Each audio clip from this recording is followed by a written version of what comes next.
Destitute and impoverished, he managed to scrape by, relying solely on a fishing rod for his sustenance. Just when he felt utterly cornered, he unexpectedly acquired a mysterious inheritance. From that moment forth, a new chapter in his life began to unfold. With a single cast of his fishing rod, streams of wealth flowed towards him. With another flick of the rod, fortuitous events, once deemed unimaginable, began to cascade into his life. With a simple cast, his wife and daughter basked in the glow of his newfound fortune. The miraculous fishing rod ushered him into a realm of prosperity, allowing him to realize his dreams. Chapter 1. The old man's back is broken. Do not go. On such a cold day, those few fish you've caught won't even cover the cost of medicine should you catch a cold. The woman, Zhang Ling, grasped him firmly, attempting to seize his fishing gear. Iluan raised his voice, stating, I shall not fish. Su Wan will be back this weekend to collect her living expenses. 50 yuan is already far too little. Zhang Ling withdrew her hand, and the light within the room illuminated a small patch of ground in the courtyard. If you cannot catch anything, do not linger outside for too long. Return home early, Zhang Ling urged her partner. In fact, prior to his fall from the scaffolding, Iluan was capable of earning a decent income. Iluan was a skilled mason, able to earn 200 to 300 yuan in a single day by painting exteriors for clients. Little did he anticipate that, just before finishing work that fateful noon, he would plummet from the scaffolding. That job was one he had taken upon himself, assisting an acquaintance, and upon witnessing his misfortune, the family hastily gathered 2,000 yuan for him. He had not completed the work, yet they still settled his wages. Iluan spent nearly 3 months in the hospital. With injuries to his bones and muscles, the recovery would take at least 100 days. He was no longer willing to remain in hospital for even a moment longer. After 3 months of hospitalization, not a single penny had come in.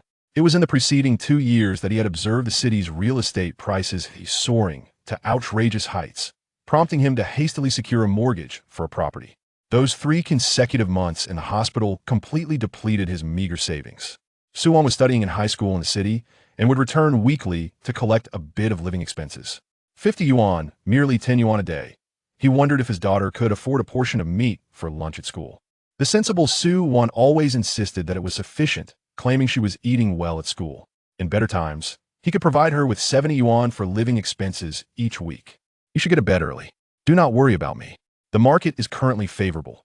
The winter fish are plump, and wild fish from the river are 18 yuan per kilogram. With a bit of luck, Wanner will have enough for her meals at school. Iluan reassured Zhongling. Zhongling hurried back into the house, draping a scarf around Iluan's neck. Once this wild river was a place where villagers could fish openly and freely. On weekends, city dwellers would arrive in droves, driving their cars and riding electric scooters, filling the riverbank to capacity. Now, however, regulations have tightened significantly. Those caught fishing by the river face confiscation of their equipment and are compelled to attend training sessions.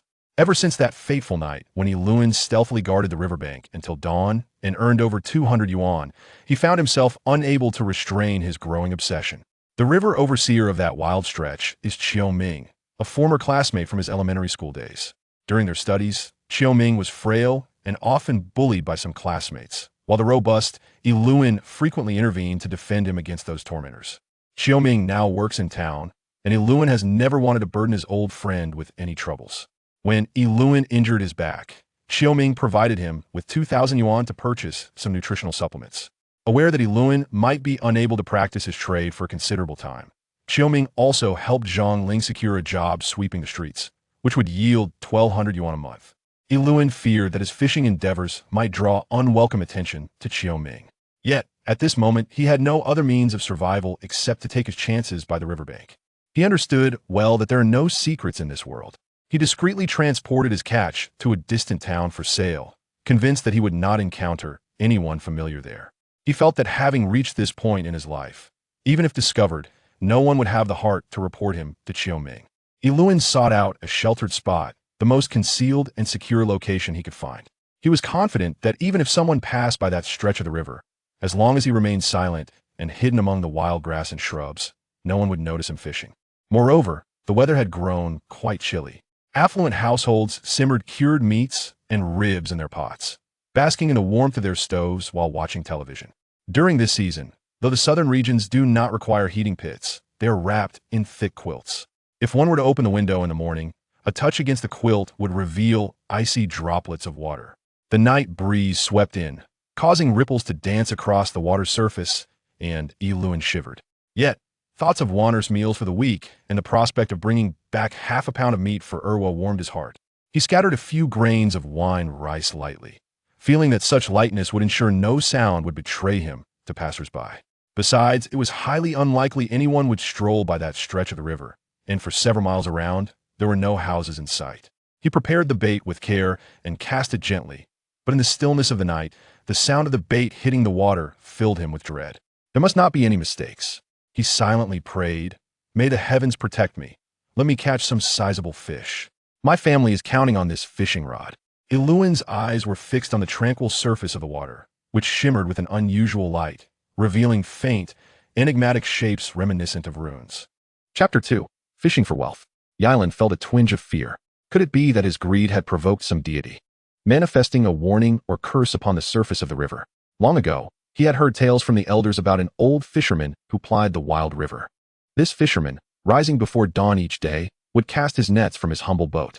On one particular morning, everything seemed routine until he reached the river's center. As he cast his net, he heard a peculiar sound, akin to the rustling of beans or the deliberate scattering of dirt from the riverbank. Thinking it was a prank, he chided, "Don't fool around.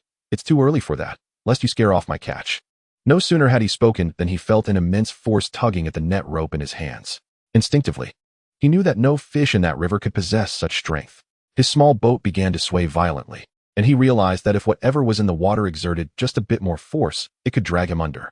Having navigated that river countless times since childhood, he had always felt confident in his abilities, but the dread emanating from the water sent chills down his spine. For the first time in his long life, he found himself gripped by an overwhelming terror in these familiar waters. Kneeling in his boat, he silently implored the heavens for mercy. The boat rocked even more violently, and suddenly, the water began to whirl into a vortex. The force pulling at the net rope was so tremendous that it felt as though it would yank him from the vessel. In a panic, the old fisherman attempted to untie the rope from his wrist, but the more he struggled, the tighter the knot became. The strange sounds emanating from the whirlpool made his head spin, and an unpleasant fishy odor assaulted his senses. He looked down to see blood-red froth rising on the water's surface.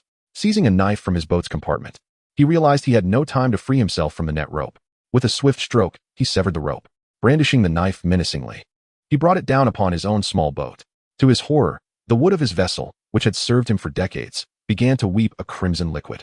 Trembling, the old fisherman raised his bamboo pole, but as he plunged it into the swirling water, he quickly discarded it, like the net rope. It too was yanked by that strange force, intent on pulling him beneath the surface. In desperation, he cried out for help, clinging desperately to the sides of his boat. He was eventually rescued by villagers who had rushed to the riverbank. Upon recounting the terrifying ordeal, the old fisherman pointed to the spot where he had struck his boat. Yet the onlookers could find no trace of the damage he described. Back at home, he fell ill for several days. When he finally recovered, he vowed never to fish in that wild river again. Nevertheless, his tale spread and was regarded as mere folklore. Yylin recalled that old fisherman and the harrowing scene. Feeling a chill run down his spine, he instinctively wiped his forehead, remembering how his mother used to say that when fear overtakes you, a few wipes could strengthen your spirit against malevolent forces. Rubbing his eyes, he hoped he was merely imagining things. Yet, the words forming on the water's surface gradually became clearer. Suddenly, the characters began to sway in the air like a swarm of insects. Of course, in such wintry weather, one knew that no insects could be present. As the words danced, he heard a voice whispering in his ear, "Congratulations, host. The fishing for wealth system has been successfully implanted. From now on, the fish you catch will be collected by the system." Fishing for wealth. Yylin dismissed it as a joke. What fortune could fishing possibly bring?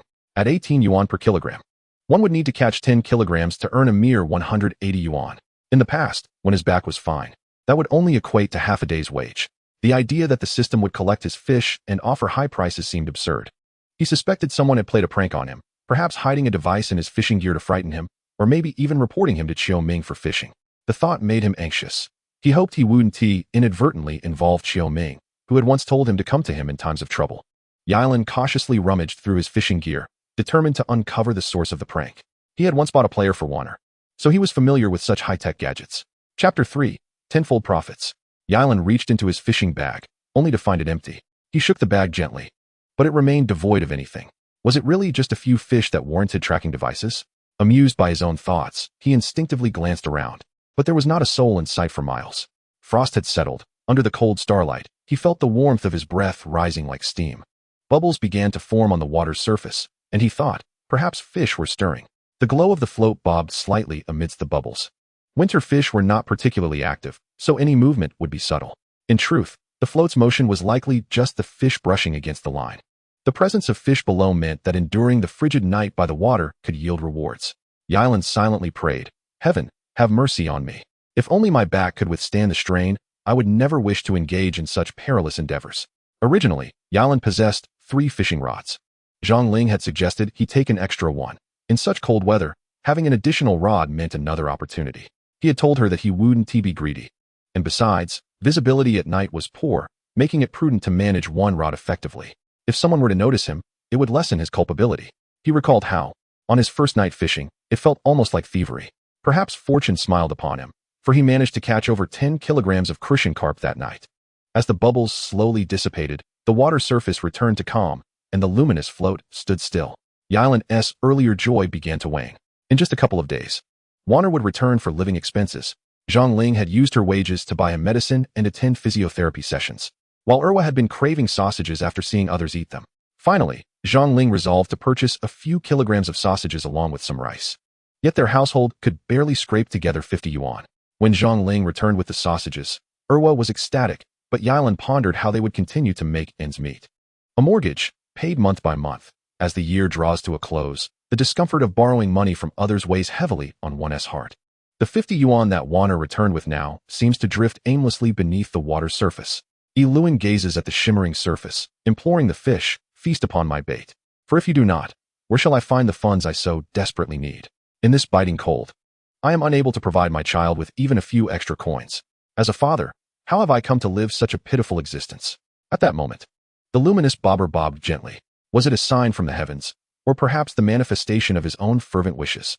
Watching the exquisite halo slowly dissipate in the sparkling water, Yiluan's hand rested rigidly upon the fishing rod. Suddenly, the fishing rod bent under the force of a powerful pull. Exhilaration surged through him as he sensed that the fish that had taken the bait was no ordinary catch. Grasping the rod, he felt its weight and thought to himself, "Indeed, diligence begets reward. This must weigh over half a jin." Each time he reeled in a fish, his son would eagerly reach into the basin to touch it. "Dad, when will we stew a fish?" he would ask. "Look at how thin Mom has become. Can't you spare a fish to nourish her? She leaves early in the morning before dawn breaks, tirelessly working." Upon hearing his son's words, Yiluan too wished to prepare a fish for the child and for Zhang Ling. Yet, the family's financial struggles loomed large. With meat priced at 8 or 9 yuan per jin, a fish could fetch double that amount. Sigh. When the new year approached, Su Wan would return. Surely during that time, the family should at least stew a fish weighing 3 or 4 taels to satisfy the child's cravings. The fish in the water were vigorous. Yet Yiluan felt a twinge of worry for his aging back, which could not withstand much strain. During the day, he underwent physical therapy at the local clinic, which, though effective, paled in comparison to the county's facilities. Still, convenience and affordability were paramount. He could choose to reside in the city, where there was water and electricity, albeit in a bare shell of a building lacking even windows. Yet it was warmer than a makeshift shelter by the river. Furthermore, in the city, he could occasionally visit Su Wan at her school. Ultimately, Yiluan's thoughts drifted back to the wild river, yearning to salvage a livelihood from its depths. He dared not exert too much force, allowing the fish to tire itself out in the water, reluctant to relinquish the rod. For he had waited so long for this moment. If he were to lose the fish now, he would never forgive himself. At last, the fish, exhausted from its struggle, ceased its thrashing. The moment its head broke the surface, it obediently yielded to Yiluan's steady pull towards the shore. Weighing a good 6 taels, he carefully unhooked the fish, dropping it into his bamboo cage, the sound of its splashing echoing in his mind as he calculated its worth. 18 yuan per jin. 6 taels translating to a little over 10 yuan. As he submerged the bamboo cage into the water, a strange light flickered from within. Hastily, he pulled the cage from the water, and a message appeared. "Congratulations, the system has successfully retrieved your fish. Payment successful, 106 yuan. You have also received 106 points as a gift from the system. You may now open your marketplace and use your points to purchase desired items." Chapter 4. The funds have arrived. Yiluan stared wide-eyed at the cage. The fish he had just placed inside, weighing 6 taels and valued at 10 yuan and 6 jiao, had vanished without a trace. Taken by the system? What kind of sorcery was this? Where was the promised 106 yuan? Yiluan set the cage on the bank, bewildered. What an absurdity it was. Such a large fish, submerged. And now gone. Even if they promised me 106, or even 1,000, I must see the money to believe it. Nearly collapsing onto the small wooden stool, he thought, if the system had indeed taken all his fish, how would he procure money for Warner's living expenses? Yiluan recalled a time when he had received funds and had gone to Warner's school with treats of cookies and fruit. He waited until midday when classes ended, only to see other children rushing to the cafeteria. It was only when the cafeteria was nearly closing that he spotted Warner, carrying her lunchbox. Why did you come down so late for your meal? Don't you realize that neglecting your health means nothing, even if you excel in your studies? Yiluan had never before raised his voice so harshly at Warner. Yet upon seeing her on the verge of tears, his heart ached with remorse. Warner hurried into the cafeteria, insisting he join her for a meal. I've already eaten at the construction site. Hurry, or it will get cold. Yiluan watched his daughter, still growing, and felt a pang of guilt for having scolded her. Despite his earlier anger, she still smiled at him. Dad, look. The cafeteria always serves fresh food. If you buy it now, the auntie will give you a good portion since fewer people are around. A cunning expression crossed Warner's face. Yiluan felt an overwhelming sense of sorrow. Ever since the purchase of the house, Warner's meal budget had been reduced. Had they not taken on a mortgage, he could have worked harder, ensuring his child did not have to wait until everyone else had finished eating to secure a meal. He took 30 yuan from his own living expenses and offered it to Warner. Here, take this and buy something extra when you want. Warner refused, saying, Dad, this is enough. Look at this big bowl of food. If I eat it all, I might end up dieting. Please, take the cookies and fruit back for the younger one. I'm fine here. Yiluan reflected on how, for several months, Warner had only requested 50 yuan from the 70 he had allocated. His heart ached at how understanding she had become at such a young age. Suddenly, his phone chimed with a text notification. Who could be messaging him at such a time? Perhaps, just perhaps, that peculiar system had transferred his 106 yuan. Wouldn't that be a delightful stroke of fortune? He berated himself for being so consumed by thoughts of money. What kind of system could possibly transfer funds to him? Scanning his surroundings to ensure no one was near, he finally looked at his phone. To his astonishment, he nearly cried out in joy. A payment notification of 106 yuan, with the reason stated as system retrieval payment. His eyes widened as he read the message repeatedly. With the addition of that 106 yuan, his card now held a balance of 109 yuan. He distinctly remembered that when he withdrew money, he had intended to take out those last 3 yuan, but the bank staff had advised him to keep that amount untouched to preserve the account. After careful consideration, he was convinced that the money had indeed been credited to him. Yet, the reason for the payment, system retrieval, was decidedly peculiar. Skeptical yet intrigued, Yiluan held the bamboo cage in his hand, using his phone's flashlight to inspect it closely. From that cage, not even a few jiao's worth of fish could escape. The strange glow from when the cage was submerged flashed across his mind again. He recalled the system's mention of points, and suddenly, a marketplace interface appeared before him, prominently displaying 106 points. He beheld, with a sense of astonishment, that an automatic enhancement item named tenfold profit had been bestowed upon him within that interface. It turned out that, although he had only managed to sell for 10 yuan and 6 jiao, the system's tenfold profit enhancement transformed the fish he had caught into a sum of 106 yuan. Upon closer inspection, he noted that the duration of this tenfold profit enhancement was less than 10 hours. The marketplace offered a 20-fold profit item for 1,000 points, while a 50-fold profit item required 2,500 points. The entire marketplace was a veritable cornucopia of items, showcasing a myriad of enhancements, stamina boosts, energy enhancements, prosperity augmentations, and luck increases. The most amusing of all was the enhancement for prolonged performance in intimate endeavors. Yiluan couldn't help but blush. Ever since his back had been troublesome, he had long ceased to ponder such matters. Chapter 5. Points shopping. Yiluan discovered in the system's marketplace an assortment of items, including warming wine and marinated beef. To his delight, these items could be acquired solely with points, without the need for actual currency. The warming wine cost 20 points, while 30 points would secure a pound of marinated beef. Faced with such tangible offerings, he hesitated, realizing that spending half of his total 106 points for a modest meal felt excessive. His eyes were drawn to a down jacket in the marketplace, flashing insistently, boasting a discount of 90% for only 97 points. His heart raced. A mere 97 points for an item that would typically demand 970 points in real life was an extraordinary deal. He hadn't bought anything for Zhang Ling in years. She rose early to clean the streets. How cold it must be. The sight of the pink down jacket, complemented by a beautifully feathered hood, compelled him to purchase it. He resolved that even if he only received a single profit in return, such a splendid garment must be secured first. He envisioned the joy on Zhang Ling's face when he draped the lovely down jacket over her shoulders. 97 points felt like a treasure beyond measure. Yilan's excitement mounted as he prepared to interact with the system's marketplace. His fingers trembled as he reached toward the ethereal interface, the chill in the air exacerbating his anticipation. Congratulations, your first marketplace purchase was successful. Your item has been placed in the left compartment, announced the system. He glanced to the left, where a peculiar light flickered, reminiscent of the glow when a cage is submerged in water. There lay a beautifully packaged pink down jacket. He pinched himself, confirming the reality of the moment. It truly was not a dream. He had indeed purchased a down jacket for Zhang Ling without spending a single penny. With trembling hands, he reached for the exquisite package. The soft, luxurious fabric felt heavenly against his cold skin. This jacket, worth over 1,000 yuan, was of exquisite quality and vibrant color. Though he yearned to wear it for warmth, he hesitated, fearful of soiling the garment, and quickly withdrew his hand, filled with exhilaration. He sat quietly, gazing at the tranquil water surface, unable to resist glancing at the down jacket beside him. In the marketplace, he now had only 9 points remaining. Scarcely enough to buy a small toy for Erwa. The water rippled gently, and the luminous bobber began to sway rhythmically, signaling the presence of fish, again. It was the crucian carp, tentatively nibbling at the bait. This time, with thoughts of the tenfold profit enhancement in mind, he was even more eager for points. In this system of fishing for wealth, points were far more valuable than mere returns. Accumulating 1,000 points would allow him to redeem for a 20-fold profit. Naturally, 1,000 points would translate to 1,000 yuan deposited into his bank account. Despite his experience, Yilan was deceived by the fish beneath the surface. He initially believed it to be a crucian carp, but as he reeled it in and glimpsed its back, he realized it was a substantial carp, weighing at least 3 jin.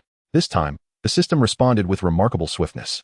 As Yilan's hand grazed the fish, a radiant glow erupted from its back, and the lively creature was swiftly retrieved. Congratulations on recovering a carp weighing 4 jin and 3 liang, totaling 602 yuan. The transaction has been completed, and 602 points have been credited to your account. Please check your balance. Goodness, this fortune had come too unexpectedly. Yilan felt his hand, which clutched the fishing rod, tremble slightly, adding 602 to his previous 106. His total earnings for the day reached 708 yuan. He carefully rebaited his hook and cast the line, stabilizing the rod with utmost care. This was his treasure. If things continued this way, his family's livelihood would be secure. As he contemplated this, his heart raced with excitement. Yilan, what incredible luck you've stumbled upon. In one evening, catching 2 fish has earned you the equivalent of several days' wages. Is this not a splendid turn of fate? The notification of the transaction arrived clearly in his ears. In the remarkably still night, even the slightest sound became conspicuous. He retrieved his phone and reviewed the message. Received 602 yuan. Account balance, 711 yuan. Transaction reason, system recovery. Yilan tucked his phone back into his pocket, reflecting that his current points should now total 611. The water's surface remained as calm as a mirror, naturally. He hoped for another bite. Based on his usual experience, it was unlikely for another large fish to appear so soon. He opened the system marketplace. Now, deep into the night, a thin veil of mist hung over the water, and he felt even colder and hungrier. He longed to purchase a bottle of warming wine and another serving of marinated beef. Chapter 6. Roller skate shoes. Upon entering the system marketplace, his attention was captivated by a pair of shoes flashing enticingly. The system's vast data capabilities were truly remarkable. It seemed to know precisely the size of Erwa's feet. The shoes were exactly what Erwa had been clamoring for in the mall. Though they were not from a renowned brand, they were strikingly beautiful and possessed the unique feature of retractable wheels, allowing the wearer to glide effortlessly when desired. Erwa had once borrowed a similar pair, but unfortunately, he had accidentally scuffed them, leaving a mark. The child had come to their home, crying and insisting that Yilan and Zhang Ling buy him a new pair. That day, Yilan had just returned from the hospital, bedridden and still on 4 fluids. When the child's parents arrived, they were initially quite upset. But upon seeing Yilan's condition and the dire state of his family, they softened. They learned that Yilan had suffered an injury while working on an external wall. The child's father reassured his son, saying, "It's just a scratch. They can still be worn. Let's go home, and I'll fix them for you." Watching them leave, Yilan felt a pang of regret. He had long wished to buy Erwa a pair of those wheeled shoes, and he even dreamed of the day when he would have enough money to buy him a pair of roller skates to show off. Now, as the system recommended that pair of shoes, he hesitated, considering that his back was still recovering, and perhaps it was best to forego the wine as well. Beef, cold and unyielding, lacked any appeal. Moreover, dining alone outside while his family struggled to fill their bellies seemed utterly unreasonable to Yilan. He reasoned with himself. Even though the temptation to indulge in a few sips was overwhelming, the chill in the air made him feel as though icicles were forming on his beard. He exhaled warm breath onto his frigid hands, which felt as if they might fall off from the cold. A pair of shoes in the supermarket was priced at $340, and when he returned home that day, his wife informed him that those shoes indeed sold for that amount. Now, astonishingly, the flashing shoes required 610 points. What bewildered Yilan even more was the deceptive system in the mall, which claimed that the dazzling shoes were available at an exceptionally low discount for a limited time, displaying a message that after 1 hour, the price would revert to the original exorbitant price of 1,900 points. Yilan pondered. This fishing for prosperity system seemed to cunningly devise ways to reclaim every point earned from him. It appeared the system had discerned that once those shoes were in sight, he would be utterly unable to resist. He felt a pang of concern for his second child, despite often scolding and being excessively harsh with him. He cherished the boy deeply. He needed just over 300 points to redeem a 20-fold reward, which would last for 5 days. A far more benevolent offer compared to the system's 10-fold reward. After a moment's hesitation, he noticed the countdown on the shoes had dwindled to 57 minutes. Memories flashed in his mind of his child crying and refusing to leave the mall, while Zhang Ling, unable to bear it, struck the boy with her hand. Bystanders, unaware of their struggles, urged them, "It's just a pair of shoes, buy one for the child." The salesperson fanned the flames, declaring that the child had good taste, as these shoes were particularly beloved by kids of that age. As they left the mall with their second child, many criticized them for their apparent cruelty, saying, "Look how the child cries. How can you deny him? After all, you work your entire life. What is the point of saving?" Reflecting on those scenes, he felt powerless. He lacked the means to speak or hold his head high in front of others. Points could be earned again, but Yilan steeled himself, trembling fingers reaching for the shoes. With a slight shake, he confirmed the purchase. He heard the points cascading away, 610 points, leaving him with a mere single point. This time, he did not hear where the shoes landed. Instead, a flash of light appeared beside the exquisite pocket of his down jacket, revealing a beautifully crafted shoe box adorned with a halo. As Yilan cradled the magnificent shoes, he marveled at their rarity, realizing they were not found in ordinary stores but were true branded goods exclusive to specialty shops. He could hardly fathom the joy his child would experience upon seeing them. Just as he lifted the shoes, the luminous bobber stirred. He quickly set the shoes down and reached for the fishing rod, but this time, he felt no tug. A flicker of disappointment washed over him. The points were gone, and the 10-fold reward would only last until dawn. If he wished to reap more tomorrow night, he needed to maximize his time to earn 1,000 points. If only he hadn't hastily squandered those 610 points, perhaps by dawn, he could have accumulated 1,000 points, thus unlocking a 20-fold reward for the following night. This deceptive fishing for prosperity system truly made it difficult to amass such substantial rewards. How long would it take to earn 1,000 points? Yilan felt he had acted impulsively. Had he saved his points, he would now be just 200 points shy of a 20-fold reward for tomorrow night. He had indeed traded a watermelon for a sesame seed. Chapter 7. The Greenback Fish. Yilan gently tugged on the fishing rod. Without any surprises, he felt that even if he caught nothing else that night, he would still be content.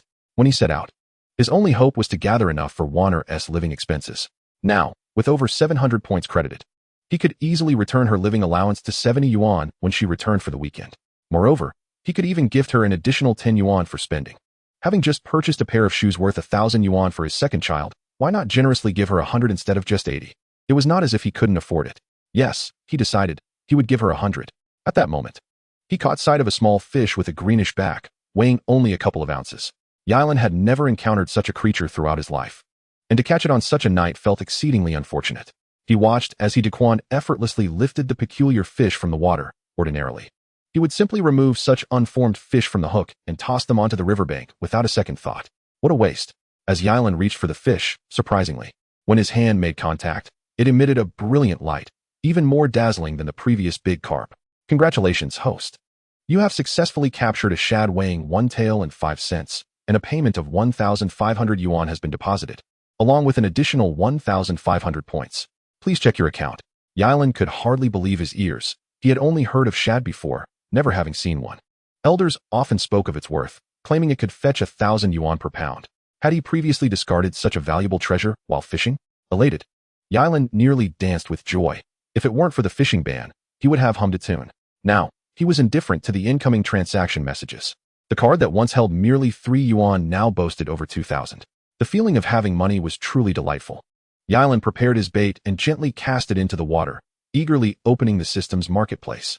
The sound of points being credited resembled the clinking of gold coins. 1,501 points. He quickly glanced at the 20-fold reward enhancement item. It was still available, and its price remained at 1,000 points. At that moment, Yalan noticed another enticing item flashing in the marketplace. It was a laptop. Once again, he felt the immense power of the system's big data. The things you desire most appear just when you're able to afford them, stimulating your urge to purchase. For Yalan, especially after his back troubles, the thought of buying a computer for Warner had always felt out of reach due to the monthly mortgage payments. Despite Warner mentioning several times that she needed a computer for downloading materials and watching videos recommended by her teachers, he had never dared to consider it. After all, she had assured him that she could still excel in class without those videos. However, Yalan thought, if he could buy a computer, it would benefit both siblings. While Warner was already outstanding, having access to more advanced technology might significantly enhance her learning. Suddenly, Yalan recalled Zhang Ling's words. Yalan, we really shouldn't have bought a house. If we have money, our first priority should be to buy Warner a computer. We may endure losses, but we cannot let our children suffer. Besides, Warner is so bright. All the other kids have computers. Why can't we provide her with one too? Yalan felt a sense of resonance. The disparity between himself and Xiaoming lay solely in their cultural backgrounds. While Xiaoming could adorn himself in splendid attire and occupy a comfortable office, he found himself exposed to the elements, enduring the sun's scorching rays and the rain's relentless downpour. Though neither he nor Zhang Ling possessed any computer skills, he realized that it was imperative for someone at home to have such knowledge in the future. He recalled the intelligent smartphone that had perplexed him for so long, while Warner effortlessly grasped its intricacies and even took the time to teach him. As Yalan gazed at the computer screen displaying a limited-time discount, he couldn't believe the tempting offer. His skepticism grew, suspecting that the phishing profit system was a cleverly devised scheme. He decided to make the purchase, especially since he had already acquired the computer, and the remaining 1,001 points would suffice for the 20-fold profit enhancement item. This time, his hands trembled more vigorously than before. The excitement of acquiring something so extraordinary under his own volition surpassed the exhilaration he felt when he spent over 600 points on a pair of shoes. He could already envision Warner's ecstatic reaction upon seeing her new computer. Indeed, no matter how arduous life became, the welfare of the child must prevail. He had to buy it.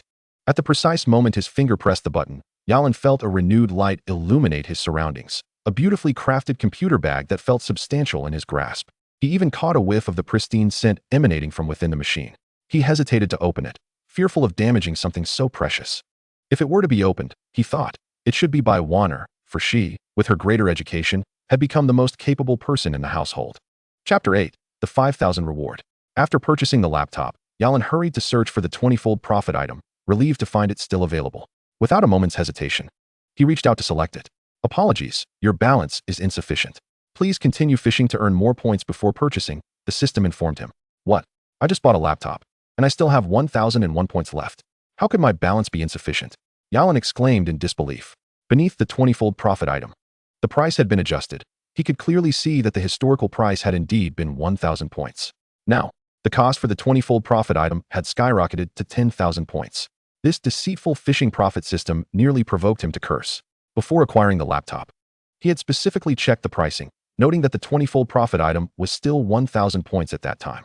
Yet, at that moment, the limited-time discount for the laptop had flashed incessantly before his eyes, seemingly designed to ensnare him. Surely, the price for the 20-fold profit item wouldn't escalate so swiftly. He recalled that it had no time constraints. Filled with indignation, Yalan muttered to himself. To his astonishment, the system responded, "Host, please remain calm. The system is fully intelligent. When you make a choice, the system adjusts accordingly. For instance, while you observe the laptop's limited-time discount, selecting the 20-fold item may have rendered the discounted laptop unavailable to you. One must gain something at the cost of another. Additionally, the system retains all rights to interpret its operations." Yalan loathed the notion of interpretative rights. A warm reminder appeared. The system's complimentary 10-fold profit item will conclude in 5 minutes. Please promptly select your preferred enhancement item. The system, fully aware that Yalan could not muster 10,000 points, had the audacity to issue such a reminder. The fog thickened, signaling that it was the coldest hour of the night. Yalan kept the system open, noticing that the marketplace had begun offering nutritious breakfast sets once more. To recover those malevolent points, the system was indeed exceptionally considerate. As Yalan observed the still waters, he realized it had been quite some time since he had seen any activity. Early fishing would surely yield a bountiful catch, yet he dared not linger any longer. He needed to return before the early risers opened their doors. He stowed away his fishing rod, and the moment he placed it into the tackle bag, a sense of tranquility washed over him. He lifted the bamboo basket from the water, discovering it utterly empty. As he stealthily emerged from the concealing thicket, he felt the weariness in his back and arms acutely. The struggle of hauling up 6 tails of crucian carp and 4 jean and 3 tails of carp had taken a toll on his old back. And only now did he truly recognize the burden he had endured throughout the night. Yilan, you have steel plates in your back. You are a stalwart man. No matter the pain, you must keep your spine straight, he resolutely reminded himself, his tackle bag slung over his shoulder, one hand dripping with water from the bamboo basket, while the other weighed down by a heavy down jacket, running shoes, and the computer bag. He traversed from the dew-laden riverside to the concrete road leading into the village. Suddenly, a voice called out, "Stop! The town has issued strict orders against fishing." Startled, Yilan turned to see several individuals emerge from the roadside, snapping pictures of him. They seemed like enforcers on the prowl, yet their demeanor suggested they were anything but legitimate authorities. "Brother, today seems to be your unlucky day. If it weren't for our losses at cards last night, we wouldn't be bothering you," one of them sneered, recognizing the potential reward for reporting a fisherman. 5,000. My friend, before you set off fishing, did you even glance at the notice? The town offers a direct 5,000 reward for anyone caught fishing. In the past, Yilan would have walked away without a second thought, confident that these men could not detain him. However, now, with his back in agony, he felt trapped. Wow, what a wealthy fellow. Down jacket, running shoes, and look, he's even carrying a laptop, they exclaimed, eyeing his possessions with greedy interest. How about this? We 1T report you to the town, but you'll leave us your belongings, including the tackle bag, and you can be on your way. What do you say? The tall, slender one seemed particularly interested in Yilan's haul. Without warning, they lunged forward, snatching the items from his hands. Hey, how can we let our fortune slip away? We must keep these goods. Reporting you for fishing is only fair. We're entitled to that reward. Another chimed in, grinning. Return his belongings. A quieter figure barked. What's wrong, big brother? Why should we give back his things? We're merely claiming our rightful prize for reporting him fishing. If we touch his belongings, we risk turning into thieves, and who wants to spend time in jail? The leader retorted. A moment ago, Yilan had felt a flicker of hope upon hearing he could leave everything behind. Now, he realized they were determined to report him. If the situation escalated to the wrong hands, he would simply bury his face in his pockets, indifferent to the consequences. Yet, he understood too well that Xiao Ming controlled the waters of this river, and he had no desire to complicate matters for him. Moreover, how could he explain the items he held? Chapter 9. Strange Happenings. Yilan found himself cornered by these individuals. Had his back not been in such dire straits, he would have surely fled. He opened the system's marketplace, the items he was carrying having been procured from therein. Logically, they ought to be temporarily stored within as well. Brother, you see, we are all in dire straits here. Please refrain from pointing fingers or attempting any underhanded tricks to evade us, the lean monkey remarked with a grin. At that moment, Eileen walked along, deftly navigating the system's marketplace with his fingers, searching for his storage space within that system. This user-friendly system truly had no limits. It could achieve anything one could conceive. Indeed, in a rather inconspicuous corner, Eileen discovered his storage space. Though it came at a cost, one had to pay points by the hour. Storing any single item for an hour required 60 points. Eileen selected the storage space, opting for 3 slots to stow away his down jacket, his running shoes, and that laptop. Brother, trouble. The items, the down jacket, the running shoes, the computer, they're all gone. What will we show the authorities in town? We won't be able to explain where those items went, one exclaimed. Brother, I didn't see this coming from you. Listen up, everyone. We've only traveled this far. Even if we have to dig 3 feet into the ground, we must find those items. I refuse to believe they can simply vanish. The leader commanded decisively. Eileen, initially apprehensive about explaining the disappearance of the items to Xiao Ming, never anticipated such an outcome. The leader fixed his gaze on Eileen while the others began meticulously retracing their steps. The leader snatched Eileen's bamboo cage, opened its stopper, and chuckled. I'm curious to see how many fish you caught tonight. If you're fined 5,000, how much could this fish possibly be worth? As he spoke, he reached inside, and Eileen noticed the smile on his face suddenly stiffen. Brothers, stop searching. It seems we have encountered a master. Look for yourselves. There's nothing in this cage. What can we even report? The group gathered around, illuminating the cage's interior with their phone flashlights. Wow, truly nothing at all. Are you even human or a ghost? One questioned. Brother, perhaps we rose too early. Let us retreat. Is this not a case of witnessing the supernatural? The group became increasingly bewildered. Eileen reassured them. Fear not.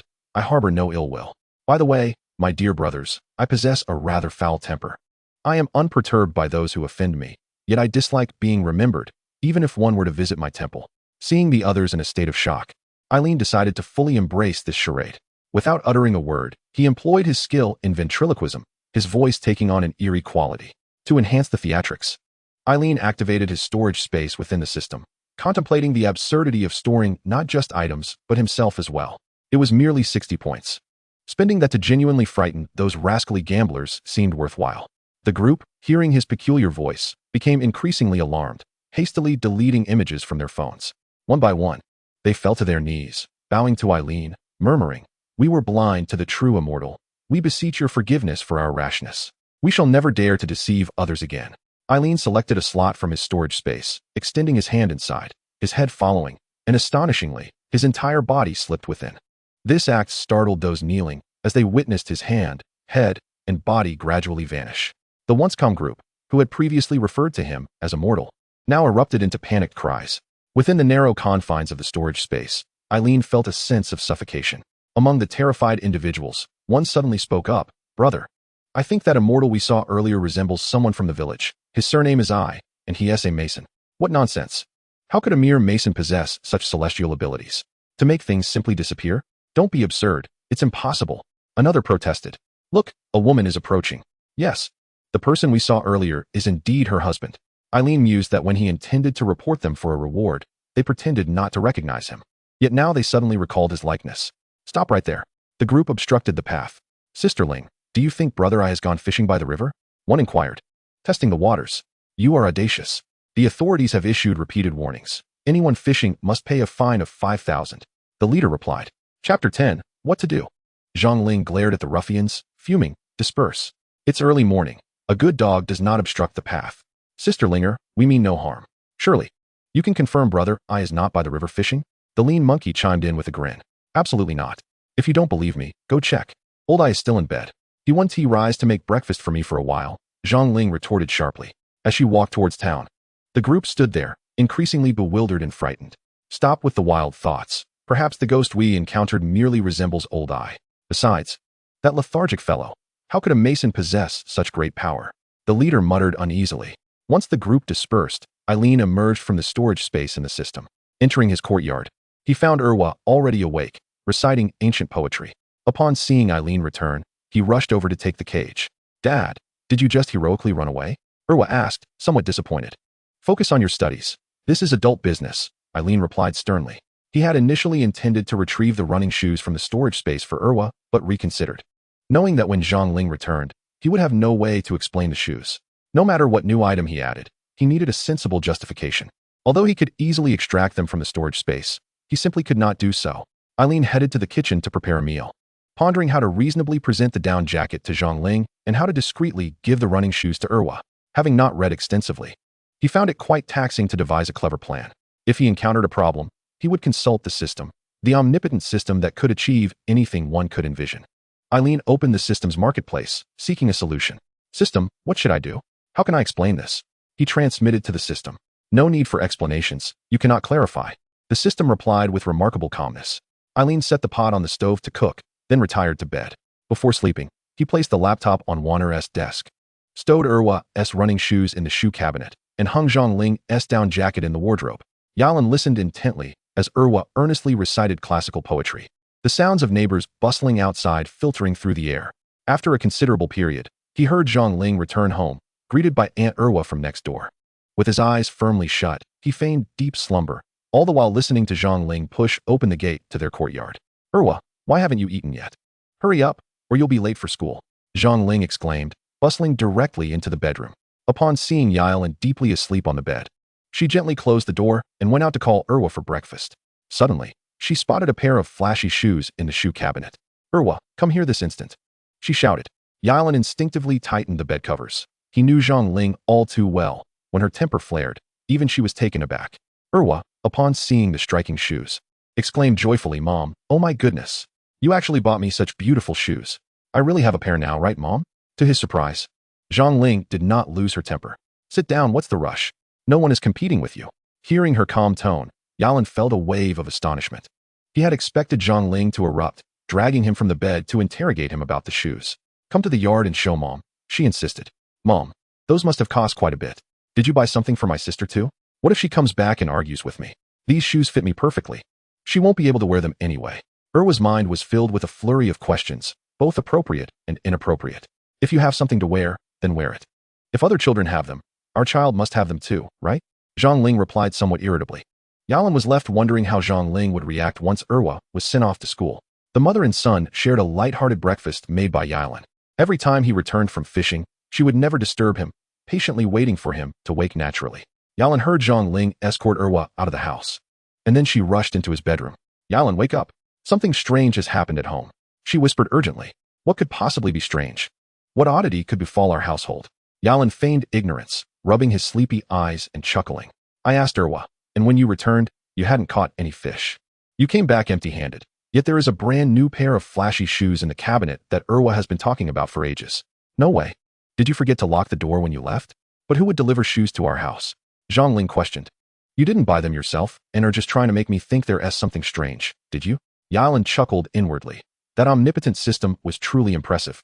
And this inexplicable situation was even more baffling to Zhang Ling. Yalan. We can't go fishing anymore. This morning, I ran into a few gamblers who cornered me, questioning whether you had gone fishing. Zhang Ling diverted the conversation back to fishing, seeing her face marred with concern.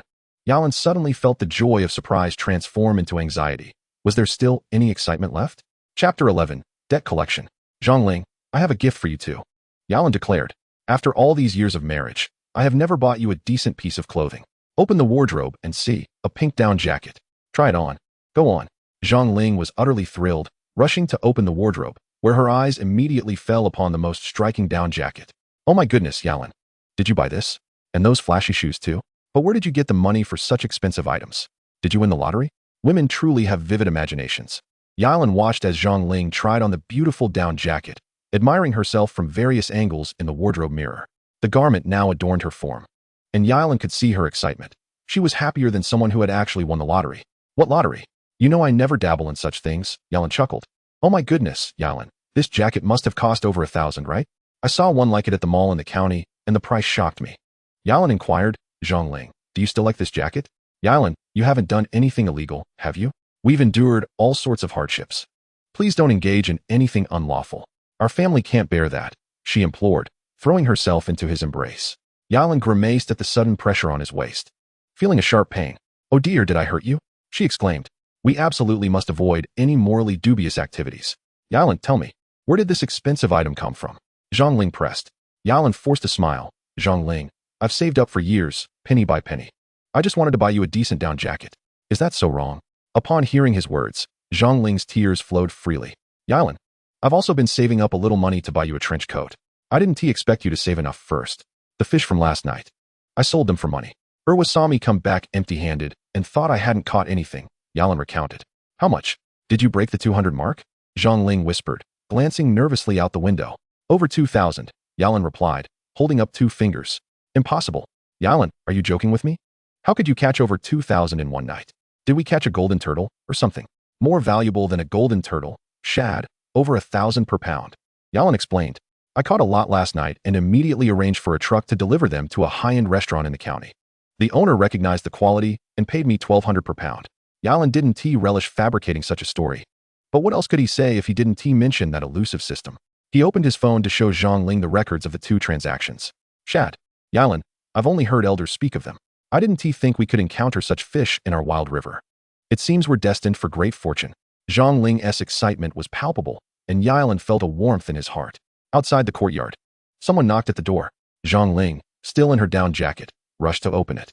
Standing there was Lu Shiwang from the village, who had lent Yalan 1,200 yuan while he was hospitalized a while back. Yalan was not someone who liked to owe debts. He had promised to repay them in 2 months, but now, 3 months had passed without repayment, and he hadn't anticipated such a lengthy hospital stay. Yalan, you have money to buy flashy shoes for Erwa and a down jacket for Ling Er. You promised to repay us in 2 months. Look, the new year is fast approaching, and the 1,200 you owe us should be returned. Our family is counting on that little money to buy some cured meat for the new year, Lu Shiwang said, eyeing Zhang Ling's pink down jacket. Yalan, you really know how to live. I've seen that down jacket. Even on sale, it costs over 900. It's unreasonable to spend our money on luxury items.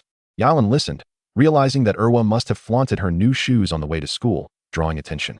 In such a small village, it was no wonder that Lu Shiwang came knocking for repayment. With the commotion Lu Shiwang caused, Curious neighbors began to gather. Zhang attempted to explain to Lu Shiwang, "Sister Lu, if we had money, we would naturally repay your family first. This is all Luan's fault. Just moments ago, he told me he saved for several years to buy me this down jacket, which may very well have been on sale." On sale? How could there possibly be discounts on seasonal items? Linger, do not try to mislead me. Return the money, regardless of the circumstances. You must repay the debt owed to us today. It is a matter of principle that debts should be repaid, as everyone here would agree, right? The family of Shiwang insisted vehemently. Meanwhile, those nearby attempted to placate Shiwang's family. De Mei Zi from the Lu family said, "Luan is not the type to default on debts. Look at how long Luan has lived in that courtyard. His back has yet to fully recover. Grant him a few more days. Over 1,000 yuan is a lot." Zhang Ling sweeps the streets in town. And at the end of the month, she barely earns that much. Indeed, you demand over 1,000 yuan from him. Where would this family find such money? Lu Shiwang rushed in, grabbing his wife and shouting, "Su Qin, who told you to demand money? You think only of collecting cured meat and pickled goods, which hardly brings any benefit. Luan, do not worry. The money I borrowed from you is mine, and I have never asked for it back. She dares to demand it from you." Chapter 12, Neighborly Assistance. Shiwang, open your eyes and see what Zhang Ling is wearing. And then look at what I am wearing. You scold me while pretending to be a good person. You only know how to reprimand me. Su Qin, in front of so many villagers, began to weep in distress. Lu Shiwang was rendered speechless by Su Qin's retort. "Zhang Ling, how about this? You and Su Qin go to town, withdraw our little sum, and repay Shiwang's family first. Brother Shiwang, I promised to return the money in 2 months. I never anticipated I would be in the hospital for over 3 months, and even now I cannot work." Luan said, his face full of remorse. "Luan, I truly did not intend to pressure you. See how Su Qin has stirred things up." Lu Shiwang appeared rather embarrassed. The neighbors of Luan chimed in. "Shiwang, Su Qin, you all know that the Luan family are honest and upright people. When Zhang Ling came here, Luan bought her this decent piece of clothing. They are not the type to default on their debts." Upon hearing the neighbors speak in such a manner, Su Qin's face flushed. Shiwang added, "This is all due to Luan. If it were anyone else, if something went wrong while working on the exterior wall, the homeowner would surely demand some explanation.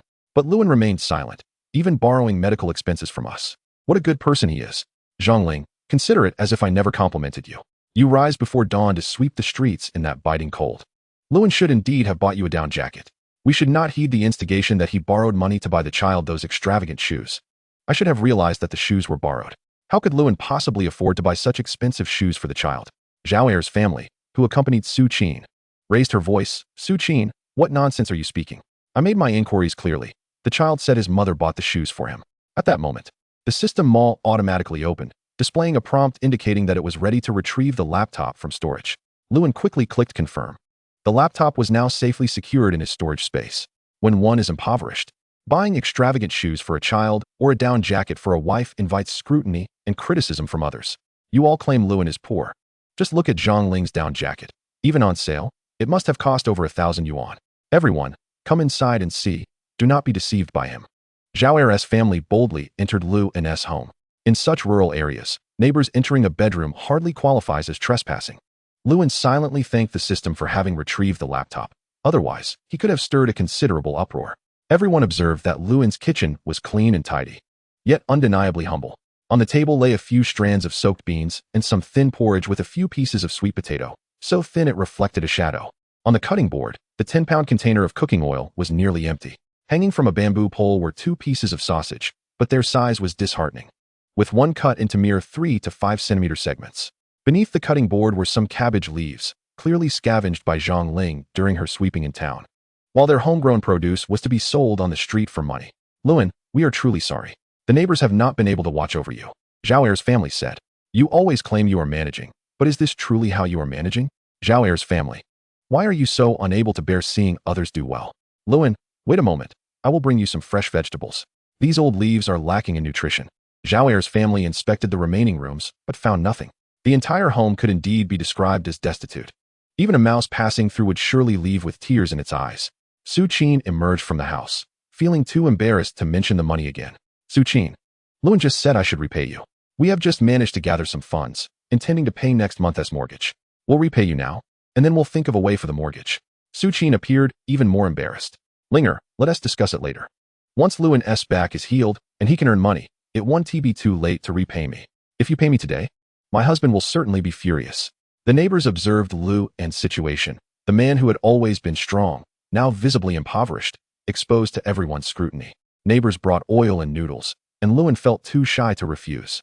He thought he owed everyone a great debt of gratitude and promised himself that should he ever find prosperity, he would remember the kindness of his fellow villagers. Once everyone had departed, Lewin and Zhang Ling returned to their home, reheating leftover rice and making do with what they had. "Thank goodness we didn't return Su Qin's money," Zhang Ling said, her heart still racing. "Let it be. Our lives will surely improve from now on. Repaying debts is a matter of principle. We cannot always rely on others, can we?" Lewin replied with a sense of ease. "What? Lewin, perhaps you have forgotten. These past few months, we have borrowed for our mortgage, and to date, we have accrued nearly 10,000 yuan. If you repay Su Qin, they will come demanding their debts, and what will we have to repay them? Only now do I realize that without you, our home feels like it may collapse." Zhang Ling looked at Lewin with concern, her gaze lingering on his back. At that moment, Lewin faintly sensed that his back seemed to ache more than before. He suspected he had strained it while fishing the previous night. Such a wretched fate. This is a life traded for a meager amount of money. Lewin feigned a light-hearted demeanor. "Zhang Ling, it's fine. The sky will not fall. If we keep going like last night, we can earn 1,000 in just 5 days. Lewin, I feel you should refrain from going. I sense that a few gamblers from the neighboring village have set their sights on you. They are desperate and capable of anything." Zhang Ling expressed her concern. "But Zhang Ling, this is the only work available to me now. Rest assured, nothing will go wrong. Even if they catch me by the riverside, I have nothing in my trap. There is no evidence against me. Moreover, with the fishing system in my possession, I have now reached a point of relying on the neighbor's assistance. Surely, I must take this chance." Alan had breakfast and went to the town for his therapy session. Each time, he would quickly drift off to sleep while undergoing treatment. The proprietor's business was rather lackluster, and once Alan fell asleep, he would remain undisturbed until dusk. Zhang Ling mentioned that she had withdrawn some money to buy half a pound of lean meat, minced into meatballs, urging him not to oversleep at the therapy center and to return early for dinner. Ailan asked Zhang Ling to also withdraw the money for Wanner, who was expected to return that evening. Just as Ailan lay down at the therapy center, he encountered a few gamblers who had followed him there. Chapter 13. Offending the small-minded brothers. "This place is not for gambling. You must have mistaken the location," the owner addressed the group of gamblers. "After an entire night of playing cards, my back aches. I thought I could come here for a massage," the gaunt one said sardonically as he leaned against Ailan's therapy bed. With his eyes half closed, Ailan had already deduced the intentions of the gamblers, yet he feigned ignorance. The gamblers entered, each claiming a therapy bed, effectively monopolizing the establishment. "Is this the eldest of the family? You fell while working on the exterior walls, and your back still hasn't healed?" the leader of the group remarked with veiled implications. "I'm almost better," Ailan replied with a smile. "In my opinion, that family is quite unreasonable. After such a significant incident, they remained silent. For such matters, they ought to compensate at least a few thousand, if not tens of thousands." The leader continued. "The Yi family is simply asking for trouble. All we need is a little something in return, and we can ensure you receive justice." "Exactly. Yi family elder, nowadays, if you don't show a little strength, people will only bully honest folks like you. This matter is settled. If we take action, even the most obstinate will have to yield a bit. I fell by my own doing. This is not their fault.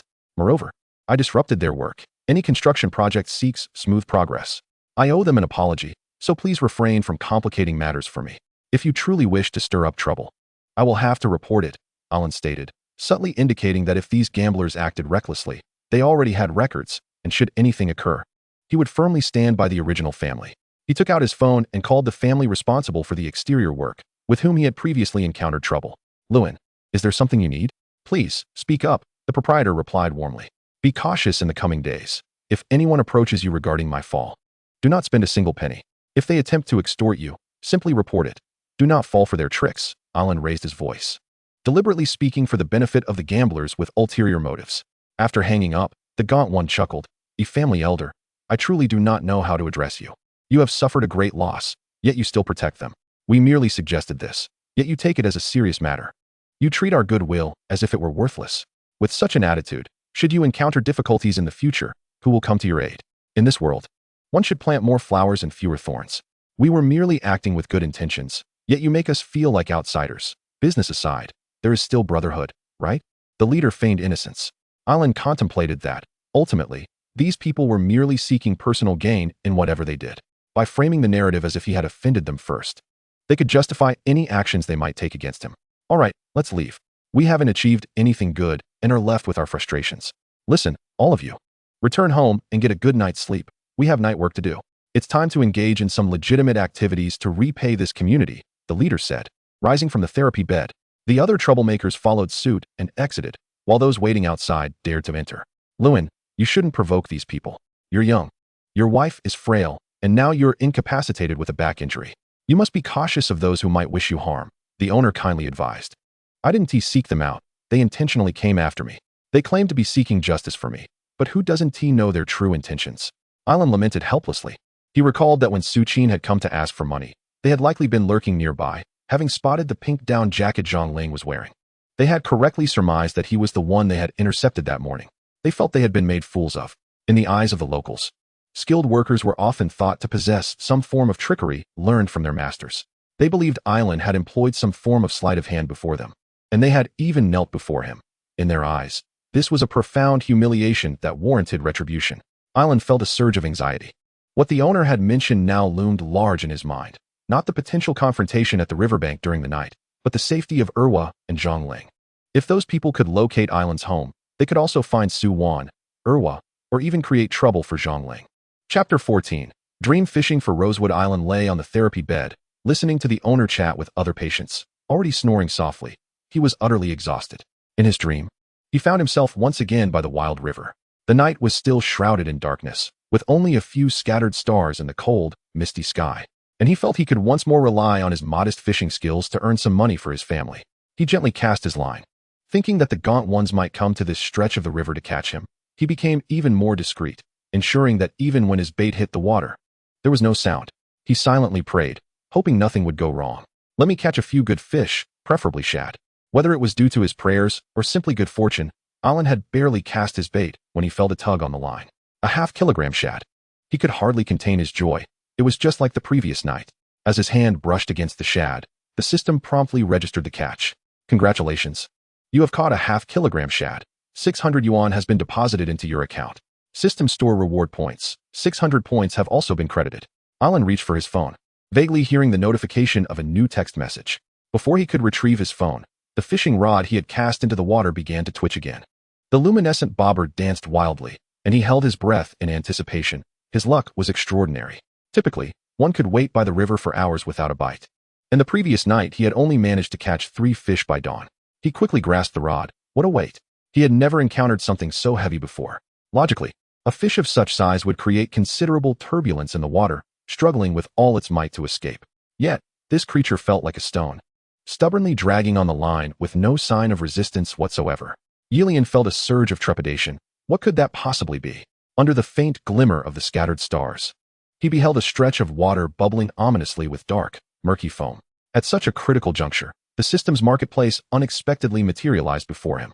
A warm reminder appeared. As the host of the Fishing for Wealth system, it is advisable to spend 50 points to purchase a fishing rod enhancement, lest your rod risk breaking. Yilian hastily confirmed the order. 50 points was a modest price, and the thought of losing his rod was enough to make him cringe. The fishing rod shimmered with a golden light, and indeed, the sensation was markedly different as he began to drag the dark object slowly to the surface. As Yilian pulled the object closer to the shore, even before he could reach down to retrieve it, he heard the system announce a recovery notification.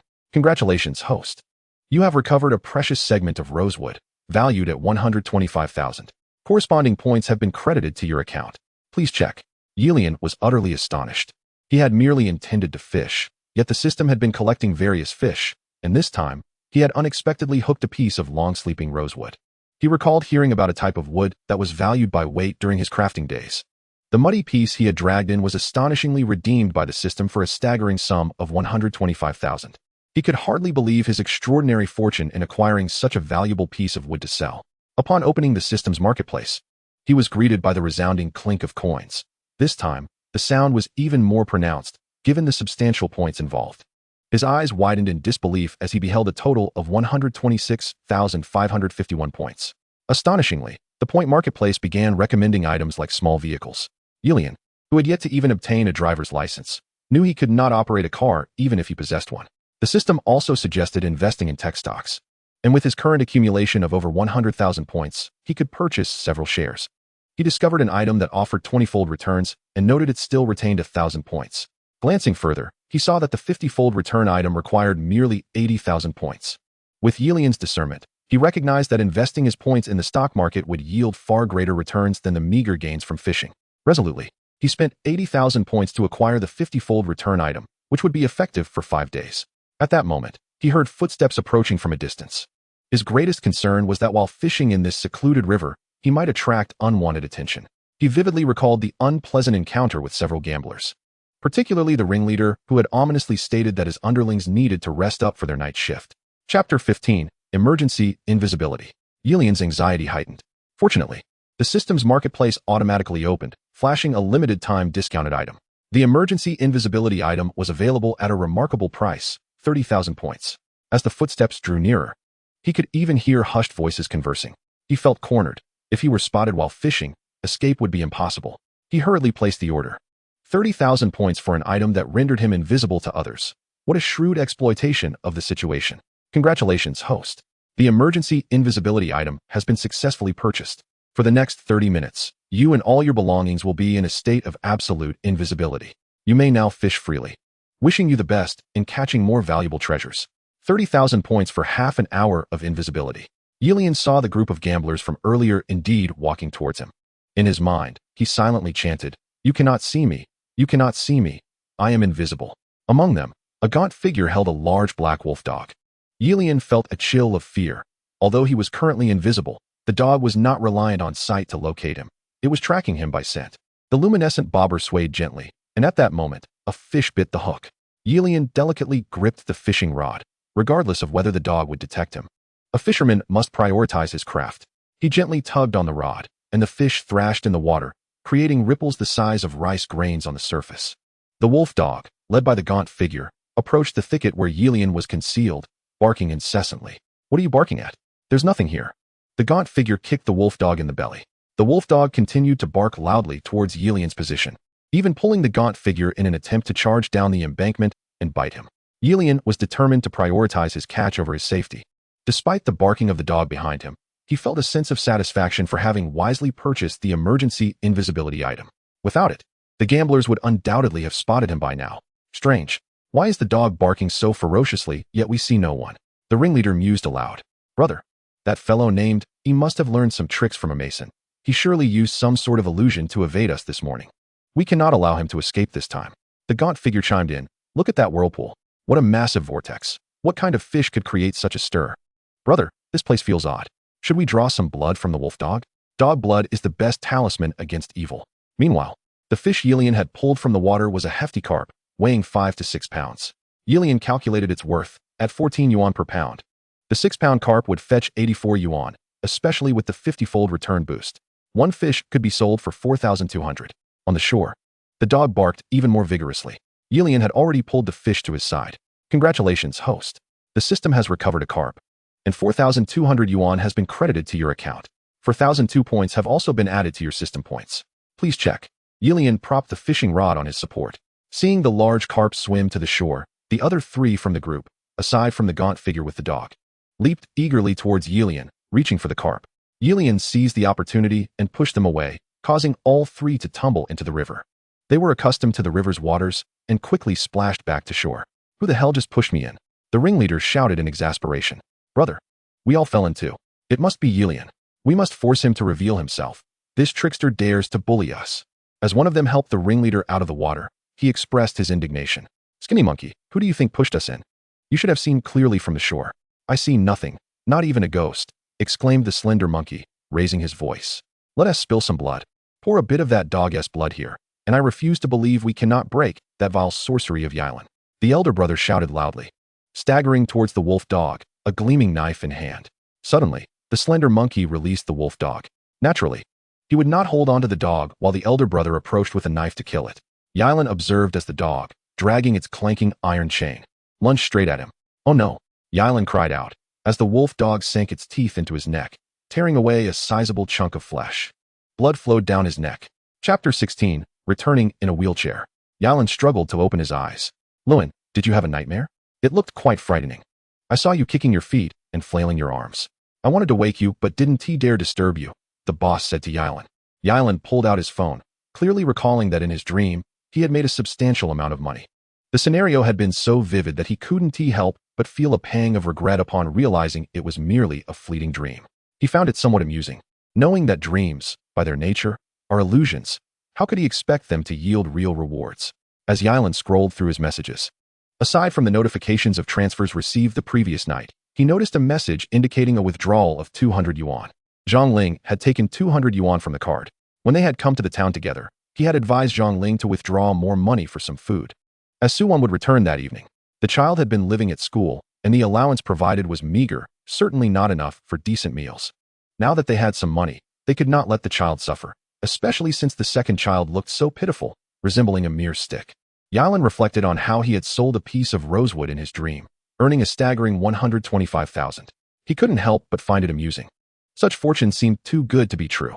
While others achieved their dreams through hard work, Yilan fancied he could attain wealth simply by dreaming. Luan, when we return, you must not overexert yourself. I've noticed your back. It has been treated for quite some time, yet there seems to be no improvement. Especially today. It appears your old injury has worsened with a new strain, the boss kindly reminded him. Brother, a bad back is a lifelong affliction. Some matters require your wife's understanding. Don't focus solely on momentary pleasures, as it may lead to lifelong consequences. An older patron, who frequently underwent therapy at the clinic, remarked thoughtfully. Coincidentally, at that moment, Zhang Ling entered, overhearing the conversation between the older patron and the boss. I hope you won't laugh at me, but since Luan injured his back, I haven't dared to touch him, fearing any lingering effects. We are an old couple now. Who still cares for such pleasures? Zhang Ling said, her face turning crimson. The boss intervened. Sister, the elder brother was merely jesting. Do not take it to heart. However, I must sincerely warn you. Luan's back has been under treatment here for quite some time, and while it seemed to improve, it has worsened in recent days. You must take this seriously. I wonder if a proper examination at the county hospital might be necessary. A wave of anxiety washed over Yilan. The previous night, while fishing by the wild river, he indeed felt he had exerted himself excessively, especially with the first fish he caught, which, though small, required great effort to pull from the water. Now, with the boss revealing his back's condition to Zhang Ling, Yilan feared that this hard-earned avenue for financial gain might soon be blocked. Sister, given Luan's current condition, it's best not to let him stand for too long or walk too far. Luckily, you've come. I have a wheelchair here, so you can push him home. If he feels lighter tomorrow, bring him back to me. If it's serious, he should be taken to the county hospital, the boss advised. Luan, let us go home, Zhang Ling said, borrowing a wheelchair and pushing Yilan as they headed back. Throughout the journey, Zhang Ling remained silent. Earlier, while coming to the town, Yilan and Zhang Ling had shared laughter, but now he could only heed the boss's words and allow Zhang Ling to push him home. He truly felt a piercing pain in his back. Lure, what happened? Just earlier, Luan walked perfectly fine to the town. Why is it that you now have to push him back? A kind neighbor inquired as they approached the village. The boss from the therapy clinic called me to pick Luan up. Oh, look at his back. Why does it never seem to improve? Zhang Ling replied. And it dawned on Yilan that Zhang Ling hadn't coincidentally come to fetch him. It was the boss who had requested her presence. Upon being wheeled into the yard, the neighbors called out, quickly, come help. Yilan, weighing around 140 pounds, was difficult for Zhang Ling to lift into the bedroom. This morning, I saw Luan standing. What happened that he now needs to be pushed? Zhang Ling, why are you so obedient? The boss told you to fetch him, and you did. Host. The emergency in his things ability something has been went 6 wrong during the treatment. Indeed, Zhang Ling, you must confront the therapy clinic. We can all testify that earlier. We saw Luan standing in the yard. He walked there, and now he cannot walk back. This makes no sense. The neighbors chimed in, each offering their opinions, urging Yilan and Zhang Ling to seek an explanation from the therapy clinic.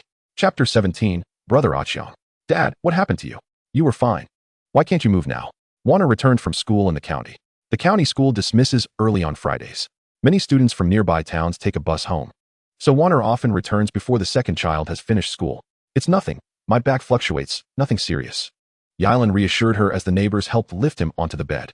Zhang Ling placed a blanket behind Yilan's back, ensuring he was comfortable, while also preparing to offer cigarettes and boil water for everyone. Lure, stop fussing. Taking care of Luan is more important. The good cigarettes were given to Yilan by the host while he was still in the craft. They had been stored for a while and were now somewhat moldy due to the dampness in the room. The neighbors, not minding, lit a few and shared. Luan, you should confront the boss of the therapy clinic. You can't take this lightly. Look, Warner is about to take her college entrance exams, and the second child is still young. The family has expenses inside and out. Indeed, Luan, heed the advice. If that therapy clinic has damaged your back, they cannot simply dismiss you, they urged. On the way back, Yilan intentionally twisted a bit. His back indeed hurt somewhat, but he could still stand. And it was not significantly different from how he felt earlier that morning. Why could he not move now? Is Lewin at home? A voice called out from outside as the neighbors lingered. Yilan recognized it as Qiang, his fellow apprentice, who, though a few years younger, had to address him as senior brother due to their apprenticeship order. Uncle Chang, please take a seat. Warner hurriedly brought a stool for Qiang to sit beside Yilan's bed. During Lewin's hospitalization, in order to repay his mortgage, he borrowed 5,000 yuan from Qiang. Lewin, what on earth happened to you? Why are you in a wheelchair? Just a few days ago, you were able to walk. Qiang bombarded him with questions, recalling how he had seen Lewin fishing by the riverside that very morning. Lewin immediately thought that Qiang's visit must be related to that skinny monkey and those gamblers. Senior brother, I didn't intend for it to be like this. I walked to the therapy center this morning, but on my way back, my back suddenly gave out. Lewin said helplessly. Qiang took out a stack of money from his bag and placed it on the table. Lewin, here's 5,000. Take it. And find a good hospital. Don't scrimp on your health. You know Warner and Erwa are counting on you to provide for the family. Lewin, initially thinking Qiang was there to demand the 5,000 back, was surprised that he had come to offer him money for medical treatment. He recalled his dream of catching purple sandalwood in the therapy center, which had resulted in a recovery of 125,000. If he had that substantial sum, he wouldn't need to borrow any money at all. Uncle Chang, how can we accept this? We recently borrowed 5,000 from you and haven't repaid it yet. How can we ask for such a large sum again? You see how Lewin is now. Earning money is hard, Zhang Ling said, feeling uneasy. It's fine. Lewin and I are like brothers from the same sect. In times like these, who else will help him if I don't? Just accept it. I just got some money and rushed over without even buying Warner a few candies, Chang replied with kindness. Lewin tightly grasped Chang's hand, and tears streamed down his face. Uncle Chang, I cannot express my gratitude enough. If one day my children have a chance to succeed, I will remember your kindness. Chang then mentioned that they should confront the owner of the therapy center, questioning how Lewin went there walking but returned in a wheelchair. The neighbors quickly relayed the situation to Chang, who became visibly agitated. What? This is outrageous. Lewin, you're too soft-hearted. Why don't you stand up for yourself? You're always kind to others, but do they remember your kindness? That contractor who works on the exterior walls, how many times has he come to check on you after your injury? It's true. Good people are often taken advantage of. Just as Chang was about to confront the therapy center, Lewin pulled him back. Uncle Chang, I truly went fishing by the riverside last night and injured my back myself. Warner, are you implying that things aren't chaotic enough? Fishing by the river? You're risking your life. How much money can you make from that? Look at you now. You can't even get out of bed. You didn't catch any fish. And you might have even lost your life. Warner cried, leaning over Lewin's bedside, her heart aching for her father. Lewin, I truly don't know what to say. You're desperate from being poor. If you're short on money, just say something. Even if Chang is not doing well, he could still lend you a few hundred. Chang sighed deeply. Do they think we're something? With Lewin in this state, if we report it, what kind of people would we be? Chapter 18. Why? The people in the room spent a considerable time chatting with Lewin. In times of illness, companionship brings warmth. Zhang Ling had gone to town in the morning to buy some meat, intending to improve Warner's diet. The delicious aroma of meat wafted through the house from the pot. As dusk approached, the neighbors began to take their leave. Lewin and Zhang Ling invited Chang to stay for a meal, but he declined. Just then, Erwa returned, clinging to Chang's leg, insisting he stay for dinner. Erwa, be good. Your sister has only just returned, and we've only bought a little meat. Once our lives improve, and you can earn money. Uncle Chang won't be able to leave even if he wanted to. Chang laughed as he freed himself from Erwa's grasp and ran off. Originally, Erwa wanted to show Uncle Chang his new shoes, but before he could, Chang was already gone.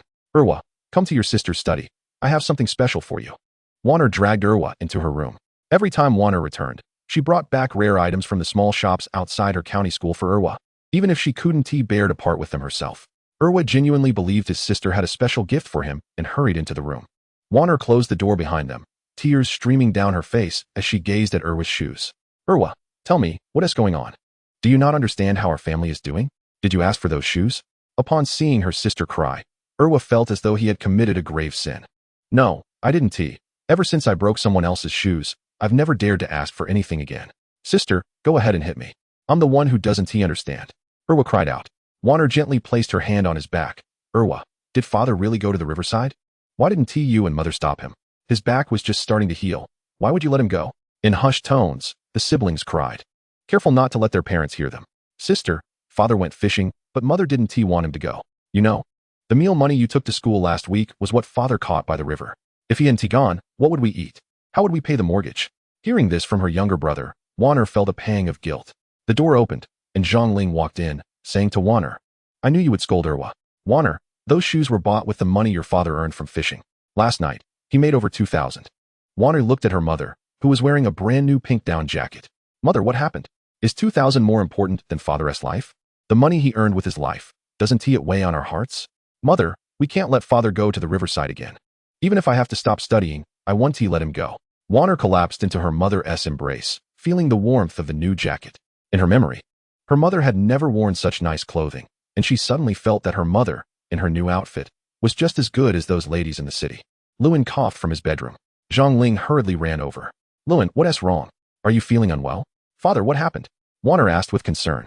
Lewin pressed his hand against the bed's edge. "Warner, your father has failed to earn money for our family. In all these years, I've only bought your mother this one down jacket, and now I've upset you. Warner, blame your father. It's all my fault for not being capable. Lewin, do not speak so. As long as we endure this difficult phase, our family will surely flourish. In that time, we shall purchase whatever our hearts desire. Warner, look at this beautiful down jacket that your father bought for me." As Zhang Ling spoke, tears glistened in her eyes. Warner tenderly touched her mother's down jacket and, with a smile breaking through her previous tears, remarked, "It's lovely. My father has an eye for beauty. This coat makes you look at least 10 years younger. Father, please refrain from calling yourself a failure. Our family has managed to acquire a house in the city. How many in our village can boast of such great success as yours?" Listening to Warner's words, Lewin felt a bittersweet sensation stir in his heart. For the sake of that mortgaged house, he had allowed his children and wife to endure hardships, yet now, in the eyes of his child, that very house was regarded as a testament to his capabilities. "Lewin, come and have your meal," Zhang Ling said, assisting Lewin to sit up. "No, mother. Let him be. I will feed him," Warner said, displaying her understanding. As Lewin sat up, he realized that his back was not as severe as he had thought, attempting to stretch his legs out from under the covers. He could indeed rise. It was not like before when he could hardly move at all. "I can move. Why did I need to be brought back from town?" Lewin laughed. Addressing Zhang Ling, Chapter 19, Unspoken Worries. "Lewin, we can no longer endure this turmoil. The boss said over the phone that you've offended those gamblers. It was his suggestion that you accept this illness as a fact. We cannot provoke them. We can only avoid them," Zhang Ling said with a hint of melancholy. "What? Someone wants to bully father?" Erwa exclaimed, indignation evident in his voice. "This is adult business. Children should not meddle. Eat. Haven't you been yearning for delicious food? This braised meat is so good, and you can't even fit it in your mouth," Zhang Ling laughed, addressing Erwa. From childhood, Lewin had never sought trouble, yet his nature was one of fearlessness. He never expected to find himself in a position where even a few small gamblers intimidated him. "Erwa, when you're at school, be straightforward and avoid getting into trouble. Warner, no matter who approaches you at school or what they say, do not believe them," Lewin cautioned carefully. Reflecting on his encounter with those gamblers that morning, he now realized he had indeed narrowly escaped, yet it had led to even more trouble. Those ruffians would certainly seek retribution for having him. Lewin bowed to them. They would not rest until they stirred up some chaos. "Father, do not worry. Our school is entirely enclosed. You know that even parents cannot easily enter the campus," Warner said with a smile. Zhang Ling tirelessly scooped meat into Warner and Erwa's bowls, occasionally adding some to Lewin's bowl, while she herself ate the white radish. "Mother, I think it would be best if you waited for Erwa at the school gate during drop-off and pick-up. After all, you need to go to town for work in the morning anyway. It would be better to take him earlier," Warner expressed her concern for her younger brother. Erwa raised his head defiantly. "Sister, who do you think you're looking down on? If the road is horizontal, I walk horizontally. If it's vertical, I walk vertically. In this place, I'm not afraid of anyone." Listening to Erwa, Lewin was reminded of his own childhood when he, too, was fearless and naive, unaware of the world's complexities. The family enjoyed a harmonious meal together. "Lewin, look, I bought over 30 yuan worth of meat, and our family can feast on it. From now on, if we are debt-free, we can feed the children like this every day, turning them into 2 hefty pigs," Zhang Ling remarked contentedly. Warner noticed her mother adding more meat to her father's bowl and quickly placed a piece in her mother's bowl as well. Through the window, Lewin observed the glow of their home illuminating the small courtyard. At this time yesterday, he had already set off with his fishing gear. This evening was undoubtedly forfeit. With Warner home so rarely, it was unacceptable for him, as a father, not to spend quality time with his children. "Mother, do you think the fish father caught last night is worth over 2,000 yuan? Can he even carry it?" Warner asked, a hint of doubt in her voice. "It's not heavy. It was a valuable catch. Last night, I even hired a car to deliver the goods to the county, Yiluan fabricated, knowing he must uphold his own story. What fish? So valuable? Erwa and Warner asked almost in unison, their curiosity piqued. The Chinese sturgeon. It's priced over 1,000 yuan per pound. Only the wealthy in the city can afford it. No one here would even inquire about it. Yiluan chuckled. The eyes of the siblings widened in astonishment. Yiluan could distinctly sense that these two children genuinely admired him, viewing him as an extraordinary hero. Dad, you're amazing. You see, fishing for one night earns you more than a week's worth of work on the exterior walls, Erwa exclaimed, his mouth full of food. It should have been a particularly joyous moment for the family, yet Zhang Ling and Yiluan exchanged gestures, subtly reminding the children to keep a low profile and not to boast.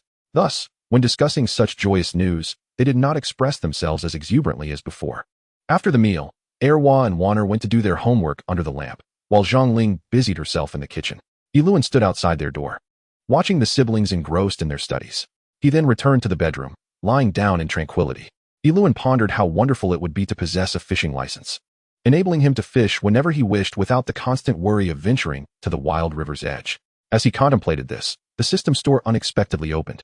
Originally possessing 1,001 points, he now found only 101 remaining. Moreover, the store displayed a friendly reminder. Host, your point balance is critically low, and the system storage cannot continue to provide storage services. Yiluan hurriedly extracted the notebook along with the bag from the system's storage space. What a reality check this system presented. Falling short of points led to an immediate service interruption, much like failing to pay a phone bill. Fortunately, no one witnessed his hasty retrieval of the notebook, valued at over 5,000 yuan, which he quickly concealed in his tool cabinet. At such a time, presenting a brand new notebook to Warner would not evoke surprise, but rather shock. A down jacket and a pair of shoes could be justified as items he had saved for a long time. But revealing an item worth over 5,000 within a single day would be impossible for anyone to accept. Chapter 20, The Backyard Fish Pond. As she stepped outside, Yiluan heard Warner already up and preparing breakfast, softly reciting her lessons in the kitchen and memorizing English vocabulary. Erwa had also risen, sweeping the floor with a broom. With both children being so considerate and responsible, Yiluan felt an overwhelming sense of happiness. Lying in bed, he opened the system store out of boredom. He had 101 points remaining and was browsing through all the available items in the store. Without having caught any fish from the wild river, his points would remain stagnant. Yiluan contemplated picking up a few bargains from the system store. To build a fish pond, the instant sale price was only 50 points. Yiluan pinched his arm to confirm he was not dreaming. Having a fish pond meant he could fish whenever he desired, without the anxiety of venturing to the wild river's edge. He promptly clicked to confirm. As 50 points vanished from the system store, he heard a congratulatory message resonate in his ears. Congratulations, host, on acquiring your very own primary fish pond. You may proceed to your backyard to claim it. Yiluan rose from his bed. Dad, your back isn't well. You should rest a bit longer in bed. I haven't prepared breakfast yet, Warner said with concern as she watched him get up. I need to move around. Lying down for too long makes my back ache and my arms sore, Yiluan replied calmly. Warner hurried over to support him, saying, Dad, let me push you. I truly worry that your old back might give out. Erwa dashed over from the backyard, exclaiming in surprise, Dad, when did we get a fish pond in our backyard? I just saw it while taking out the trash. Isn't it just a sand pit? It's been there for ages. How did it become a fish pond? Warner thought Erwa was overreacting. Behind the house, there had always been a small sand pit. In the hot weather, it would collect some rainwater, and some weeds grew within it. Erwa occasionally tossed small fish and shrimp he found outside into it. As the three arrived at the backyard, Yiluan looked into the pit, only to find it filled with clear water. Though the water plants had withered, small bubbles occasionally rose to the surface. While it wasn't substantial, it was indeed a small fish pond. Dad, isn't it strange? I pass by here every day, yet I never noticed there were fish in this pond. I'll go get a net. Let us catch one for dinner, Erwa said, his eyes gleaming with anticipation. What do you mean let us catch fish? We should sell them instead, Warner sensibly suggested. Erwa, bouncing with excitement, fetched a net. Even though the pond was merely a few meters square, he watched the fish floundering on the water's surface. Despite his best efforts, he was drenched in sweat and failed to catch a single fish. Warner, go get my fishing gear. Though this pond is small, the water looks deep. The fish in winter prefer the depths. Let me do the fishing, Yiluan said, filled with joy. With the fishing system at his disposal, as long as he caught fish, he could earn money. Dad, the fish in this pond are partly my contribution.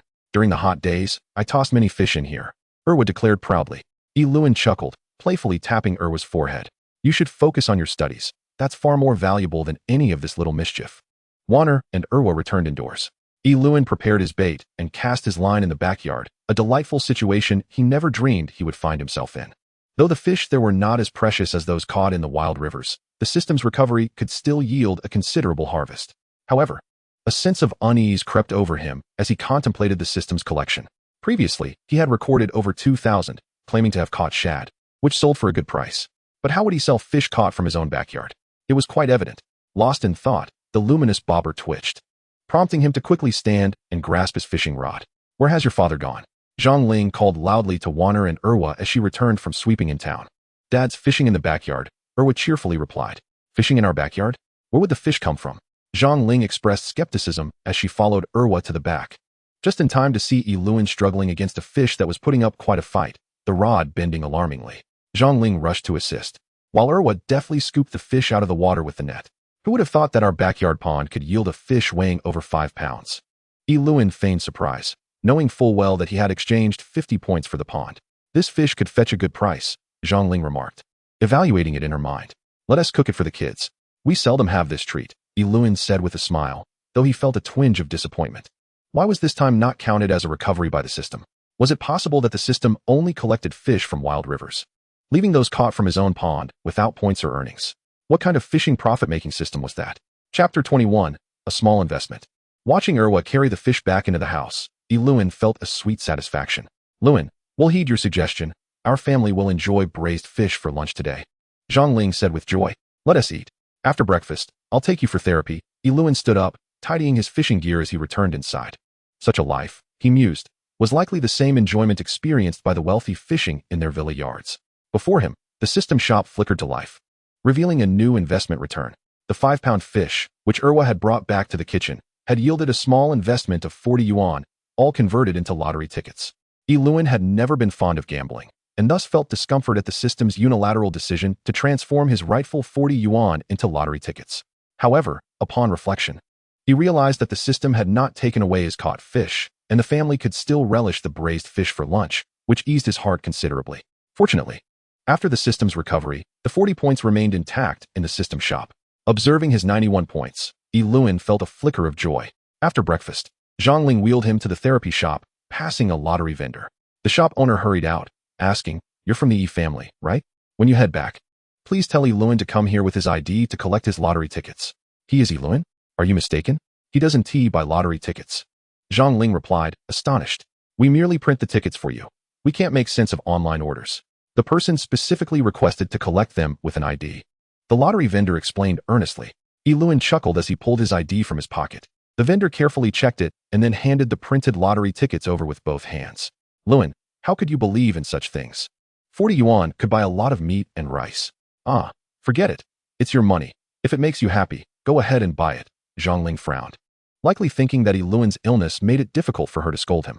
Lewin had slept well the previous night and remained alert during his therapy. "Did you hear? Last night, a few fools almost drowned by the wild river," an elderly man on the therapy table said. "How could anyone go swimming in this freezing weather?" Another man asked, puzzled. "Those idiots went there at night, clearly out of their minds for money, trying to catch fish. If they caught one, it would be 5,000, the elderly man remarked, startling Lewin. Who else but Shoho and his friends would be out trying to catch fish? How did they end up in the river? Did they slip? The therapy shop owner expressed indignation. Word is, they were already drunk and stumbling around. At that time, it seemed that a wolf dog was also being led along, claiming that near Dead Man's Bay, on the shore, a large fish weighing several pounds was spotted. A few fellows went down to catch the fish, but nearly failed to climb back ashore. The Grandmaster Zhong Ping animatedly recounted the tale, and Lewin, pondering in his heart, realized that the scene vividly mirrored one from his dreams. Perhaps it was a ghostly apparition. The atmosphere around Dead Man's Bay was inherently heavy with energy, even in broad daylight. Who would willingly linger in such a place? Others voiced their thoughts aloud. Indeed, afterward, those fellows found it peculiar. They had clearly seen the large fish, yet after plunging into the water, it vanished. The chill of the water had initially deterred them from pursuing the fish, and they blamed one another, wondering if they had been pushed into the water by a fellow traveler. Ultimately, no one had pushed them, which left the group terrified. Grandmaster Zhong Ping spoke with great enthusiasm. The patrons at the therapy center took it as a mere anecdote, paying little heed to the story. Yet, Lewin contemplated how the surreal imagery that had appeared in his dreams had, in fact, transpired so tangibly by the riverside. In his dream, he had caught fish, secured rosewood, and even pushed those gamblers who had tried to ensnare him into the river. All of this had occurred, but why was there no division of spoils? Nor had he accumulated that substantial amount of points? Yiluan remained silent, as was his nature, and no one paid him any mind. After completing her therapy session, Zhongling borrowed the wheelchair to push Yiluan back for his recovery. Luan, you heard that, right? We really shouldn't go near the riverside. In our case, even a fine of 5,000 is a significant sum, not to mention if it were just 500. Thankfully, you stayed home last night. Otherwise, those gamblers would surely have caught you, Zhongling whispered. Just then, they spotted a thin monkey leading a large wolf dog approaching them. What's your intention? Tighten that leash.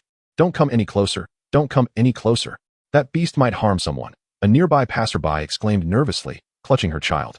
Zhongling halted the wheelchair, hesitant to move forward. Yiluan distinctly sensed that the thin monkey was directing the wolf dog towards him.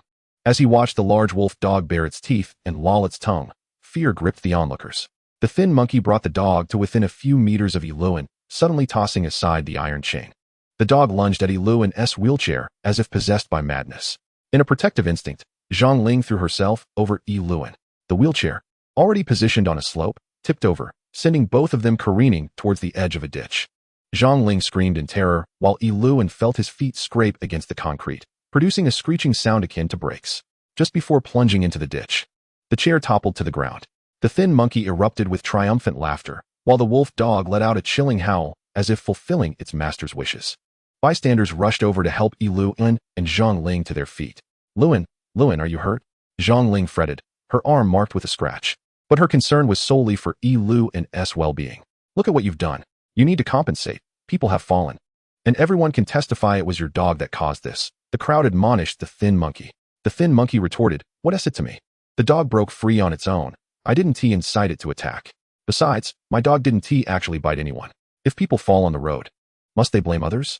The crowd pressed the thin monkey to cover Yiluan's medical expenses. He cursed, compensate? What do you expect me to pay with? I have no money, but I have a life. With that, the thin monkey swaggered away, proud of his actions. The onlookers gathered around Yiluan. Brother, how did you offend such a rogue? People like that can do anything. Sister, your wrist is bleeding. You should disinfect and bandage it quickly. Zhongling replied. It's just a minor scrape, nothing serious. We have medicine at home. I'll apply some ointment and bandage it myself. Yiluan felt a seething fire within him.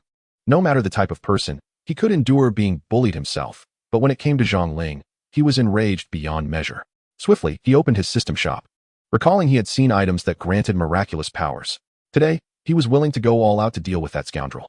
Soon, Yiluan found an item that conferred the power of the invincible Iron Fist, requiring only 90 points, with a duration of 5 hours.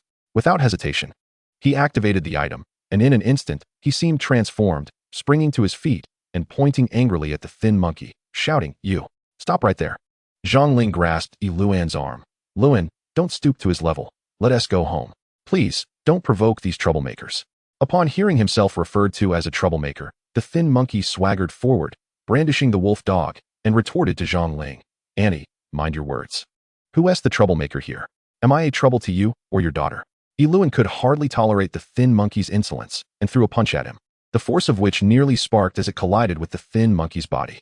The thin monkey dropped the iron chain, and the dog, witnessing its master being struck, transformed from a bully into a savage beast. The wolf dog lunged at Yiluan, but he, empowered by the invincible Iron Fist, stood firm, delivering a punch directly to the dog's jaw. The creature let out a yelp of pain, collapsing to the ground, blood seeping from its mouth. He's killed someone. Yiluan has committed a violent crime. The thin monkey fell to the ground, frantically calling his buddies. Luan, why did you hit him so hard? Zhongling tugged at Yiluan, her naturally timid disposition urging her to avoid trouble. Whatever they do to me, I can tolerate, but they cannot touch you. My girl, Yiluan declared with a voice that resonated with defiance, sending chills through those who heard it. As Yiluan struck the thin monkey and sent the vicious dog to the ground, bystanders witnessed the scene, perceiving Yiluan as the victim, forced to act in self-defense. A cornered rabbit will fight back. How much more so a man who sees his woman being wronged? Yiluan, weren't you just unable to stand? Your back is broken, yet you're still so fierce. Just wait. If I don't beat you down so you can never rise again, I'll call everyone father. The thin monkey swore, seething with rage. In such a small town, a single phone call from the thin monkey summoned his gang of brothers, who raced over on their motorcycles like a whirlwind. I want to see who dares to bully my brother Wei Jinbiao. The apparent leader threw his motorcycle to the ground and charged forward with 7 or 8 burly men. He could have parked the bike properly, but he deliberately chose to create a menacing spectacle, the wheels still spinning furiously. Wei Jinbiao gazed upon the frail monkey sprawled on the ground, while the wolf dog lay beside it, blood trickling from its mouth. Turning his attention to Yilan, who stood there with arms akimbo, his fury intensified. You, Yilan, brothers, charge forth. How dare anyone bully my comrades in our territory? Yilan, you are courting your own demise. Wei Jinbiao bellowed, leading a group of men, their demeanor ferocious as they advanced toward Yilan. Zhongling's wrist continued to bleed. She had been attempting to shield Yilan, yet she was taken aback by his sudden surge of temper. He had not only taken down the frail monkey, but also left its dog incapacitated. As the men rushed forward, Zhongling quickly positioned herself in front of Yilan, using her delicate frame to protect her man. The onlookers, who typically remained silent in the presence of Wei Jinbiao's gang, stood resolutely on Yilan's side, unable to bear the sight of him and Zhongling being oppressed. Brother Wei, please refrain from violence. Inquire of your own men first. If he had not unleashed the dog to harm, would the Yao family have retaliated? Voices echoed in agreement. Indeed, Brother Wei. We can all attest that your men instigated the trouble. You outnumber this couple. Should you dare to strike, you will invoke the wrath of the crowd. Surrounded by a growing throng, those present began to voice their support for Yilan. The Wei family has long bullied others, and we have turned a blind eye. But targeting the honest Yilan is a grave miscalculation, a brave soul declared. Yilan pulled Zhongling behind him and addressed those who wished to defend him. Esteemed friends, today as conflict is mine alone, do not involve yourselves. I, Yilan, declare that outside, at any time, it is permissible to bully me. However, should anyone dare to lay a hand on my beloved Zhongling or our child, I shall fight to the bitter end, even if it leads to my downfall. His resolute words drew admiring gazes from the crowd. Yet, Zhongling tugged at him. Luan, it's nothing. I merely sustained a superficial injury. Realizing that Yilan's willingness to risk his life was for her and their child, her heart ached for him. Well said, Yilan. You have articulated the most audacious provocation in the gentlest of terms. Today, we shall fulfill your wishes. You toyed with us previously, and now you have felled the monkey. We shall settle both accounts, Wei Jinbiao asserted, waving his hand as several men seized Yilan and began to encircle him. The spectators found themselves on the periphery, fervently cheering for Yilan.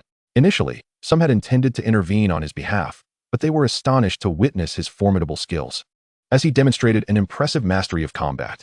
Unbeknownst to the crowd, Yilan's invincible punches, though only effective for 3 hours, could fell even the mightiest of fighters when the power was bestowed upon him. As Yilan unleashed his strikes with dazzling speed, the onlookers, who had once been anxious for him, now found themselves cheering him on, completely absorbed in the spectacle. Before long, the local security arrived at the scene. Wei Jinbiao lay on the ground, blood streaming from his nose, pointing at Yilan. Old Wu, this time, it was not us causing trouble. You must take charge. Several of my brothers have been assaulted. Oh dear, the fallen men groaned, feigning severe injuries upon the arrival of law enforcement. You deserve this, you idle troublemakers. Today's lesson is a blessing for you, Old Wu remarked, having momentarily forgotten his purpose for being there. Instead of aiding Wei Jinbiao's gang, he ordered the apprehension of those who were pretending to be victims. Approaching Yilan, Old Wu stated, You are Old Xiu's classmate, aren't you? I recognized you by your wheelchair. Old Xiu often speaks of your honesty and urged me to look after you. Even he did not realize you were a hidden gem. Hidden gem? I used to stand up for Qiuming often. Those standing here of a similar age have witnessed me defend him. Haven't they? Yilan replied with a humble smile. Old Wu, today we were attacked. Why are you detaining us instead of the assailants? Are you not afraid of divine retribution for condoning their actions? Wei Jinbiao shouted in fury. Chapter 24, A Call from the Maternal Home. Luan, how can you be so remarkable despite being so timid?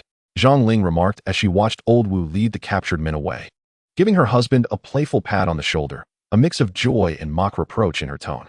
Dear sister, if your man is deemed timid, then there are no brave men left in the world. A true man, at home, should be like Yilan, always yielding to his wife and children. Outside, he must stand tall as a hero, an elderly gentleman passionately declared. Yilan understood that the incident of publicly chastising Wei Jinbiao's gang would soon become common knowledge. He had initially considered enduring it, but the thought of having to feign humility in front of others henceforth, especially for the sake of his wife and child, compelled him to take a stand. Zhongling intended to return the wheelchair to the therapy center, but coincidentally, the staff were also there watching the commotion, so they took it back for them. Yilan and Zhongling conversed as they headed home. At noon, Zhongling indeed prepared a braised fish from the catch Yilan had brought in that morning. The family, having not enjoyed such a feast in quite some time, was overjoyed. "Mom, your cooking is even better than the chefs at our cafeteria," Warner exclaimed, praising Zhang Ling's culinary skills. "Of course, our fish is free from feed. Completely natural. Besides, the oil we used is authentic, cold-pressed oil, so it's bound to be delicious." Yalan felt a surge of happiness as he watched his wife and child savor the fish he had caught, even if he himself ate none. "Dad, does this mean that every week when my sister returns from school, we can feast on fish?" Irwa asked, greedily sucking the juice from the fish bones, relishing the meal. Unlike the wealthy children who would not appreciate it in the same way, Yalan remained silent, his mind occupied with thoughts of how to amass wealth swiftly. Indeed, the entire family longed for a better life. Who wouldn't desire days filled with fish, meat, and money to spend?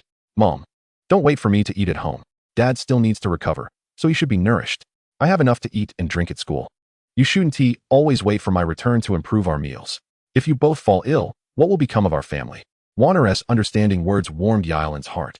No matter how much wealth one possesses, without considerate and filial children, it all seems meaningless. Each of Warner's words made Yalan feel that all his efforts for the family were worthwhile. Suddenly, Zhang Ling's phone rang. Yalan harbored an unsettling premonition. Zhang Ling had taken her phone outside to answer, for the signal in the countryside was rather poor. She preferred to receive calls in the open to avoid interruptions. Observing the extreme anxiety etched on Zhang Ling's face, Yalan inquired with concern, "Weiner's mother, what troubles you? Speak up, the sky will not fall." Upon returning from her call, Zhang Ling's hands trembled slightly. Her eyes were red, revealing her struggle to contain her emotions. She glanced at Weiner and then at Irwa, saying, "It's nothing serious. Weiner's uncle called to say we need not return for her grandmother's birthday in a few days as they are going on a family trip. Perhaps he fears we would impose by expecting a meal from them. We are not without our own means of giving gifts. I have encountered stingy uncles before, but none quite like ours," Irwa retorted defiantly. "If they choose not to return, then let it be. Who cares?" Zhang Ling's family had consistently looked down upon them. Even when she borrowed 10,000 yuan for a mortgage in the city, it wasn't long before they demanded repayment. Weiner added, "Mom, if uncle says we shouldn't go, then we simply won't. Grandmother's birthday falls during school hours, so I wouldn't be able to attend anyway." Only Irwa, the glutton, would take a leave to enjoy the feast, but now he misses out. From Zhang Ling's demeanor, Yalan sensed that matters were far more complex than she had let on. Just 2 years prior, her mother-in-law had celebrated her 70th birthday. Typically, such occasions were not honored unless explicitly invited, and attending often resulted in subtle reprimands and disdain. Despite their modest circumstances, Zhang Ling frequently brought home cherished items to honor her parents, never begrudging their treatment of her. Thus, Yalan was convinced that the call from Zhang Ling's family could not merely be about canceling their attendance at the birthday celebration or a simple family vacation. After a brief meal of delicious braised fish, Zhang Ling excused herself to attend to other matters, leaving the delectable fish for the children. "Father, it's evident that mother is feeling oppressed. Once we have the means, we must ensure she can hold her head high among her family," Weiner thoughtfully remarked, placing a generous piece of fish into Irwa's bowl. Chapter 25, Borrowing. After the meal, Weiner cleared the table while Irwa busied himself with his homework. Since receiving the call, Zhang Ling appeared somewhat distracted. Yalan followed her outside, urging, "What truly happened? The children are not here, speak freely. No matter how dire the situation, we shall face it together." "It wasn't Weiner's uncle who called, it was my father. He said mother is in the hospital," Zhang Ling finally revealed. "If she is ill, she must receive proper treatment. Once the children are back in school on Monday, we shall visit her in the hospital. After all, humans consume grains. Illness is inevitable. Remain optimistic. Mother will recover," Yalan consoled her. Yalan pondered that the family had likely treated Zhang Ling unjustly in the past, and now, when they faced difficulties, they might hesitate to seek help. "Linger, what am I to do? Mother requires surgery, and it will cost over 80,000. Father's meager pension has long been depleted by Weiner's uncle, and now, with mother's surgery, he offers nothing." Father was in tears when he called. Zhang Ling lamented, her gaze averted from Yalan. After a moment's contemplation, Yalan suggested, "Why not consider selling our house in the county? We must prioritize mother's treatment. A house can always be repurchased in the future. Mother's surgery is indeed necessary, but it cannot fall solely upon us to bear the costs. Why should Weiner's uncle not contribute? And what about my elder sister? Surely their circumstances are better than ours. It is outrageous that we should be the ones to cover the surgery expenses. Besides, that house is all we have left, after enduring so much hardship. It represents our only solace," Zhang Ling protested, her discontent palpable. Furthermore, she reflected on how her elder sister and Weiner's uncle had always looked down upon them. In moments of need, they had never offered assistance, and now that the tables had turned, they were nowhere to be found. Father believes we are easy to bully, which is why he approaches us, she added. Yilan could see that while Zhang Ling's heart ached for her mother, she was equally burdened by the past disdain shown by her sister and brother. Linger, father mentioned that we must gather the 80,000 soon. If we do not sell the city house, we can still explore other avenues for borrowing. We must not give up as long as there is a glimmer of hope. Yilan encouraged. Father said mother's surgery is scheduled for next Tuesday. If we can raise the funds by then, everything will be manageable. Truly, calamity does not come alone. Zhang Ling behind him and addressed those who wish to defend him. Just as your back begins to heal, mother falls ill again. I cannot bear to part with our home. Losing it would leave us with even less to say to others. Zhang Ling expressed her concerns. Indeed, the people in their area often judged others based on their wealth. Yilan had noticed that before they acquired their mortgaged home, neighbors treated him with indifference. During visits to Zhang's family, he had been regarded as merely a laborer, often disregarded even when seated beside others who would smoke and pass the cigarettes without acknowledging him. That incident had made him resolve never to smoke again. Linger, if we sell the house, I can only imagine how we will be perceived when we return to the Zhang family. It is disheartening to think that mother, who is so proud, will be left to face their indifference alone. I wonder how deeply this will wound her. Zhang Ling sighed heavily. With a smile, Yilan reassured her. Let us not dwell on such matters. Money and property are transient. They cannot accompany us in life or death. Do not worry, I will devise a plan. We will surely secure the funds before Tuesday. Rising to leave, Yilan felt a familiar ache in his back, as if the weight of his worries was manifesting physically. Borrowing money? His classmate Xiao Ming exclaimed incredulously. And for what purpose?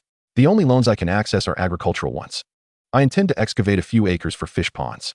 With winter upon us, it's the perfect time to start digging and building dams, Yilan rationalized. That is a sound idea. Yilan, you've finally seen the light. Let me tell you, to achieve wealth, one must be willing to invest. Relying solely on labor will yield little. Investing and expanding will allow your wealth to grow exponentially, like a snowball rolling downhill. Xiao Ming enthused, his excitement palpable. As the year drew to a close, he had struggled to disperse his loans, never anticipating that just when he felt lost, Yilan would arrive seeking a loan. I've always lacked the courage for such ventures. Xiao Ming, help me analyze this. What if I lose money on the fish farm? Consider the costs of excavation, fry, and marketing the mature fish. If I manage to raise a pond full of fish, what if I cannot sell them? Wouldn't that be a burden? Yilan initially sought the loan without any genuine intention of running a fish farm, merely attempting to alleviate Xiao Ming's suspicions. Chapter 26, 100,000 deposited. Xiao Ming offered a series of comforting words, fearing that Yilan might abandon the idea of investing in the fish pond. All right, just get it done for me. Can the money be transferred to my account right away? Yilan said, a hint of impatience in his voice. It's the weekend, Luan. I can certainly review the project during my time off, but the funds can only be transferred when the finance department is operational. It's just a fish pond. Is there really a need to rush? Xiao Ming replied with a smile. I'm just worried that I might lose my nerve and back out. Yilan admitted, his anxiety resurfacing. You think I'm overreacting? Right now, I'm feeling a bit shaky. We're talking about over 100,000. What if I can't repay it? Xiao Ming patted Yilan on the shoulder, chuckling. What is there to fear? I'm willing to lend you the money. I'm not worried, so why should you be? Luan, you need to stand tall. Once you have the funds, your confidence will soar. Just imagine, when you're raking in tens of thousands, even hundreds of thousands annually, not only will your neighbors envy you, but even those from the Zhang family, whom you often mention, will look up to you. It was common knowledge that Yilan had faced disdain from the Zhang family, and Xiao Ming's words were intentionally provocative. He then pulled out his phone. Hello, Shaolin. Come to the office today. We need to work overtime. A few years prior, Xiao Ming had visited Yilan's home multiple times, discussing opportunities for agricultural loans. They had talked about establishing pig farms, chicken farms, and even cattle ranches. Yilan often claimed he was too busy working with his craft to manage such ventures. After all, if anything went wrong, like an outbreak of disease, he could lose dozens or even hundreds of livestock, and relying solely on his craft income would not suffice to repay his debts. Luan, come, sign here. When you finally make up your mind, you must seize the moment and get things done, Xiao Ming urged, handing him a pen. As Yilan's mind wandered to Zhang Ling's hospital room, waiting for the funds for her surgery, he realized that this was the only viable path. Even selling his house in the city would take longer than receiving the project funds directly. Yilan's hand trembled as he held the pen, and Xiao Ming reassured him. It's all right. In this region, we are blessed with abundant resources. Once the pond is dug, just toss in the fish fry in spring, haul in loads of fish feed, and by autumn, you will be reaping the rewards. Xiao Ming then showcased tangible examples of successful fish farming from neighboring villages. Look at Huaitree Village. They had 3 thatched houses and, Within 3 years, bought a city house and 2 cars worth over 20,000 each. Luan, set a precedent for your village. Earn a few million, even tens of millions, and let everyone follow your lead, all right? Xiaoming was anxious that Luan might have second thoughts. Thus he whispered in his ear about the lucrative opportunities the loan would bring. Luan awkwardly scrawled his name in the designated area. Xiaoming produced a crimson ink pad, and Luan pressed his bright red fingerprint where required. Good. Luan, now that it's done, there's no turning back. You won't need to run around for the pond.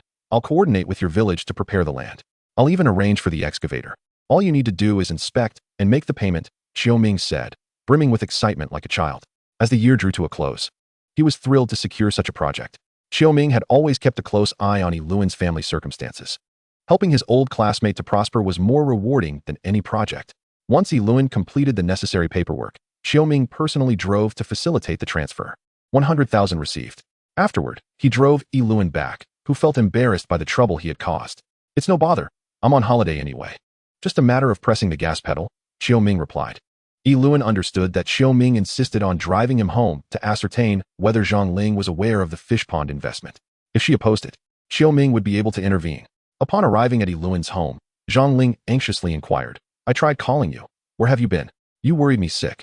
Luan checked his phone, realizing it had somehow been on silent mode, revealing several missed calls from Zhang Ling. What's going on, Luan? I sensed you were in a hurry for the agricultural loan, which must mean something else is up, right? You can tell me, what is happening? Luan hesitated to reveal that his urgent need for the loan was to cover his mother-in-law's surgery, not wanting Xiaoming to discover his deception. Chapter 27, Disdain. Luan. Hurry, we must get to the hospital. I hope we can catch a final glimpse of my mother, Zhang Ling said, tears streaming down her face. Let us take my car, stop dawdling, and bring Warner and Erwo along. Without asking any questions, Xiaoming quickly turned the car around, urging them on. At midday, Zhang Ling tried to distract the 2 children, not wanting them to know the gravity of the situation. Warner was aware that her grandmother was hospitalized and nearing death. Despite their strained relationship, seeing her mother cry made her tear up too. Erwa, affected by the mood, burst into tears in the car. Luan noticed Xiaoming shooting him a resentful glance. He sensed that Xiaoming had caught on to the fact that he had taken out a loan under the pretext of digging a fish pond, when, in truth, it was for his mother-in-law's medical expenses. Having worked in the town where Zhang Ling's family lived, Xiaoming was adept at navigating the roads there and drove swiftly without needing directions. Within an hour, Xiaoming had parked at the town hospital's entrance. Luan spotted his sister and brother-in-law's car parked outside, and seeing it filled him with trepidation, knowing he would be subjected to the scorn of the Zhang family. Luan. Look, you're both in the same trade, yet Zhao Yuan has dozens of employees earning salaries, making hundreds of dollars per head.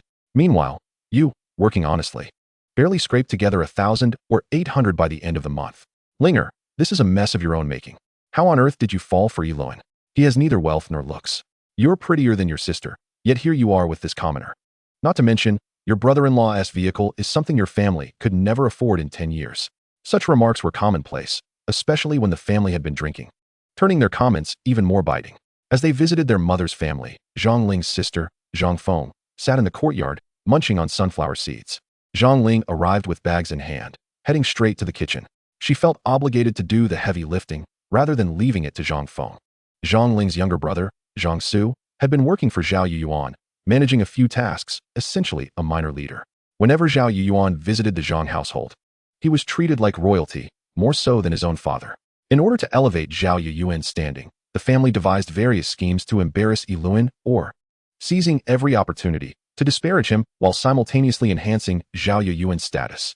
Upon disembarking from Xiaoming's vehicle, Luan hurriedly sought out the hospital where Zhang Lingyang was admitted. Noticing his uncle's car, Erwa scanned the surroundings, but, failing to spot his uncle, he raced over and, in a fit of frustration, kicked the car several times with his roller shoes. Warner, more sensible, tugged at him forcefully, insisting, Erwa, if we truly aspire to greatness, we must aim to acquire larger, finer vehicles in the future. Venting our frustration by kicking someone else's car is hardly a mark of achievement. Instead, let us grow up and one day purchase a more expensive car for our father. Xiaoming, familiar with some acquaintances at the hospital, led Luan directly to the office of the hospital director. Director Luo, he began, this is my best friend, Luan. I implore you to consider a solution for his mother-in-law, Lin Suqin. Xiaoming wasted no time in conveying their purpose to Director Luo. Our hospital has a partnership with the city's major hospitals. According to the specialist consultations, Performing the surgery here offers a 70% chance of success. We have already informed the family, but they cling stubbornly to that 70% figure, insisting that unless we can guarantee 100% success, the operation will not proceed. He continued, given that they arrived in a luxury vehicle worth hundreds of thousands, it seems evident they are reluctant to spend a single penny. An assistant of Director Luo interjected after he finished speaking. When Zhang Ling's father called at noon, he made it abundantly clear. His eldest daughter, son-in-law, and their son, Zhang Su, may speak sweetly, but in truth, they have no intention of contributing a dime. Upon entering the hospital, Zhang Ling rushed to see her mother. Just as Zhao Yuan and Zhang Su approached the director's office. Luan, what brings you here? Our mother is gravely ill, and instead of checking on her, you are here wasting time in the director's office. This is a significant matter. No one thought to summon you. Now that you are here, what can you do? Surely, your family cannot provide even a trifling amount. Zhang Su's attitude towards Yi Luan had never wavered. Ah Su, that is not a fair assessment. As a member of the Zhang family, Yi Luan bears some responsibility regarding our mother's illness, does he not? Right, Luan? Zhao Yuan maintained his usual sarcastic demeanor, and one could almost feel the chill emanating from his nostrils. Chapter 28. The dispute. Mr. Zhao, how have you contemplated our proposal? Director Luo once again presented the surgical plan before Zhao Yuan. If you can assure me that the surgery will guarantee 100% success, I will sign immediately. Director Luo replied, life and death are at stake. If the one lying on that hospital bed were not my beloved wife, Zhang Feng's mother, I would not be so concerned. We cannot spend money only to end up with nothing, correct? Zhao Yuan asserted confidently. Zhang Ling's father hurried over. Director Luo, I will sign. Will my signature hold any weight? Father, if you can provide the surgical fee, you may sign. We will not obstruct you. Whoever can provide the funds will have a say in the surgery, Zhang Su remarked, as though he were completely detached from the situation. Having calculated that his father could not possibly produce such a sum of money all at once. Yi Luan, you have come as well. Ah, in my haste, I did not think to call you here. Even if you are here, you will only add to the noise and lamentations without any financial contribution. It would be a wasted trip. Yi Luan observed the helplessness on his father-in-law's face. Father, please do not speak nonsensically. Zhao Guo is simply reluctant to part with his money. Do not be misled. He can certainly afford tens of thousands. Zhang Su's eyes widened as he stared at his father. Yi Luan could hardly fathom that Zhao Yuan could be such a person. Rumors suggested he possessed assets in the millions or even tens of millions, yet he hesitated to spend a mere 70 or 80,000. Director Luo, please speak candidly. Given my family's situation, if the treatment succeeds, how many more years can we expect? Zhang Ling's father implored, seeking an answer from Director Luo.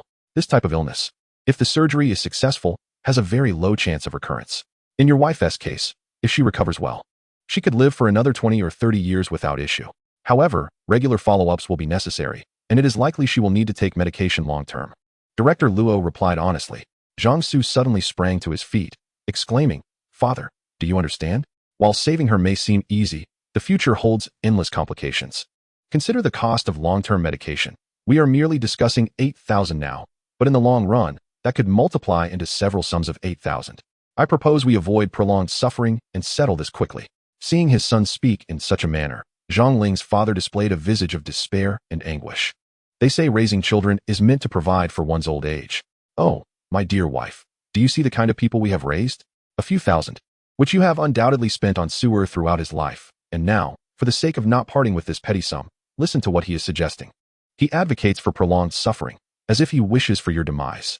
Yi Luan stepped beside his father-in-law. Father, I will cover the costs with Zhang Ling. Luan, spare us your empty words. Where would you get such money from? You are merely talking. You have been without income for several months due to your injury. Zhao Yuan interjected, dismissively. Hearing Yi Luan offer to pay, his father-in-law did not express gratitude, but rather exhibited further helplessness. Yi Luan, you must understand that the burden will not simply end with 8,000. If you pay for the surgery, you will be responsible for all subsequent expenses. You cannot neglect the costs of long-term care. It would be best to take your family home. After all, Linger isn't busy. So let her care for you day and night. Zhao Yuan analyzed the situation from Yi Luan's perspective. Luan, I reiterate, you are aware of the demands. You have seen how Zhao Gu and I are perpetually occupied with significant matters. We have never had the luxury of leisure like you. Once your mother recovers, any further issues must be handled by you. Thus, after you pay the 8,000 surgical fee, all subsequent matters will fall to you, Zhang Su stated, his face betraying no shame, as if he believed this to be the natural order of things. How audacious. Zhang Su, is that truly how you speak? Your mother raised you through thick and thin, and this is how you repay her? Have I truly raised such a rebellious child? Get out of my sight. If I must crawl back to my pit, I will endure the scorn of the world for your sake, Zhang Ling's father roared, pointing furiously at Zhang Su. Had he not been frail and elderly, he would have readily confronted his son. Yi Luan glanced at Xiao Ming, who stood nearby, his expression a complex mixture of emotions. Uncertain how to balance the dilemma of funding a life-saving surgery. Chapter 29, Payment. Yilian emerged from Dean Luo's office, with Xiao Ming trailing closely behind. Yilian, are you truly preparing to withdraw the 100,000 mint for the fish pond to fund Zhang Ling's surgery? You stormed in here today with such fervor. Yet your intentions regarding the fish pond are clearly insincere. You are resolutely intent on deceiving me, aren't you? Xiao Ming feigned anger as he addressed Yilian. However, Yilian discerned that Xiao Ming was not genuinely upset. If you can secure the land for me, rest assured that even if I cannot afford an excavator, I will toil with a hoe, one scoop at a time, to create that fish pond for you. I, Yilian, will uphold my promises.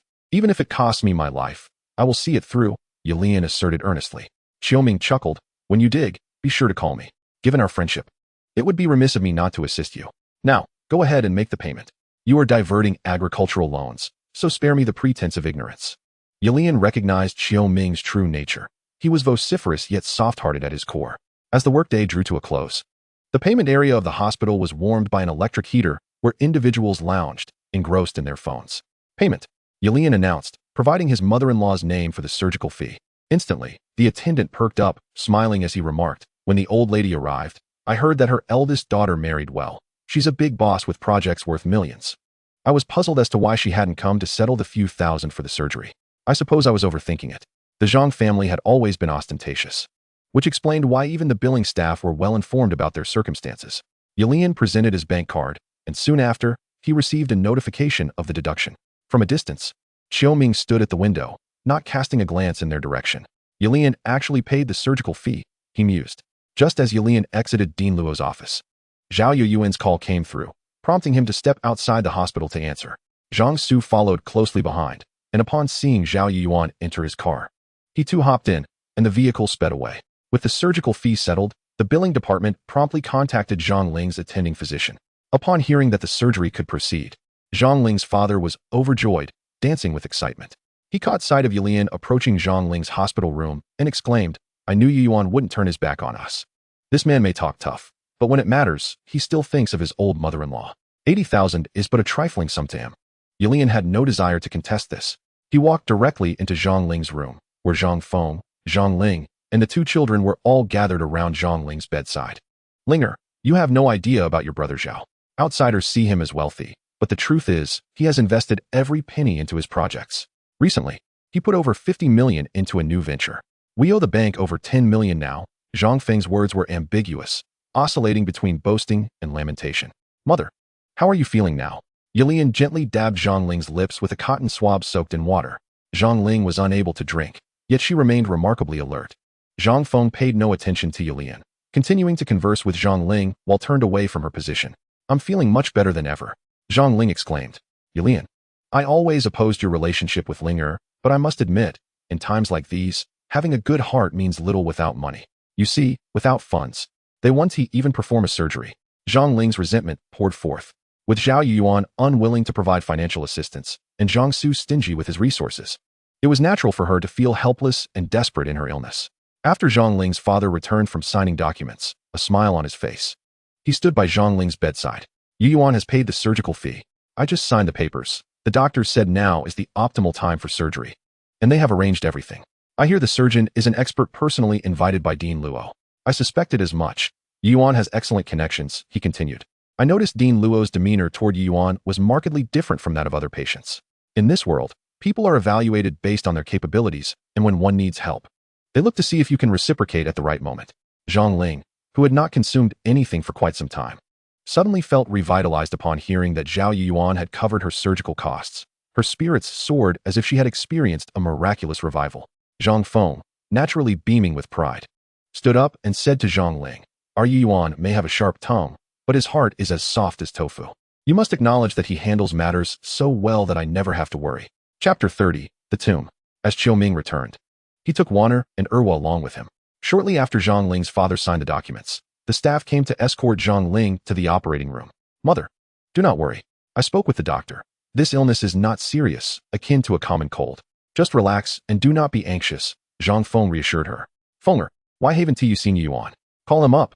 Since I used his money, I should express my gratitude, Zhang Ling's mother insisted, scanning the crowd for Zhao Yuan. Unable to contain herself, she voiced her thoughts to Zhang Feng. Yilian interjected, earlier, I saw Zhao go finish a call and leave, undoubtedly. There are matters at the company requiring his attention. Mother, it is only natural for children to contribute some money when their parent is ill. You can rest easy and focus on the surgery. Zhang Ling's mother suddenly grew displeased, retorting, you clumsy tongue. Can't you speak more eloquently? No one here thinks you're mute. What could be more important than my surgery? If you lack capability, stop worrying about others' affairs. Yo Yuan's company is thriving. There's nothing amiss. You have such a pessimistic outlook. Yilian had never been fond of Zhang Ling's mother's incessant chatter. Yet, she was Zhang Ling's mother, and often, her criticisms of her daughter mirrored her harshness toward him. He had grown accustomed to the Zhang family's attitude towards him. Yilian did not want Zhang Ling's mother to enter surgery with a negative mindset, so he suppressed his feelings. At that moment, Zhang Ling's parents regarded the surgical expenses as a gift from Zhao Yuan. Yilian chose not to dwell on the matter. Let them say what they wished. As long as Zhang Ling's surgery went well, that was all that mattered. Zhang Feng dialed Zhao Yuan's number multiple times. But those present heard the message that the number was unavailable. Zhang Ling's father chuckled, saying, Fenger, stop trying to reach Yuan. He is likely busy at this hour. Yuan is indeed capable, but he works tirelessly. You cannot assist him, so do not add to his burdens. Zhang Ling's mother felt a tinge of disappointment. On the surface, she sought to express her gratitude to Zhao Yuan through a phone call, but in reality, she wanted those present to recognize her remarkable son-in-law. Once, she and Zhang Feng had meticulously selected their son-in-law, who was exceptionally visionary. Zhang Feng smiled and said, all right, I'll heed Father's advice. Yo Yuan's success is also a reflection of our Zhang family's fortune. One person's blessings reflect the blessings of our ancestors. Dad, Yu Yuan specifically consulted a feng shui master to select an excellent burial site for mother. Once she enters that grave, our Zhang and Zhao families will surely reap immense blessings. Yalan suddenly perceived that Zhao Yuan was obstinately refusing to pay for Zhang Lingyang's surgical fee. If Zhang Feng had not uttered a word, he would never have imagined that he was secretly wishing for Zhang Lingyang to depart for the afterlife sooner rather than later. Good heavens, is there truly such a son-in-law? Zhang Lingyang's mood quickly soured. Fenger, are you not cursing me, desiring my early demise? No wonder you all have been so reluctant to cover my surgical expenses. You are scheming for my premature death. She exclaimed. I am alive and well. Why would I need a grave? If you truly wish to occupy some auspicious burial site, why not directly entomb those two old wretches from the Zhao family? Initially in high spirits, upon hearing Zhang Feng mention that Zhao Yuan had purchased a burial plot for her and that he attributed his current success to the favorable terrain where the Zhang ancestors were buried, she immediately connected the two matters. In front of so many people, she propped herself up and unleashed a tirade of curses upon Zhang Feng. Zhang Feng burst into tears. Her intention was merely to express her filial piety towards Zhao Yuan, never anticipating that her mother would hear about the burial plot and respond with such profound sorrow. Her countenance transforming into one of indignation. Zhang Ling's father interjected, Fenger, please do not cast ill thoughts upon Yuan. If he truly intended for you to be buried sooner, he certainly would not pay for your surgery, would he? We all must face that moment eventually. You should try to accept it. Zhang Lingyang pointed accusingly at her husband. What a heartless man. I wonder what kind of enchantment Yuan has cast upon you. I am alive and thriving. I would have no objections if he were to purchase several villas for me. But to buy that thing, does he not wish for me to die early? Are you waiting for me to pass so you can seek a younger, prettier woman? As she wept and railed, tears streamed down her face. What are you all doing? The patient is about to undergo surgery. How can you provoke her to such a degree that her emotions spiral out of control? How will the surgery proceed? The doctor remarked, observing the scene with a mix of bemusement and concern, addressing the family responsible for caring for the patient rather curtly. Zhang Lingyang, fearing the doctor might refuse to operate, quickly wiped her tears away and, like a child, smiled and said, Doctor, I am fully compliant with your treatment. You see, I am now emotionally stable. I will immediately stabilize my emotions. Look, my son-in-law has spent so much on me. I should be overjoyed, not angry. I am not angry. I will cooperate. I will stabilize my emotions. Chapter 31, The Grand Prize. Zhang Lingyang's behavior left the doctor amused yet exasperated. Rest assured, it is a minor operation. Relax. Do not be tense, he reassured her as his staff wheeled Zhang Lingyang into the operating room for pre-operative preparations. In the corridor outside the operating room, Zhang Ling, Zhang Feng, Yalan, and Zhang Ling's father waited in silence, all feeling somewhat anxious. Zhang Ling's father frequently checked the time on his old mobile phone. Suddenly, Yilan's phone rang. Zhang Ling, let me accompany you outside to take the call, she offered, following him as they exited through the hospital's back door, only to find the caller had hung up. It was an unfamiliar number. Could it be a scam? Yilan wondered, showing the number to Zhang Ling. She glanced at it and laughed. Let us wait a moment. If there were something important, they would call back. If not, perhaps it was just a wrong number. Zhang Ling had always been understanding. Standing behind the hospital, which was designated for patients to bask in the sun, she consoled Yilan. My parents have their tempers. With your fragile health, don't take it to heart. Let us not dwell on their words. I have a big heart. It's nothing. Although my parents' words may be harsh, I will take them as encouragement and motivation. One must endure some hardship to strive for excellence. Their behavior ultimately benefits me, Yilan replied calmly. I somewhat regret bringing Erwa and Waner. The children are still young. We adults can withstand some discomfort and disdain, but I worry about them being hurt. Zhang Ling expressed her concerns. Children can handle a bit of adversity. Erwa dislikes his uncle, and having faced some pressure, he may study with more diligence. Waner is already showing understanding. Previously, when Erwa kicked his uncle's car, Waner was there to admonish him. Yilan observed every detail, untroubled by concerns for their children. He believed that as they grew, they would become increasingly mature. Yilan's phone rang again. He answered, putting it on speaker so Zhang Ling could hear. Is this Mr. Yilan? I am from the lottery center. Congratulations, you have won this round's lottery grand prize. Please bring your ticket to claim your winnings. The total amount for your selected ticket is 1,274,075. 1,274,075. Yilan repeated the figure. Indeed. If you have any questions, we can verify and calculate again when you arrive. Thank you for participating and for your support. The caller's excitement was palpable, and their demeanor was exceedingly sincere. Zhang Ling's eyes widened in astonishment. Did we really win, Yilan? Did we truly win over 1 million? For Zhang Feng, 1 million or 10 million might not be a significant matter, but for Zhang Ling, who had long lived in hardship, hearing of such a substantial sum was almost beyond belief. She pinched her own hand hard, feeling the sharp pain. Indeed, this was not a dream.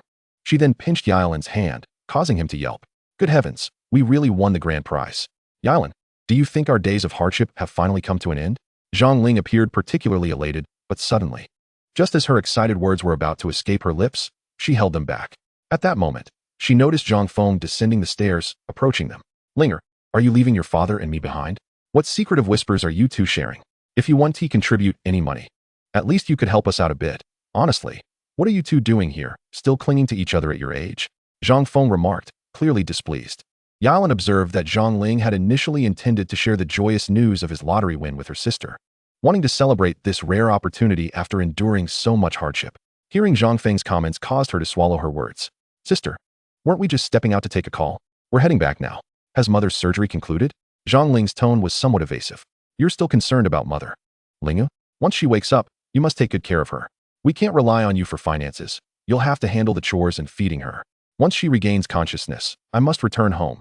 There are piles of matters to attend to, and if I don't supervise those hired caretakers, who knows what mess they'll create. Zhang Feng outlined the arrangements for the coming days. Zhang Ling could only nod in agreement, acknowledging that if she remained here to care for her mother, she feared she would be unable to manage her cleaning job in town for long. Chapter 32. Who will pay? Yilan followed Zhang Feng into the corridor outside the operating room.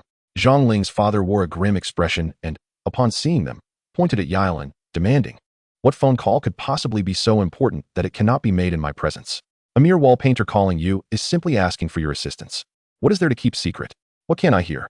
Zhang Ling wished to explain to her father, yet Zhang Feng interjected, Dad, mother is ill, and you are already anxious enough. Please, do not let your anger rise. Consider Yilan and Zhang Ling as mere apparitions. There is no need for you to let their mistakes add to your own frustrations. Yilan, initially filled with joy at having some money, had been contemplating how to arrange a special care room for Zhang Ling's mother after her surgery. With finances no longer a concern, he was determined to ensure her utmost comfort. Until now, Zhang Feng believed that the surgery fees were being covered by Zhao Yuan, and she consistently portrayed an image of financial affluence in front of Zhang Ling. Although Zhang Feng's admonitions towards her father were warranted, it was truly excessive to drag Yilan and Zhang Ling into the fray, casting them in such a disparaging light. Sister, you may play the benevolent one before our father. We harbor no objections. But how can you so easily involve me and Zhang Ling, regardless of our faults? You have no right to speak of us in such a manner, Yilan retorted bluntly. Why shouldn't I speak? As the elder sister, chastising you is entirely justified. If you possess the means, Why not contribute to Mother Ling's surgery fees? If you cannot procure the funds, do not pretend to be someone of importance. Zhang Feng snapped back. Zhang Ling's father continued to speak with an air of discomfort. Yilan, disinterested in furthering the argument, especially outside the operating room where the doctors were diligently working, sought only to shield Zhang Ling from any distress. He could tolerate personal grievances, but he could not bear to witness her being wronged.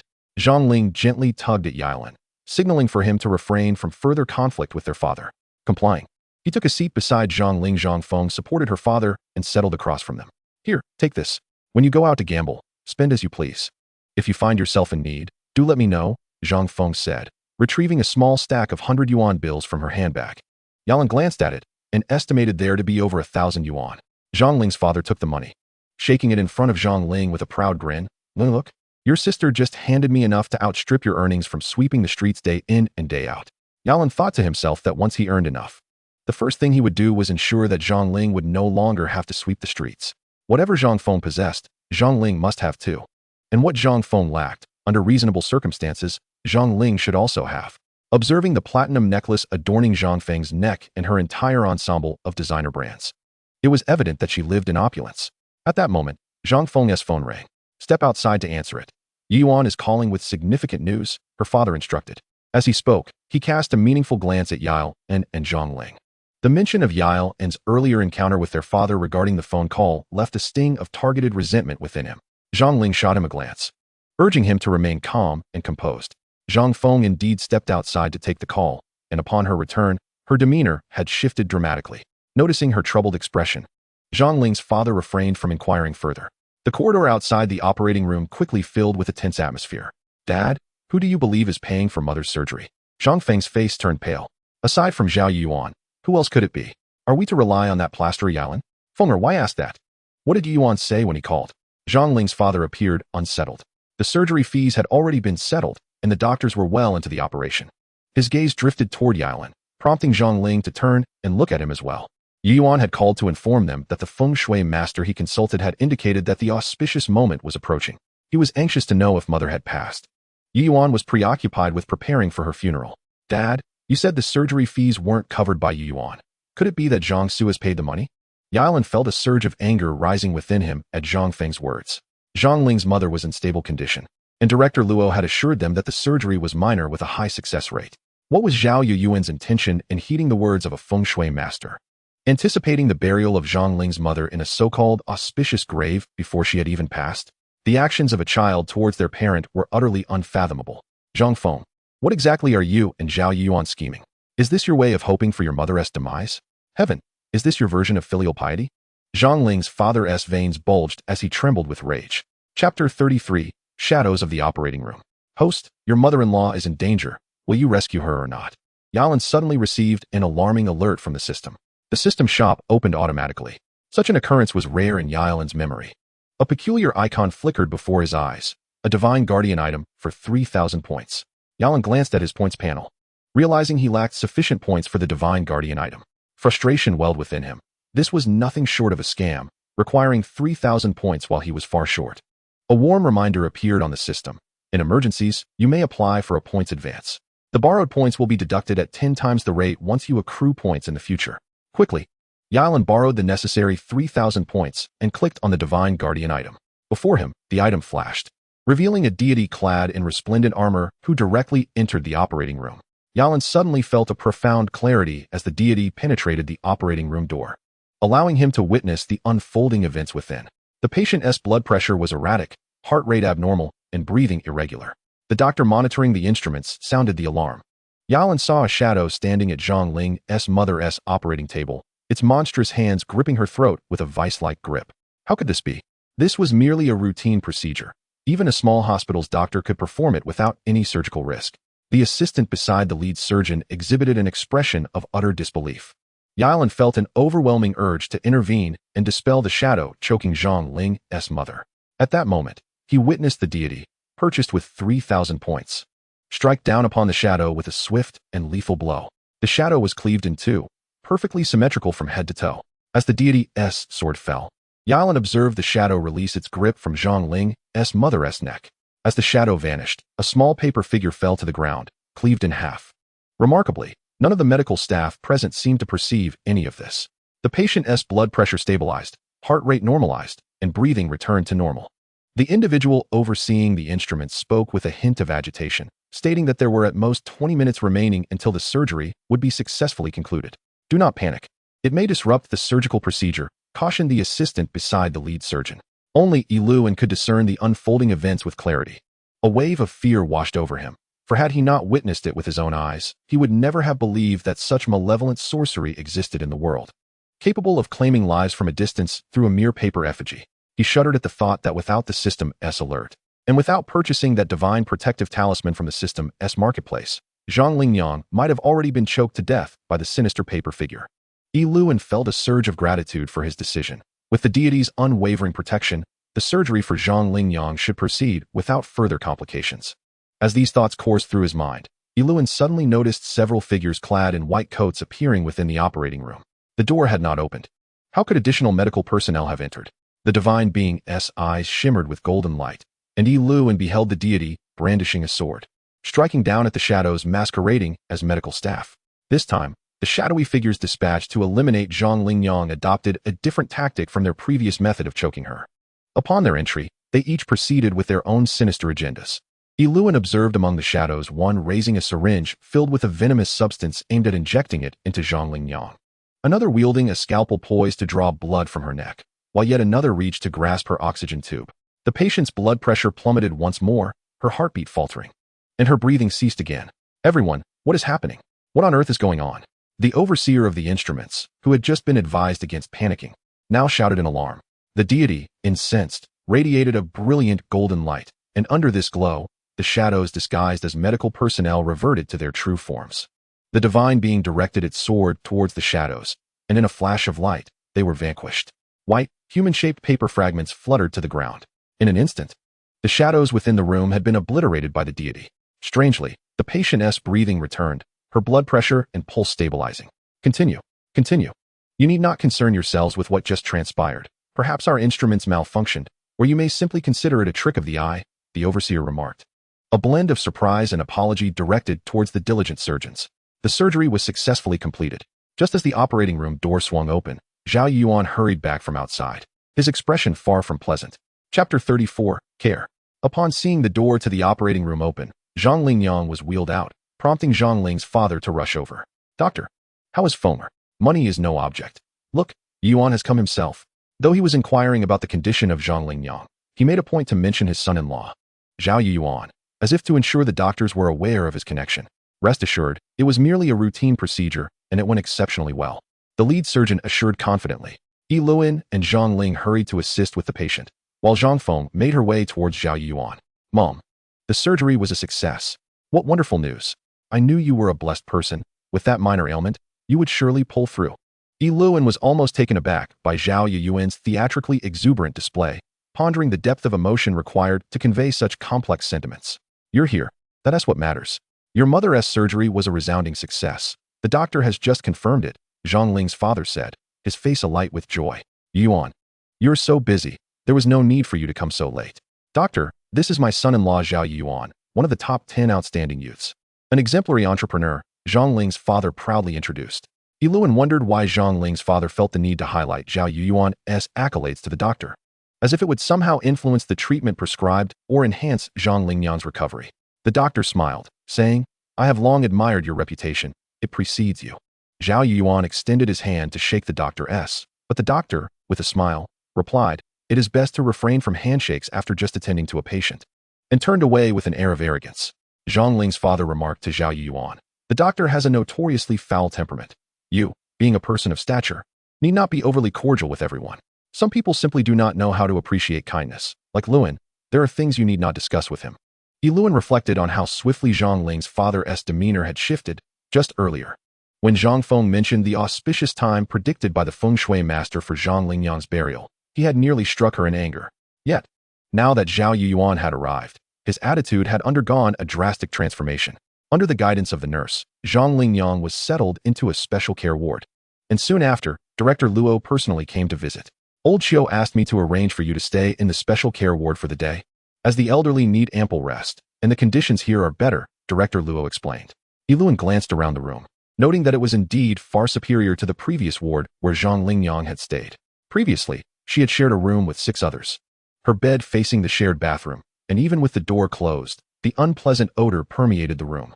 In contrast, the special care ward, while still equipped with a bathroom, was well ventilated, featuring a modern flushing toilet and a shower, with central air conditioning maintaining a comfortably regulated temperature. Thank you, Director Luo, for your consideration. This indeed is a significant improvement over the previous ward. Your assistance will be forever appreciated. My son-in-law Zhao Yuan is well connected with the county and city. Please feel free to reach out if you require anything in the future. Zhang Ling's father expressed with heartfelt gratitude. Director Luo approached Yi Luan, saying, Luan, Old Xiao has instructed me to accommodate any requests you may have, as long as they are within my authority and do not contravene principles. I will do my utmost to assist you. Director Luo shook Yi Luan's hand, while Zhang Ling's father, intending to extend his own hand, noticed that Director Luo had no intention of reciprocating and instead pretended to adjust his hair. Luan, who exactly is this old Xiao that Director Luo keeps mentioning? After Director Luo had walked away, Zhao Yuan surprisingly inquired of Yi Luan. Oh, just a classmate from elementary school. He was the one who drove me here earlier. You met him in Director Luo's office, Yi Luan replied calmly. A silence enveloped the room. Yuan, wasn't he sewer with you when you went out? Why hasn't he returned with you? Given the state of his mother, shouldn't he at least come back to check on her? Zhang Ling's father suddenly remembered Zhang Su. Zhao Yuan responded, there was an issue at the construction site, and Sewer was in charge of that area. He was supposed to return to see his mother, but I had to send him to handle the situation. Otherwise, I would call him right now to come back immediately. Zhang Ling's father's furrowed brow relaxed, and he smiled at Yi Luan, saying, Luan, I initially thought Sewer was not capable. Yet it seems he has been diligently engaged in serious matters alongside his brother-in-law. I always said, one becomes like the company one keeps. Luan, if you wish to earn the respect of others, you must engage in endeavors that are worthy of admiration. Linger, do you now comprehend why your mother and I have consistently opposed your marriage? Ignoring the counsel of elders often leads to lifelong regrets. Chapter 35, The Legacy. Fenger, your mother has undergone her surgery. You and Yu Yuan should return home sooner. Look at how exhausted you both are. Zhang Ling's father urged Zhang Feng and Zhao Yuan to leave, as the hospital air was stifling and Yu Yuan had many responsibilities awaiting him. It's all right. There's no need to frequent the hospital, he added. Zhang Feng then turned to Zhang Ling and said, Linger, you have no pressing matters. Take good care of your mother with Luan. I'll visit when I can. With that, Zhang Feng and Zhao Yuan drove away. Zhang Ling addressed her father, Dad. Please rest well on the accompanying bed. It's for the best. I haven't closed my eyes for 2 days and nights. He advised, if there's any situation, seek the doctor. Do not take matters into your own hands. Your mother has a temper, and now that she is unwell, we must cater to her needs. After giving his instructions, Zhang Ling's father lay down and fell asleep on the bed. In a soft whisper, Zhang Ling leaned close to Luan and said, Luan, your back is not well. After such a bumpy journey, you should lie down on the chair outside for a while. I will keep watch here. Upon hearing her words, Luan felt all his grievances dissipate. It was not he who bore the brunt of the unfairness at the Zhang household, but rather Zhang Ling. Yet, she felt diminished in the presence of her family, all because of him. Linger, let me keep watch. I am accustomed to staying up late. You should rest a bit. You've been running around and must be quite weary. Zhang Ling rested her head on Luan's thigh, and soon enough, she fell into a deep slumber, even laughing in her dreams. Luan mused that she must have been dreaming about winning the lottery, over 1.27 million, and after taxes, she should receive around 1.01 million. Just moments ago, he had calculated it several times, deducting 20% tax. Luan, suddenly, a powerful voice erupted from the intensive care unit, startling him in the stillness of the night. After thorough examination, you meet all the criteria to accept my legacy. Kneel and pay your respects to your master. The voice resonated in his ears. Luan glanced around, seeing no one. As he scanned the area, he was astonished to find an identical version of himself sitting by Zhang Ling's mother's bedside, with Zhang Ling's head resting on his thigh. In that instant, Luan realized he had experienced an out-of-body experience, hardly believing he could detach his spirit from his body. Following the voice, a magnificent palace appeared before him, suspended in the air like a temple nestled among mountains. Within the grand hall sat an elderly man with white hair and beard, holding a feather duster, exuding an aura of celestial grace. Luan immediately knelt. Esteemed master, I, your disciple Luan, kneel before you. Good, good, good.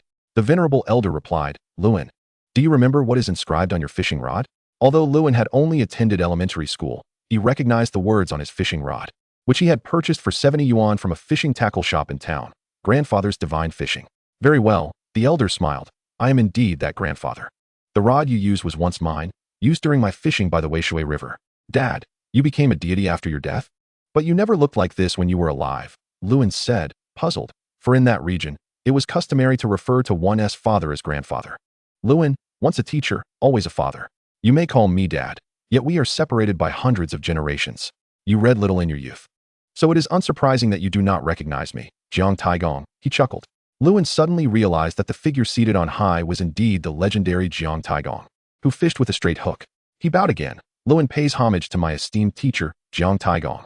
From now on, I will diligently study and broaden my knowledge, ensuring no one ever looks down upon me again. A radiant halo of 7 colors emanated from the elder's palm and enveloped Lewin, who felt as if he were reborn. Lewin, I now bestow upon you the entirety of my millennia of cultivation. Among the 3 lives and 3 realms, all deities are under my command. You have become my disciple and inherited my 1,000 years of legacy.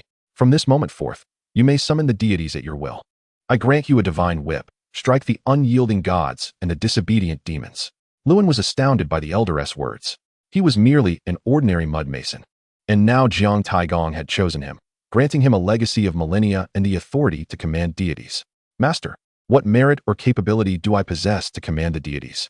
I fear I am ill-equipped to bear such a significant responsibility.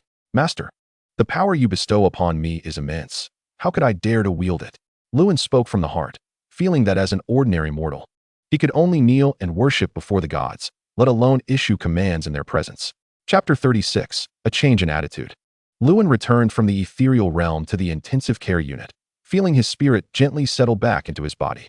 Zhang Ling's mother awoke, and upon seeing Lewin by her bedside, her attitude towards him had undergone a remarkable transformation. Lewin, you have truly worked hard. Zhang Ling's mother's voice was faint. Mom, do you feel better? He inquired with a smile. The doctor said your surgery was very successful, and you will soon recover. Wait here. I will go ask the doctor what you can eat, he reassured her. Zhang Ling, having been in a light slumber, heard the conversation between Lewin and her mother. She tidied her disheveled hair and asked with concern, Mom, does the wound hurt a lot? Do you need a painkiller? Having undergone cesarean sections for her previous births, Zhang Ling was particularly sensitive to pain, and as the anesthesia wore off, she experienced more discomfort than others. Thus, she was most concerned about her mother's pain level. The frail Zhang Ling's mother reached out to gently stroke Zhang Ling's hair, saying, I'm not as sensitive to pain as you are. Linger, you and Lewin are truly wonderful. After this illness, I have come to realize that wealth is insignificant when it comes to life and death. No amount of money matters. As Lewin stepped out to find the doctor, Zhang Ling advised her mother, Mom, you've just had surgery. Try not to talk too much. We have plenty of time to chat. When Lewin returned, the doctor followed closely behind him. Elder, how do you feel? You cannot eat just yet. The nutritional force should suffice for now, the doctor explained. Thank you, doctor. I feel much more at ease now. Before the surgery, it felt as though a heavy stone was pressing down on me, and I could hardly breathe, Zhang Ling's mother expressed with a hint of excitement in her weak voice. Elder, your condition is not as serious as you think. Rest well, and you'll be able to move around in no more than 5 days. Your ailment is truly not as grave as you envision, the doctor reassured with a smile. Zhang Ling's mother required no sustenance, nor could she partake of water. The physician advised that if she experienced severe thirst, a cotton swab dipped in water could be gently applied to her lips. With meticulous care, Zhang Ling utilized a cotton swab to moisten her mother's lips. For children, tending to their ailing parents is an inherent responsibility. Strangely, Zhang Ling's mother felt an overwhelming sense of gratitude. Perhaps it was the realization of her past disdain for Zhang Ling, never bestowing her a kind glance. Now post-surgery, the first faces she beheld were those of her daughter and son-in-law, whom she had always looked down upon. Linger, you and Lewin have kind hearts. Your lives will surely improve day by day. Those with compassion and loyalty do not languish in poverty for long, Zhang Ling's mother remarked. Zhang Ling then quietly informed her mother, Mother, Lewin won a lottery prize yesterday. What? A grand prize? Was it 100, 200, or perhaps 1,000, 2,000? Her mother exclaimed. Our family is already short on funds. It's unwise to dream of sudden wealth. It is far better to engage in honest work and earn tangible money, she continued. You may envision 5 million, but others only think of your mere $2. Zhang Ling absorbed her mother's admonishments, intending to share the true amount of Lewin's winnings, over 127,000, a sum that would net them more than $1 million. Mother, you are absolutely right. The odds of winning the lottery are exceedingly slim. It is only through diligent work that one can truly enjoy a good life. Zhang Ling echoed her mother's sentiments, suddenly realizing that her mother had just undergone surgery and must not be overly excited, as any agitation could jeopardize her recovery. As their conversation continued, Zhang Ling's mother unexpectedly fell asleep, her gentle snoring filling the air. Zhang Ling paid little mind. For someone who had just undergone surgery, rest was paramount for healing. At dawn, Zhang Feng and Zhao Yuyuan arrived at the hospital. Luan, you must be exhausted after keeping vigil all night. Now that mother has had her surgery, it is my and Zhang Feng's turn to fulfill our filial duties. Please, go rest at Su'er S. He has prepared breakfast for you, Zhao Yuan insisted, his demeanor towards Luan markedly courteous, as if he had transformed into a different person. Luan glanced at Zhao Yuan, whose eyes were bloodshot. Despite the claim of going home to rest, he appeared more fatigued than if he had not slept at all. Zhang Feng added, Ling look at you, always dressed like a poor beggar. Who would have thought you would come into wealth? 80,000, and you just gave it away so easily. What a far cry from the past. You've contributed both financially and physically. It makes us feel rather embarrassed. Listen to your brother Zhao, go home and rest. You look utterly worn out. It seemed that Zhang Feng had never spoken to Zhang Ling in such a manner, leaving her feeling somewhat disoriented. Zhang Ling cast a glance at Luan. Although he had won over $1 million, that prize had yet to be claimed. Luan, where did you procure the funds for the surgery? She inquired eagerly as they exited the hospital. I applied for a rural assistance loan and secured 10 acres of fish pond from Xiaoming. We'll start with 10 acres in our village. Constructing the pond and purchasing fish fry. Yesterday afternoon, Xiaoming had the finance department transfer the funds to me, Luan explained candidly. Yesterday, when I saw Xiaoming happily bringing you back, I knew you must have borrowed the money. Luan, you have a truly kind heart. You've paid for mother's surgery, and though she is unaware, hasn't her attitude towards us changed significantly? Zhang Ling did not reproach Luan for his expenditure. Oh, by the way, when shall we go claim that prize of over $1 million? Let us not opt for a bank transfer. I want cash, counted out by hand. It's our family's first time having such wealth. I must bring it back personally, she said, her eyes sparkling with excitement at the thought of the lottery winnings. Indeed, let us take cash. We can revel in this joy and bask in the glory, Luan responded, surprisingly eloquent in his enthusiasm. On second thought, let us stick with a bank transfer. When we go to collect the prize, you should wear the Sun Wukong mask from Erwa. I've heard that lottery winners often disguise themselves. We can't let anyone know of our newfound wealth, lest they come seeking loans from us, Zhang Ling reconsidered. Her initial excitement tempered by concerns of what their fortune might bring. Luan readily acquiesced to Zhang Ling's wishes. All right, let us proceed with the transfer. If a photo is needed, I can crouch down a bit, and with the mask on, I assure you, no one will recognize me when I return from claiming the prize. As they conversed, they arrived at the house Zhang Su purchased in town. Upon entering, Zhang Su greeted them warmly. Sister, you see, our town's houses can't compare to what you bought in the county. From now on, our parents will live here, which should be more convenient than the countryside. The house consisted of 3 bedrooms and 2 living rooms, and Zhang Ling was aware that it was purchased at a bargain, with all expenses covered by their parents. This was Zhang Ling and Luan's first time stepping into the house. Just as Luan sat down, he felt a sudden twitch in his eyelid, a consequence, perhaps, of a sleepless night. In that fleeting moment, a vision of Zhang Ling's mother in the special care unit flashed before him, surprising him. He hadn't consciously thought of her. How could such an image surface so abruptly? He recalled seeing Zhang Feng sitting by her bedside, occupying the very chair Zhang Ling had earlier used, while Zhang Ling's father had woken and was conversing with Zhao Yuan in a corner.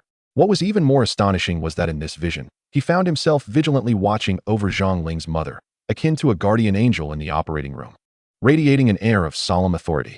Luan felt a peculiar sensation wash over him. Could it be that he had unlocked a form of clairvoyance, allowing him to perceive anyone or anything he wished to see, regardless of location? Luan, I've been busy outside all day and didn't prepare much at home. Please, make do with what's available, Zhang Su remarked, placing breakfast on the table. Brother Yuan said you both toiled through the night. Eat well and rest. Having already eaten, Zhang Su picked up his car keys and took his leave. Watching him depart, Zhang Ling turned to Luan. Luan, when will you learn to drive? It will be much more convenient for us to take the kids out. Luan replied with a smile. That sounds wonderful. If we buy a car, Erwa will be overjoyed. He boasts about his roller shoes all the time. Just imagine how he'll want me to drop him off at school every day. With thoughts of newfound wealth, Luan resolved that if other children had cars, then his child should enjoy the same privileges. Since Zhang Ling had expressed a desire to learn to drive, he was eager to enroll in driving school immediately. Moreover, as the new year approached, managing the 10-acre fish pond would require him to drive to and from town to transport fish and feed. Luan, I find myself pondering the sudden and significant shift in Zhao Gu and Dejia's demeanor towards us, which is likely attributed to the newfound wealth in our possession. Clothing serves as a facade for one's identity, while money embodies the courage of a person.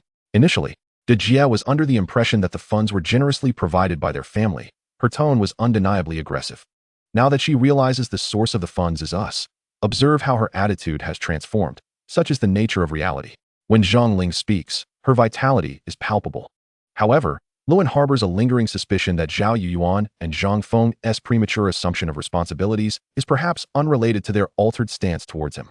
As Luan felt a peculiar twitching in his eyelids, he found himself standing by Zhang Ling's mother's hospital bed, struggling to comprehend the unfolding circumstances. Chapter 38. A Life at Stake. Upon awakening from a long slumber, Luan realized he had slept throughout the entire day. Zhang Ling had prepared a nourishing soup for her mother, and after a light meal, they brought the steaming chicken broth to her bedside. Upon entering, they found Zhang Feng engaged in conversation with her mother, while Zhang Ling's father and Zhao Yuan were absent from the room. "Mother, you appear to be in much better spirits," Zhang Ling remarked cheerfully, placing the chicken soup on the bedside table. "Just earlier, the doctor visited and expressed surprise at my recovery. I hardly seem like someone who has undergone surgery," Zhang Ling's mother replied joyfully. "I never anticipated this, my dear. We have not always treated you kindly, and if it weren't for Luan covering the surgical expenses, I fear the operation might not have been possible at all." Mother, Yuan was not unwilling to assist. He was merely apprehensive about the risks involved in the surgery. If he hadn't persistently inquired about the operation's success rate, would the doctor have been so attentive?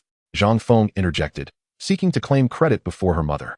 Zhang Ling ladled the fragrant chicken soup into a bowl, which her mother accepted eagerly, consuming 2 bowls in quick succession. "Mother, you've just had surgery. Be cautious not to overindulge. If you enjoy it, I can prepare it for you daily," Zhang Ling warned, promptly reclaiming the bowl to prevent her mother from consuming more than she should. Suddenly, Zhang Feng burst into tears, exclaiming, "Mother, Yuan no longer wants me. He wishes to divorce me." Luan was taken aback. Hadn't Zhao Yuan and Zhang Feng seemed well just yesterday? "Sister, what is going on? I thought you and Zhao Gu were getting along well," Zhang Ling inquired, her concern evident. "It infuriates me.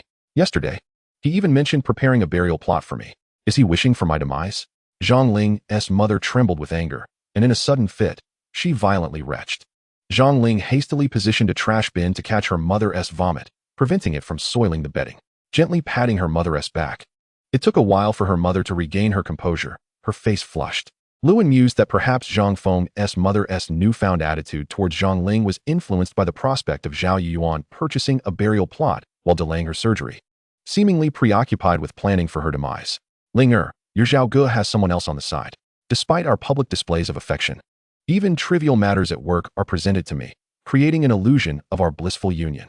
Yet, the moment he experiences a hint of displeasure, he casts me aside." Zhang Ling's mother lamented, her fury reaching a boiling point. "Is it possible that Zhao Yuan, seeing me survive, believes I cannot reside in his so-called auspicious burial ground, thus hindering his success and prosperity, and has decided to abandon you?" she continued, her eyes wide with indignation. Luan remained silent. The accusations leveled by Zhang Ling's mother were absurd in the extreme. Were it not for the divine artifact he acquired from the system's marketplace, which granted him a vision akin to awakening from a stupor upon entering the operating room, he would never have considered the veracity of her claims. At this juncture, I fear no repercussions in sharing this with you. Feng do you believe that while I underwent surgery, Zhao Yuan might have driven off to consult that charlatan feng shui master? I am certain they conspired in some clandestine locale to conduct a malevolent ritual." Zhang Ling's mother fumed. "Mother, how can you speak thus of Yuan? He indeed has someone else. But he has assured me that as long as he brings home the money, my concerns regarding his affairs are unwarranted. No matter how flawed he may be, he would not resort to taking your life." "You are reading too much into this," Zhang Feng protested, defending Zhao Yuan, believing he could not be so malevolent as to wish death upon her mother. "Feng cease your defense of that Zhao Yuan. Though I lay unconscious on the operating table, my heart remains acutely aware. I witnessed a shadowy figure amidst the medical staff, choking me. At that moment, I could not fight back and nearly lost my breath. Who but Zhao Yuan would desire my demise at that moment?" Zhang Ling's mother trembled with despair, her disillusionment with Zhao Yuan palpable. "Now call Zhao Yuan. Tell him that if he truly desires my life in exchange for wealth and fortune, I am willing to sacrifice myself for my daughter. Inform him that my burial can be arranged at any time. I am prepared to depart this world. But he must not abandon you. Our family cannot endure such disgrace. Our daughter has committed no wrong to deserve this fate, Zhang Ling's mother wept, tears streaming down her face. Luan stood by, feeling that the true villain in this tale was not Zhang Ling's mother, but the wretched Zhao Yuan, who would forsake even his own mother for the sake of wealth. Chapter 39, A House of Cards. Zhang Feng indeed called Zhao Yuan. Yuan, mother just declared that as long as you do not divorce me, she is willing to die. Zhang Feng conveyed this message with an unsettling casualness, as though inviting her mother to a mere gathering. Luan observed that Zhang Ling's mother's countenance had darkened. No one genuinely wishes for death, and her previous words were clearly born of anger. Zhang Ling's father entered, carrying an 8-pound kettle, placing it beside the bed with wide eyes. What? Fenger, what are you saying? Your mother is fine. Why would she wish for death? Have you lost your mind? What kind of man is Zhao Yuan? Your mother has just undergone surgery, and she cannot die. Is he planning to strike her down with a stick? He exclaimed, incredulous at the thought of such a heartless man. Father, sit down. Just now, Feng told me that Zhao Yuan no longer wants her and wishes to divorce. Zhang Ling's mother interjected.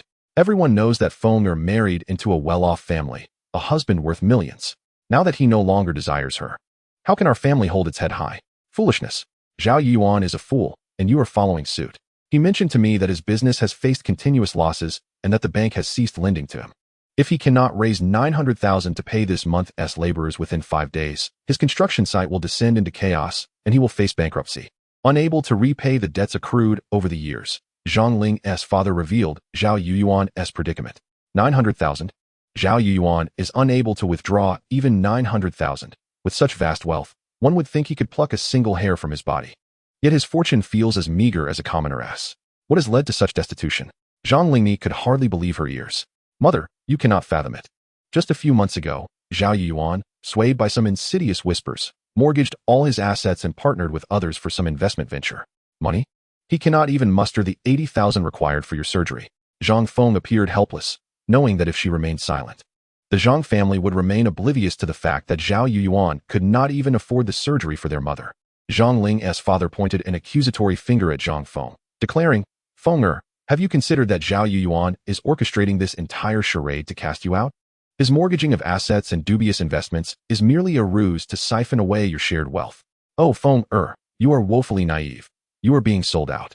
Zhang Lingni added, if Zhao Yuan is so impoverished that he cannot produce even 80,000, I ask you, Fenger, how can he afford to purchase a burial plot for me? The cheapest private cemetery in that area costs no less than 300,000. So why is that? Zhang Feng, pressed by her parents' inquiries, finally confessed, Mother, at this juncture, I can no longer conceal the truth. Yuan was never enamored with me. Rather, he coveted the lucrative burial site of our ancestors. The adept Taoist they consulted ultimately chose the Zhang family's graveyard among the hills. After I married into their family, that Taoist cast a spell, transferring our family's ancestral virtue onto Zhao Yuan. At that moment, he warned that should he suppress a son, it would likely lead to lifelong disability. I wept, pleading, do not suppress Su-er. Our Zhang family has but this single heir. Thus, it fell upon Ling-er to bear the burden. Otherwise, with our family's virtue, Ling-er's household would have flourished long ago. If Yi Luan had not heard Zhang Feng's words with his own ears, he would never have envisioned that less than half a year after marrying Zhang Ling, his father fell gravely ill and remained hospitalized for years. The family's scant savings, along with his daily toil, were entirely consumed by medical expenses. After years of hospitalization, their home was left barren. Ultimately, his father passed away within a year, and soon after, his mother too succumbed to illness, enduring her own trials before finding release at the end of last year. Little did he know, it would not be long before he himself would also find himself in a hospital bed. Since Zhang Ling joined the Yi household, it seemed as if they had been cursed. The hospital had become a second home. She tended to her father-in-law, then to her mother-in-law, shuttling back and forth with a meal box in one hand and a medicine jar in the other. It turned out that this malediction stemmed from the Zhao family. Sister, is what you say truly so? What sort of malevolent Taoist could exist, ensnaring others in misery to enrich themselves? Sister, after all these years of silence, have you not felt a twinge of guilt for the transgressions you have committed?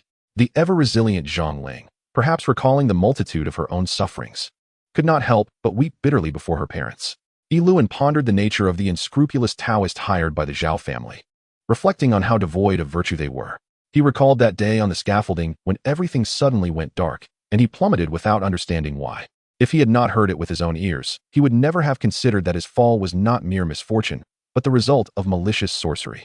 Sister, Might I meet this formidable Taoist? I yearn to discern the nature of their heart. What drives such a wicked soul? Chapter 40. The Wheel of Fortune Turns. Indeed, Feng you ask, what could such a nefarious Taoist possibly gain? People say those who cultivate should accumulate virtue and perform good deeds. What could be their aim in causing harm to one party while aiding another? Zhang Ling's father expressed his indignation.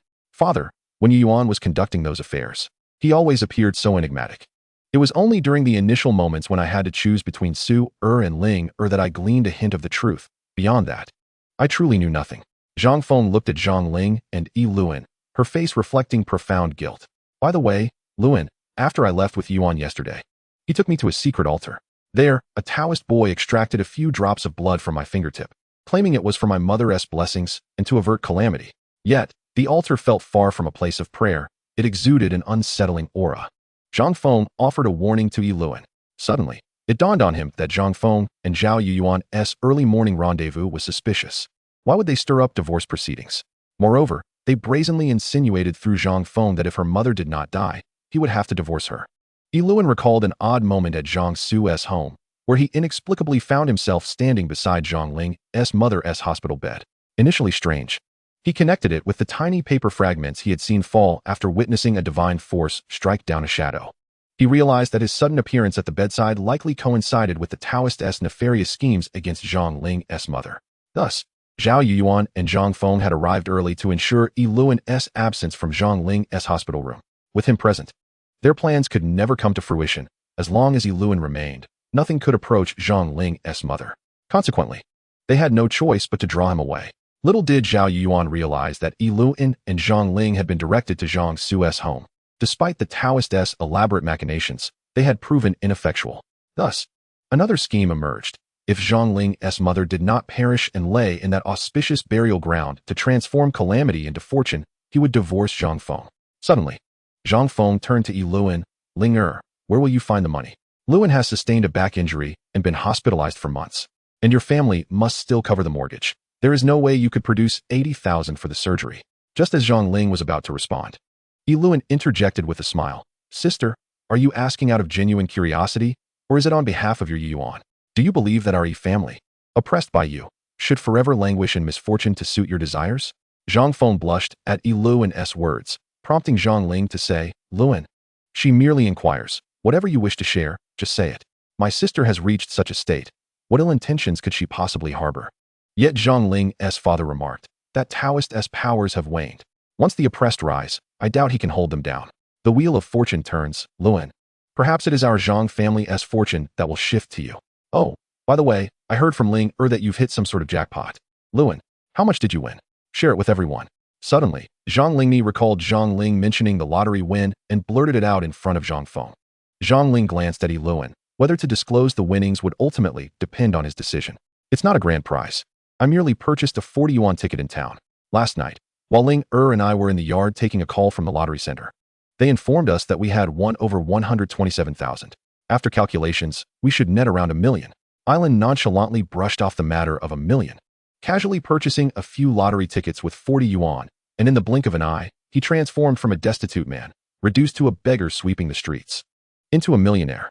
He astonishingly remarked that it was merely a little over 1 million, as if that amount held little significance for him. Zhang Lingyang immediately gave him a thumbs up, exclaiming that heaven had indeed opened its eyes, and that the ancestors of the Zhang family were smiling down upon them. The honest and unassuming Island, who had always been perceived as ineffectually steadfast, had finally struck it rich. Upon hearing Zhang Lingyang describe him as honest to a fault and ineffectually loyal, Island no longer wore a stern expression, but instead felt that her words were a source of joy for him. Since the passing of his parents, he had resolved to treat Zhang Ling's parents with utmost respect. With no parents of his own to honor, he decided that from now on, he would go to great lengths to fulfill any requests from Zhang Ling's family, as long as it was within his power. Really, Linga? You're not just saying this to irritate me, are you? Did you really win over 1 million? Good heavens.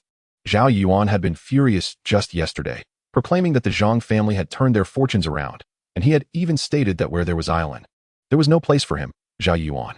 Was it truly the case? Chapter 41. Zhang Su causes trouble. Father, mother. Linger and the others must have sought the aid of a master. Otherwise, they would never have broken the powerful spell cast by that celestial being. Zhang Feng's emotions spiraled out of control as he seized Zhang Ling by the neck, shaking her violently. Mother, why did you give me these younger siblings when you brought me into this world? Look at what is happening now. The rivalry between siblings may lead to a deadly confrontation. Are you satisfied now? Zhang Feng's actions suggested he wished to strangle Zhang Ling right then and there. In a moment of impulsiveness, Alan forgot about the millennia-old legacy he bore, merely tugging at Zhang Feng, who, as if struck by an electric shock, fell back onto the ground. Luan, why did you strike so hard? Zhang Ling's face turned pale with fear as she watched her sister's actions. Alan rushed outside to summon a doctor. Fenger, what is wrong? My poor Fenger. Despite everything, Zhang Lingyang still felt a pang of concern for her daughter. Luan, no matter how angry you are, take it out on Zhao Yuan. You're a grown man. How could you harm Fenger? Zhang Ling's father was equally distressed. His feelings towards Zhang Feng were a tumultuous mix of love and resentment. When he learned of Zhao Yuan's treacherous deeds, he had been seething with rage. Now, witnessing Ailan harm Zhang Feng, he felt compelled to confront him. Ailan, regardless of Zhang Feng's faults, it is my duty as her father to discipline her. You have no right to intervene. Ailan silently prayed for Zhang Feng's safety, beseeching the heavens. I truly do not wish to harm Zhang Feng. Let all punishment fall upon me, Ailan, and spare her from suffering. At that moment, as he clasped his hands together, a golden light emanated from his palms, entering Zhang Feng's forehead. Zhang Ling pressed her fingers against her sister's acupoint, and by the time the doctor arrived, Zhang Feng had gradually regained consciousness, only to slap Zhang Ling across the face, exclaiming, "Get away.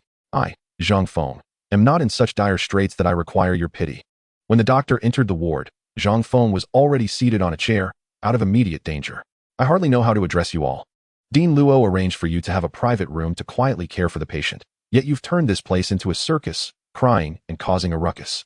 You seem to have plenty of spirit, and I almost want to send you all home to make a fuss there instead. The doctor admonished them without reservation. What is the matter? Were you not just pleading for help? How dramatic. The doctor scolded Ailan harshly. Ailan thought to himself that had he not used his abilities to intervene, Zhang Feng would not have recovered so swiftly. By now, he felt the weight of the millennium-old legacy he possessed was indeed extraordinary. Just moments before, when Zhang Feng had gripped Zhang Ling's neck, Ailan's intervention had caused her to faint, and all of this had been witnessed by Zhang Su, who had come to visit their mother. He could hardly fathom that this usually reticent Ailan possessed such formidable capabilities. Brother E, I'm heading back to our room. I figured you all must be at the hospital, Zhang Su remarked casually. We brought some chicken soup for mother. She is able to eat a bit now? So we brought it over, Zhang Ling informed her brother. Suer, are you still working for Zhao Yuan? What does he have you doing at the construction site all day? Zhang Ling's father inquired, pretending as if nothing had happened. I don't know who the wretched soul is spreading rumors at the site, claiming Zhao Ji's funds have dried up and that the bank won't lend him any more money. They're saying this month's wages might be lost, Zhang Su replied. Sitting beside his mother's hospital bed, the scent of alcohol wafting through the room. Suer, what have you been up to? Have you been in a fight? Speak up. Did you hurt someone? Zhang Lingyang's anxiety grew as she observed her son. Hurt someone, mother? Do you think I'm the sort to merely injure someone in a scuffle? I told him, if anyone dares to stir trouble, I'll ensure he won't see tomorrow's sun. Zhang Su declared, his head held high, filled with bravado. It was clear that he had consumed a few drinks, and the gravity of the situation was beyond him. Suer, do you realize what you might have done? Ailan grasped Zhang Su's shoulder, a sense of foreboding creeping over him. Zhao Yuan lurked in the shadows, inciting Zhang Su to cause trouble, should anything dire occur. It would not only spell disaster for Zhang Ling's parents, but for the entire Zhang family as well. Brother E, don't worry. I still have my wits about me. A few drinks don't mean much. Trust me, the person I hit has already been taken care of. The doctor is likely attending to him right now. Chapter 42. Which deity is this? Zhang Feng seized Zhang Su, shouting, Zhang Su, wake up. Tell me, is Zhao Yuan the one who sent you to do this? Is he the one urging you to deal with those workers? Zhang Ling's father, in a panic, pulled Ailan aside, exclaiming, this is a complete mess. Luan, earlier Dean Luo mentioned you knew someone named Old Qiu. You're close with him, right? Go find Dean Luo and see just how much trouble Suer has caused. Zhang Lingyang, equally anxious, urged, yes, Luan, hurry and reach out to someone you know. Ba, our family cannot afford any more trouble. Ailan dared not delay for a moment, rushing out of the private ward and heading straight to Dean Luo's office. Ailan, what is wrong? Did something happen to your aunt? Dean Luo seemed unaware, as Zhang Lingyang had just settled down when Zhang Su got into trouble again. Dean Luo, did you just treat any injured individuals? What is the status? Ailan inquired with growing urgency. Indeed, it appears there was a brawl at a construction site. I just checked on the situation, and it's rather dire. Our hospital recommends transferring them to a higher-level facility, Dean Luo casually remarked. Yalan immediately sensed that the situation caused by Zhang Su had become quite dire. Should the injured individual fail to be revived, it would be tantamount to Zhang Su committing murder, which could lead to severe consequences. Reflecting on the Taoist's words about needing to suppress a certain faction, he couldn't help but grow anxious. If the Taoist could not handle him, Yalan, and failed to restrain the Zhongling lineage, then turning his efforts against Zhang Su would indeed spell disaster. Dean Luo, where is the patient now? Yalan inquired. Luan, what concern do you have for this patient? Why are you so invested? Dean Luo responded, somewhat taken aback. My brother-in-law assaulted him. May I see the patient? Yalan replied candidly. Currently, both my father-in-law and mother-in-law fear for the well-being of the injured man. I'll take you to see him right away. The family has already been notified and insisted on waiting for them before transferring him to a higher-level hospital. He said he was afraid he might pass away on the way and wanted to see his family first, Dean Luo explained. Rising to accompany Yalan to the injured worker's room. Having worked on construction sites himself, Yalan understood the grueling nature of such labor, where every worker anxiously awaited their monthly wages to support their families. The greatest fear on a construction site was the employer delaying pay, always coming up with various excuses. Upon hearing that salaries could not be cashed, workers would be driven to confront their bosses. Yalan empathized with the injured worker. Even when his life hung by a thread, the man still yearned to see his family, truly a man of sentiment and familial bonds. Upon entering the hospital room, Yalan beheld the injured man lying on the bed, flanked by two grim reapers wielding iron chains. Before Yalan received the legacy of Jiangxia, he had been unable to perceive spirits. From afar, he overheard the two reapers muttering, "How strange it is that we were summoned to collect a soul. Yet they say his lifespan is not yet over." One reaper remarked. "Indeed, I am curious to see what sort of deity protects this man," the other reaper added, shaking the chains in his hand with displeasure. As Yalan stepped into the room, the two reapers vanished in fright, murmuring, "I'm scared to death." Yalan mused that there was a saying, where Jiangxia stands, all gods retreat. Now, those two reapers should comprehend the formidable presence safeguarding the gravely injured worker. Yalan extended his hand, firmly grasping the cold hand of the man. "Brother, do not worry. Your wages will be delivered to you on time." Upon hearing Yalan's words, the man, who had been teetering on the brink of unconsciousness, suddenly gleamed with a flicker of hope, gazing at Yalan and with skepticism. "Big brother, you are not our boss. Your words carry no weight. Please do not try to comfort me." At that moment, as Yalan held the man's hand, he felt a surge of genuine energy emanating from within himself, flowing into the man's bloodied hand. The injured man coughed up a mouthful of congealed blood, and remarkably, as he did so, his pallor began to fade, gradually regaining a hint of color. Unbeknownst to Yalan, after receiving the millennia-long legacy of Jiangxia, he was now capable of not only saving an ordinary person with internal injuries, but could even bring bones back to life or bestow new vitality upon them. Such mastery was not attained without effort.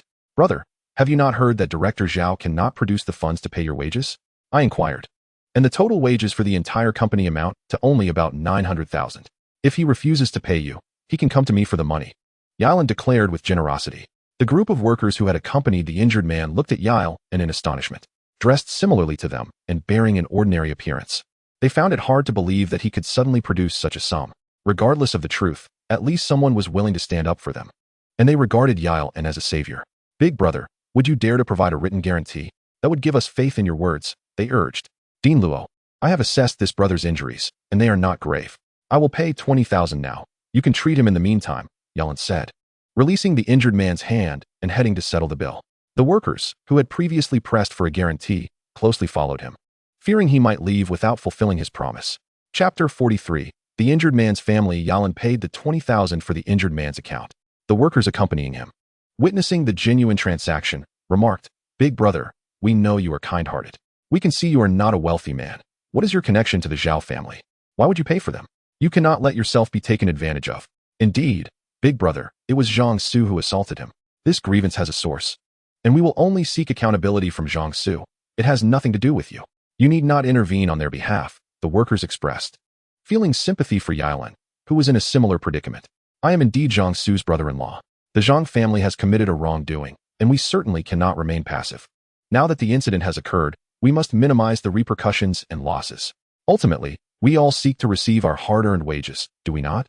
I assure you that regardless of whether Zhao pays or not, I will ensure that no one returns home empty-handed for the new year. Your wages will not be shortchanged," Yalan proclaimed passionately. The workers, wanting a written guarantee, Yalan requested a piece of paper from the payment office and, with a pen used for patient signatures, drafted a promissory note. Lacking formal education, his handwriting was somewhat unsteady. The workers chuckled, saying, "Big brother, we do not wish to pressure you. As long as you keep your word, everything will be fine. When the injured man's family arrives, as long as there is no risk to his life, we will speak on your behalf. We had previously stated that Jiangsu must face consequences. However, for your sake, we can resolve this privately and avoid escalating matters. What do you think?" Yalan clasped his hands together, expressing his gratitude. "Brothers, I truly appreciate your understanding. In truth, I am just like you, working on construction sites. I deeply comprehend your situation. A few months ago, I fell from scaffolding while working on an exterior wall for a private client and spent several months in the hospital. I did not ask the employer for compensation. Look, the scars from my surgery still remain on my back." Yalan revealed the surgical marks to the workers. In such times, one must stand in the other's shoes and resonate with their plight. Moreover, beyond reason, one must also appeal to their emotions. Jiangsu was the instigator, and no matter how one viewed it, he was in the wrong. The injured man and his family had every right to hold Jiangsu accountable. Yalan now sought to do everything possible to quell the situation. Seeing that Yalan had already settled the medical expenses, and witnessing the miraculous turn in the injured man's condition, Dean Luo did him a favor, ensuring the patient was admitted smoothly. The injured man's family arrived. "You coward, why did you provoke someone?" A woman, her heart aching for her suffering partner, suddenly burst into tears, asking, "Is he hurt severely? Will he suffer any internal injuries?" Yalan stood to the side, as if the injured party were the result of his own actions, awaiting the inevitable consequences. "It's nothing," he insisted. "Don't let their talk of transferring hospitals lead you to believe my injuries are severe. I know better. It's merely a superficial wound. If you don't believe me, watch as I take a few steps." The injured man, indeed, sat up from the hospital bed and managed to walk a few paces within the room.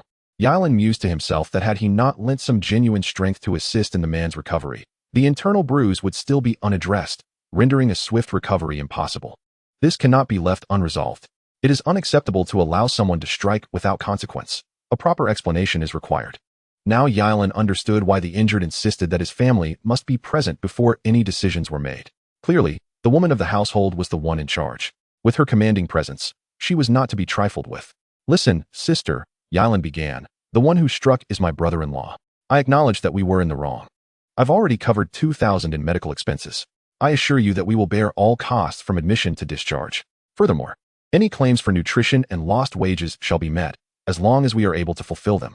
Yalan's demeanor was earnest. His proactive offer of medical, nutritional, and compensation expenses stemmed not from a desire to settle monetary matters, but rather from a deep-seated concern that the injured party's family would pursue charges against Jiangsu for intentional harm.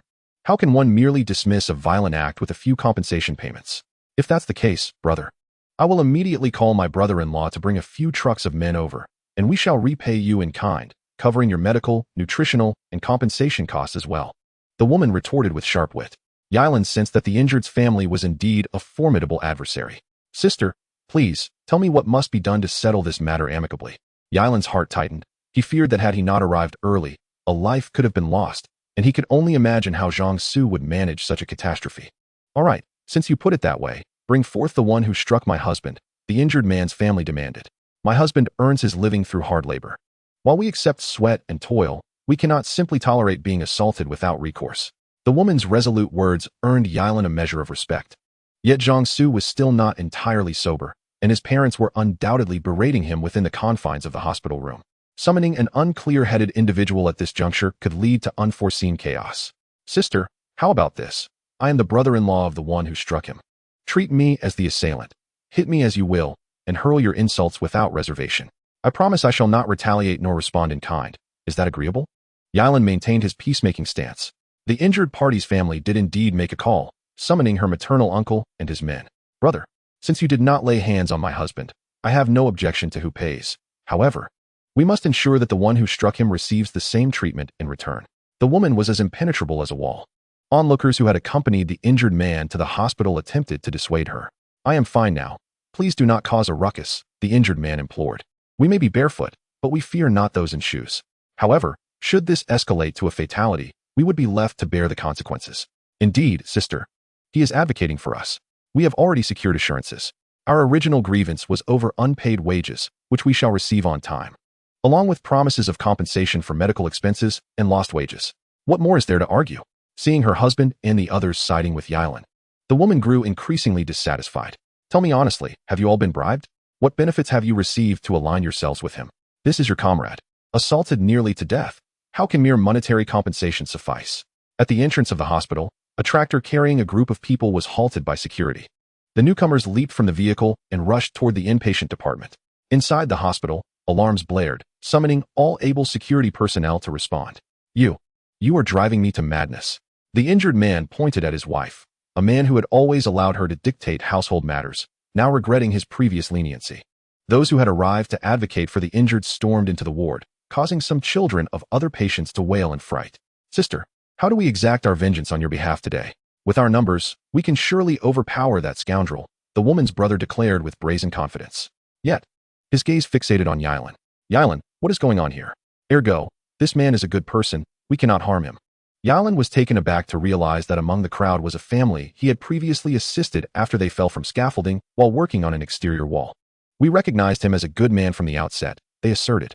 He even mentioned that the company owner refused to pay us, yet he personally ensured we were compensated. Look, here is his written promise to provide us with wages. One of the individuals holding Yilan's signed guarantee presented it to the irate crowd. A member from the exterior wall team shook his head, saying, "Brothers, why are you pressuring such an honest man? Just days ago, he called to inform me that someone sought compensation from me on his behalf, yet he had no intention of seeking any recompense, urging me not to be deceived." Hearing such commendation, Yilan felt his persistent goodwill validated. At a critical moment, the words of others proved more effective than his own desperate pleas. "Brothers, let us show mercy where we can. I implore you, let us not escalate this further.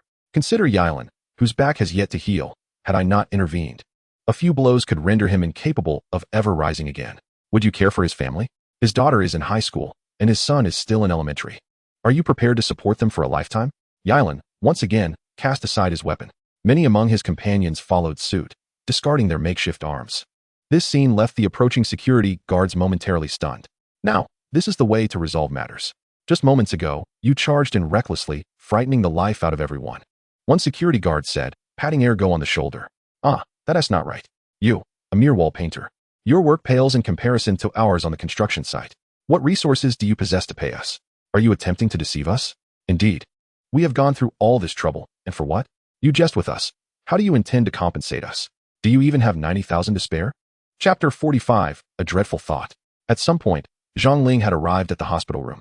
Yilan, how could you agree to use our money to pay Zhao Yuyuan's wages? What do you think that leaves for us?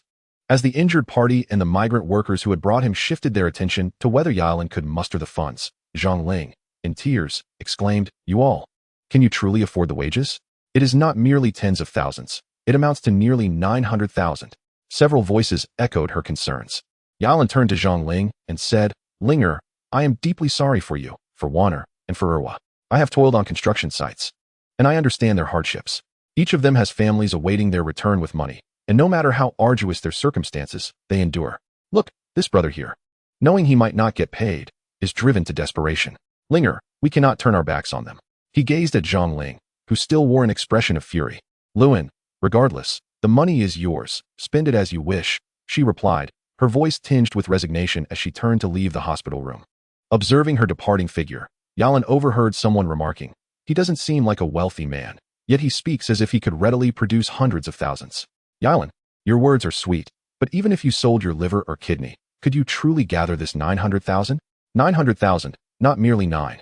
One of the men who had previously assisted in painting the outer walls asked with evident concern. "I can manage it. Rest assured, tomorrow afternoon. I will bring the money to your General Zhao. I will personally witness him handing it over to you," Yilan asserted with unwavering confidence. In the hospital room, those who had come to seek justice gradually dispersed. Someone arrived to escort the injured party for examinations. Once the report was obtained, surgery would be performed. Yilan returned to Zhang Ling's mother's room. "Luan, I hear you intend to use your lottery winnings to assist Zhao Yuyuan in paying the migrant workers?" Zhang Ling's mother was already aware of the situation. "Mother, this is not merely for Zhao Yuyuan's sake. I am doing this for the hard-working migrant workers who have families waiting for their return with money," Yilan explained to Zhang Ling. Her father interjected, "Luan, I just spoke with Suer. He is in this predicament not because Zhao Yuyuan intervened, but because of you, Yilan, and his second sister who saved him. Without your help, he would have either been beaten to death or imprisoned." Zhang Feng, standing nearby, added, "Luan, your intentions are noble, but I fear Zhao Yuyuan may not appreciate your kindness. I was just discussing with my parents and Linger. He incited Sewer to create such a mess. He is likely scheming against you. Yalan was taken aback by this revelation. Although it had not come directly from Zhao Yuyuan's lips, the implications were clear. Zhao Yuyuan was intent on destroying Zhang Su. Had Yalan not intervened, the injured party's condition had been so dire that even the Grim Reaper would have come to claim his soul. At that moment, Yalan resolved to save the injured man. The Reaper, curiously, received a directive from above declaring that his time had not yet come. Even the Reaper seemed reluctant to depart, wishing to see which deity had stirred the underworld to intervene. Should the injured party perish, it would not matter whether Zhang Su was intoxicated. Murder would demand retribution. News of the construction manager beating a migrant worker to death would undoubtedly draw attention. And once sensationalized by the media, it would seal Zhang Su's fate. Contemplating Zhang Feng's words, Yalan felt a chill run down his spine, as the implications were truly terrifying. Within the entire Zhang family, Zhang Su was the very lifeline for his in-laws. Should Zhang Su be lost, Zhang Ling's mother, having just undergone surgery, would surely be driven to despair. Her desire for death would be beyond even divine intervention. Luan, based on my sister's understanding of Zhao Yuan, he is certain to turn against you next. It would be wise for you to hide rather than seek him out.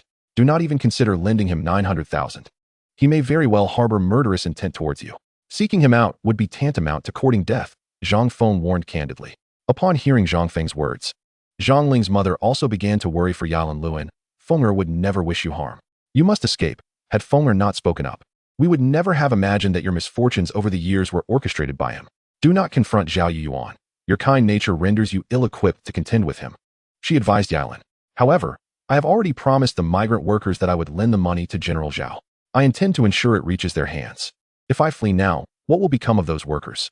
I cannot betray their trust, Yalan insisted stubbornly. Zhang Ling, standing nearby, proposed, Luan, you could entrust the money to me, and I will deliver it to Zhao Yuan. It is ill-advised for you to seek him out at this juncture. If something were to happen to you, what would become of Wanner, Erwa, and myself? Chapter 46, Absolutely Impossible. In a dimly lit room, Zhao Yuan knelt fervently upon an intricately designed mat. Master, did you not assert that no one could surpass your powers?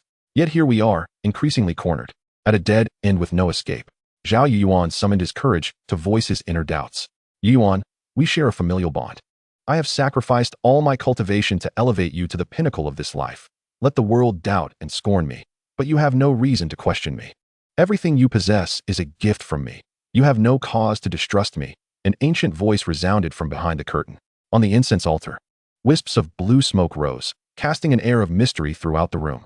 Yuan, tell me the truth. What is the true origin of that Yalan, who has been suppressed all this time? The elderly voice inquired with authority. Master, I have reiterated this more than 10 times. Yalan comes from a lineage devoid of any capable individuals within 3 generations. His grandfather merely built 3 tiled rooms before he died, and those were funded by the production team's earnings. His father, in his 30s, married a woman 5 years his senior, marked by leprosy. And only then did Yalan come into existence, ensuring the family line did not extinguish. I speak only the truth, Zhao Yuan insisted, nearly swearing an oath to the master. Master, my fortunes have suddenly encountered serious issues. Is it a flaw in your suppression technique, or has your power been compromised? Have you recently indulged in inappropriate liaisons, thereby undermining your abilities? Zhao Yuan presented his hypothesis. Absurd. I have told you, Yuan, you must have absolute faith in my authority. Moreover, practitioners of my various arts have no taboos. The notion that romantic entanglements could diminish my powers is utterly unfounded. Yuan, tell me, have you leaked my secret techniques to the outside world? The master's ancient voice echoed eerily, as if rising from the depths of the earth. Master, for all these years, Zhang Feng has been aware of the dealings of the suppression.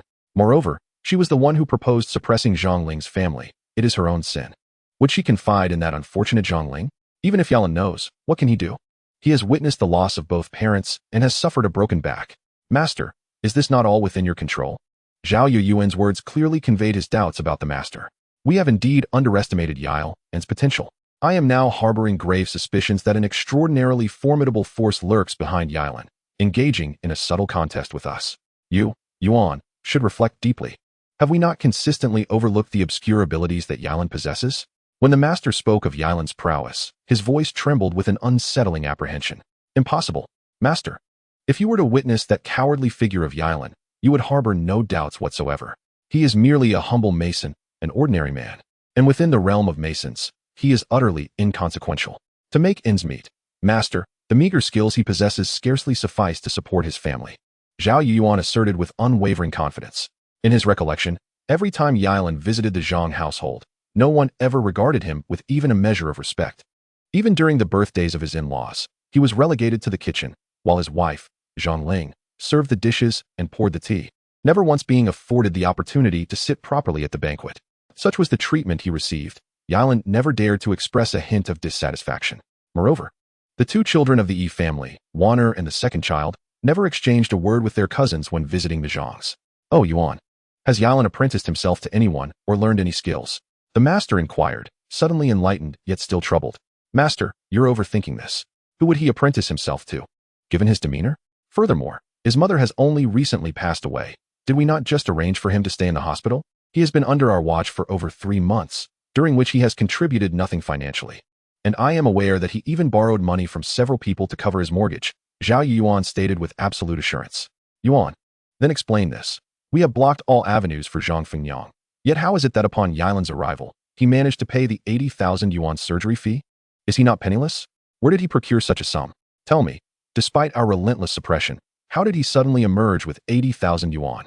The master's voice thundered, as if a tempest had swept through the dimly lit room, threatening to shake it to its core. "Impossible. How could Yilan possess 80,000 yuan? Has my power been breached?" Chapter 47. The Woven Bag of Money. Yilan strode toward the entrance of Yuan Group, a woven bag in hand, only to be halted by the security guard at the door. "I seek your General Zhao," Yilan stated. "Do you have an appointment?" General Zhao is perpetually busy, generally. One must schedule an appointment 3 days in advance to meet him. The security guard showed no intention of acknowledging Yilan. Typically, those carrying such woven bags were either laborers from construction sites or opportunists seeking to scavenge. However, Yilan's bag appeared bulky, seemingly weighing over 20 kilograms. "I am your General Zhao's brother-in-law. Please call him and inform him that his brother-in-law, Yilan, is here. If he wishes to see me, he may come to the entrance. If not, I shall return," Yilan replied amicably, feeling no need to confront the guard, recognizing them merely as individuals making a living at their post. "Brother-in-law? Do you really think General Zhao would have such a humble brother-in-law? Isn't his sister married to a bureau chief in the county?" one guard remarked, casting a disparaging glance at Yilan. "Perhaps he is a relative from Madame Zhang's side," another guard speculated. "Mr. Yi, please hold on. I will call General Zhao's office.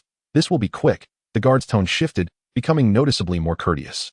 After making the call, Yilan sat in the guardhouse, gazing at the imposing Yuan Group headquarters, contemplating the day he too would possess such a grand office building. The headquarters of Yuan Group was situated in a thriving city. He envisioned expanding his own company to the provincial level. Just hours earlier, Yilan had brought his lottery ticket. Rather than having the winnings directly transferred to his card for convenience, he insisted on cash. When he arrived, he carried that woven bag, adamant about receiving cash.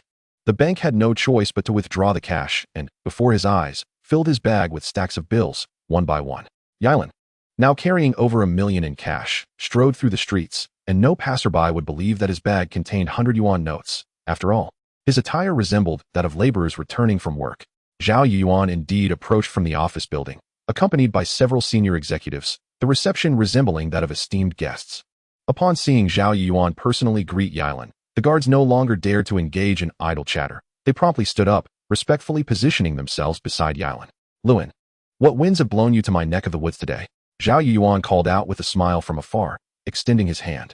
Yilan, clutching his woven bag in one hand, shook Zhao Yuan's hand with the other. "Everyone, allow me to introduce you. This is Yilan, the husband of Zhang Feng's sister, Zhang Ling. He is also my brother-in-law." Zhao Yuan endeavored to display his affability, feigning a familial warmth towards his relatives and friends. "I heard one must schedule an appointment 3 days in advance to see General Zhao. I was beginning to wonder if I would have to wait that long." Yilan remarked with a smile. "Luan, you have quite the sharp tongue. I am neither an expert nor a celebrity. The notion of appointments is merely for show. For you. For our Zhao and Zhang families, appointments are of no consequence. Oh, by the way, did we not see each other just yesterday and the day before? Were we not simply on a first-name basis?" "Ha ha." Yilan sensed Zhao Yuan's hand resting on his back, fingers subtly moving as if tracing something on his skin.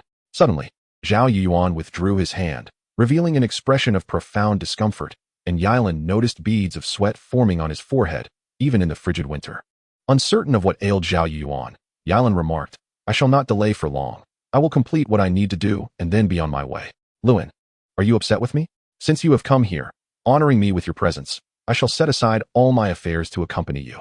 Whatever you need to accomplish. I am wholeheartedly supportive. Your matters are my matters, and I will ensure everything is handled perfectly, Zhao Yuan professed, feigning sincerity. Yilan chose not to dwell on this, refraining from disclosing his intentions in front of Zhao Yuan's subordinates. He thought to himself, what business could I, Yilan, possibly have at Yuan Group? All this grandstanding about helping me. Chapter 48, The Benevolent Fish Pond. Upon entering Zhao Yuan's office, everyone else vacated the premises. Yilan, have you come to witness my misfortune? Zhao Yuan mocked. Is that bag of yours filled with a fortune meant to elicit my pity? Zhao Yuan wore a rather grim expression as he sat in his leather armchair, showing no inclination to offer a seat to Yilan. Observing Zhao's rapidly changing demeanor, which shifted faster than one could turn the pages of a book, Yilan felt no surprise. He had come prepared for this encounter, fully aware of the risks involved in visiting Zhao Yuan's company. I have no time for your antics, Zhao Yuan. I am here today on behalf of the laborers under your employ. All I require is a promissory note from you, and I expect you to settle all outstanding wages for your employees in my presence. Once that is accomplished, our business here will be concluded, Yilan declared resolutely. To Yilan's astonishment, rather than refuse, Zhao Yuan meticulously produced paper and pen, drafting the note with great care before handing it to Yilan. He then contacted his driver to bring the vehicle to the company entrance and summoned the finance team, instructing them to distribute wages to the laborers at the construction site. Hearing Zhao Yuan refer to his workers as poor devils unsettled Yilan, yet he chose not to dwell on it at that moment. Following Zhao Yuan to a site operated by Yuan Group, Yilan witnessed the finance department loudly announcing the distribution of wages, urging all workers to gather for their payments.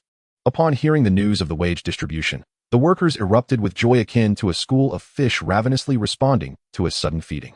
Yilan observed the bustling crowd, noting the rows of hard-hatted laborers lining up. There must have been several hundred in total. Strangely, as the money Yilan had brought began to be dispensed, a vast pond appeared before him, teeming with people, each head adorned with floating numbers above them. In the midst of his astonishment, a voice from the fishing system announced, "Congratulations, host. You have successfully activated the benevolent fish pond. All those who have benefited from your kindness will generate returns within this pond." Yilan could hardly believe that his simple act of compassion towards the laborers, who had yet to receive their wages by year's end, had triggered the system's benevolent fish pond feature. In this virtual yet vividly real pond, the individuals swam freely, their appearances corresponding directly to those who were receiving their money in reality. They counted the cash in their hands, and the amounts they received glimmered above their heads. Flashing periodically, Yilan noted that the total amount he had disbursed at the construction site had reached 360,000, while the returns from the pond corresponded directly to this figure. Within an hour, Yilan was astonished to find his earnings had accumulated to 36,000. At this rate, the pond would yield a complete recovery of the 360,000 within 10 hours. He could scarcely fathom that upon clearing all wages at Zhao Yuan's site, totaling over 900,000, he would not only avoid any loss, but would also receive a substantial return from the benevolent fish pond. Uncertain whether his benevolent fish pond would be linked to Zhao Yuan's company, Yilan's phone chimed, signaling the first actual deposit from the pond as the initial hour concluded. Zhao Yuan, brimming with delight, watched as Yilan's funds reached the hands of his workers, devoid of the usual reluctance he felt during wage distributions. After all, it was other people's money being used for his own purposes, and he reveled in Yilan's obliviousness. Zhao Yuan's finance team operated with remarkable efficiency, swiftly dispersing Yilan's over 900,000 as if they were feeding fish. "Yilan, do you want this bag for the money?" Zhao Yuan inquired. "Why would I refuse? I will need it when I come back for my payments," Yilan replied, folding the bag and holding it in his hand, akin to how he would clean and reuse fertilizer bags after spreading them in the fields. "Yilan, your business is concluded. Would you care to stay for a meal?" Zhao Yuan suggested, lacking genuine invitation. "No, I've stated that once I finish my affairs, I shall depart without encroaching upon your valuable time," Yilan responded firmly. Initially, Yilan had anticipated that one of Zhao Yuan's sites would turn into his benevolent fish pond. However, after visiting all the sites, he merely found that the number of heads with flashing figures in the pond had significantly increased. The hourly returns had escalated from 36,000 to 91,000. Chapter 49, A Gift of Wild Ginseng. Yilan returned to the hospital room of Zhongling Yang, where Zhongling was serving chicken and chicken soup to her mother. Upon seeing Yilan, she quickly urged, "Linger, hurry, serve a big bowl for Yilan as well. This country chicken is highly nutritious. Mother, you should eat. This was specially brought for you and father. The chicken we bought today weighs a hefty 5 pounds, and there's more in sewer as casserole," Zhongling replied. Zhongling's father remarked, "Yilan, Let me see the promissory note Zhao Yuan gave you. You are too trusting. You must be careful not to be deceived. Yi Luan handed the note to Zhang Ling's father, who, despite his limited education, scrutinized it closely before saying, Luan, you must keep this safe. Zhang Ling asked Luan, how much do we have left? Yi Luan opened his phone to check his account, noting that 3 hours had passed since the benevolent fish pond had been activated, and his balance had reached 370,000. He hesitated before deciding not to disclose the benevolent fish pond to Zhang Ling, instead stating, we have just over 100,000 remaining. Luan, whatever you choose to do, I will support you. I mentioned to my parents that you plan to establish a Tenmu fish pond in our village. This is a wonderful endeavor, as long as we can develop this aquaculture. Being our own bosses from childhood is far preferable to toiling for others, Zhang Ling said, her mind racing with thoughts of the fish pond. Zhang Ling's mother added, Luan, Fenger mentioned that Zhao Yuan has hired some master who is intent on suppressing you. We must not fall prey to such superstitions. If you establish your business and possess funds, we shall see how he can undermine you. At that moment, a knock echoed from the door. Yi Luan opened it to find the relatives of the injured from yesterday, alongside several co-workers bringing wages for the injured worker. Yi Luan was astonished at how they had found him. Miss, how is my brother's condition? Yi Luan inquired, genuinely concerned for the injured party. Big brother, it's not a serious issue. The examination report is out, and even the doctor was somewhat surprised. Although there was bleeding and suspected hematoma in the chest cavity, it has inexplicably dissipated. The surgery only addressed a few fractures, and after some time of recuperation, he will be able to be discharged, the family member replied, visibly relieved. Yi Luan recalled the moment he had touched the injured individual's hand, directly channeling his inner energy into them. At that moment, he noticed that the dislocated areas of the injured were gradually returning to their rightful position. Brother, you truly are a man of your word. These few brothers have come specifically to deliver our wages. Brother, we are aware that Annie has undergone surgery as well. When we were in the Northeast, we managed to procure some wild ginseng. Allow us to send a few roots to Annie for her recovery. The family of the injured unexpectedly handed over several pieces of wild ginseng wrapped in silk to Zhang Ling's father. Zhang Ling's father understood well that the man had nearly caused Zhang Su's death, yet now, not only did he bear no grudge, but he also took the initiative to visit and brought his treasured wild ginseng. Yi Luan, having ventured outside, recognized this particularly aged wild mountain ginseng. If sold by the gram, this quality could fetch 200 to 300 per gram. Yi Luan remarked, Sister, this is too precious. We cannot accept such valuable items from you. Brother is recovering, and this is just what he needs. Let us keep it to aid his healing, Zhang Ling's father replied. His eyes fixated on the ginseng, nearly unable to pull them away. Upon hearing Yi Luan's words, he agreed. Indeed, we cannot accept such a treasured gift. Child, we appreciate your kindness, but we absolutely cannot accept this. Zhang Ling's mother was also aware of the situation. Yi Luan had exerted tremendous effort, ostensibly assisting Zhao Yuan with a problem, but in reality, he had directly saved Zhang Su's life. Brother, sending ginseng to Auntie was my husband's request. He said that in his lifetime, he rarely admires anyone as much as he admires you.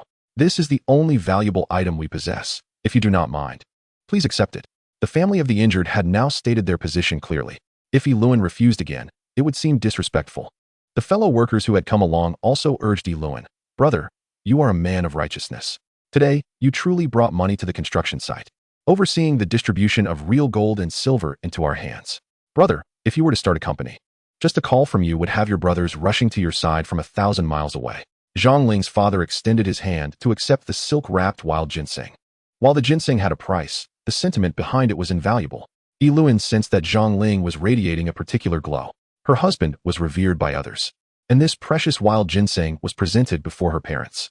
At that moment, Zhang Ling's parents could no longer perceive Yi Luan as an unworthy match for their daughter. They should now recognize that they had entrusted their precious daughter to a good man. Chapter 50, Recruiting Allies. Upon entering the house, the group observed Zhang Ling's father accepting the precious wild ginseng, and joy illuminated everyone's faces. Auntie, please take good care of yourself. We shall not disturb your rest. The family of the injured said courteously. Zhang Ling's mother, somewhat excited, remarked, Look, Annie has accepted such a valuable gift from you. This might make her feel a bit embarrassed. Once the family of the injured and the accompanying workers departed, Zhang Ling's father said, Luan, your good deeds are being rewarded. We have always thought that Zhao Yuan was successful and could earn vast sums of money, but it seems that accumulating goodwill like yours is far more valuable. Yi Luan chuckled, Dad, I am not as remarkable as you make me out to be. After accepting their generous gift, more trouble. Yi Luan had already resolved that he would not mention compensation for medical expenses or lost wages, yet he would ensure they were not at a loss. Yi Luan planned to take some time to withdraw 20,000 from the ATM at the hospital as compensation for the family of the injured. Luan, you should return to sewer and rest. I will keep an eye on things here. You have been out all day and haven't even eaten, Zhang Ling's father said with concern. Thus, Zhang Ling accompanied Yi Luan, bringing the thermos filled with soup to Zhang Su. Sister, did I cause a great disaster yesterday?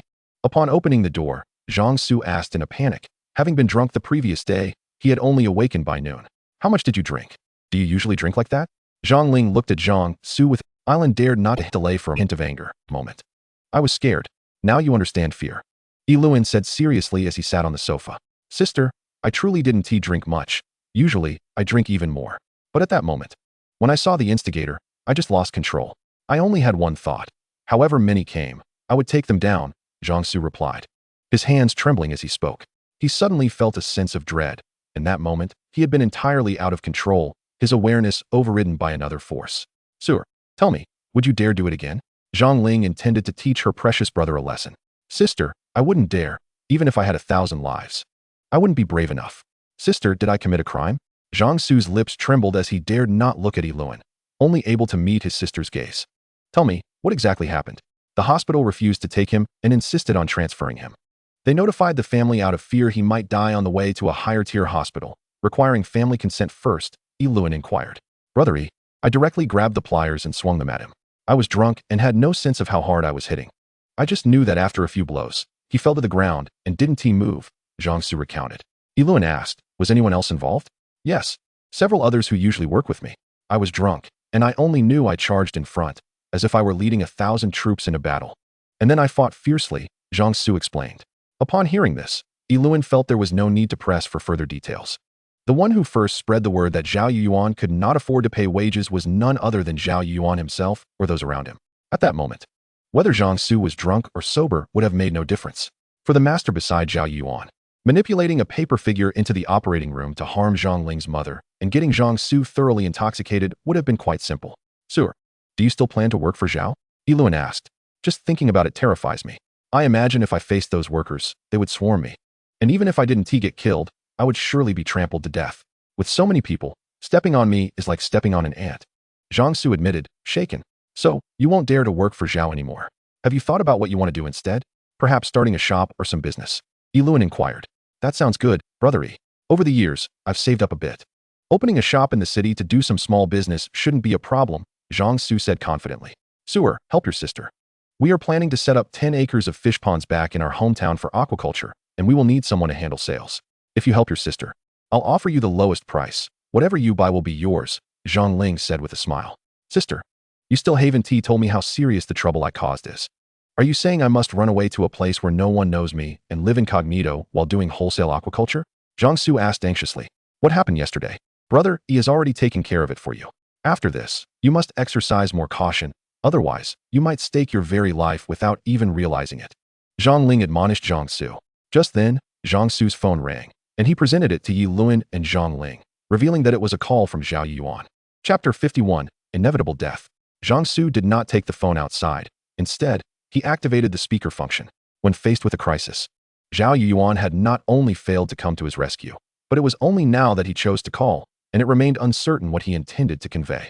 The phone rested on the coffee table in front of Yi Luan and Zhang Ling. Sewer, where are you now? Move to a secluded spot when you talk.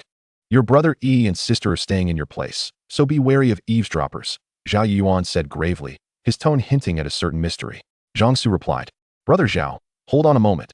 I'll head downstairs to the community, and then you can speak. He opened the door, then slammed it shut deliberately to create noise within the room. All right, Brother Zhao, I'm outside now. Go ahead, he said while signaling to his sister and Yi Luan. Sir, you need to come up with an excuse to get your sister and brother Yi to leave quickly, Zhao Yuan advised earnestly. Brother Zhao, my sister and brother Yi are here to deliver meals to our parents. If they return, it won't be a problem. And they can just as well deliver the meals while they are free, Zhang Su responded, clearly trying to compel Zhao Yuan to reveal why they needed to leave. Delivering meals? Let your elder sister do that. Sewer, you should return to work sooner rather than later. How can you be at ease with those two remaining in your home all day? Zhao Yuan insinuated. Brother Zhao, I have no concerns about my sister. Brother Yi is honest and has always been bullied. What ill intentions could Yi Luan possibly harbor? Brother Zhao, my sister and brother Yi rarely get to come back. How could I bear to send them away? Zhang Su pressed on, eager to unearth the truth. Sewer, at your age, harbor no ill will towards others, but remain vigilant against potential threats. It's your house. Is it truly appropriate to let a stranger reside there? Zhao Yuan continued to evade the reason for needing to expel Zhang Ling and Yi Luan. Brother Zhao, I have stated it clearly. My sister is my own flesh and blood. I would never drive her away. In my home, she can stay for as long as she wishes. As for Brother Yi, I have always looked down upon him, and if I were to send him away, it would be blatant bullying. You know me. I only enjoy challenging the strong, not preying on the weak. Zhang Su remained steadfast in his desire to keep Yi Luan and his sister. Sir, surely you are curious why I am so insistent on urging you to send your sister and Brother Yi away. If you do not want your Brother Yi to perish in your home, you must let him stay elsewhere. Upon hearing Zhao Yuan's words, Zhang Ling nearly shrieked. Yi Luan quickly covered her mouth, and Zhang Su, observing Zhang Ling's expression, feared she might indeed cry out, gripping the phone tightly. Brother Zhao, the more I listen, the more confused I become. Brother Yi is perfectly fine. How could he possibly die in my home? Do you mean to harm him? Zhang Su feigned ignorance. Siblings only exist in this life, not the next.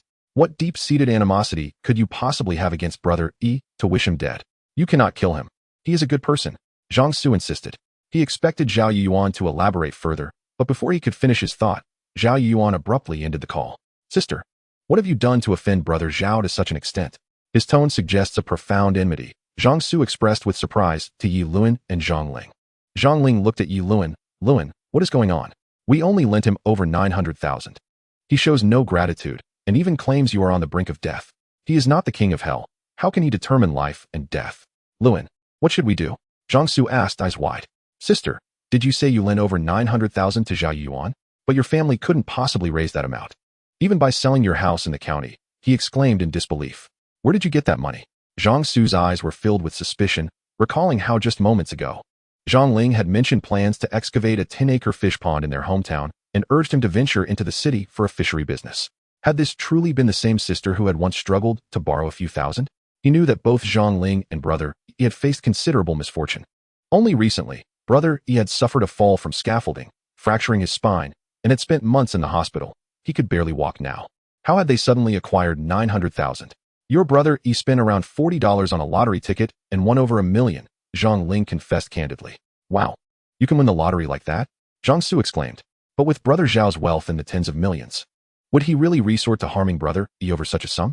It makes no sense, he thought, his eyes reflecting envy, along with an overwhelming suspicion regarding Zhao Yuan's claim that Yi Luan would perish in his home.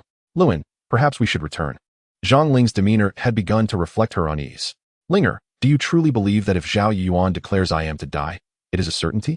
Yi Luan replied calmly. Chapter 52, The Capriciousness of Human Hearts. Luan, your mother's condition has stabilized. You and Linger should return to your own affairs. Zhang Ling's father stated matter-of-factly to Yi Luan.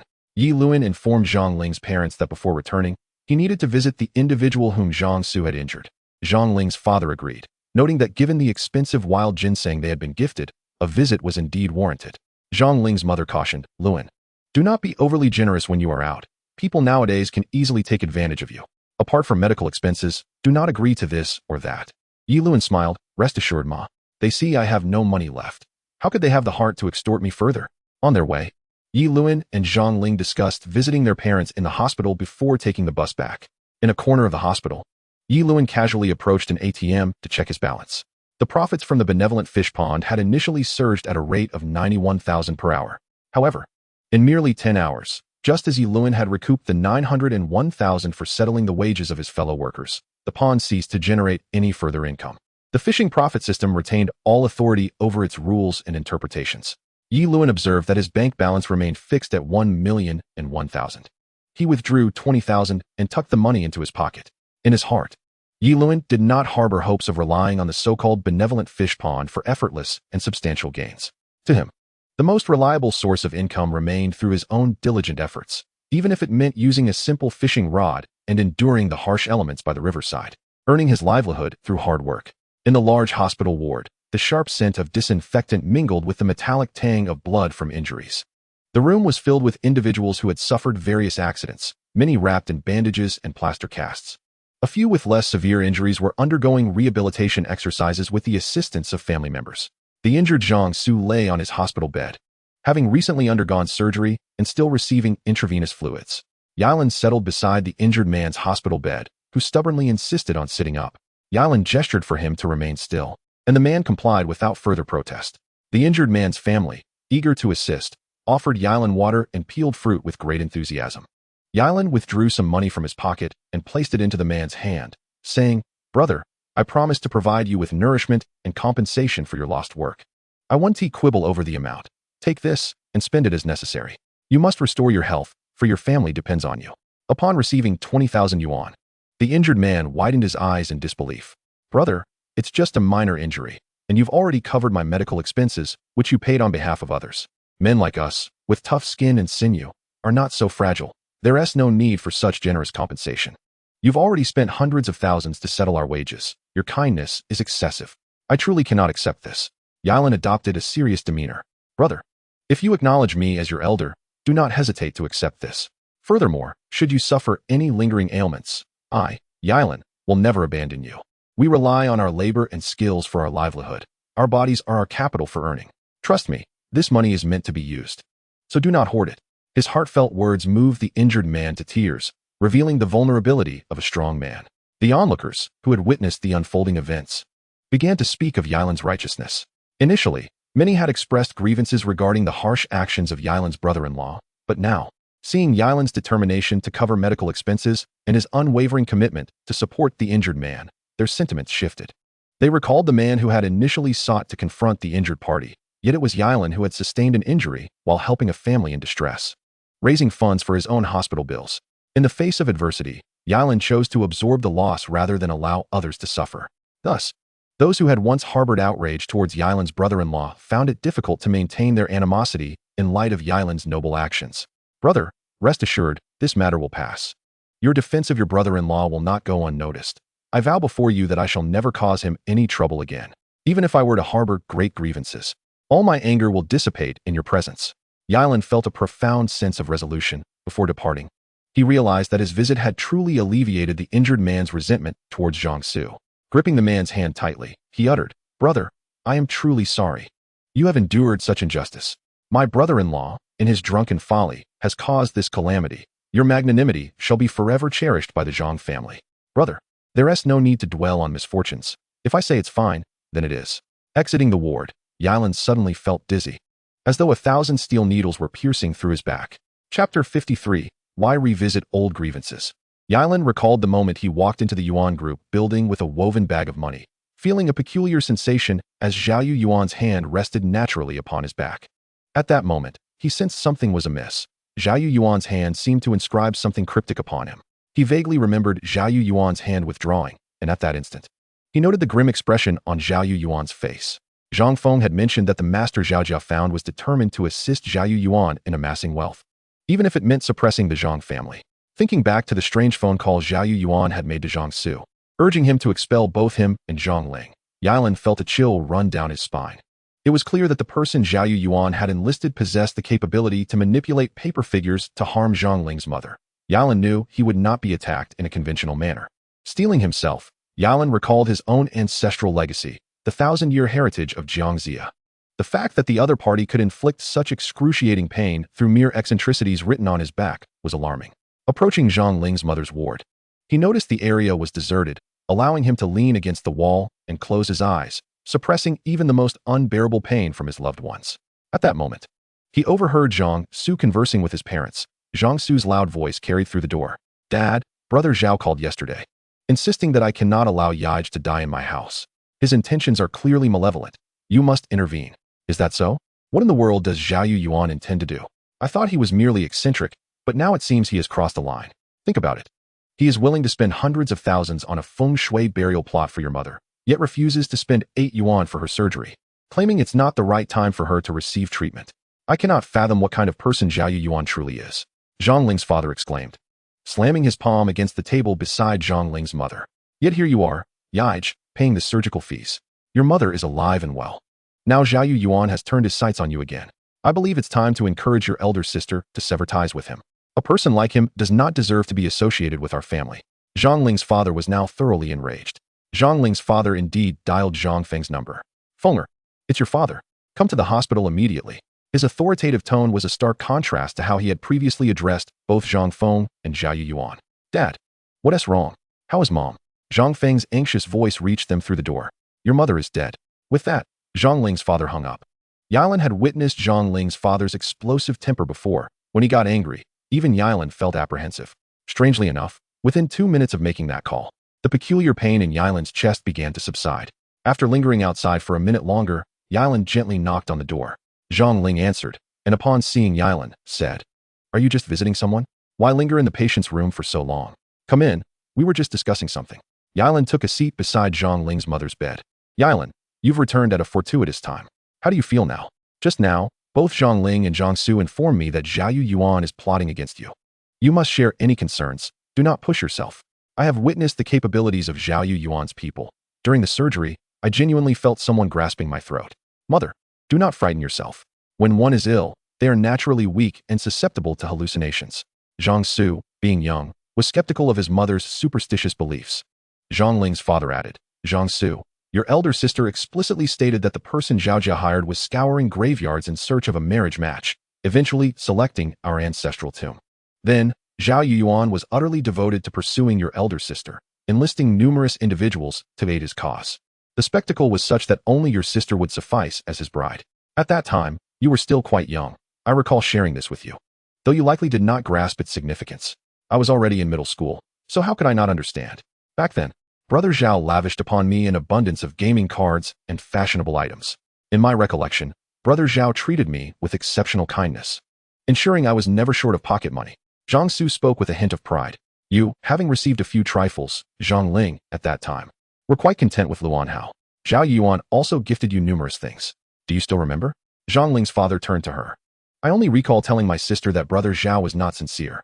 Once, when he came to our house looking for her, and she happened to be absent, he declared that marrying him would be 100-fold better than marrying into the Yi family. When he became aggressive, I struck his forehead, leaving a gash. I truly cannot fathom how my sister became so infatuated with him, even accusing me of wrongdoing. Upon hearing Zhang Ling recount such an incident, Yi Luan felt a twinge of discontent. Was it possible that Zhang Feng's subsequent decision to suppress another household was somewhat related to this trivial matter Zhang Ling mentioned? Why dredge up old grievances? A knock resonated from outside, revealing that Zhao Yuan had overheard Zhang Ling's words and appeared displeased at the prospect of revisiting past grievances. Chapter 54, A Warm Embrace. Yi Luan stood up to open the door for Zhao Yuan and Zhang Feng. Zhang Ling, do you believe you have emerged triumphant? If we had united, you would not find yourself in your current predicament. What do you think? I told you. You have been married to Yi Luan for 18 or 19 years. What do you have to show for it? Ha ha, aside from a house in the city, which is still under mortgage, to be repaid over 20 years, a lifetime of toil, and for what? Had you married into the Zhao family, you would have been associated with a renowned millionaire. Everyone wore solemn expressions. Zhao Yuan audaciously mocked Zhang Ling Luan. You heard that, right? Just look at this scar on my forehead. I fail to comprehend. It was merely a warm embrace. Foreigners greet each other with such casual affection. Luan, it's nothing to be concerned about, right? Zhao Yuan shamelessly declared, yet no one in the room rose to offer the millionaire a seat. Yi Luan sensed that his countenance must have betrayed his displeasure. At that moment, he stood before Zhao Yuan, who was clad in opulent attire, while Yi Luan maintained a modest yet dignified appearance. Yi Luan was notably taller than Zhao Yuan by half a head. Despite having undergone a waist surgery, he appeared more vigorous and upright. Zhao Yuan, evidently overweight with a protruding belly, was no match for Yi Luan's physique, which eclipsed Zhao Yuan tenfold. Luan, if you're perplexed about anything, Linger and Fenger are right here. You may freely bestow upon her a warm embrace, and we shall be even. Zhao Yuan was genuinely taken aback by Yi Luan's demeanor. Accustomed to a life of luxury, Zhao Yuan feared that Yi Luan might retaliate. Despite his bulk, he dared not contend with someone accustomed to hard labor. Yi Luan cast a glance at Zhang Feng, who seemed equally astonished that her partner would utter such an impudent remark.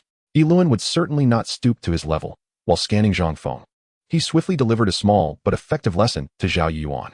Regardless of the circumstances or the individuals involved, it is permissible to bully me, Yi Luan.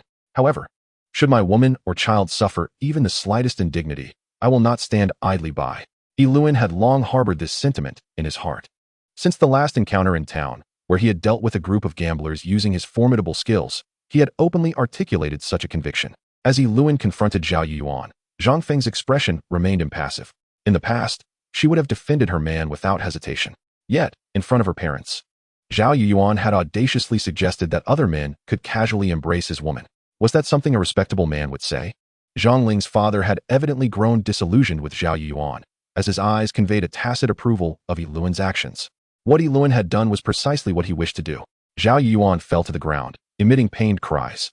Although Yi Luan had relinquished the enhancements of his formidable skills, he possessed an ancestral strength that could be unleashed at any moment. Yi Luan did not exert excessive force.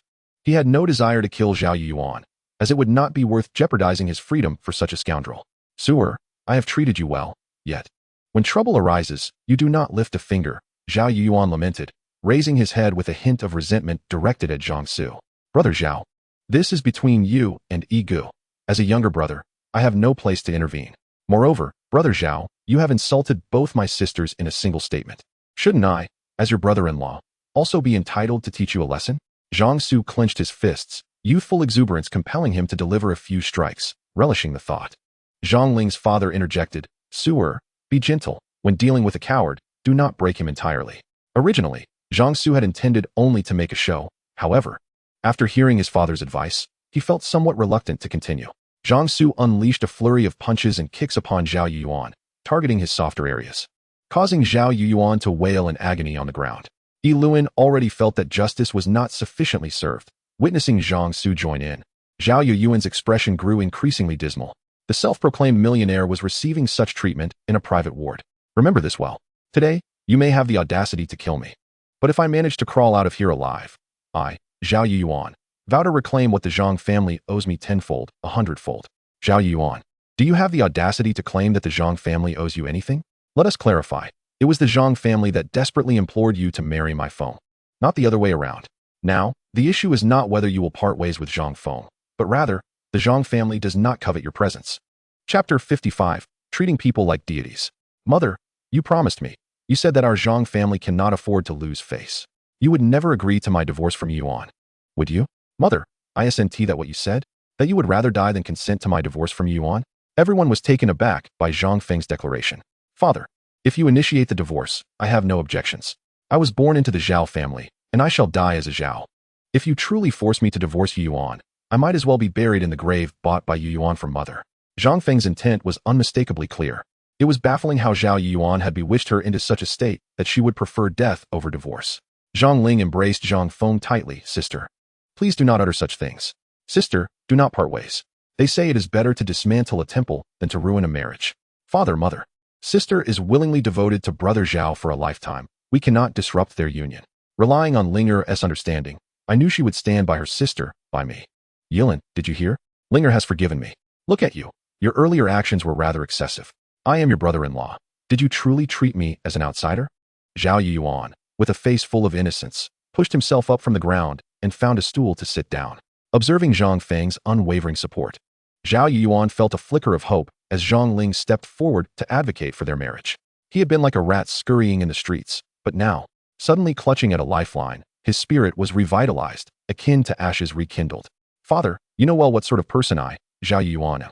If I were truly a villain beyond redemption, Fenger would have long since abandoned me. I have been victimized by that feng shui master. His sinister practices have left me in a state of disarray. Such charlatans bring nothing but harm.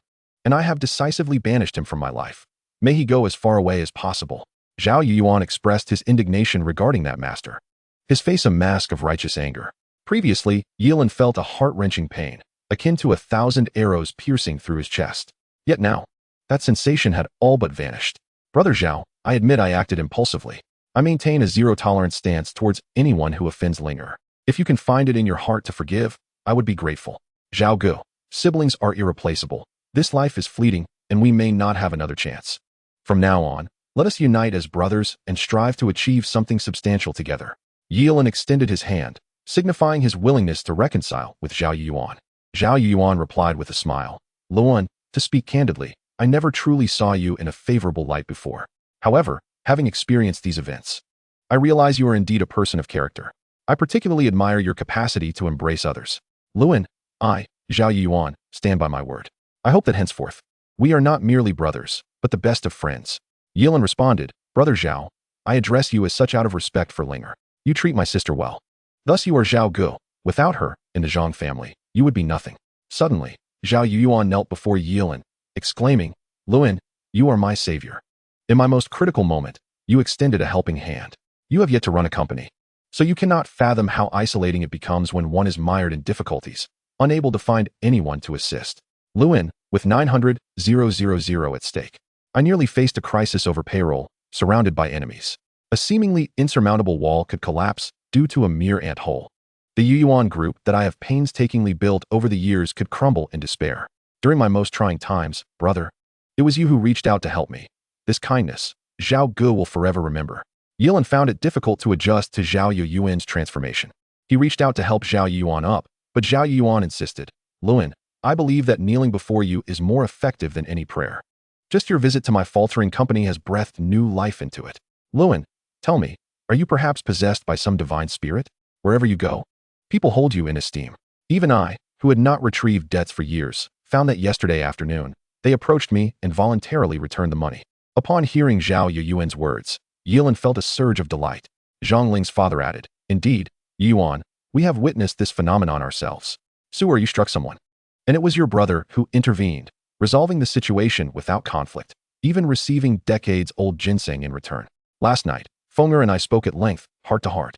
Lewin, your sister believes that wherever you are, that place is the best feng shui. Frankly, I feel that worshipping deities pales in comparison to honoring you.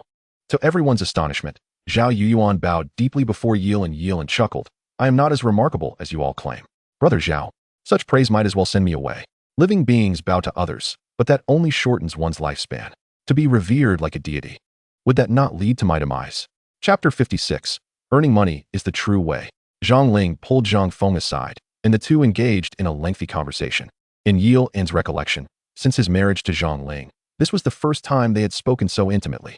Zhang Su gently tapped Yilan's shoulder, saying, Brother, come out. I have something to discuss with you. The implication was clear. He intended to leave Zhao Yuan and his parents to converse privately. The Zhang family has always valued their reputation, and with Zhang Feng being several years older than Zhang Ling, preserving the marriage was certainly beneficial. Moreover, Zhang Feng's parents were concerned about her children. Should a divorce occur, her eldest grandson, Zhao Xiang, would face a tarnished reputation in his career. Brother, you are unaware that Zhao Gu has always been so arrogant. I never expected him to genuinely humble himself before you this time. Zhang Su and Yilan sat side by side on a bench in the hospital's backyard pavilion. Last night, while you were already asleep, I visited our parents at the hospital. They recounted how you helped me. Brother, my father inquired about the person I had struck, and he learned that the individual was surrounded by a gang of reckless brothers. My father heard that they were prepared to go to any lengths to ruin me. In truth, Yilan had anticipated this outcome when he delivered the 20,000 yuan to the injured party. He understood that unless he genuinely moved them, the situation would not resolve. Suer, it's a good thing you now feel fear. In the future, never act arrogantly in front of others. Always leave yourself an exit. Yilan advised Zhang Su. Zhang Su declared, Brother, I no longer wish to work for Zhao Gu. I want to strike out on my own. Yilan replied with a smile, Your sister wants you to enter the aquatic business, find a storefront, and start the venture. Brother, do you not perceive the magnitude of Zhao Ji's transformation? The ease with which he kneels and submits today makes me wonder when he regains power. Will he not hesitate to eliminate those who stand in his way? Zhang Su spoke in a hushed tone. Yilan was well aware of this possibility. Yet he could not truly force Zhang Feng into a corner. He hoped Zhao Yuan would genuinely awaken to righteousness and choose a better path. Brother, I truly do not know if I am helping or harming my sister. Sister Air said you intend to establish a fish pond. I sincerely hope you can grow strong and prosperous. I have now grasped a crucial truth. Without money in my pocket, I cannot stand tall. In the past, I relied on Zhao Ji's influence to engage in mischief, even looking down on Sister Air and you. Brother, do not let flattery lead you astray. The words I speak are heartfelt. Brother, we must rely on our own hands to earn money. Only then will we have true dignity. Hearing his younger brother articulate such wisdom filled Yilan with joy. Suer, well said. I never expected that after this bout of drunkenness, you would mature so quickly. Upon my return, I will immediately begin digging my fish pond. Zhao Gu reminded me that since I have never managed a company, I must start with corporate operations. I will hire professionals for specialized tasks, from introducing fish fry to fish farming techniques, feed development, mass production, and eventually expanding to create canned goods and green seafood processing, even establishing related industries from aquaculture. Heavens, ego. I can scarcely fathom that this is still my ego. Your mind works swiftly. Money in hand is merely stagnant wealth. With the company you have established and the diverse ventures you have undertaken, every single day, a cascade of pure silver flows in like water. In Zhang Su's eyes, there there was an undeniable admiration for Yi Luan. It was during the moment he paid Zhao Yuyuan's wages that Yi Luan witnessed the scale of Zhao's operations, particularly when, after investing, he found himself with a benevolent fish pond that returned a staggering 90,000 yuan in merely 10 hours. True industry may not yield immediate results, but in Yi Luan's mind, the seeds for expansion had already been sown. Regardless of how small the endeavor, once it achieves scale, it can flourish. He calculated in his mind, a fish pond stocked with 10,000 fry. If each fish grows one tail a day, that would translate to 1,000 gene of yield from those 10,000 fish. With a 10-acre pond, the daily output could reach 10,000 gene. At a market price of 8 yuan per gene, that equates to an impressive 80,000 yuan in daily revenue. Let us get to work. Roll up our sleeves and dive in. Though winter may not be the season for fish to thrive, every single day, even if growth is slow, is still far more productive than idleness.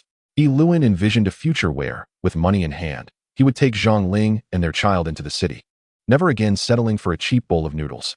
They could drive up to the grandest hotels, hand the keys to the valet, and let them park the car. No longer would they shop for discounted, low-quality clothing. He would lead Zhang Ling and their child into upscale brand stores. At that point, no one would dare label Yi Luan a mere mason, and their family would no longer be seen as rustic. Chapter 57, Touching Parents. In front of Zhang Su, Yi Luan withdrew a card at the hospital's ATM and withdrew 30,000 yuan, handing it to Zhang Su. Su, your second sister and I are heading back now. Mother hasn't been discharged yet, but your eldest sister will take care of her. Take this money and buy something for her to eat. Our parents worry about you. Every penny you spend brings them immense joy, Yi Luan said.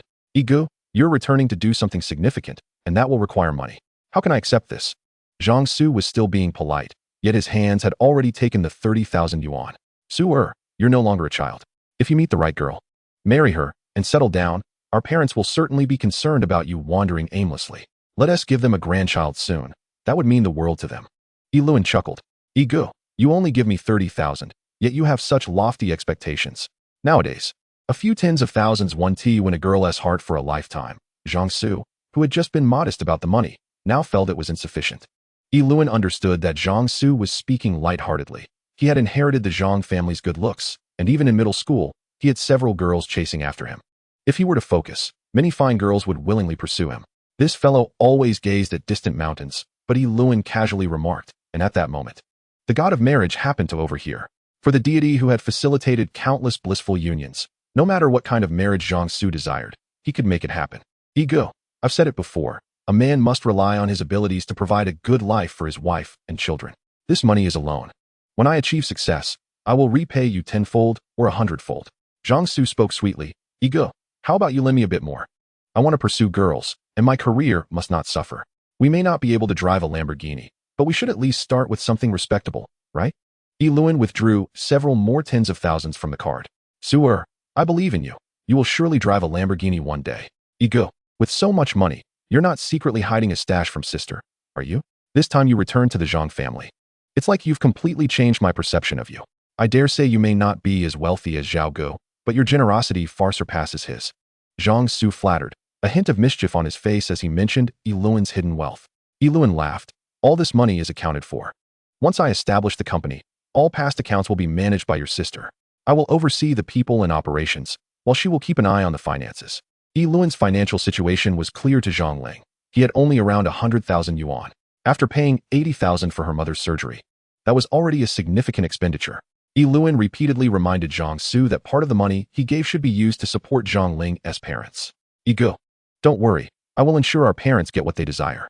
Whatever they wish to eat, wear, or use, I will take care of it. Furthermore, I'll strive to complete the most demanding beauty contest within 3 months. Trust in my judgment. Honoring our parents will be my utmost priority. Lastly, I will finalize my investment plan before the new year and launch my career with great momentum. Zhang Su articulated his ambitious plans with clarity.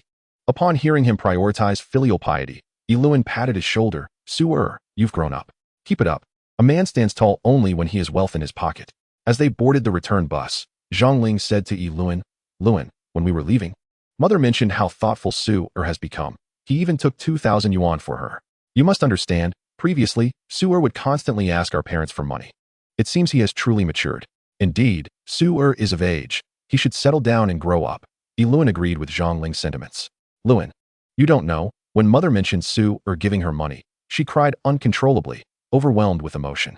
She said she has always worried about Sue. She asked me if the funds for the fish pond would be sufficient. If not, she would take the 2,000 for now.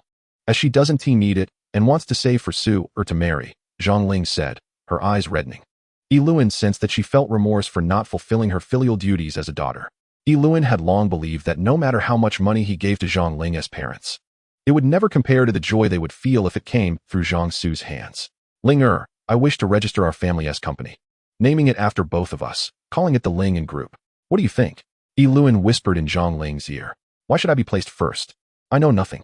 Besides, if we ever need to make a speech, it will be you who speaks, Zhang Ling responded. Ling in my heart. You and the 2 children are my everything. Placing your name before mine signifies that at home, you will always be my top priority, Yiluan said, gazing affectionately at Zhang Ling. He had rarely made grand declarations, but everything he did was always centered around her and their children. Chapter 58, A Lifeline. With Qiu Ming accompanying him, Yiluan's efficiency in getting things done increased significantly. In just a few days, all the necessary permits for Ling and Group were secured. In Yiluan's village, many young people had left to work in factories, leaving vast stretches of farmland unattended. When the news spread that Yiluan was investing in a fish pond, everyone was particularly supportive. Typically, land leases in that area would cost about 800 yuan per mu, but Yiluan offered 1,200, and he promised that once the pond was completed, each household would have the opportunity to work there, enjoying the benefits of formal employment with the company. Yiluan signed for a 10-acre fish pond and for contiguous farmland. It was clear that he could easily secure 50 or even 100 acres if he desired. Upon receiving the news, villagers hurriedly sought to rent their fields to Yilan that very night. Being a native of the village, Yilan was well aware of which plots were conveniently located near the wild river, facilitating the irrigation of his fish pond. However, it was also crucial not to be too close to the wild river, as it flooded annually. Should the waters encroach upon the pond, it would render his efforts futile. Yilan secured the plot that pleased him most, signed a contract, and promptly paid the rent for the upcoming year. For the crops already growing in the fields, he compensated the farmers for their seedlings. The arrangement left everyone particularly satisfied, and the villagers praised Yilan for his benevolence and integrity. That very night, after acquiring the land, Yilan had a dream. In it, an elderly man clad in white stood at the foot of his bed, addressing him, O Divine One. I have cultivated this land for over 3 centuries. I have heard that you intend to transform this plot into a fish pond. Might you grant me 3 days' grace? In that time, I shall devise a way to vacate the premises for you. Yilan was taken aback, struggling to recall if his acquisition had indeed encroached upon anything. Sir, you must have mistaken me for someone else. I am merely an ordinary mortal, not a divine being. You speak of vacating the land for me. I would never dare to disturb you, he exclaimed, astonished. The old man's request to convert the land into a fish pond was indeed true. O Divine One, in your presence, I would never presume to call myself sir. I sincerely beseech you to grant me a chance for survival.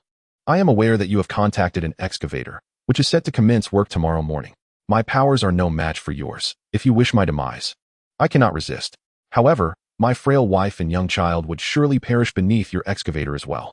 I implore your mercy, grant me 3 days, and my entire family shall forever remember your kindness. Upon hearing the old man's words, Yilan felt a wave of compassion. Indeed, he had already arranged for the excavator to arrive the next morning. Within a day, the 10 acres of fish pond would be roughly excavated. I am in no rush to excavate the pond. If you truly require time within the area I intend to work, I shall grant you 3 days to relocate at your own pace. I merely plan to construct a few acres of fish pond. I did not anticipate disturbing you, and I feel quite remorseful, Yilan replied apologetically. The old man, overwhelmed with gratitude, knelt before Yilan and said, O Divine One, I thank you on behalf of my family for your mercy. In your presence, I am but a nameless novice. I dare not claim any title of age. Please accept my humble bow. Yilan reached out to assist the elderly man, but suddenly felt an icy chill emanating from him, causing him to break into a cold sweat. He awoke abruptly from the dream. What is it, Yilan? Zhang Ling inquired with concern. Yilan recounted his dream to her, and she too expressed astonishment. Yilan, since we have made a promise, let us postpone the start of work by 3 days. In this winter season, it seems rather pitiful to ask the old man and his family to move. Yilan picked up the phone and called the excavator's owner. What? You said everything was set for tomorrow's work. Why the sudden change? The owner replied, sounding perplexed. We have already transported the excavator to your town. We cannot delay. Our type of excavator costs 2,400 a day. The owner sounded somewhat distressed. Yilan thought about the promise he had made to the old man. Despite it being merely a dream, he could not dismiss it lightly. Moreover, as his company had just commenced operations, a delay would be seen as inauspicious. Earlier, the excavator owner had assured him that the machine would begin work punctually at 8 o'clock in the morning. "Boss, I need to postpone the start by 3 days. In the meantime, you can take on other jobs. I will cover the wages for the delay. Is that acceptable?" Yilan proposed. The owner paused before responding. "That's fine. Just pay for 1 day's delay. 3 days from now, I will bring the excavator back. Please do not let this happen again." After hanging up, Yilan realized that the day's prepayment for the excavator had now turned into a penalty. "Yilan, do you think our new company is encountering misfortune right from the start?" Zhang Ling expressed her worries. Chapter 59. The dragon rolls the fish pond. Several families had already risen early to gather pea shoots. Initially, Yilan had compensated them for the seedlings, and in rural communities, every penny counts. They were out in the fields before dawn, harvesting pea shoots to exchange for some money. "Yilan, this should rightfully belong to you since you paid for it. If not, we can harvest it for you or sell it and share the proceeds." One of the women harvesting the shoots said, somewhat hesitantly. Yilan smiled and replied, "Auntie, I want to be excavating for 3 days. There's no rush. Take whatever you can use. It would indeed be a shame to waste such good produce. Linger, come here. These pea shoots are quite tender. Take some home to stir-fry or make soup. They have a delightful aroma," he added as the woman insisted on filling a bag for Zhang Ling. Zhang Ling hesitated to accept. The villagers had come out early, curious to see the nature of the cultivator they had disturbed, but they found nothing amiss. However, now that the arrangement had been made and the excavator fees settled, Yilan assured the busy neighbors, "There's no rush. We want to begin excavating for another 3 days." Watching the villagers diligently working in the fields, Yilan reflected on his earlier impatience. He regretted not allowing them a bit more time. After all, the farmers had toiled hard to cultivate their crops. Everything in the fields could be put to use. Harvested seedlings could feed livestock, and vegetables could be taken home for meals. Last night, everyone had insisted on Yilan starting the excavation immediately, believing it would bring good fortune for the new company. The villagers, somewhat skeptical, urged Yilan to excavate the land quickly, fearing delays might lead to unforeseen complications. Regardless, they were eager to retrieve as much as they could before the work commenced. Motivated by the prospect of free produce from Yilan's paid efforts, as Yilan and Zhang Ling made their rounds, she remarked, "Yilan, we didn't see any old man around. Our land temple is over 30 meters away from our pond. Even if we were to excavate, it wouldn't affect him." Yilan replied, "Delaying for 3 days is wise. You see, while they claim not to mind losing a few crops, everyone is busy harvesting. That auntie, for instance, could sell those pea shoots for 300 or 400 yuan. Indeed, we should have left them some leeway. It seems they were anxious. Worried we might change our minds and rush the excavation for a favorable date," Zhang Ling said, placing the small bag of pea shoots on the stove, smiling. On the first day, nothing unusual occurred. The villagers busied themselves in the 10-acre field, salvaging what they could. However, by the second day at noon, as the villagers enjoyed their lunch, dark clouds rolled in, casting an ominous shadow over the sunlit winter sky. During that season, even the elderly, aged 80 or 90, had never witnessed such dark clouds as black as the bottom of a cauldron in winter. Subsequently, amidst a few thunderclaps, lightning tore through the pitch-black sky, cleaving the heavens asunder. The scene was extraordinarily rare. Between the roars of thunder and flashes of lightning, a torrential downpour descended, overwhelming everything. Inside Yiluan's home, rain leaked in from all directions, the deluge so intense that it was impossible to collect it. Water poured into the house from every corner of the roof. Yiluan had heard the elders mention that the village had once experienced the phenomenon of a dragon. However, that was merely folklore, and no one had witnessed it firsthand. Observing the unfolding situation, Yiluan found it strikingly reminiscent of the stories recounted by the elders about the dragon. Yet, such occurrences typically transpired in the scorching heat of summer, following torrential rains that caused mountain floods. If the dragon were gentle and benign, it would not disturb the villagers. However, should the dragon feel compelled to display its might, it could unleash devastating floods, destroying homes and fields, resulting in countless casualties. As one dragon returned to the sea, a multitude of lamentations would follow. Yiluan suddenly recalled the white-haired elder he had seen that night, who mentioned relocating his family for the sake of his fish pond. It struck him that there might indeed be a family of dragons that had cultivated their skills for over 300 years amidst the fields of his own fish pond. About half an hour later, the wind ceased, the rain stopped, and the sun emerged, creating a scene akin to a summer thunderstorm. Yiluan stepped outside his door to inspect the 10 acres of rented fields, concerned about whether the floodwaters would wash away the dikes. From a distance, he observed that the ditches were flowing with mountain water. The fields he had contracted no longer resembled distinct plots. Instead, they had transformed into deep pits, miraculously becoming ready-made fish ponds without the need for excavation. Lewin noticed that the walls of the pond seemed to bear scales and claw marks, resembling dragon lairs. Chapter 60, just right. In the depths of winter, such a thunderstorm had brought everyone in the village outside, animatedly discussing the bizarre rain. The small southern town where Lewin lived, though not snow-covered like the north, still experienced frost and fog during the cold winter months. With ice forming in the winter fields, even the wild rivers, which flowed throughout the year, had diminished to less than a third of their summer volume, with some sections so shallow that the riverbed was visible. This rain had transformed the fields, ditches, and wild rivers, creating a water world that resembled summer. Standing by his fish pond, Lewin observed that each of the interconnected ponds had filled with water. He procured a bamboo pole and extended it to the bottom of the pond. The ponds had formed precisely to his specifications. Lewin envisioned introducing a variety of fish suitable for cohabitation in the ponds. The naturally formed ponds were of a depth that satisfied him immensely. Soon, a number of villagers gathered at the edge of Lewin's fish pond. In such a frigid winter, it was the season of leisure for the villagers, and those with nothing to do quickly noticed Lewin's contiguous fish ponds. Previously, during the torrential downpour, with thunder and lightning, everyone had sheltered indoors. Now, as the wind ceased and the rain stopped, the most striking sight in the village was Lewin's miraculous transformation of rented fields into 10 acres of fish ponds. Everyone was astounded.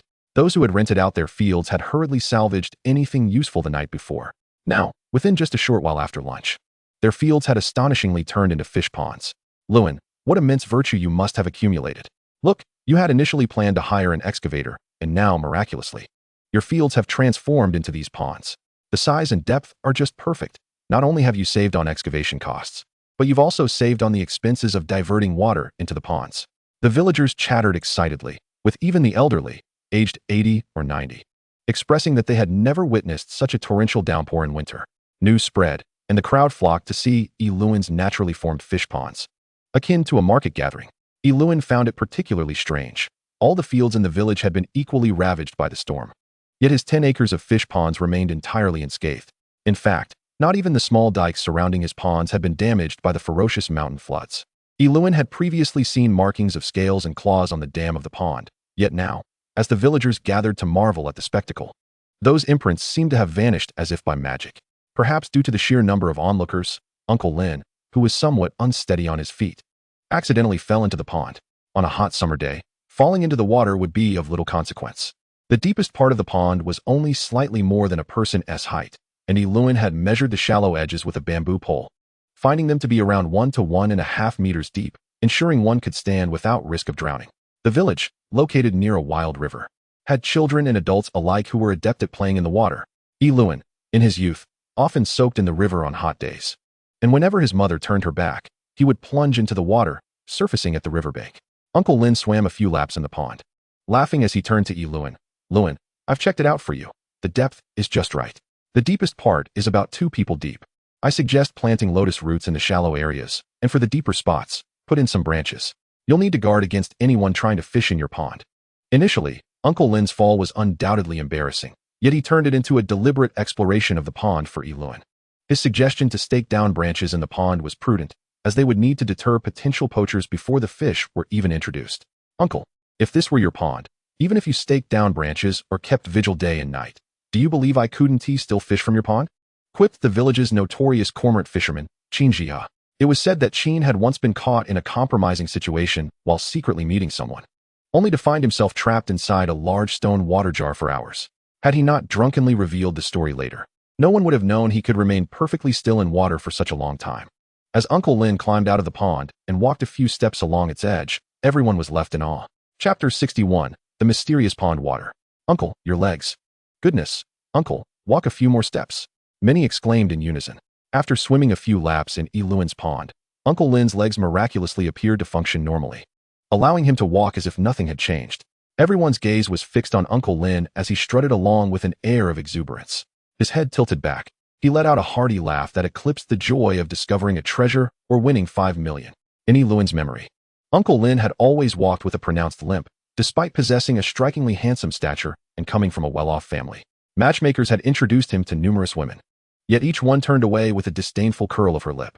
It was not until Uncle Lin approached 40 that he married a mute woman, who had previously endured a life of torment at the hands of her drunken husband, who would beat her mercilessly. One fateful night, Her former spouse fell into a wild river after a drunken stupor and drowned. Upon marrying Uncle Lin, he cherished the mute woman as a precious gem, treating her with the utmost care, as if she were something fragile to be held delicately in his hands. Finally, she had the opportunity to live a life of peace. Old Lin, with your leg healed, it seems your mute wife may not stay with you much longer, some villagers remarked. Are you not going to look down upon her? Considering she has suffered so many years of abuse? Now that you can walk, will you not disdain her for being mute? The older villagers, witnessing the miraculous recovery of Uncle Lin's leg, were more concerned about the mute woman by his side than anything else. Uncle Lin responded with a smile. Disdain her? Why would I? Just look at my mute. How many women in the village can compare to her beauty? And for all these years, she has never looked down on me for being a cripple. Why should I disdain her for her muteness? Ilun jested. Uncle, why not take a handful of water from the fish pond back for any mute to drink? Perhaps she will speak. Initially a mere joke, Ilun was taken aback when Uncle Lin actually bent down to scoop up some water from the pond. Uncle, by the time you bring that water back, it will have leaked through your fingers. Ilun exclaimed, realizing he had made a jest taken far too seriously. The villagers erupted in laughter at Uncle Lin's expense.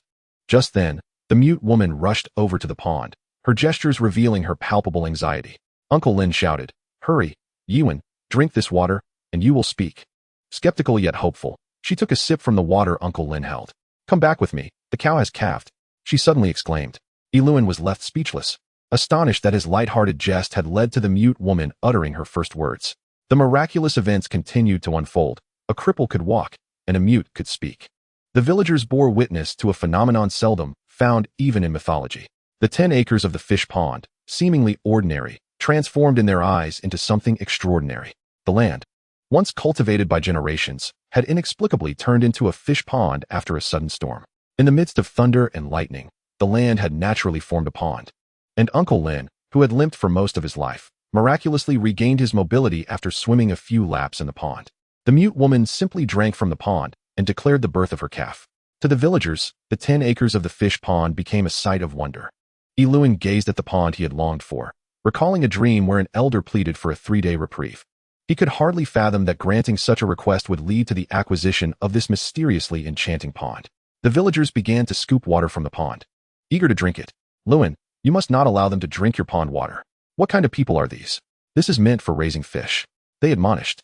You must safeguard your precious pond. As the crowd swarmed, those nearest to Ilun grew increasingly anxious. The scene spiraled out of control, with the more audacious villagers filling containers to take water from the pond. Ilun laughed. We are all neighbors. If this water can truly heal ailments, feel free to take some for yourselves or for your livestock. I can always draw more water from the river when it's time to stock the pond. Upon hearing this, those who had scolded the others for taking water now joined in, eagerly searching for containers to fill with the pond's water. Ilun collected several mineral water bottles to take back for Zhang Ling and the children.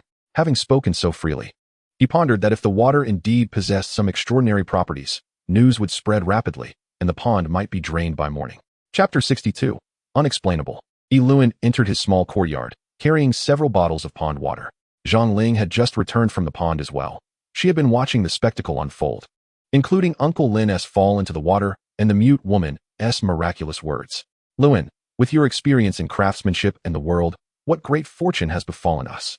We needed a fish pond, and now, after the flood, our rented fields have transformed into one. What merit do we possess to receive such divine favor? Zhang Ling was filled with questions about the miraculous pond. As she stood by its edge, she contemplated the strange dream Ilun had experienced the previous night. Luan, do you think the elder who asked for an extension in your dream could be the dragon that helped us acquire this 10-acre pond? Many villagers believe that today's storm was caused by a dragon passing through. Ilun chose not to explain, but instead set the bottles of water he had brought back from the pond into the kitchen cupboard. When Erwa returned from school, he dropped his backpack in his room and rushed out to excitedly recount the heavy rainstorm that had occurred at school that day. Dad, Mom. The teacher said he had never seen such a thunderstorm in winter. The classmates who read fantasy novels claimed it was surely some cultivator undergoing a tribulation to become an immortal.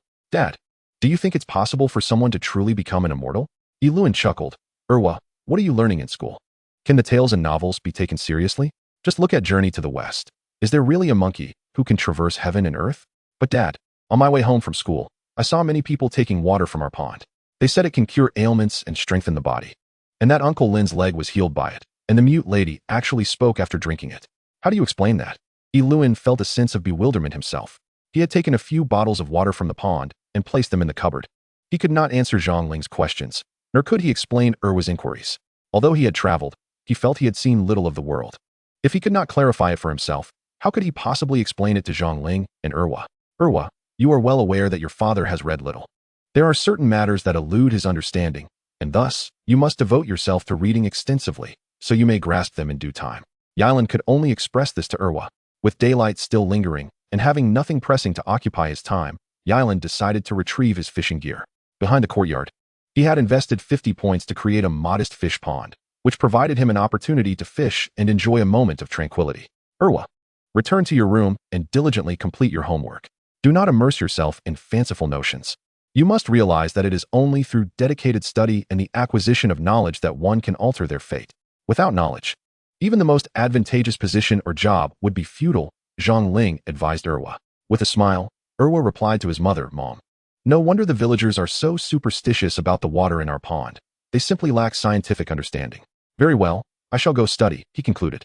Following Yilan outside, Zhang Ling whispered, Luan, why are you not guarding our pond? If those people drain the water, how shall we sustain the fish? Why are you so generous? Allowing them to take water from our pond. Yilan chuckled, let them be. After all, we have yet to retrieve the fish fry. Once we release them, the novelty will fade, and no one will care about our pond's water. As Yilan approached the small fish pond in the backyard, he noted that this time of day, just before sunset, was ideal for fishing. The saying went, fish are active at dawn and dusk.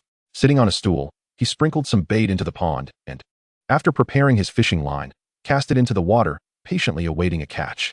Just as he settled in, a voice interrupted, Yilan, is it truly going to end like this after you've dealt with several of us?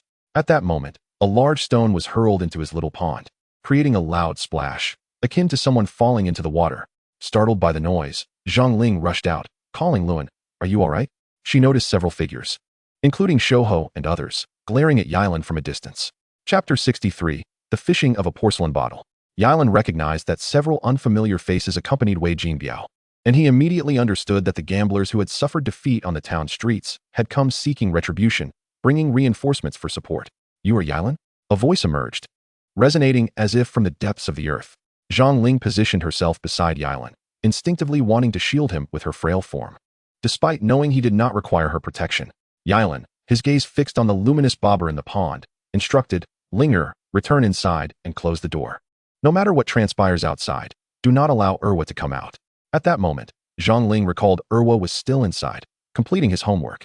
Previously, Yilan had single-handedly brought Wei Jinbiao and Shouho to the ground, and she had witnessed it firsthand. By asking her to watch over Erwa, Yilan had alleviated his concerns for her safety. Zhang Ling dashed back to the front yard, and Yilan heard the door slam shut behind her. We are all men here. Rest assured, we will not bully women or children. Ha ha, Yilan. Those who come to mix in this world will eventually pay their dues, another voice echoed, sending chills down his spine. Yilan observed the calm surface of the pond, where a gentle breeze stirred the withered floating weeds. Bubbles occasionally broke the surface, and the bobber shifted slightly. Had it not been for the stone thrown by Wei Jinbiao's group, Yilan would have already caught fish. Holding his fishing rod in one hand, he cautiously opened the system store. Previously, he had acquired an invincible item that enabled him to defeat Wei Jinbiao and the gamblers. His adversaries did not rush to act. Clearly, they still harbored a measure of fear towards him. The hired help did not strike immediately, having yet to ascertain Yilan's true capabilities. After a prolonged absence from the system store, Yilan noticed his points had accumulated to a staggering negative balance of 7,325. He was perplexed by the store's calculation method. He had only borrowed a small amount initially, and now he owed over 7,000 points. Attempting to borrow 1,000 points again, he received a notification that his credit was negative, and he could not borrow any further. Yilan feigned calmness, though internally he felt quite anxious. Despite possessing a millennia-old legacy and being referred to as a deity in his dreams, he understood that in the realm of mortals, strength and courage were paramount. Since inheriting Jiang Ziya's teachings, he had yet to fully comprehend the extent of his own power. He found himself envisioning mighty figures from movies who could create craters with a mere strike, and he couldn't help but fantasize about wielding such terrifying energy himself. The luminous bobber on the water began to move. Yilan gently lifted the rod, based on his years of fishing experience. He suspected the hook had brushed against something soft rather than a fish escaping. Suddenly, as he carefully tugged on the line, he felt something heavy attached to the hook. The bobber indicated that a fish was indeed stirring below the surface, but what was this weight? Slowly, he drew the object closer to the pond's edge, and as it emerged from the water, he was momentarily blinded by the sight of a delicate porcelain bottle. The bottle was roughly the size of a small wine jug, adorned with a beautifully crafted and vibrant ribbon at its neck.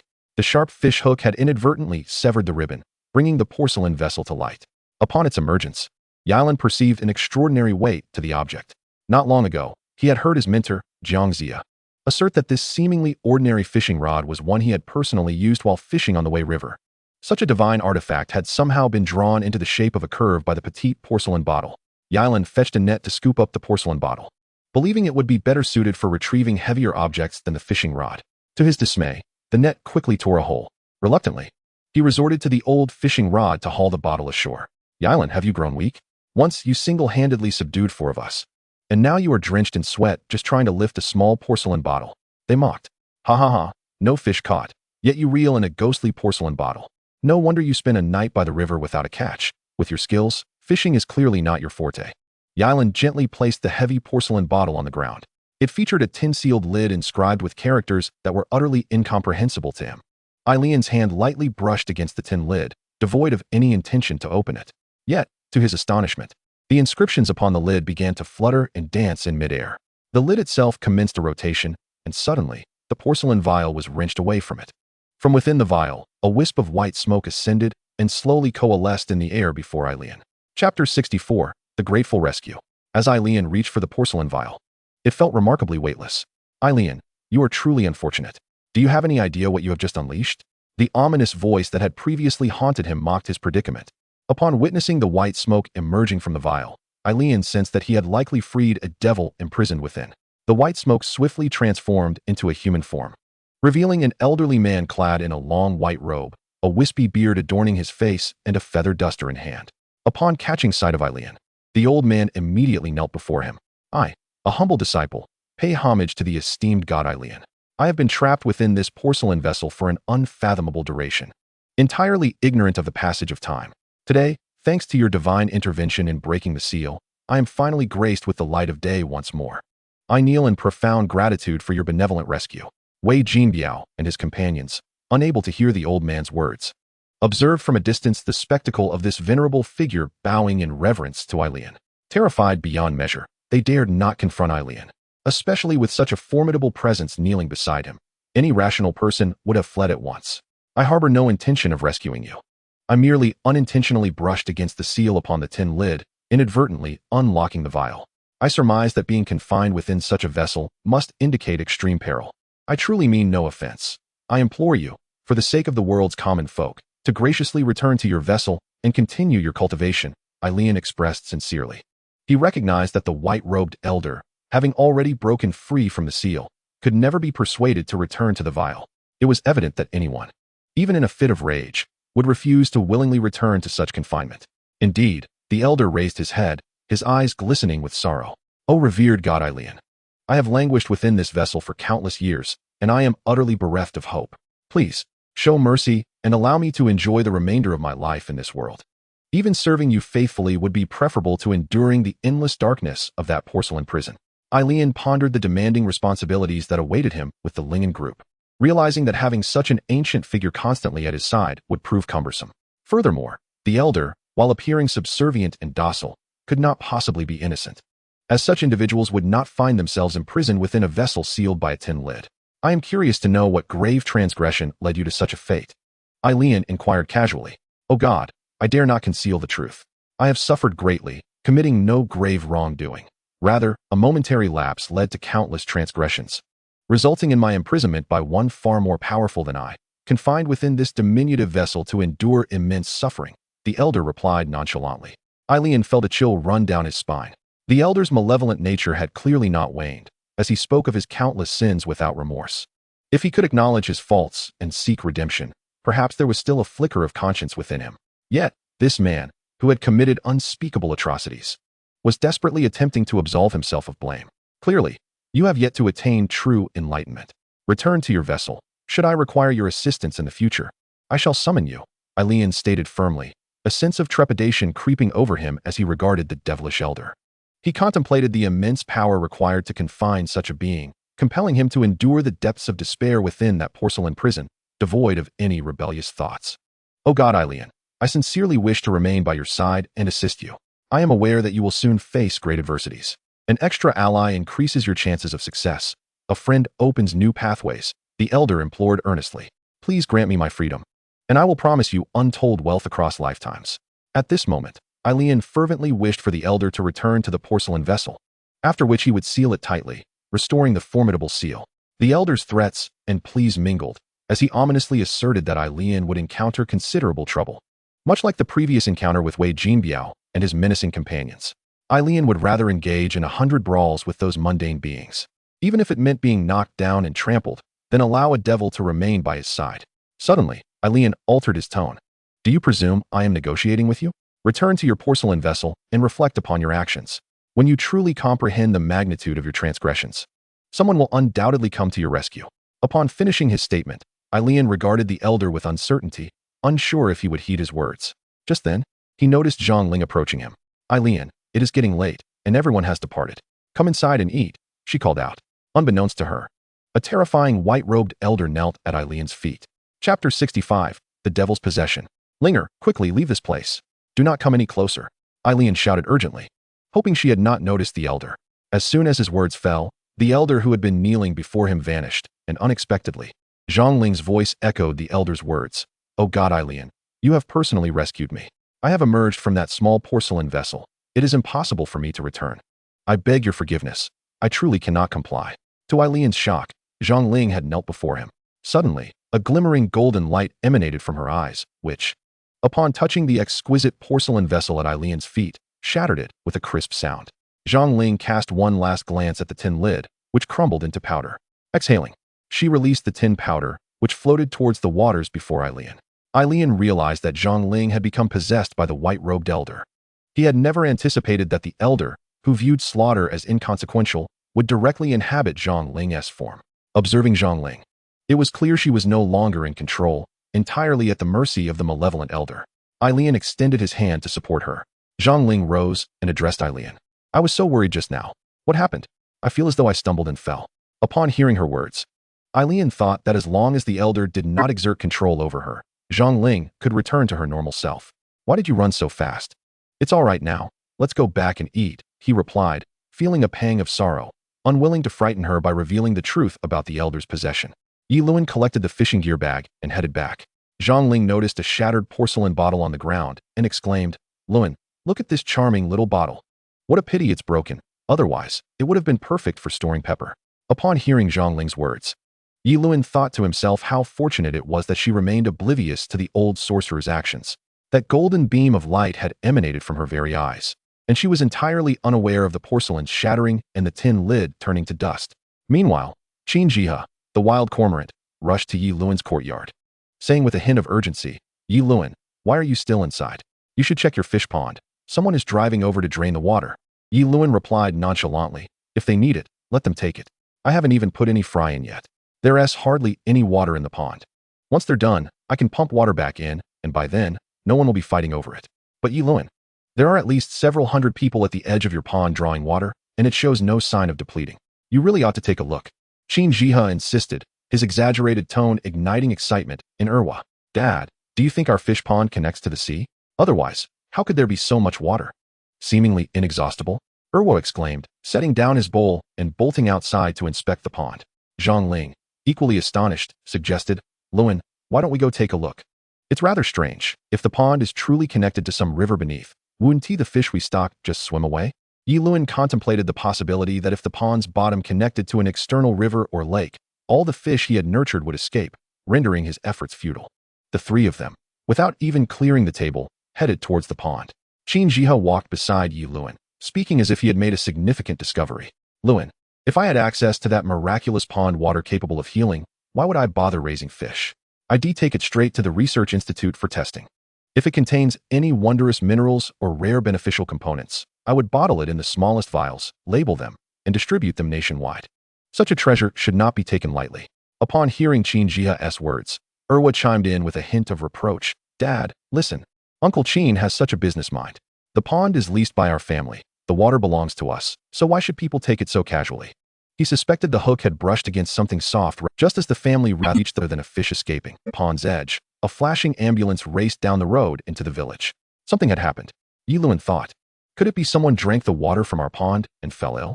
An uneasy feeling washed over him. The ambulance halted by the pond, and a voice called out. Everyone, don't draw from this pond. Over at Dead Man's Bay, someone drank this water and called us to come pick them up. Those with containers hurriedly returned the water to the pond, and people began to disperse. Suddenly, Zhang Ling called out to Yi Luan, Luan, I'm going to dive into the pond to see what is going on. With that, she leaped into the water, creating a whirlpool on the surface as she submerged. In Yi Luan's memory, Zhang Ling had never been a good swimmer, and his heart raced with anxiety. Chapter 66. Investigating the secrets beneath the pond. Mom, Dad, look, that enormous whirlpool just swallowed my mom. Erwa cried out. Everyone gazed at the massive vortex in the center of the pond. Erwa clutched Qin Jia's arm, exclaiming, Uncle Qin, if you hadn't come to get us to see the pond, my mom wouldn't have jumped in. You owe me my mother. Hearing Erwa's cries, Yi Luan felt increasingly frantic. He understood that once the sorcerer possessed Zhang Ling, she would be unable to control herself. When she had first married into the family, she had been afraid to wash clothes by the river, and the entire village knew her as an infamous non-swimmer. Time ticked away, and Zhang Ling remained submerged without resurfacing. 3 minutes passed. Even the most skilled divers could hold their breath for only 3 or 4 minutes without an oxygen tank. Zhang Ling had been underwater for 2 minutes, and Yi Luan's heart pounded in his chest. He silently reassured himself that the ancient sorcerer, sealed within the bottle for years, must possess great powers. Zhang Ling would be all right. She would certainly be fine. Erwa clung to Qin Jia, who said, Calm down, Erwa, don't fuss. I'll go down and take a look for you. Qin Jia noticed someone using a long hose to siphon water into a vehicle. Upon hearing that the water was undrinkable, they began to retract the hose. Brother, let me borrow that. I'm going down to rescue someone. The man handed over the hose, saying, Go ahead, I'll hold it here for you. This hose is over 20 meters long. You can dive as deep as you need. Taking a deep breath, Qin Jia submerged, and Yi Luan called out, Brother Jia, please be careful and search thoroughly for my wife. Oh, why is she always so impulsive? The onlookers reassured Yi Luan, Don't worry, Luan. The wild cormorant earned its name for a reason. Even if it's just a shallow pond, he can swim back and forth with ease. If Linger dares to dive, she surely has confidence in her abilities. The villagers comforted Yi Luan, who kept his eyes fixed on the hose as Qin Jia swam toward the whirlpool where Zhang Ling had entered the water. He noticed several people pulling on the other end of the hose. Previously, Yi Luan had tested the depth with a bamboo pole, finding it only about 2 people deep. Now, the hose had nearly stretched to its limit. The people holding the hose fanned themselves, and the stench emanating from it was overwhelming. Suddenly, Qin Jia's head broke the surface, and he exclaimed, this pond. I can't reach the bottom. I feel like I've already dove over 10 meters deep, and it just keeps going. Yi Luan's anxiety spiked upon hearing this. Erwa cried out in distress, Mom, I'm Erwa. What's wrong? You can't leave me. Mom, can you hear me? Can you hear my voice? Listening to Erwa's heart-wrenching cries filled Yi Luan with regret. He wished he had never acquired this 10-acre pond. He would gladly forsake everything if only Zhang Ling could return safely. The villagers held on to Yi Luan tightly, saying, Luan, your swimming skills aren't as good as Qin Jia's. Just wait a little longer. Right now, we can only hope for a miracle. Indeed, no one could hold their breath for over 10 minutes. Luan, if you dive in and something happens to you, what will happen to Wanner and Erwa? Hearing their comforting words only deepened Yi Luan's unease. Qin Jia dived several more times in search of Zhang Ling, then emerged, astonishingly clutching a large crucian carp in one hand. Luan, you must diligently oversee your fish pond. No excavator can dig this deep. Upon seeing Qin Jia grasping a fish, Yi Luan immediately recognized it. A crucian carp that bore no resemblance to farmed fish. It must have thrived in the depths of wild rivers, its scales shimmering with a yellow hue. Remarkably, this newly excavated pond already harbored fish. Despite the numerous villagers drawing water, the supply remained steady, suggesting that the pond's bottom was likely connected to some hidden river. With its water level perfectly aligned with that of the pond, the villagers, having grown up by the wild river, spoke with seasoned knowledge. It was evident that, despite not having introduced any fry into this freshly dug pond, the presence of crucian carp weighing over half a kilogram could only mean one thing. Fish from the underground river had found their way into this pond. At this moment, Yi Luan was not concerned about the fish or the connection to the hidden river. His greatest worry was for Zhang Ling. She had been submerged for quite some time, and he feared for her well-being. Chapter 67. Zhang Ling has something to say. Yi Luan, your fish pond has struck gold. Look, you excavated it without spending a dime. Acquired the pond, and the water requires no management. Yet, there are crucian carp already thriving within. Yiluan understood that the villagers were attempting to distract him with such remarks. Qin Jihe emerged from the pond, while Yiluan's gaze remained fixed on the whirlpool where Zhang Ling had entered the water. Luan, it's time to return. The pond is not very large. If Qin Jihe hasn't found her after all this time, it's likely she cannot be found now. It was almost unbelievable. Why would Zhang Ling think to enter the water? Did she believe she possessed extraordinary swimming skills? It seemed she had become bewitched. The villagers, lacking much education, urged Yiluan, but with each word, his heart sank further. Erwa approached Qin Jihe and asked, Uncle Qin, how deep do you think this pond really is? Did you see my mother? With your swimming ability, she couldn't possibly have swum farther than you. Uncle Qin, please tell me, have you seen my mother? Once again, the spot where the whirlpool had formed stirred, but this time the water gushed outward. Yiluan felt a surge of hope. Indeed, the old demon had emerged from the depths with Zhang Ling in tow. As Zhang Ling's head broke the surface, Erwa shouted, Mom, you're back. You finally returned. Dad, did you see that? My mom has come back from the water. Zhang Ling exhaled deeply. Linger, how could you stay underwater for so long? Do you possess the art of breath holding? Linger, staying submerged for over 10 minutes without an oxygen tank. Surely, you've broken a Guinness record. Pray tell, how did you master such an extraordinary skill? The village women expressed their astonishment. Who could remain underwater for such an extended period? To everyone's surprise, Linger produced an oxygen tank from her pocket, as if performing a magic trick. See this? With this, staying submerged for 4 or 5 hours is no issue. Good heavens. Linger, you nearly scared us to death. You went underwater with such a contraption and didn't think to inform anyone. If we hadn't held on to Yiluan, he would have jumped in after you. Yiluan mused that the old demon provided Zhang Ling with the oxygen tank merely to fabricate a cover story, to convince others that her prolonged underwater stay was premeditated. While no one else detected the difference, Yiluan discerned that the voice imitating Zhang Ling was not truly hers. From the moment Zhang Ling entered the water until she regained consciousness, she had been under the control of the old demon. Zhang Ling swiftly swam to the pond's edge, where several women extended their hands to pull her out. Erwa disregarded the soaked garments clinging to Zhang Ling and leaped into her embrace. Yiluan's heart tightened. At that moment, Zhang Ling was still likely under the old demon's influence. Instinctively, he positioned himself protectively in front of Zhang Ling, ready to fight if the demon sought to harm the child. Mom, you are truly amazing. You're so strong in the water. Why didn't you teach me and my sister? You've always stopped us from going near the water, and every time I went to the wild river, you punished me severely. Erwa, still a child, pounded his small fists against Zhang Ling's back. Yiluan understood that this little one was not merely complaining about restrictions. He was expressing his fear. His deepest dread was that if his mother didn't emerge from the pond, they would be left motherless. Zhang Ling held Erwa close. Erwa, I'm back now. There's nothing fun about being underwater. It could even be deadly. In the past, I wouldn't let you near the wild river, and I will continue to keep you away from it. Mom, you're incredible. Erwa had been worried that if she never surfaced, he would be left without a mother. Along with his sister, they would become orphans. Zhang Ling stroked Erwa's head. It's all right. We need to see what is happening in our fish pond. Otherwise, if we raise fish that simply flow away with the river, it would be a waste of our efforts. Mom, you can't take such risks. You scared Erwa half to death. You promised us you wouldn't take any chances. From now on, if there's danger, let Dad and me handle it. After all, we are the men of the family. Erwa waved his small fists, trying to display his strength before his mother. Yiluan's anxious heart began to calm, though Zhang Ling's voice still bore the old demon's imitation, a detail even Erwa failed to notice. Zhang Ling gazed lovingly at Erwa, the old demon, who had lingered in a porcelain bottle for countless years, showed no hint of malice in the presence of the child. Luan, let us go home. I have something to discuss with you, Zhang Ling said softly. Chapter 68, The Secrets Beneath the Pond. Yiluan led Zhang Ling home, with Erwa trailing behind.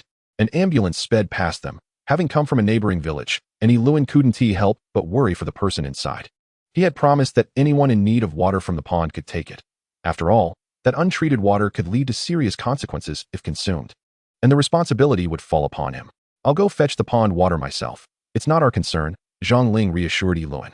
The old demon's imitation of Zhang Ling was so masterful that only Yiluan could detect the slightest difference, while Erwa had no suspicion at all, unaware that the person beside him was merely his mother's body, while the voice belonged to the old demon. Erwa, wearing his roller shoes, zipped around the yard, his energy boundless. Having finished his homework, he wouldn't willingly return to his room to sleep until he had exhausted himself. Zhang Ling went indoors to change before re-emerging. Yiluan, your 10 acres of fish pond. Its bottom is all interconnected. Diving into its deepest part leads to a subterranean stream, she revealed. I have examined our fish pond with great seriousness. It is perfectly situated at the confluence of that tributary, and I cannot fathom which ingenious mind conceived its design. That concealed current must be connected to a great river, and the myriad of fish within it likely flowed naturally into the mountains as they traversed the gorge, eventually forming this long-established undercurrent within the rocky landscape. Just moments ago, I arrived at the mouth of the tributary. Once the fish enter that opening, they are unable to turn back. Thus, the fish in our pond, once they have entered, find it exceedingly difficult to return to the hidden current. As Yi Luan listened to the old demon mimic Zhang Ling's voice, recounting the tale of the undercurrent, the river, the tributary, and the origins of the fish entering the pond, a single point perplexed him. Those fish, which could have simply flowed downstream along the current, seemed inexplicably drawn to our pond. My greatest concern now is that our pond spans merely a few dozen mu, and with the constant influx of fish, even if we cast nets all day, we would be unable to catch them all. Yi Luan mused. No wonder the wild cormorant swam a lap in the water and emerged with 2 large carp in its grasp. One might wonder about the astonishing yield of our pond in a single day. Who can say? Based on the speed at which the fish are entering, I would estimate the daily yield to be around 10 to 20,000 jin, he responded, utterly astonished by the sheer volume. At current market prices, that would translate to nearly 200,000 in a day from this 10-acre pond, amounting to over 6 million in a month. Yi Luan reminisced about the night before they excavated the pond. In his dreams, the old man stood at his bedside, pleading for a 3-day extension. Little did he anticipate that within those 3 days, the old man would cause such a commotion beneath the pond. Had he not granted that extension, even with the old man's 300 years of cultivation, without divine approval, the dragon could not have conjured thunder and lightning, nor summoned a torrential flood. No matter how formidable the dragon, without these elements, escape from the water's grip would have been impossible. As these thoughts coursed through Yi Luan's mind, he felt a shiver of trepidation. Thank you for your assistance, Yi Luan said to Zhang Ling, who was still entirely under the old demon's control. It was but a trifling matter. The divine need not concern themselves, the old demon replied softly, striving to ensure that Erwa, who was exercising in the courtyard, did not overhear. Yi Luan glanced at Zhang Ling. Her eyes flickered momentarily towards the courtyard, where she spotted Erwa swiftly gliding on his roller shoes. Luan, what on earth is happening with the person who drank our pond water and fell ill? Should we not check on them? Zhang Ling inquired, her memory having completely fragmented since she entered the pond's waters. Her immediate concern was the illness caused by the pond water, which had necessitated the person's hospitalization. Zhang Ling stood at the doorway, addressing Erwa. Erwa, do you not have school tomorrow? It is late. Why are you not in bed? Mom, I saw Aunt Lu's video of you at the fish pond. She said it could be sent to my QQ. I want to find Aunt Lu and ask her for that video to show my sister when she returns, Erwa replied, having changed out of his roller shoes to visit Aunt Lu for the footage. What is there to see? It is merely a visit to the fish pond. Oh, and Erwa, let me tell you, stay away from the water's edge and riverbank. If I catch you there, I shall not hesitate to discipline you, Zhang Ling warned. Yi Luan noted that despite Zhang Ling's usual sternness with their child, she had never threatened such drastic measures. He felt a twinge of concern, wondering when the old demon might act out, uttering something inappropriate. Such behavior was utterly unacceptable. Mom, I understand. The water is dangerous. I will not go near it, Erwa replied slyly. With that, Erwa set off to Aunt Lu's house for the video, while Yi Luan and Zhang Ling tidied up before heading to the town hospital. Feeling compelled to address the situation regarding the individual who had consumed the pond water. Chapter 69. Full reimbursement for family members. As Yi Luan and Zhang Ling entered the town hospital, Zhang Ling anxiously inquired of the attending physician, "Excuse me, where is the patient who was admitted after drinking the pond water?" Yi Luan caught a glimpse of the doctor, who had previously warned everyone against using the pond's water, loudly cautioning individuals nearby. "What is your relation to the patient?" the doctor asked. "It is nothing serious. The patient merely drank too much untreated water and is experiencing diarrhea. If pond water could cure ailments, our hospital would have closed its doors long ago," the physician replied, somewhat irritated. "Doctor, some matters are simply beyond disbelief." One hospitalized patient interjected, "Just today, I experienced a thunderstorm in the midst of winter for the first time in my 70-plus years. Can you explain that scientifically? We only heard this afternoon that the water from the fish pond could cure ailments. I have spent thousands on treatments for my chronic back pain, and yet it persists. I had my husband fetch me some water, drank a few sips, and applied it to my back. Look at my posture. It is straighter than ever." Another patient's husband chimed in. The doctor listened to their accounts and remarked, "Coincidence. Some occurrences may simply be coincidental. Furthermore, you might be experiencing a placebo effect, believing in the miraculous properties of the water." Zhang Ling and Yi Luan entered the room of the patient who had fallen ill after drinking from the pond. "This is the gentleman in question," the doctor indicated, pointing to an older man who was still receiving intravenous fluids due to dehydration. Lewin approached and placed the fruits and nutritional supplements he had brought on the bedside table. The elderly man's family recognized Lewin immediately. "Lewin, do not blame yourselves for this. My father has long suffered from stomach issues. Come, let me explain." The old man's son, a simple and honest farmer, addressed Lewin. Lewin observed the elderly man's pallor. Despite this, the old man reassured him, "It is nothing serious," as the doctor said. "I am merely dehydrated and will be fine after some fluids." "Lewin, you are truly kind. The water from your pond was originally a treasure belonging solely to your family. Yet you have generously shared it with us all." The old man grasped Lewin's hand, adding, "I feel as if I have expelled all the impurities I have accumulated over the years. Though I may feel quite exhausted, I have never felt lighter." The old man's son, standing nearby and listening to his father converse with Lewin, tried several times to interrupt, but his father would not release Lewin's hand. Once the old man had finished speaking, his son finally pulled Lewin aside into the hallway, with Zhang Ling following closely. "Lewin, I apologize for the trouble this has caused you and your wife. My father's condition has persisted for some time. He has even had part of his stomach removed. We had tried to prevent him from drinking the pond water, but he slyly slipped away when we weren't looking and drank several bowls, claiming it felt good. Alas, I find myself at a loss for words regarding him." Lewin pondered. For it was a person already afflicted with illness who had recklessly consumed such a copious amount of water from the fish pond. The old sorcerer had inquired about the water, which was directly connected to the river, and in these times, it was inevitable that impurities lurked within, not to mention the potential pollution upstream. Drinking untreated water, especially raw, would undoubtedly wreak havoc on a troubled stomach. Lewin handed over 2,000 yuan to his son, who was suffering from dehydration. "Lewin, what do you mean by this? I've told you, this predicament is not your fault. It was my father's own doing." "But uncle, he too drank from our fish pond, which led to this situation. Please accept this as a token of our goodwill," Zhang Ling generously replied. Having insisted that Lewin withdraw the money on their way, "I plan to recruit some fishermen tomorrow. Given the small size of this place, I haven't advertised broadly. All one needs to do is join our Ling & Company as an employee, and henceforth, whether it be the employee or their family members falling ill, our company will cover all medical expenses in full." Lewin was not merely acting on a whim. Having experienced the anguish of his mother-in-law being unable to produce 80,000 yuan for surgery and having accrued a mountain of debt from several hospital stays himself, he had made a firm resolution, as long as one was willing to work at the fishery or any establishment under his auspices. The foremost priority would be to address the medical reimbursements for employees and their families. "Lewin, you see, my father has been ill for years. Wouldn't my investment in your enterprise be a burden?" A man expressed with evident regret. Chapter 70. The Fishing Boat. In the winter, several households in the village had wisps of smoke curling from their chimneys, while most residents remained ensconced in slumber. A thick fog enveloped the fields where the rapeseed and wheat shoots were blanketed in frost. Lewin thought to himself how fortunate it was that Zhang Ling had lost her sweeping job. Otherwise, on such a day, to be out sweeping before dawn would be dreadfully cold. Lewin rubbed his hands together, blowing warmth into them, feeling as if he were on the verge of freezing. The surface of the fish pond was lightly coated with a thin layer of ice, yet he observed that within his pond, schools of fish swam energetically. The water's surface was dotted with numerous dark backs. Based on Lewin's experience, the fish that should have been lurking in the depths were now floating near the surface, indicating a severe overpopulation of fish in the pond. The system's marketplace opened automatically. Lewin noticed that after deducting the points he had borrowed, his total had surged to 297,000 points. What is the meaning of this? Congratulations, host. Yesterday, you caught a millennium-old demon, earning 38,000 points. After deducting previous advances, your current balance is 297,000 points. Please check your account.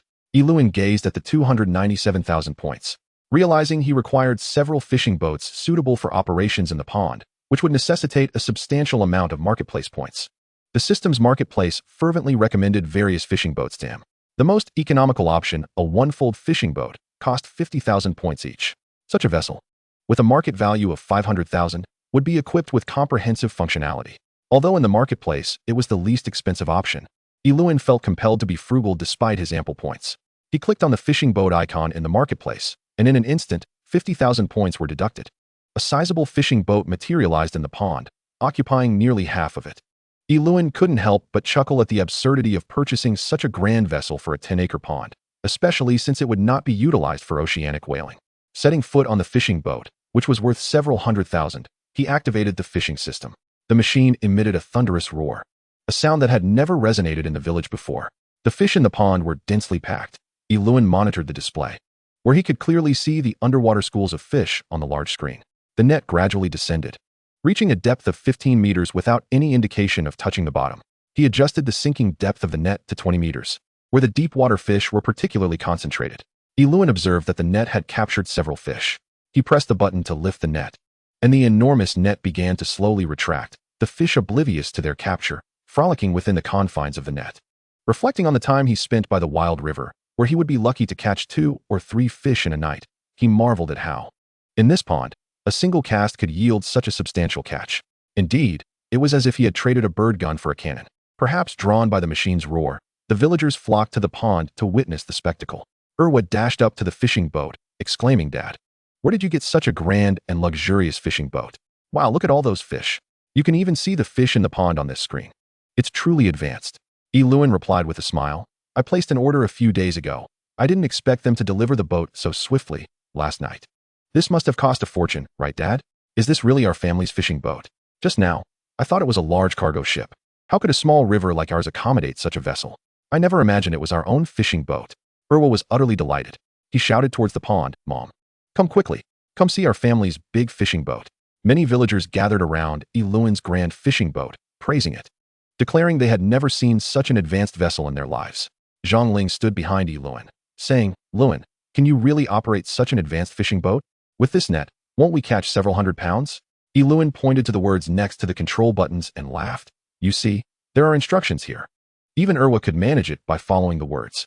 As the massive net was gradually hoisted by the heavy-duty arm, the moment the net emerged from the water, everyone erupted in exclamations. "Goodness, look at all those fish. So many fish." The villagers rejoiced, as if they themselves had harvested a bountiful catch. Irwa rushed to the edge of the boat, prompting Zhongling to hurry over and pull him back. "What are you doing? I told you not to get too close to the water's edge. Why do you always ignore my warnings?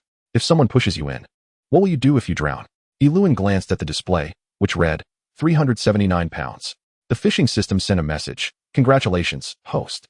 You have harvested 379 pounds of fresh fish, valued at 9 yuan per pound, totaling 3,411 yuan, which has been credited to your account. Additionally, 3,411 points have been added to the system marketplace. From this moment on, fresh fish will be rewarded based on market value, and the fish can be sold at the market." Lewin was elated. This was indeed the fish-catching wealth system. Previously, he had to return the fish. "Lewin, your fish pond has struck gold, but now the fish remained his, and the system merely provided rewards. Lewin, can we first meet the village's demand and sell some fish for them to taste?" The villagers, gazing at the fish, knew they were raised in the pond, yet the quality was exceptional. Who wouldn't want to buy some to enjoy? Everyone, as you can see. This fish pond was only excavated a day ago. Where would the fish come from? Don't you think there's something suspicious about this? Would you dare eat such fish? Are you not afraid that the fishery magic used by Eileen is sinister? At this moment, someone in the crowd remarked provocatively. Chapter 71. The source of enormous funds remains unclear. In the village, there are always those who begrudge others their prosperity. As they witnessed Eileen establishing a 10-acre fish pond and acquiring an advanced fishing vessel overnight, the villagers outwardly congratulated him with flattering words, while inwardly, they each felt a pang of resentment. Particularly those who had leased their fields to Eileen, watching fish materialize seemingly out of thin air in their plots, could hardly contain their anguish. "Eileen, do tell us, did you already know that our fields concealed fish beneath their surface?" One of the lessors could not restrain himself from asking aloud. Indeed, if this field could yield such an abundance of fish daily, just 300 or so pounds, that would amount to $3,000 to $4,000 a day. "Eileen, your heart is truly dark," another lessor cried out. Initially, whispers circulated that Eileen had employed dark sorcery to conjure the fish in the pond. Suddenly, a collective realization dawned upon them.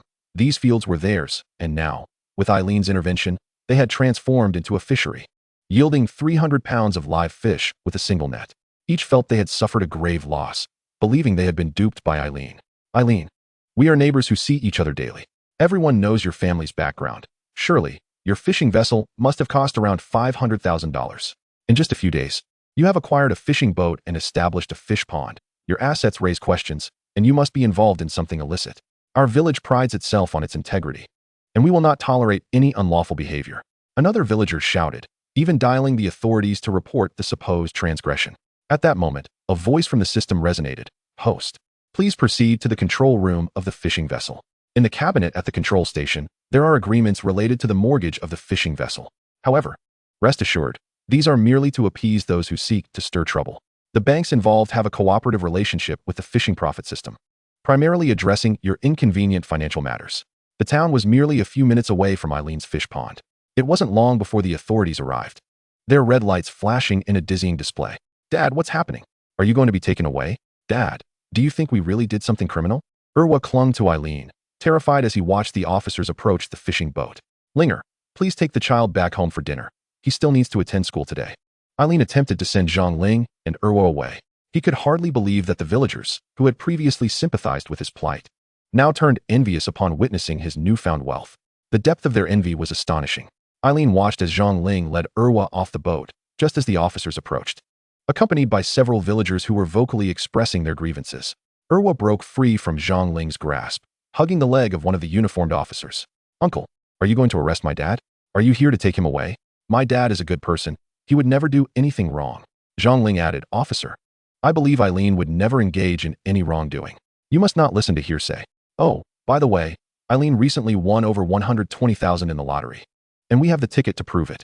Zhang Ling knew that the money Eileen won from the lottery had already been lent to her brother-in-law, Zhao Yuan. Now, even she could not clarify how Eileen had amassed such wealth to undertake these ventures. Zhang Ling had never sought wealth or luxury. She would have preferred Eileen to earn an honest living, doing simple exterior work, as long as they could get by. "Eileen, you haven't really done anything illicit, have you? This fishing vessel must have cost over 500,000. If you hadn't given money to Zhao Yuan, I would believe you could afford this vessel," Zhang Ling said, her face etched with concern and unease. Zhang Ling recalled that since Eileen had bought her that down jacket, he had been audacious in his pursuits, purchasing a vessel worth 50,000 without even mentioning it to her. The officers, led by the agitated villagers, approached Eileen directly. "You are the owner of this fishing vessel and the lessee of this 10-acre fish pond. Villagers have reported that you possess enormous funds of unknown origin. Please cooperate with our inquiry and explain how you acquired all of this." The officer, adhering to the principle of investigating any reported claims, began to question Eileen. Nearby, someone interjected loudly, "We have all seen Eileen. Just a few days ago, he was hospitalized for over 3 months. The mortgage for his city apartment is covered by borrowed funds. In such a short time, he has launched Ling & Company, established this fish pond, and purchased this extravagant fishing vessel. There must be something amiss. We need a thorough investigation." Chapter 72, The Battle for the Fish Pond. When Eileen initially leased the fields, the village head personally witnessed the agreement. At that time, Eileen offered exceptionally generous terms. While others leased for 800, he offered 1,200 per acre. Moreover, he guaranteed that anyone who relinquished their land would secure a position as an official employee of the company. "Everyone, you willingly agreed to lease the fields back then. You all received payment, signed contracts, and affixed your fingerprints. Now, seeing Eileen profiting, you cannot betray your conscience and retract your agreement, can you?" The village head intervened as tensions escalated among the villagers. "Old village head, when we signed the contract, we were completely in the dark. Look at those glistening fish. The 10 acres are teeming with them. If we had known, we wouldn't have leased for 1,200 a year. Even 120,000 a year wouldn't have tempted us. We've worked outside before, we know the value of things. Contracts signed under ignorance are invalid. For the sake of our fields and this fish pond, we are prepared to take legal action if necessary," a bespectacled young man in his 20s asserted confidently. Eileen produced the mortgage contract for the fishing vessel for the officer to examine. The officer scrutinized the bank loan contract, the relevant tax documents for the vessel purchase, and the fishing vessel's usage rights certificate. Eileen remained silent, secretly admiring the system's efficiency. Had the vessel come without any paperwork, he could only imagine the uproar among the villagers. "Regarding the fishing vessel's situation, we have thoroughly verified that the owner, Eileen, possesses all the necessary documentation for the purchase. Furthermore, this vessel is solely intended for operations in his self-constructed fish pond, and there are no issues whatsoever," an officer patiently explained to the villagers. Xiao Ming, having heard the commotion, rushed over. After all, the establishment of the fish pond, along with the provision of a loan of 100,000 yuan to Yilan through agricultural assistance, was orchestrated entirely through his efforts. Just as the fish pond was completed, such an incident arose, leaving Xiao Ming understandably restless. The individuals in uniforms were well aware of the strong ties between Yilan and Xiao Ming. Upon seeing Xiao Ming's arrival, they offered him a semblance of goodwill, saying, "Old Xiao, there's no issue here with Yilan. You see, we have received reports that must be addressed. Since there's no problem, we shall take our leave." The villagers were also cognizant that Yilan's fish pond was initiated under Qiu Ming's encouragement. During the search for suitable land, the village chief had informed the tenants of the connection between Yilan's fish pond and Qiu Ming. The uniformed individuals indeed arrived swiftly and departed just as quickly. The villagers, dissatisfied with the outcome of the proceedings, surrounded the officials, demanding an explanation. Witnessing Yilan's acquisition of such a large fishing vessel, coupled with the enormous fishing net, which was now surfacing with fish that were lively and flopping about, Qiu Ming felt a profound astonishment.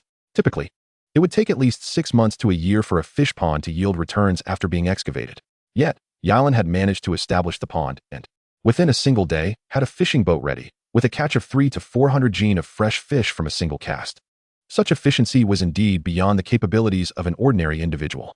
Qiu Ming patted Yilan on the shoulder, inquiring, "Yilan, what is the matter? Why do you look so troubled on the opening day?" Yilan recounted how the villagers had raised concerns about the origin of the fish and claimed that the contract for land transfer concealed facts that many involved were unaware of. The villagers were intent on rescinding the contract and reclaiming their farmland, detailing the sequence of events to Qiu Ming. The uniformed officials, surrounded by the villagers, were unable to even disembark from the boat. Qiu Ming stood at the bow, addressing the crowd. "Dear fellow villagers, let us calm down for a moment. Rowdiness will not resolve our issues, will it? First, let us discuss the relevant policies. Yilan is a key aquaculture enterprise supported by our town, and I hope everyone can understand and support the town's efforts in Yilan's fish pond development." "Support? How do we support it?" came the retort. "By sacrificing our own interests to enrich others? I know you and Yilan are practically in cahoots. Our only demand is to reclaim our fish pond. As for the contract, we understand. At worst, we will bear the breach of contract responsibility. We received 1,200 yuan, and we are willing to pay a breach penalty of 30%, thus returning the rent along with an additional 360 yuan in penalties. How does that sound? We have been more than reasonable," the bespectacled man stated earnestly. His voluntary assumption of breach responsibilities, despite having just received the 1,200 yuan, now seemed willing to part with 360 just to reclaim his fish pond. Yilan gazed at the 10 acres of fish pond, feeling a pang of reluctance, yet it was evident that the villagers had no intention of negotiating over the pond. Was his first entrepreneurial endeavor destined to end before it even truly began? A myriad of emotions swirled within him. To achieve greatness, one must possess a grander stage on which to demonstrate their abilities. Yilan looked at Qiu Ming, uncertain whether his old classmate could devise a solution for his predicament. The company had been established smoothly. Whether the small fish pond could be sustained remained unclear. Chapter 73. Seeking Zhang Ling's advice. Qiu Ming, nearly hoarse from advocating for Yilan, found the villagers wholly unyielding.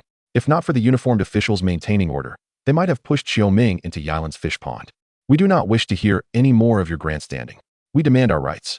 Before signing the contract, critical information regarding our land was concealed. "Even if it comes to a lawsuit, we will reclaim what rightfully belongs to us." The villagers remained incensed. Earlier, some had questioned the fish's origins, and now they took it upon themselves to catch several hefty fish from the net, eager to take them home. They showed little concern for whether the fish were edible. Their sole focus was on the fact that the fish belonged to them, not to Yilan. Yilan stood before the villagers, saying, "Dear villagers, building this fish pond is my first venture in the village and the inaugural investment of Ling & Company. Your demands cannot be addressed by me alone. I must return to discuss this with Zhang Ling before providing you with a response." What a quintessential henpecked husband, they mocked. "Yilan, if you can't even make such minor decisions, how can you run a company? Let your wife speak.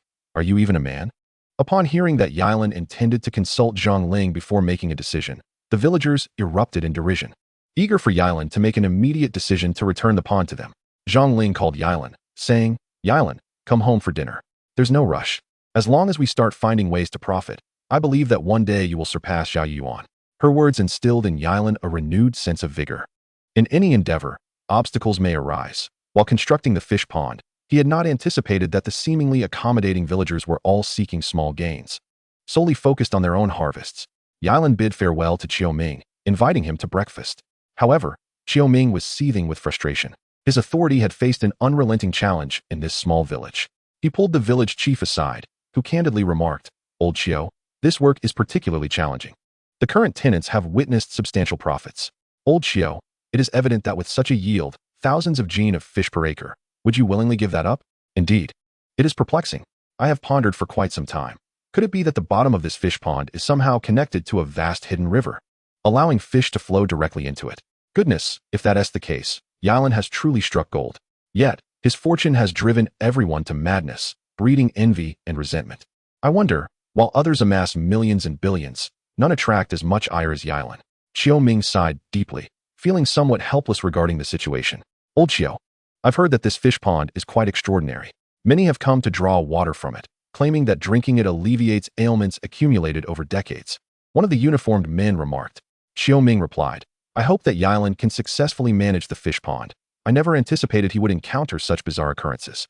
I truly do not know whether Yilan is exceptionally fortunate or simply plagued by misfortune. As Yilan walked along the road, he encountered the son he had seen the previous night, who had drunk the pond water and was now experiencing dehydration. Yilan, do you still need people? You mentioned last night that anyone joining your company would have their family's medical expenses fully reimbursed. A bystander chuckled, Brother, don't indulge in such wishful thinking. Can't you see that Yilan has that 10-acre fish pond? While the pond has been established, everyone is clamoring for him to return their land. I fear Yilan's fish pond may not last long. Yet Yilan responded, We will certainly be hiring at my company. However, it will likely require people to work out of town, so one must be mentally prepared for that. Not a problem at all. After all, I work far from home. Hundreds or even thousands of miles away. It has never been an issue, said Yi Ming-shu with a cheerful demeanor. Yi Luan returned home, and Zhang Ling inquired. They didn't give you a hard time, did they? I had no problems at all. Why would they trouble me? If there were any issues, would I be able to return so freely? Yi Luan replied nonchalantly. Earlier, I noticed some individuals carrying fish back home. What's the deal with that? Do they have no shame? How dare they take fish from our pond? Zhang Ling expressed her frustration. Yi Luan suddenly sensed that Zhang Ling, without Erwa by her side, had transformed into a more formidable presence. It seems we may not be able to keep this pond. Those people are determined to reclaim their fields. The land belongs to them. They have ownership rights, and since they are unwilling to lease it to us, we find ourselves at an impasse. Yi Luan wanted to mention that Xiao Ming had arrived, but realized that the old demon would not recognize him. So he simply stated that there was no other solution. What? Have they grown so bold? Yi Luan, those fish, those are the treasures bestowed upon you by the dragon when it departed. How dare they contend with you? Zhang Ling's tone took on a somewhat sinister edge reminiscent of the old demon. Chapter 74, Utterly Frustrated. This is my affair. Do not act recklessly. Yi Luan glared at Zhang Ling, noticing the bloodshot veins in her eyes. The old demon, which had attached itself to Zhang Ling, could become enraged. And Yi Luan shuddered at the thought of what he might do to those villagers. Showing off in front of one's own kin is not a mark of true strength. Furthermore, I, Yi Luan, have never bullied the weak. This was Yi Luan's way of addressing the old demon. The old demon chuckled darkly. Of course, you are a good person, noble one. You need not fear saying so. In your presence, even a 3-year-old child could urinate on your head. Yi Luan chuckled foolishly. On his way back, he contemplated that if he wished to expand his enterprise, he must emulate Zhao Yuan and step beyond his narrow confines. The world is vast. Why should he confine himself to such a small village? Let Ling Er speak with me. Yi Luan instructed the old demon. When he looked at Zhang Ling again, he found her transformed into Ling Er. Luan, if they desire the fish pond, we might as well return it to them. We should not expect fortunes to fall from the sky.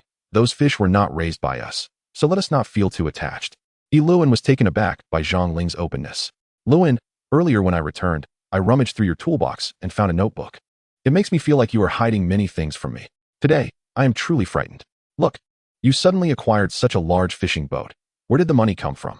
I do not covet any money that cannot be clearly accounted for. Luan, let us earn our living honestly. I have always despised deceitful individuals like Zhao Yuan. You have always known this, haven't you? Zhang Ling placed the notebook before Yi Luan, and Yi Luan struggled to explain that the notebook was purchased with points from the mall. Let alone mention that he currently had nearly $1 million in his account. He certainly could not divulge the existence of the benevolent fish pond, which meant that when he paid the employees, the money returned through another channel. A person burdened with a system cannot explain many things clearly. Even if he told Zhang Ling about the system, she would not believe him and would fail to comprehend it. Ling Er, actually, before I won the 2 million, I bought a lottery ticket. That time, I won 8,000. I spent 2 yuan on it. I am sorry, Ling Er. I have always been afraid to say that during our difficult times, I spent 2 yuan on the lottery. Sigh. Ah, Luan. You say you spent so long saving up to buy me a down jacket, yet it turns out you won the lottery. So, you also bought Erwa those shoes when you won the 8,000, didn't you? Luan, do you know why I have always respected you? Even when we were so poor, I never once looked down on you. You are honest. Your devotion to me and our children is unwavering. Zhang Ling suddenly burst into tears, and Yi Luan felt as if she were a child in that moment. He knelt before Zhang Ling. Ling Er, I should not have deceived you. Will you forgive me? Zhang Ling helped Yiluan up. No more lies, Luan, regardless of how bitter or exhausting it gets. We accept it. If we truly wish to earn money and make a name for ourselves, we must rely on our own hands to build our enterprise. Yiluan replied, all right, Ling Heir, I understand. We will return the fish pond entirely. Those people claim that our pond already had fish beneath the surface. And we discovered the underground resources without informing them before signing the contract. Very well, we shall not take advantage of anyone. We will still make this work. I want to show them that without their land, we can thrive. Zhang Ling agreed. Together, Yiluan and Zhang Ling approached the village chief. The villagers who had leased their fields to Yiluan were ecstatic. They had never imagined that Yiluan would honor the contract and return their fields. They had even prepared to fund a lawyer to retrieve their land. In front of everyone in the village, Yiluan only demanded back the 200 yuan he had given them, then publicly tore up the contract. Those who regained their fields cheered joyfully, rummaging through their homes for nets that had not been used in years to catch the visibly abundant fish in their fields. Observing this, the villagers who had not leased their fields to Yiluan felt a pang of sympathy for him. Luan, you are far too honest. If it were anyone else, they would not have allowed those shameless individuals to benefit. Did they not say they would demand a penalty for breach of contract? Why did they not ask for it? They were the ones who breached the contract first. When people lose their shame, they can do anything. The villagers gathered by the fish pond to watch the spectacle. Yiluan's fishing boat was there, yet no one dared to touch it. They relied solely on their hands and nets to catch fish from the pond. They contacted fish vendors from the city, and vehicles arrived one after another to collect the fine fish, weighing and loading them. Those families worked tirelessly throughout the day, reportedly catching over 8,000 pounds of fish. Due to the high quality, the vendors offered 9 yuan per pound, yielding a cash income of over 7,000 for each family. Every villager looked on enviously. Sitting in his yard, Yiluan listened to the chatter and discussions surrounding him when he suddenly received an invitation. A provincial fishing competition was open for registration, with a grand prize of 30 million. Chapter 75, the 30 million competition. Erwa returned from school with a poster in hand. Dad, they are handing out these flyers on the street. Is it real? Yiluan took the flyer from Erwa, which announced the same provincial fishing competition, promising a top prize of 30 million and a second prize of 10 million. Zhang Ling served dinner just as they were perusing the flyer. What are you two looking at, as if you found treasure? Yiluan chuckled. It's a provincial fishing competition with a grand prize of 30 million. They're currently seeking contestants, somewhat akin to a talent show. Such opportunities are far rarer than winning the lottery. Zhang Ling held the poster in her hands, saying, Lin, you mustn't go. Your back hasn't fully healed yet. You ought to realize how many competitors must be eliminated through preliminary rounds before anyone can even dream of competing for that 30 million. Luan, we aren't destined for such sudden wealth. Let's not go, shall we? Erwa interjected. Mom, did you see? This competition will be broadcast live across the province. We can see Dad's face on TV. Just let him go. Perhaps he might bring home a trophy. Do you see? Every contestant must pay a registration fee of 10,000 yuan. If he gets eliminated in the first round, wouldn't that be a waste of 10,000? Zhang Ling retorted. You children don't understand. This is a costly endeavor, so why meddle? It was evident that Zhang Ling scrutinized the situation more closely than Erwa and Yiluan. Yiluan mused to himself, this is no fishing competition. It's clearly a trap. The real fishermen here are the organizers. The scheme is painfully obvious, casting a wide net to ensnare everyone. 10,000 from each of 1,000 participants means a hefty income. The registration fee was just the beginning. The real profits lay with the media coverage. Such programs undoubtedly spark immense interest, with live broadcasts and sponsorships from advertisers, not to mention concurrent entertainment activities, particularly the increasingly popular live-stream shopping. The potential profits are simply incalculable. Luan, what are you thinking? You can't be tempted by such a gimmicky competition. Zhang Ling stated as she set the table for dinner, which consisted of pickled vegetables and vermicelli. What a pity it would be if we could only add a fish to this dish. It would be delectable. Erwa smacked his lips at the thought. At that moment, Yiluan received a notification from his fishing system. Participate in the fishing competition, upgrade your fishing skills, and achieve your dreams of wealth. He had never anticipated that a fishing contest organized in the real world would somehow be connected to his fishing system. With the fish pond gone, his initial investment failed to yield any returns. Day after day, as he heard exclamations of joy from the vicinity of the fish pond, he pondered gathering sufficient funds to acquire several hundred acres near the newly built train station in the city to establish a feed factory. If he truly won that 30 million prize, the investment in the feed factory would be secured. Once the machines began operating, wealth would follow. We only need to spend 40 yuan for a chance at 120,000. I believe I still have that luck, he thought. Linger, there are just a few days left until the competition. I'll adjust my mindset, head to the city, properly treat my back, and and prepare thoroughly. I trust my skills. We're aiming for the first prize. Even if we only secure the second prize, I won't be disheartened. As he savored the bland, pickled vegetable soup, Lewin indeed contemplated the competition. When he voiced his thoughts, Zhang Ling felt that all her previous words had fallen on deaf ears. I wholeheartedly support Dad's decision. Mom, just let him go. This fishing competition may seem reliant on luck, but it truly demands skill, and I have faith in Dad's expertise, Erwa passionately declared. When I got this poster, I told my classmates, Dad is definitely going, and he will be the fishing god. Lewin, isn't at just 10,000? In the past, we wouldn't have dared to dream of it. Now that you've hit the jackpot, we can afford to lose that 10,000, Erwa continued. But in a competition filled with experts, winning that 30 million is harder than striking a lottery. With events like this, who knows if there are any underhanded dealings? Zhang Ling appeared concerned. While she outwardly spoke of a wager of 10,000, inwardly she felt that without connections or a strong background, they should not harbor hopes of winning.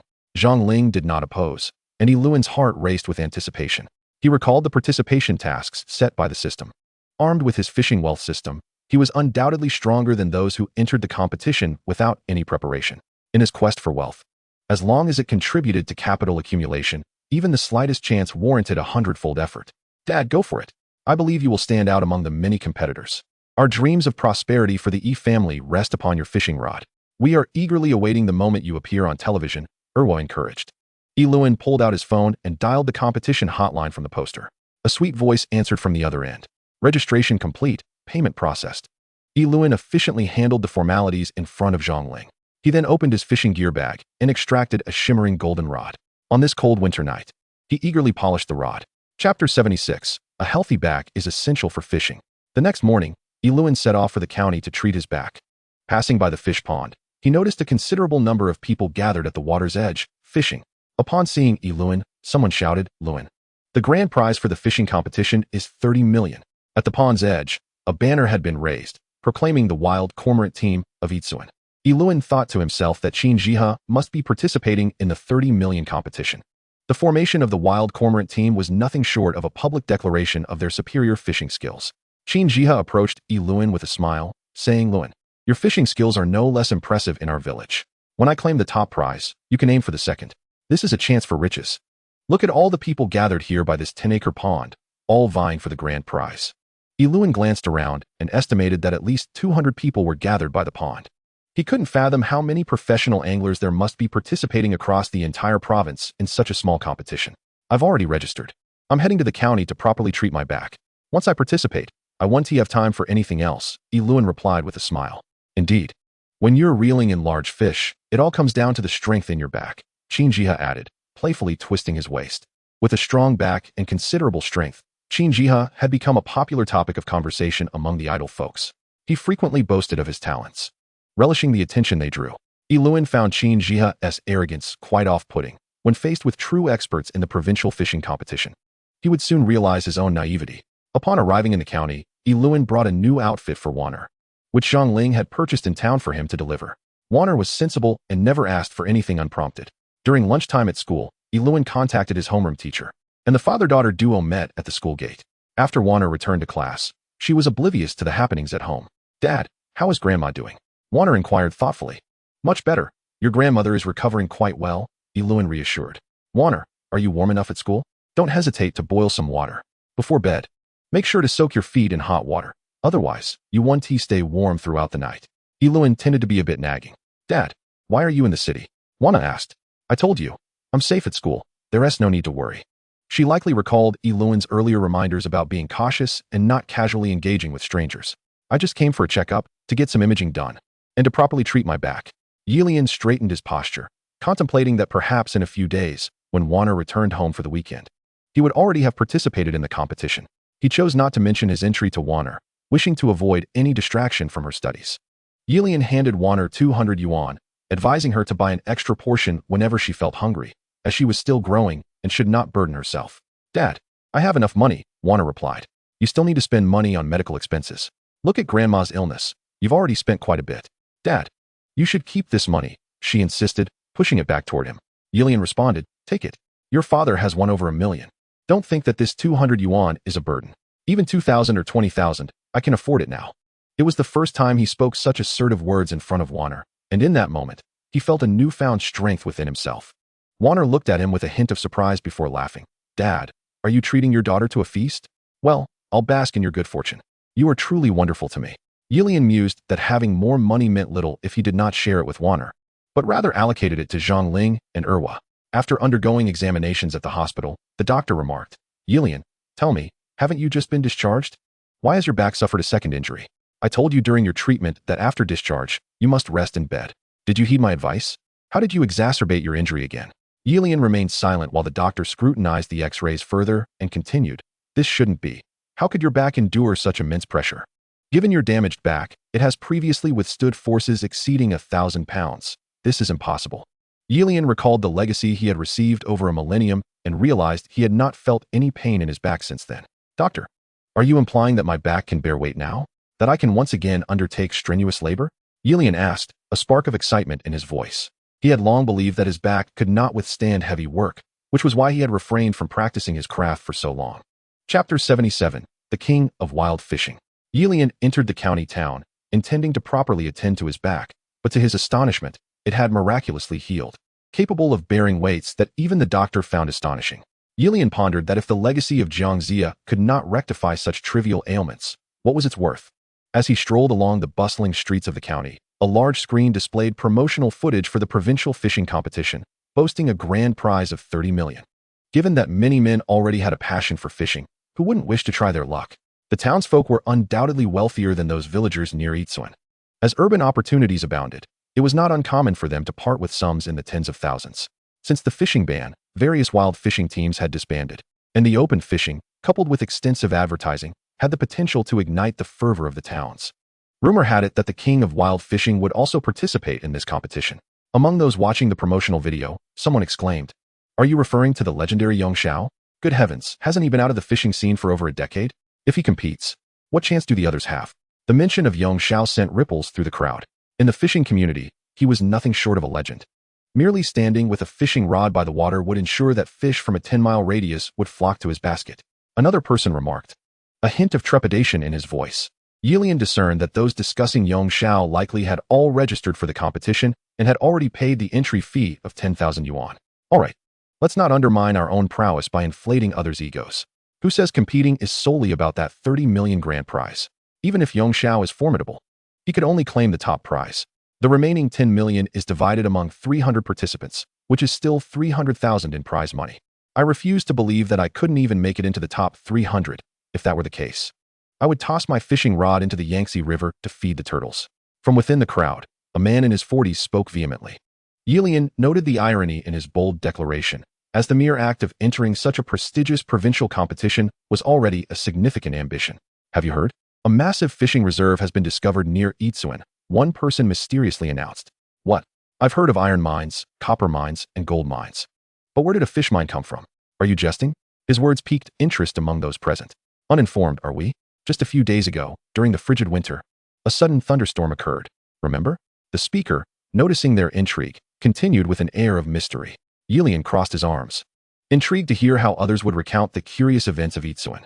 "What? You think that strange rain is connected to the fish mine? Is such a thing even plausible?" A 60-year-old elder asked, his eyes glinting with curiosity.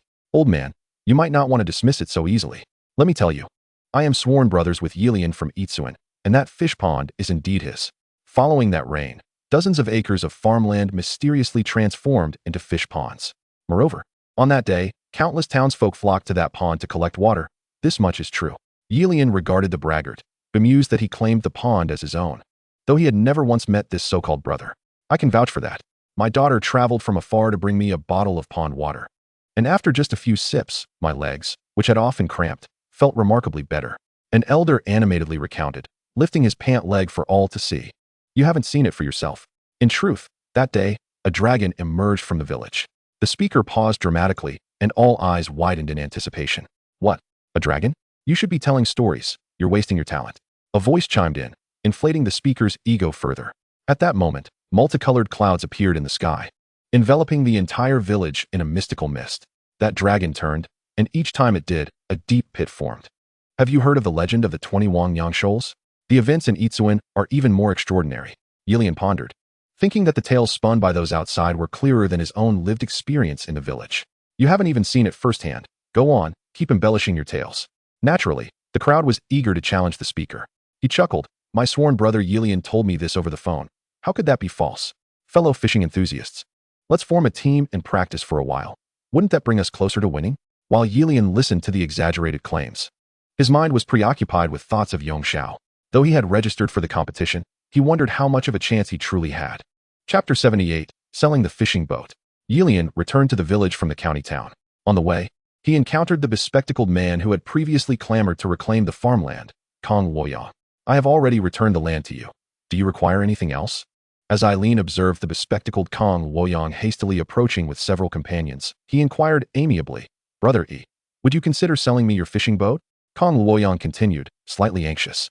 Every day, dozens of people crowd around my fish pond, and before I know it, they have filched my fish. The pond is teeming with fish. I can fish for hours only to weigh in a single catch, and it feels as though I am incurring losses. Eileen thought to himself that the fish were not even raised by Kong Luoyang, and naturally, those fishing wound willingly submit their catch for weighing. Watching them pilfer his fish felt like a grievous wound to Kong Luoyang. That fishing boat cost me 500,000, Eileen said, troubled by the fact that the vessel was lying idle, serving no purpose. Brother E, a collective of over 10 households could pool our resources. A net cast would yield at least 300 or 400 jin. With our hand nets, we struggle to haul 100 jin, which requires significant effort. We've managed to gather 37,000. Could you perhaps lower the price a bit? After all, we are neighbors, Kong Luoyang pleaded. Eileen chuckled. My fishing boat has only been used once for casting nets. It is practically brand new. How could I possibly incur a loss of 13,000?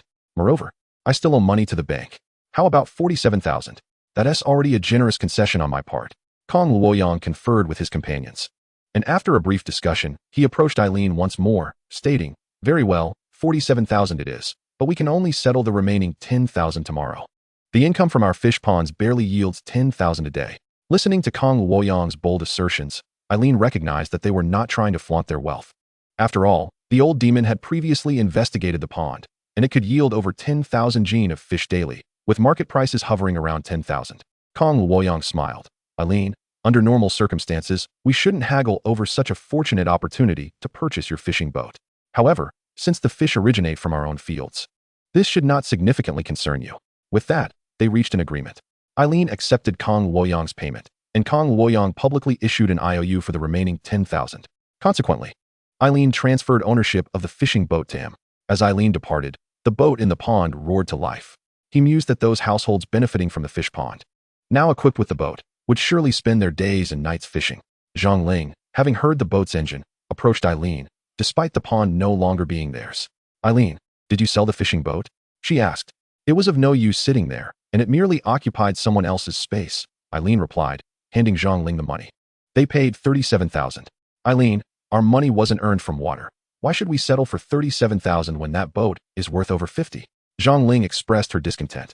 With that valuable asset, those people will likely fish day and night. Evidently displeased, Zhang Ling lamented that their fish pond, which they had watched over, was now being exploited by others. All their hard work had resulted in others profiting from it.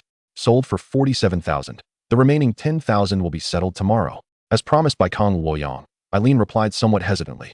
At that moment, a shrill scream erupted from the pond. They turned to see a massive net being drawn in, revealing at least 500 jin of fish. Zhang Ling couldn't help but exclaim, at a market price of 9 yuan per jin. That single haul is worth 4,500 yuan. Eileen immediately grasped the implication of Zhang Ling's words. From a distance, they watched as the fishing boat used a crane to unload the fish into a truck, the sound of fishmongers counting cash echoing in the air. Kong Luoyang's actions were swift. In under 5 minutes, an entire net of fish was secured. As they stood observing, the sound of cash counting resumed. Eileen, let us head back. There are other paths to consider, Zhang Ling urged, pulling him along. In a sudden rush, Kong Luoyang appeared again, this time brandishing a hefty stack of 100 yuan bills. Brother E, your fishing boat is indeed a treasure. In less than a quarter of an hour, I've made 10,000. Here, I'll give you another 10,000, leaving just 9,000 outstanding. Eileen took the money, feigning ignorance of the display before him. Initially, he intended to suggest waiting until the full 10,000 was gathered, but he refrained, not wanting to dampen Kong Luoyang's spirits. Once Kong Luoyang departed, Zhang Ling expressed her displeasure, observing, look at his smugness, as if he has never seen money before. In truth, everyone in the village had seen money. They simply had never encountered such rapid and substantial profits. Upon returning home, Eileen retrieved his fishing rod, sitting in the courtyard, lost in thought as he polished it. Much like a warrior preparing his weapon before battle. The grand competition was less than a week away. Chapter 79. The old demon accompanies the days swiftly past. And before he knew it, the 7-day mark had arrived. Dad, you go ahead and compete. I'll focus on my studies and 1TC you off. Urwa stated as he left for school in the morning. Study well. I'm merely going fishing, not engaging in combat. Excelling in your studies is far more important. Eileen replied sternly, not wanting Urwa to concern himself with matters beyond his age. Once Urwa left, Zhongling busied herself packing Eileen's belongings. The previous day in town, she had purchased a sturdy suitcase that cost over 400. If he were to advance through the rounds and reach the final competition, he would need it for at least a month. Eileen, I shall accompany you to the competition, the old demon declared, using his true voice rather than mimicking Zhongling's. In that moment, Zhongling felt completely overshadowed by the old demon. Regardless of what was said between the old demon and Eileen, she remained oblivious. Compete? I'm merely going to compare fishing skills. What business do you have? Eileen replied with a stern expression, suddenly realizing the oddity of the situation. He had assumed a serious demeanor when Urwa spoke, and now he found himself doing the same with the old demon. He repeated in his mind that it was merely fishing, nothing to be anxious or fearful about. After all, Yong Xiao was just an ordinary person. Eileen assured himself that he could manage. Eileen, during your last visit to the county for medical treatment, I was right there with you. Even when you went to school to see Warner, I was beside you, and no one noticed me, did they? You should take me along. I might prove useful at a critical moment, wouldn't you agree? The old demon suggested, a touch of pride in his tone. Eileen reflected on every detail of his trip to the county. Indeed, he had not noticed anything unusual, nor had he ever caught sight of the old demon. The old demon could follow him invisibly, eluding detection by everyone. Eileen chuckled. Having your assistance at this provincial fishing competition would render it an unfair contest. If I were to employ your help, wouldn't that be rather unjust to the other competitors? Unfair, Eileen? Do you genuinely believe this privately organized event holds any semblance of fairness? What does the organizer desire most? Spectacle, excitement, anything that captivates the audience's attention. In this competition, the aspect of performance undeniably outweighs the intrinsic value of the contest itself, remarked the old demon with a hint of indignation. Yilian, feeling somewhat anxious, yearned for every endeavor to embody fairness and a true contest of strength.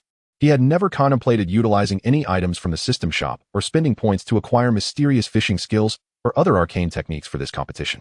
His system shop was replete with a vast amount of points. He firmly opposed the notion of competitors resorting to unscrupulous methods for monetary gain, and certainly, he himself did not wish to employ any extraordinary means to secure victory. You have no other choice. Let me tell you, I, despite my ascetic lifestyle, have endured countless days of darkness within that porcelain vessel. Do not forget, though I have aged considerably, I am still a man in full possession of my faculties. Tell me, do you truly believe it wise to keep someone like me in the vicinity of your woman? The old demon said with a sinister chuckle. Yilian retorted. Then you shall reside within my tackle box. Enter the vessel, you scoundrel, you have truly latched onto me. But one thing is certain, you must not cheat while I fish, for I detest the notion of obtaining gains through deceitful means. The old demon replied with a grin. Rest assured, I guarantee my integrity. Oh, by the way, Yilian, I cannot afford to remain inside your tackle box directly. It contains ancient divine artifacts, and I fear that proximity to such items might render my very soul fragmented. Yilian speculated that the ancient artifact in question was likely the legendary fishing rod of Taigong. He opened his tackle box and, to his surprise, discovered the bait he had meticulously prepared, housed within a ceramic wine bottle. Wasn't the old demon originally birthed from a porcelain vessel? Now, a suitable ceramic bottle was at hand. Do enter the bottle, Yilian instructed. Yilian, will you seal me inside once I enter the porcelain vessel, condemning me to eternal darkness? The old demon inquired slyly. That concoction is the best formula I have painstakingly developed over the past few days in seclusion. If I were to seal you, I would not allow you to dwell alongside my bait. Once I open the lid, wouldn't you be free to escape? Yilian stated, eager to avoid any further idle chatter with the old demon, as the wild cormorant team was already urging him from outside. Yilian, the vehicle has arrived. Are you coming or not? This is hardly a matter of life and death. What is there to dawdle about? Wild Cormorant shouted loudly. Yilian had initially preferred not to travel with Wild Cormorant, yet after multiple invitations citing their shared village, he relented, recognizing the advantage of companionship. As Yilian observed a wisp of white smoke rising from Zhang Ling's head and entering the ceramic bottle, he promptly sealed it and organized his tackle box. The old demon relinquished control over Zhang Ling, who instantly regained her senses. Yilian, the winds at the competition will be fierce. You must dress warmly. Wear the vest I sewed for you beneath your clothes, and do not fear the laughter of others. If you feel cold, remember to take some medicine. Oh, and do call me every day to let me know how you are faring, Zhang Ling urged, her eyes brimming with tears. It's nothing, Ling. I'm merely going fishing, as though I were by the riverside, Yilian replied nonchalantly with a smile. Yilian, do not strive too hard against others. If we manage to place within the top 300, it would be akin to a miracle. The top 300 is a feat that amounts to 30,000, enough for some to labor for an entire year. Yilian, even if we do not catch anything, you must return safely, do you hear me? You must come back in one piece, Zhang Ling implored, burying her face in Yilian's embrace, unwilling to part. It's all right, Ling. Take good care of the children at home. There is money in the bank, so do not be overly frugal. Look, we even bought a large television, so you can see my situation from afar. Yilian pointed to the television. He lifted the tackle box. The ceramic wine bottle contained the old demon, and Yilian felt that the tackle box was significantly heavier than usual. Chapter 80. Concealed Depths. Yilian carried the tackle box in one hand and dragged a suitcase with the other, leading the way, while Zhang Ling closely followed him. The small village of Wai had surprisingly arranged for 2 large buses. Naturally, places like Wai were situated near wild rivers, fostering numerous skilled anglers who were confident enough to participate. Yilian was reluctant to share a vehicle with Wild Cormorant, yet fate had placed him in the same bus. And to make matters worse, Wild Cormorant sat directly in front of him. All the anglers' tackle boxes were piled in the bus's lower compartment. Upon seeing Yilian approach, Wild Cormorant and Qin Jiha hurried over to assist him with his tackle box. Yilian was disinclined to accept help, yet Wild Cormorant, with his thick skin, insisted on carrying it for him. Familiar faces surrounded Yilian, and he noticed several individuals squatting by the roadside, fervently smoking. The bus would not permit them to smoke on board, so they seized the opportunity to indulge their cravings before departure. Qin Jiha was utterly unprepared for the weight of Yilian's tackle box, which appeared no different in size from the others. As he took it from Yilian, he stumbled, and Yilian, quick to react, snatched it back before Qin Jiha could fall into the ditch. Good heavens, Yilian, what on earth do you have in this tackle box? It is exceedingly heavy. Qin Jiha exclaimed, his face flushed with embarrassment, realizing that despite his bravado, he struggled with such a seemingly modest tackle box. Wild Cormorant, it seems you have been thoroughly drained of strength. Yilian has yet to fully recover, yet he can lift it. What has happened to your so-called village warrior strength?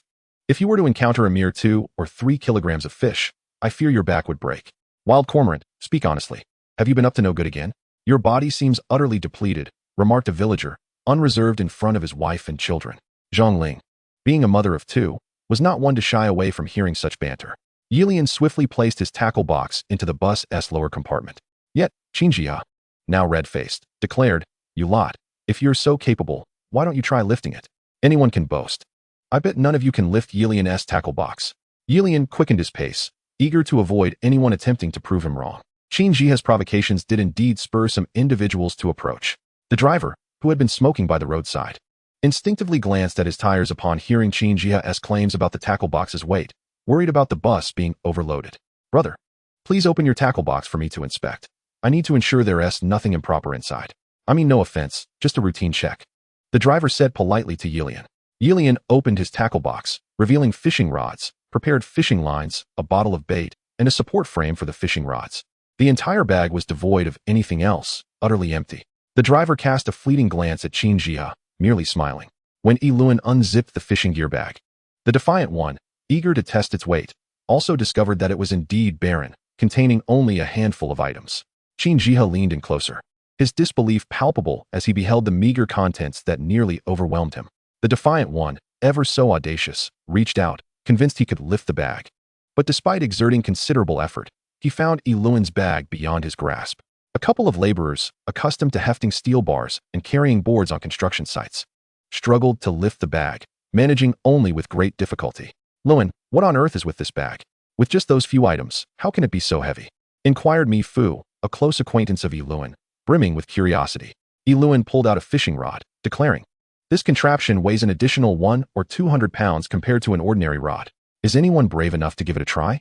This is a sturdy rod designed for catching fish weighing 100 pounds. As he spoke, Yiluan found humor in his own words. After all, fishing rods are typically prized for their lightness and flexibility, not for being burdensome. Fishing is not akin to wielding a sword. Crafting a rod weighing 100 or 200 pounds seems the result of folly. Holding the rod lightly, Lewin maintained his composure. This time, no one dared attempt to lift the rod. Lewin had considered that his earlier claim, that the rod was merely heavier by 100 or 200 pounds, was ludicrous. Unless endowed with extraordinary strength, who could possibly hoist such a weight? The purpose of the hired vehicle was to transport them to a fishing competition, and Lewin had brought only that one rod, leaving the driver with no grounds to refuse its presence. Everyone around was left in awe and curiosity. Yet none dared to challenge the notion of lifting a rod weighing 100 or 200 pounds. Lewin carefully stowed the elongated rod back into the bag, fully aware that the true weight within was not the rod itself, but rather the ceramic jar containing bait. Lewin, you truly are a master of concealment. I now understand why the reckless Wei Jinbiao and the scrawny monkey dared to provoke you. My goodness, Lewin. Could it be that your extraordinary strength has been honed through wielding such a rod? Remarked one of the onlookers. Those foolhardy individuals, how could they dare to cross you? With your effortless ability to lift 100 or 200 pounds, even 10 Wei Jinbios would stand no chance against you. The driver called over one of the two excess passengers and instructed him to switch to another vehicle, as their overcapacity amounted to an additional 300 pounds. With Lewin's one fishing rod accounting for an extra 200 pounds, the driver believed this arrangement would better ensure everyone's safety. Lewin took a seat behind Qin Jia, who was still brooding over his earlier inability to lift the fishing gear bag. The mere fact that Lewin had managed to possess a rod weighing 200 pounds for the fishing competition had already astounded everyone in the vehicle. As the car passed by Kong Luoyang and his companion's fishing pond, someone initiated another round of discussion. Lewin, why did you relinquish such a lucrative opportunity to those people? Inquired a Wu from the neighboring village. The land belongs to them, and they claimed that when we signed a contract, we failed to disclose the existence of a fishery beneath the pond. They argue that our agreement was signed without their knowledge, thus rendering it null and void. They were unwilling, and since the property is theirs, can we simply refuse to comply? Lewin responded with resignation. The driver added, Brother if you were to showcase your strength in front of them, one punch from you could easily fell a bull. I doubt anyone would dare contest you. You truly are too honest, far too honest. Chapter 81. The treatment of Yong Xiao. The vehicle came to a smooth halt at the designated location. In a bid to save costs, the villagers had booked a communal room at the inn, reasoning that being in numbers would afford them mutual support. Lewin, however, did not intend to distance himself from others. He merely needed to rest well.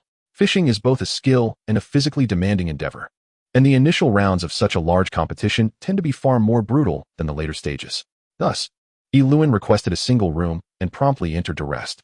Of course, his desire for solitude was also driven by the fact that he did not wish for the villagers to discover that he was accompanied by an ancient sorcerer, nor did he want to risk the possibility of the sorcerer losing control and harming them. Lewin, sleeping so early? Come on, get up. Let's go out for a drink. Qin Jia called out, knocking on the door. We have a competition tomorrow. We should rest early. Lewin replied with a smile. We paid 10,000. We can't return empty-handed, can we? Qin Jia was indeed a peculiar character.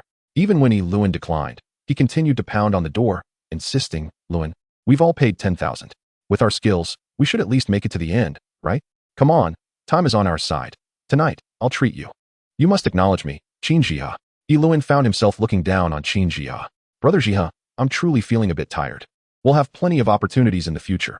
I'm really going to sleep now, Lewin stubbornly insisted. Lewin, we are from the same village. When we came here, we didn't leave you behind. Now that we've arrived, your solitary actions, are you perhaps waiting for us to leave so you can meet an old acquaintance? Qin Jia rambled on without restraint, continuously testing Lewin's limits. Lewin remained silent, indifferent to Qin Jia's incessant clamor outside. He could not be bothered to engage. The following morning, Lewin deliberately donned extra layers of clothing. Regardless of whether the weather was clear or overcast, standing by the water's edge in the biting cold would undoubtedly be frigid. The competition organizers had arranged breakfast for all participants, and many had already claimed their seats in the inn's dining area, enjoying the complimentary meal. Lewin found his place, carefully placing his fishing gear bag at his feet, then wolfed down his breakfast. A sign at the entrance of the restaurant read, Warm reminder, due to the cold weather. We kindly ask all participants to dress warmly. After breakfast, participants were to line up outside the main entrance of the inn to board vehicles heading to the competition site. Lewin mused to himself that having paid 10,000 in entry fees, the organizers were rather stingy, providing only meals while lodging expenses were to be borne by the participants. Upon arrival at the competition site, everyone was waiting outside. Lewin observed that the competition venue resembled a slow-flowing stretch of river, broader than a wild river, with each competition point equipped with monitoring devices and various broadcasting setups. For the first time, Lewin noticed numerous drones hovering above that section of the river. Experienced competitors explained to the others how clear the footage from the drones would be, tracking the entire river's situation. Should any activity occur, the drones would promptly respond, broadcasting the process of catching fish and reeling them in live. Suddenly, a hush fell over the crowd. Lewin noticed a man in his 50s disembarking from a luxury vehicle, flanked by a retinue. Those around him quickly retrieved the fishing gear bag from the back of the car. The disparity in treatment for those also participating in the competition was stark, leaving Lewin feeling somewhat discontented. As memories flooded his mind, Zhang Ling's words echoed repeatedly, cautioning him that in such competitions, the ultimate prize winners had long been predetermined. In privately organized contests, the machinations were obscured, veiled in secrecy. Whispers circulated amongst the crowd about the figure who had just descended from a luxurious vehicle. It was Yong Xiao, the king of wild fishing. As Yong Xiao passed by Lewin, an unsettling sensation washed over him, one he could not quite articulate. The security personnel for the event hurriedly intervened, creating a barrier between Yong Xiao and the other anglers, reminiscent of the attention a blockbuster star might attract. Seemingly anxious about fans encroaching upon their space. Yet, it was apparent that the security was guarding nothing but silence. Every contestant was there for the competition, fixated on the prospect of victory, oblivious to Yong Xiao's presence, with no one seeking autographs or photographs. Yong Xiao was ushered into the VIP area provided by the organizers, and only then did the murmurs begin to rise. Did you see that? This is the treatment afforded to a renowned angler. We all paid our entry fees to vie for the grand prize. Do you realize the organizers spent a fortune to bring this master here? Yong Xiao's appearance fee was a staggering 12 million. What? 12 million? That's insane. All the entry fees from 1,200 participants have been funneled into just one appearance fee. You wouldn't understand. As soon as the event commences, the organizers will unveil a sensational announcement. The king of wild fishing, Yong Xiao, is personally competing. Once that news spreads, it will generate viewership in the millions, even reaching the 100 million mark. Thus, Yong Xiao as participation elevates the competition to an entirely new echelon. Listening to the fervent accolades showered upon Yong Xiao, Lewin reflected that had he not entered this competition, he might have never encountered such a name as Yong Xiao. Of course, Lewin had never participated in a formal wild fishing team, so he lacked any familiarity with the legendary figures of the industry. There were tales that whenever Yong Xiao stood by a stretch of river, fishing rods became unnecessary for miles around. Lewin had heard this exaggerated legend even in his small county.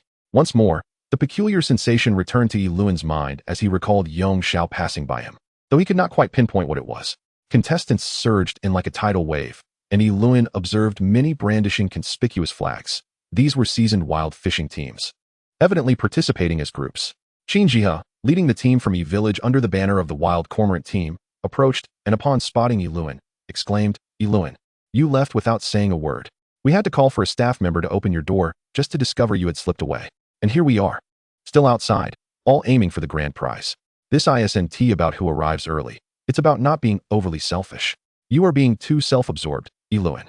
Qin Jia's indignation was palpable, and Lewin noticed the redness in his eyes. Evidently, he had not slept well the previous night. Chapter 82, the first round of sea selection. Before long, the announcement was made for entry. "Please don't assign me near Yong Xiao," someone whispered anxiously amidst the crowd.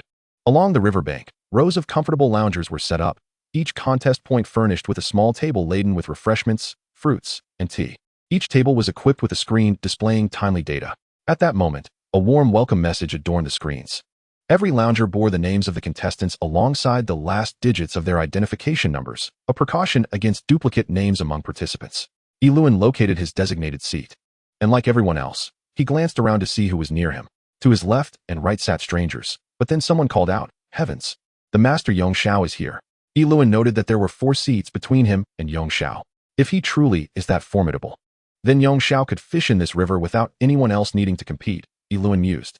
The organizers had densely arranged the competition points along the banks. For this round of sea selection, 400 participants required just a stretch of river about 10 miles long, regardless of the skill level of other contestants. Being placed in the same round as Yong Xiao exponentially increased their likelihood of elimination. The first round of sea selection was expected to last 10 days, meaning that for those present, the earliest any contestant could advance would be after this period. The organizers played music, signaling the imminent explanation of the competition rules. In fact, the previous night, upon checking into the hotel, the organizers had already distributed the rules to each participant. The stipulations were detailed and stringent. Violating any could result in immediate disqualification. All participants sat silently at their respective points, gazing at the stretch of river before them. Yiluan cast a glance toward Yong Xiao's position, which remained conspicuously empty. Of course, sitting at that moment was futile. Even a fishing gear bag could not be opened. The competition would commence promptly at 9 o'clock, lasting for 3 hours. After this duration, those who failed to advance would be eliminated from the contest. Contestants arriving in the afternoon were likely still en route. In provincial competitions, the furthest travel distance was merely 2 to 3 hours, rendering it unnecessary to arrive the day before. Yiluan observed the despondent expressions among those surrounding him. They were acutely aware that the king of wild fishing, Yong Xiao, was in their vicinity. Some had already begun to display signs of despair. Qin Ji had dashed over and stood behind Yiluan. Luan, we've entered the death round. At least my position is much farther from Yong Xiao than yours. There are over 100 contestants between us. You're in a dire situation, but it's all right. We want to wait here for the resumption of the competition. We can return together. From Qin Ji's words, Yiluan discerned a tone of schadenfreude. It seemed he had already resigned himself to the notion that Yiluan would not survive the 3-hour competition. Even before it began, Yiluan had seemingly already lost. Now, he could simply head home. In the first round, 370 out of 400 contestants would be eliminated, leaving only 30 to advance to the next round. The competition was straightforward. Within 3 hours, the top 30 contestants based on the fish they caught would progress. No need. I have a few matters to attend to in the provincial capital. You all head back without me. I'll manage my own transport. Yiluan was reluctant to accompany them, deliberately concocting an excuse to evade their company. Luan, how can we do that? We all set out from the village together. We can't just leave you behind. Besides, if you don't advance, how will we explain it to Zhongling upon our return? Luan, think positively. You have a young child and a beautiful wife. What is there to be so troubled about? Hearing Qin Ji's words, Yiluan wanted to spit in disgust. He had relinquished a lucrative fish pond yielding over 10,000 a day to Kong Luoyang and his team, and here he was, now contemplating despair over a mere 10,000 entry fee. Was that even conceivable? Yiluan chose to remain silent. Suddenly, the announcement echoed over the loudspeakers, urging contestants to prepare for the competition. Qin Ji had not anticipated that they would be preparing in just 15 minutes. The bait was cast into the water a moment earlier, granting oneself an additional opportunity. Qin Ji disregarded everything else and dashed towards his designated competition point. Meanwhile, Yilan composedly opened the lid of the ceramic jar, anticipating the emergence of the old sorcerer. However, to his surprise, the figure remained silent and did not manifest from within the jar. At that moment, everyone around was casting their specially prepared bait into the river, and Yilan could discern the delightful aroma of various baits wafting through the air. Yong Xiao's position remained conspicuously vacant. He had yet to cast his bait. Nevertheless, those seated nearby bore expressions of envy. In this preliminary selection, Yong Xiao could effortlessly outshine all present without even casting a line. Perhaps he did not regard this event as significant at all. Yilan heard the organizers officially announce the participation of the most pivotal figure, the king of wild fishing, Yong Xiao, in the first round of selections. The audience erupted into enthusiastic applause, and Yilan could perceive the underlying message within the applause of the competitors. At this moment, all screens displayed information about Yong Xiao, with grand posters creating a spectacle for his entrance. As Yong Xiao emerged from the VIP area, reporters and media friends gathered around him for live interviews, and major platforms shifted their focus entirely onto him. I have nothing to say, rest assured. I shall once again meet everyone's expectations and secure the highest prize in this competition, Yong Xiao stated nonchalantly. 30 million is of no significance to me. I am not at all interested in money. Yilan mused to himself, if Yong Xiao was indeed disinterested in money, why then accept a 12 million appearance fee? With such wealth, one would think he might share a portion with others. Taking his seat, Yong Xiao nodded in greeting to the competitors on either side of him.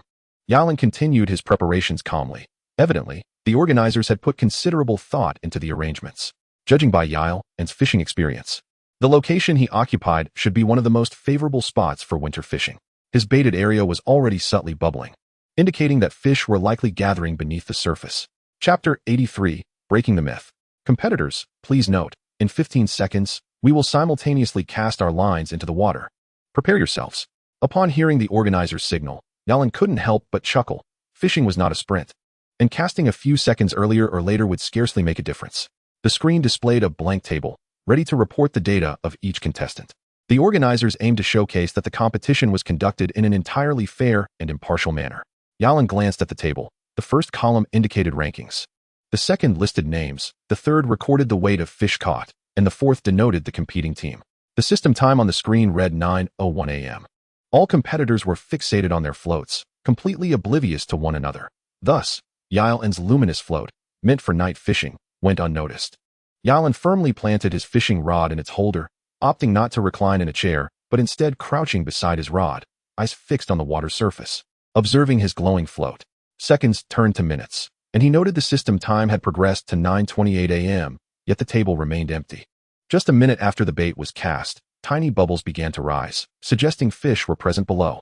But everyone seemed as if they had cast their rods into a well, with no signs of action. Suddenly, the 7-star float to Yilen's right shot up. Drawing upon his experience, he deduced that a fish must have bitten the hook and was struggling to break free. The competitor, evidently seasoned, grasped the rod and expertly pulled. But to his dismay, the line was easily drawn up. Caught a crab, how unfortunate. It chewed right through the line, the competitor lamented. Rapidly reeling in his rod and deftly detaching the damaged line to prepare a spare. Indeed, a skilled angler, he completed the task in under 2 minutes. At that moment, fish were being caught all around. The screen continually flashed with the names of competitors, and those making appearances were highlighted in red. Yilen observed that Qin Ji had made it onto the leaderboard, ranking 11th with a weight of 4 ounces and 3 pennies. Turning his gaze, he saw that Yong Xiao had also caught a fish, instantly elevating him to the top position with a weight of 7 ounces and 9 pennies. The system time on the screen now read 9:42 a.m. Though Yong Xiao had sat idle for 42 minutes before catching a fish, once he did, he immediately claimed the lead. Bubbles continued to rise from Yilen's baited area, causing his luminous float to gently sway. Yet he could sense the fish were moving around but not taking the bait. A competitor seated next to Yilen suddenly lifted his rod, only to hear a crack as he snapped his carbon rod in half. Fishing is a costly endeavor, and at this rate, I could sit here until dark without catching even a single shrimp. The man packed up his belongings and vacated his seat. Indeed, around Yong Xiao, aside from the unfortunate angler with the chewed line, no one else had shown any signs of activity. It was as though they had cast their lines into a water tank. Brother, there's no point in waiting. It's futile. With Yong Xiao here, there's no need to cast a line for 10 miles. I have learned my lesson, the man remarked as he passed by Yilen, noticing his steadfast demeanor. Yilen contemplated his fishing spot. Given the terrain and positioning, it should indeed be a promising area for catching fish. At that moment, he observed gentle ripples gliding across the mirror-like surface of the water. Upon closer inspection, it appeared as though fish were swimming past the vicinity of his and the neighboring anglers' baited areas, heading towards Yong Xiao's position. Yilen recalled that Yong Xiao had not cast any bait into the river. He had simply thrown his well-prepared rod into the water and then settled into his chair, leisurely surveying the waters before him. Such calmness exuded a regal aura among the anglers. Before long, an hour had elapsed, and Yilen's baited area remained utterly still. Not a single sizable fish had been caught, nor even a small shrimp. Yilen could not help but feel a twinge of frustration. Was it truly, as the rumors suggested, that one need not cast a line within 10 miles of Yong Xiao? He refrained from glancing in Yong Xiao's direction. Yet the competitors seated beside him had abandoned their rods to crowd around Yong Xiao, eager to witness his catches. At that moment, the screen prominently displayed Yong Xiao's photograph, with 2 drones hovering above his location for live coverage. Yilen glanced at the screen. Yong Xiao maintained his first-place rank, his catch weighing 7 pounds and 4 ounces, while the second place was a mere 1 pound and 3 ounces. Ranked at the tail end of the top 30, just a mere 1 and 3. Yilen mused to himself, recalling the tiny fish he would catch while angling in the wild river, so insignificant that they would hardly warrant a spot in his fish basket. In the current situation, despite the calm demeanor he attempted to maintain, Yilen felt a growing restlessness. He couldn't help but wonder how he had ended up in this perilous contest against Yong Xiao in the deathly wheel of fate. At that moment, the system store appeared before him, revealing an astronomical number of store points. The echoes of his past conversation with the old demon reverberated in his ears. He had initially dismissed the idea of seeking the old demon's assistance, believing that since he had come to compete, he ought to engage in a fair contest. Now, at this juncture, should he resort to employing any secret techniques or items from the system store, it would be tantamount to going back on his word. Yilen observed the system store, where icons for the alluring fish essence, water ghost number 1 secret tome, and fishing god enhancement tools flickered enticingly, each of which could significantly tilt the scales in his favor. He felt a momentary temptation. After an hour spent vigilantly guarding his fishing rod, his legs ached. Yet he had caught nothing. He was baffled by the magic Yong Xiao had employed, as he effortlessly pulled fish from the water, the fish seeming to swarm to him in droves from the riverbed. At that instant, the competitor beside him, The one who had previously had his fishing hook snapped by a crab had successfully hooked a fish, which broke the surface, undeniably weighing no less than 4 pounds. If anyone managed to catch a fish, the legendary notion that one need not cast their rod within 10 miles of Yongshao would be shattered. That competitor was already reeling in a sizable fish, its weight straining the rod with a resonant steel-like sound. Iluan's luminous float also quivered slightly, and he began to transition from despair to a glimmer of hope. Even a catch weighing 3 or 4 pounds, or perhaps half a pound or 3 taels, would allow his name to shine in red. Chapter 84, The First Round Fish King. Wow, what a colossal fish! Someone shrieked. A whirlpool formed just 5 meters away from Iluan's fishing spot, and suddenly, the tranquil water surface erupted into tumultuous waves. Out of nowhere, several geysers shot up, reaching heights of 10 feet, resembling a magnificent fountain. Those who had gathered to watch Yongshao fish now turned their attention to the source of the rising water columns. The whirlpool seemed strangely familiar to Iluan. Yet this time, the commotion it stirred was nowhere near as grand as when Tianzhong Ling had plunged into the water. The geysers, however, were unlike anything he had ever witnessed before, leaving him uncertain whether the old demon had conjured this spectacle. The scene was evidently far more spectacular than that of mischievous children splashing about in the water. Nearby, another competitor had reeled in a fish, and in an instant, their names soared to the 5th position, while the weights of the leading 4 competitors approached 10 pounds, with the 4th place already exceeding 6 pounds and 7 ounces. As the water columns cascaded down, the entire river surface regained an eerie calm. Iluan's luminous float began to dance excitedly, and he could hardly contain his exhilaration, his hands trembling slightly as he gripped the rod. A fish had finally taken the bait. At last, a fish was on the line. Iluan steadied himself, feeling confident that the fish, although it had yet to break the surface, was certainly no less than 8 pounds. Steady, Iluan, don't let it escape, he reminded himself. Those from his village watched from afar, their voices rising in encouragement. A member of the village wild cormorant team, who hadn't caught anything, dashed over to stand beside Iluan, eagerly proclaiming, "You have no idea. This rod of Iluan's must weigh at least 200 pounds. With this rod, catching a fish weighing 10 pounds is child's play. Even 50 pounds is within reach." Onlookers scoffed at this boast, as fishing rods varied in quality. And while it was not uncommon to see rods capable of reeling in hefty fish, who would craft a rod to such an extraordinary weight? It was not a legendary weapon or staff. One could hardly claim that a rod's worth increased with its weight. To boast about the heft of one's rod was clearly the folly of the uninformed. Iluan summoned all his strength as the fish broke the surface. He was certain it weighed no less than 10 pounds. Currently, the competitor in 30th place had already caught a fish weighing 3 taels and 1 penny. If he could successfully reel in this fish, weighing over 10 pounds, securing a place in the top 10 would be a foregone conclusion, even if he caught nothing thereafter. Around Yongshao, competitors began to catch fish, while he himself seemed to fade into the background. At this moment, the 2 drones that had been hovering near Yongshao had moved closer to Iluan, documenting the struggle of the fish in the water with precise tracking. In the wild river, Iluan had previously caught fish exceeding 20 pounds using this very rod. This was a competition, and even someone like Iluan felt a tinge of anxiety. Until now, his name had not appeared on the screen. If he were to lose the fish now, he would not only be unable to forgive himself, but would also face scorn from his fellow villagers. As the fish tugged at the line, Iluan's rod bent into a perfect arc. The spectators clenched their fists, eager to rush over and assist him in reeling it in. Suddenly, Iluan noticed several waves forming beside the fish he was pulling in. These waves, seemingly unprovoked, surged toward the fish he was reeling in. Iluan's heart raced. They said that still waters run deep, and it was peculiar that such turbulent waves would arise on an otherwise calm surface, as if other fish were attempting to seize the one he had hooked. Resolutely, Iluan steadied the line, focusing solely on the fish he was battling. The fish struggled fiercely, attempting to shake free. Yet, Iluan denied it any chance to escape. The fishing line was unbreakable. It could withstand a weight of around 70 pounds. Once the hook had lodged in the fish's mouth, the barb engaged perfectly, and with Iluan's superior angling skills. Every subtle movement was executed with precision. Those skilled in the art of fishing recognized his finesse, while onlookers simply marveled. Competitors of this caliber were all adept anglers, and as they witnessed Iluan's technique, their admiration was palpable. Once the fish's mouth reached the water's surface, it would no longer have the opportunity to dive back down. To deplete its strength, it was essential to keep its mouth exposed. This fish, despite its fierce spirit, was merely unfortunate to encounter a master like Iluan. From the moment the fish was hooked until Iluan gradually drew it ashore with the net, over 20 minutes had elapsed. As the fish was hoisted onto the bank, Yiluan's name suddenly flashed on the big screen. 6th place, Yiluan, with a weight of 11 pounds and 7 ounces. No team. Gazing at the line of red letters, Yiluan felt his heart race with renewed vigor. He excitedly prepared the bait and gently cast it into the water. From the large screen, it was evident that Yongxiao still held a firm grasp on the first position. The system clock indicated it was 11 hours and 12 minutes. With 48 minutes remaining until the end of this round of competition, the real-time leaderboard had already seen several competitors pushed out of the top 30.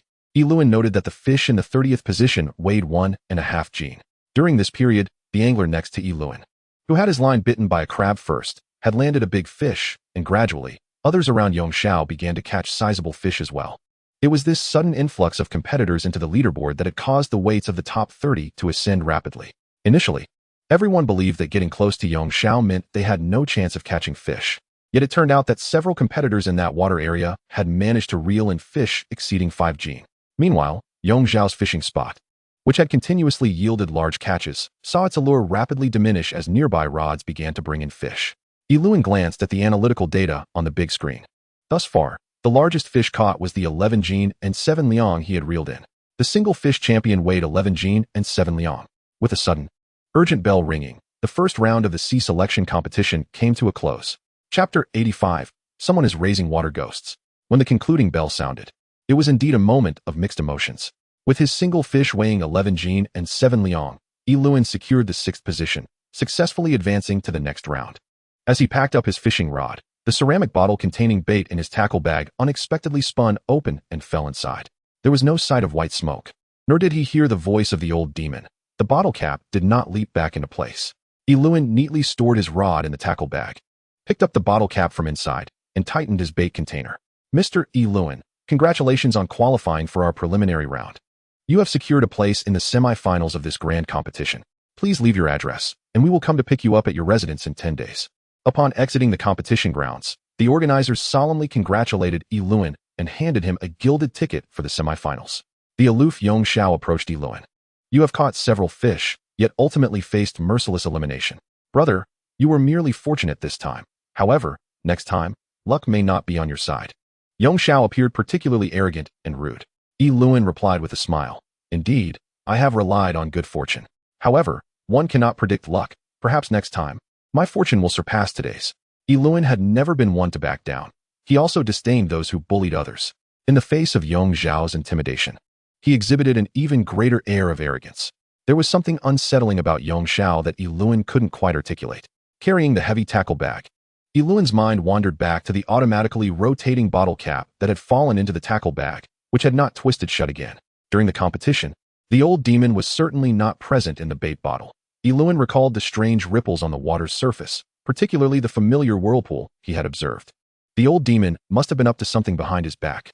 Otherwise, initially, no one near Yongxiao had caught any fish, yet later, those same individuals began to land fish, with many successfully qualifying for the semifinals. Among the 92 individuals from E Village, only 3 had advanced: Sun Qing, Yin Chao, and Yiluan. The previously boastful wild cormorant, Qin Jia, had been eliminated by a mere ounce or 2. Everyone waited for the vehicles at the competition's entrance. Qin Jia stormed out, clutching his tattered wild cormorant team flag, having trampled the flagpole into ruins. Yiluan observed that both the flagpole and the flag resembled items retrieved from water. He understood that when the concluding bell rang, Qin Jia must have torn the team flag and trampled the flagpole in anger, subsequently throwing both into the water. Venting his frustration on someone else's competition grounds was certainly unacceptable.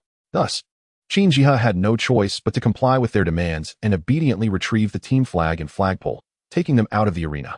Many teams had arrived bearing their flags, and now they would return triumphantly with their banners held high. Qin Jia flung the tattered flag onto a heap of garbage outside the competition entrance. Seeing Qin Jia's actions, the people from E Village felt uncomfortable offering him any consolation. Qin Jia approached Yiluan and exclaimed, I never dreamed you would qualify. Is there no justice in this world? Whenever we went fishing together before, I never lagged behind you.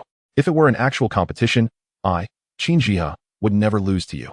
Jia, we came here with over 90 people, and only 3 qualified. Many of us did not make it. It's all right. Cheer up. Losing a competition doesn't mean life stops. A fellow who also failed to qualify kindly reassured Qin Jia. I boasted before leaving the village, aiming for 30 million, yet now I didn't even qualify. Where do I hide my face? Qin Jihe's expression was on the verge of despair. Suddenly, he plunged into the water. Luan and the others from Yi village immediately sensed something was amiss. Despite Qin Jihe being called a wild cormorant, it was not difficult for someone who could swim to seek to drown himself. The organizers' rescue team quickly rushed over. In no time, Qin Jihe was pulled from the water. When rescued, he was biting onto a fish, with another fish in each hand. He spat out the fish in his mouth, which flopped around on the ground. He tossed the two fish he held to the ground, eyes wide open, and roared, "Why did you save me? The victor is king, and the vanquished are but thieves. I have already lost, so what meaning is there in living?" Qin Jihe's plunge into the water was an attempt to prove to everyone that his title as wild cormorant was not unearned. In that moment, he managed to haul up 3 sizable fish from the water. Yet, he had been eliminated by a mere ounce or two. The rescue team looked at Qin Jihe and gave him a thumbs up, saying, "Brother, your skills are indeed impressive. However, this competition is about angling. If it were a contest of barehanded fishing, you would undoubtedly come in first." Suddenly, Qin Jihe turned to Yan Chao and said, "Brother Chao, do you think you could sell me your spot? After we return, we can claim I placed 21st and qualified for the semifinals." Yan Chao quickly pressed his ticket into his pocket and replied, "No way. I barely qualified. How could I sell it to you? Moreover, the competition requires identification registration. Any cheating will lead to disqualification." At such a moment, trying to acquire someone else's spot would be met with refusal from anyone. "Brother Chao, that ticket in your hand could very well mean you get eliminated in the next round of the semifinals. But if that ticket were in my hands, I might just qualify for the finals. By then, I could potentially chase after 30 million. At the very least, I could aim for 10 million. If that happens, Brother Chao, we could join forces and I would share 30 to 50,000 with you. What do you say?" Listening to the words of Qin Jihe, Luan realized that the matter should be divided evenly, as per his calculations. In Qin Jihe's mind, it had become a trivial concession, while everything else could be negotiated. The entrance ticket was non-negotiable. One must not disrupt the established rules. Moreover, he asserted, "I will not sell my ticket, regardless of the price, as it was earned through my own efforts." Yan Chao stubbornly declared. Luan thought to himself, had it not been for Qin Jihe's earlier mockery, he might have been desperately pleading with Luan to relinquish the ticket. As for rules, if one were to speak of breaking them, there were those who, while fishing, kept sinister water spirits, which surely could not be considered adherence to rules. Chapter 86, The Fish Pond is Gone. Upon hearing Qin Jihe mention someone fishing with water spirits, Luan immediately thought of the old demon concealed within his bait bottle. No one in Yitsuan was aware of the old demon lurking within his fishing gear. Back in his hometown, Luan had long heard of individuals who would go to the riverside to capture the souls of drowned children, using sorcery to transform them into water spirits for their fishing endeavors. Such behavior was profoundly malicious and condemned by many. The souls that became water spirits could never reincarnate as long as their captor remained alive, endlessly forced to toil in the waters to aid in fishing. Luan recalled the figure of Yong Xiao, and then his thoughts drifted to the old demon in his bottle, causing him to wonder if it was indeed his old demon that disrupted Yong Xiao's method of employing water spirits for fishing. Lacking any evidence, all of this remained merely conjecture. A casual complaint from Qin Jihe caught the attention of the event organizers. As the vehicle arrived and people began boarding, Qin Jihe was detained by the organizers. "Comrades, Qin Jihe was merely speaking out of turn. Please do not take his words to heart. He has always been one to speak without restraint, and following his defeat in the competition, he is simply venting. There is no need to take him seriously," hurriedly interjected Luo Binglin, a more seasoned villager. Qin Jihe promptly apologized and acknowledged his mistake. Everyone urged him, "Comrade Qin Jihe, you must take responsibility for your words. Now, please provide evidence. If you have substantial proof, we can disqualify the cheating participants from the rematch." The organizers maintained a businesslike demeanor. Qin Jihe glanced at Luan, whose heart tightened. Could it be that Qin Jihe possessed a pair of eyes that could perceive what was invisible to ordinary people? If he could find evidence to prove that someone had won through cheating, it would naturally allow Qin Jihe to enter the circle for the rematch. "I apologize. I truly spoke without thinking, without basis. I lost 10,000 yuan. Can my heart remain at peace? Comrade, if you were in my shoes, would you feel balanced? I am merely short a little sum, just a trifling amount. You see, my skills could easily procure that much. It is hardly insignificant." How could Qin Jihe possibly provide any credible evidence regarding such mystical matters? Even if he discerned that someone had employed such tactics, he would not have any proof. The organizers, having witnessed Qin Jihe leap into the water moments ago, dared not press him further, offering only a reprimand before releasing him. The villagers of Yi were silent on the journey home, their spirits dampened by the events. The 3 finalists, observing the despondent atmosphere, dared not appear overly jubilant. They had merely eaten breakfast at the hotel that morning and returned home without even having lunch. In the vehicle, exhaustion weighed heavily upon them as they leaned back, closing their eyes and lost in their own thoughts. In just half a day, over 900,000 yuan had been squandered, aside from the 3 finalists. All others had seen their investments washed away. Each felt as if drained of vitality, akin to those who had lost everything in a gamble. For rural folk, to suddenly expend 10,000 yuan was no trifling matter. Such money did not flow in like water, and while they spoke of not feeling hurt, who truly felt unscathed? Yi Luan squinted, feeling the jolt of the vehicle and the dust wafting through the window. At that moment, an hour had passed since the announcement of the finalists, and the fishing profit system sent a belated congratulatory message. Congratulations, host, you have successfully qualified for the rematch of the fishing competition. The system rewards you with 1 million yuan, along with 1 million points in the shop. Please accept them. Yi Luan was suddenly filled with delight. Upon registering for the competition, he had received a message from the system, and now, the organizers had granted him a ticket for the rematch, with the fishing profit system offering an additional reward of 1 million yuan. As he heard his phone notify him of incoming messages, it was likely a notification of the deposit. He now possessed over 2 million yuan available for use. As the vehicle entered Yi Village, the first sight that caught Yi Luan's attention was a massive fishing boat perched on the high ground beside the land temple. Wasn't that the very boat he had sold to Kong Luoyang and the others? Why was the boat, instead of resting in the fish pond, displayed so prominently on elevated ground? A crowd had gathered near the fish pond. Upon returning from the fishing contest, the participants, drawn by the commotion, instructed the driver to stop at the roadside. They retrieved their fishing gear and rushed over to witness the spectacle. Yi Luan, are you back? Kong Luoyang shouted almost desperately, stumbling towards the vehicle. Other villagers who had acquired fish ponds hurried over as well.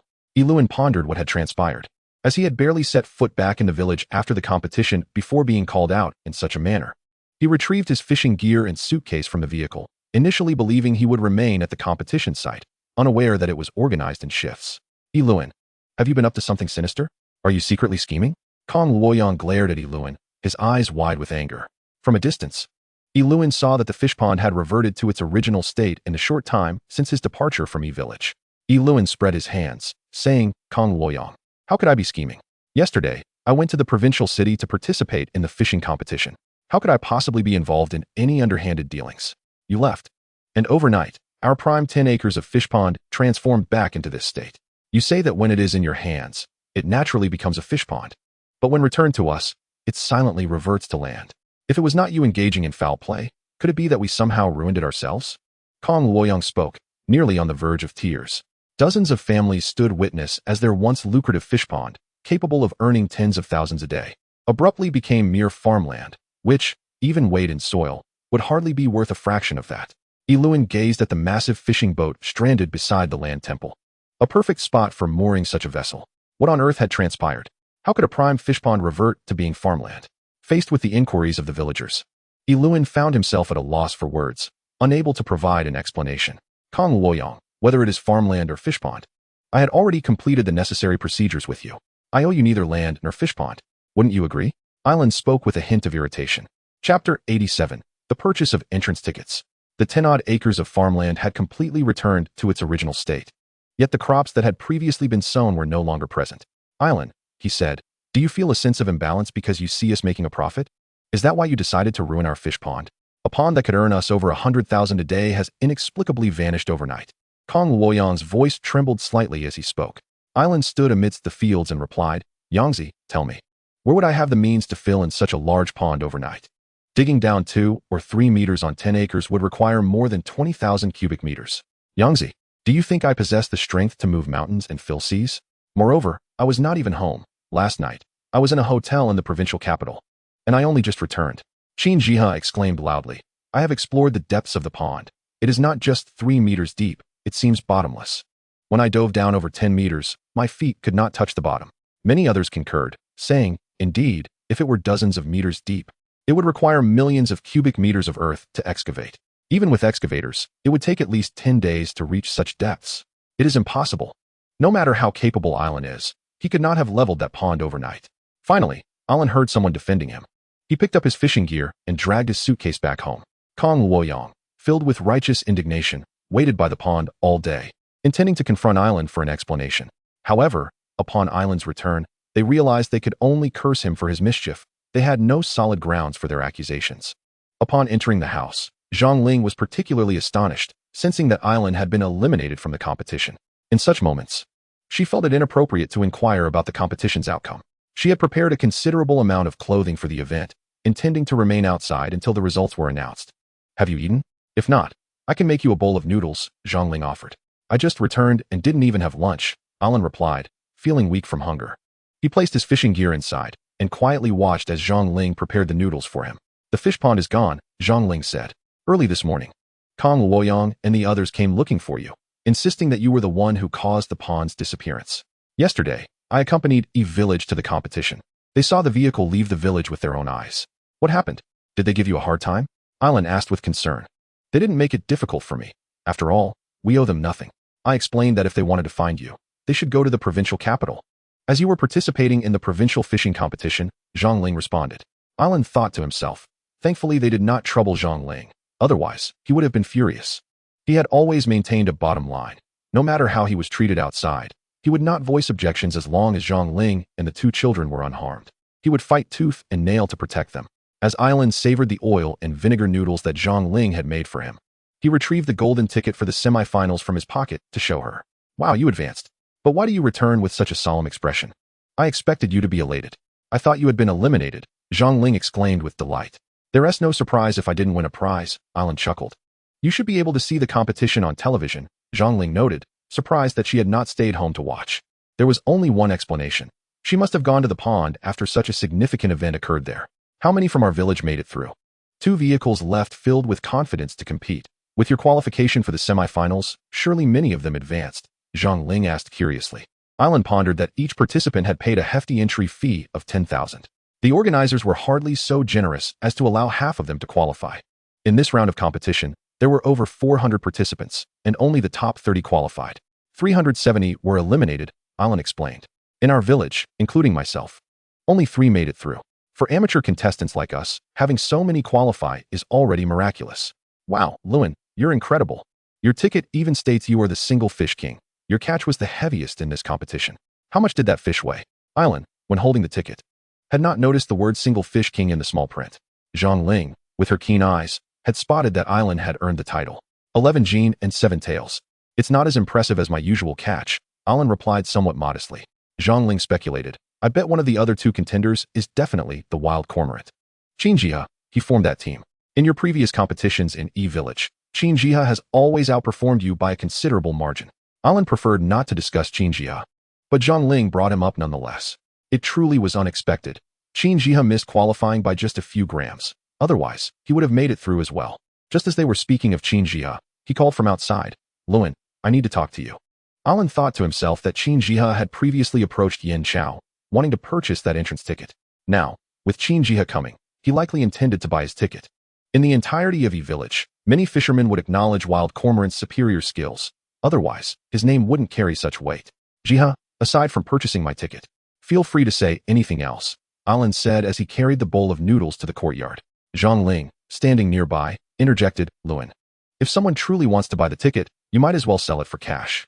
Jia's fishing skills far surpass yours, and his chances in the competition are much greater. Had anyone else said this, Ailan might have been furious, but coming from Zhang Ling, he understood her well.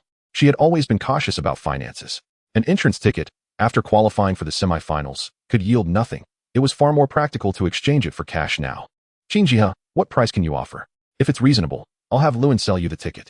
Of course, you need to think carefully. Initially, you would be betting 10,000, and after buying the ticket, the stakes will have increased, Zhang Ling continued. Ailan remained silent, surprised that Zhang Ling was genuinely considering a transaction involving the entrance ticket. Really? Sister-in-law, do you mean what you say? Are you really willing to sell that ticket to me at a high price? Oh my sister-in-law, you are my savior. My future happiness depends on that semi-final ticket. Just think about 30 million. It's driving me mad. Ailan had initially intended to flatly refuse Qin Jia, but he never anticipated that Zhang Ling genuinely wanted to sell the ticket. She felt that rather than gambling again, it would be better to convert the ticket into real money. Little did she know that the fishing profit system would reward Ailan with 100,000 for that single ticket, if he could indeed reach the finals. The rewards from the finals ticket would undoubtedly exceed 100,000. Chapter 88, A Fruitless Plea. So how much will you offer? Zhang Ling's eyes sparkled with anticipation. Just as Qin Jia was about to state his price, Ailan interjected, Hold on. Jiha, we registered our identity information for this competition. If you take my ticket, and our identities don't match, you won't be able to enter. Wouldn't that make the ticket void? Qin Jiha chuckled. I consulted the organizers. They only recognize the issued tickets. Regarding names and identification information, one can simply contact them to make the necessary changes.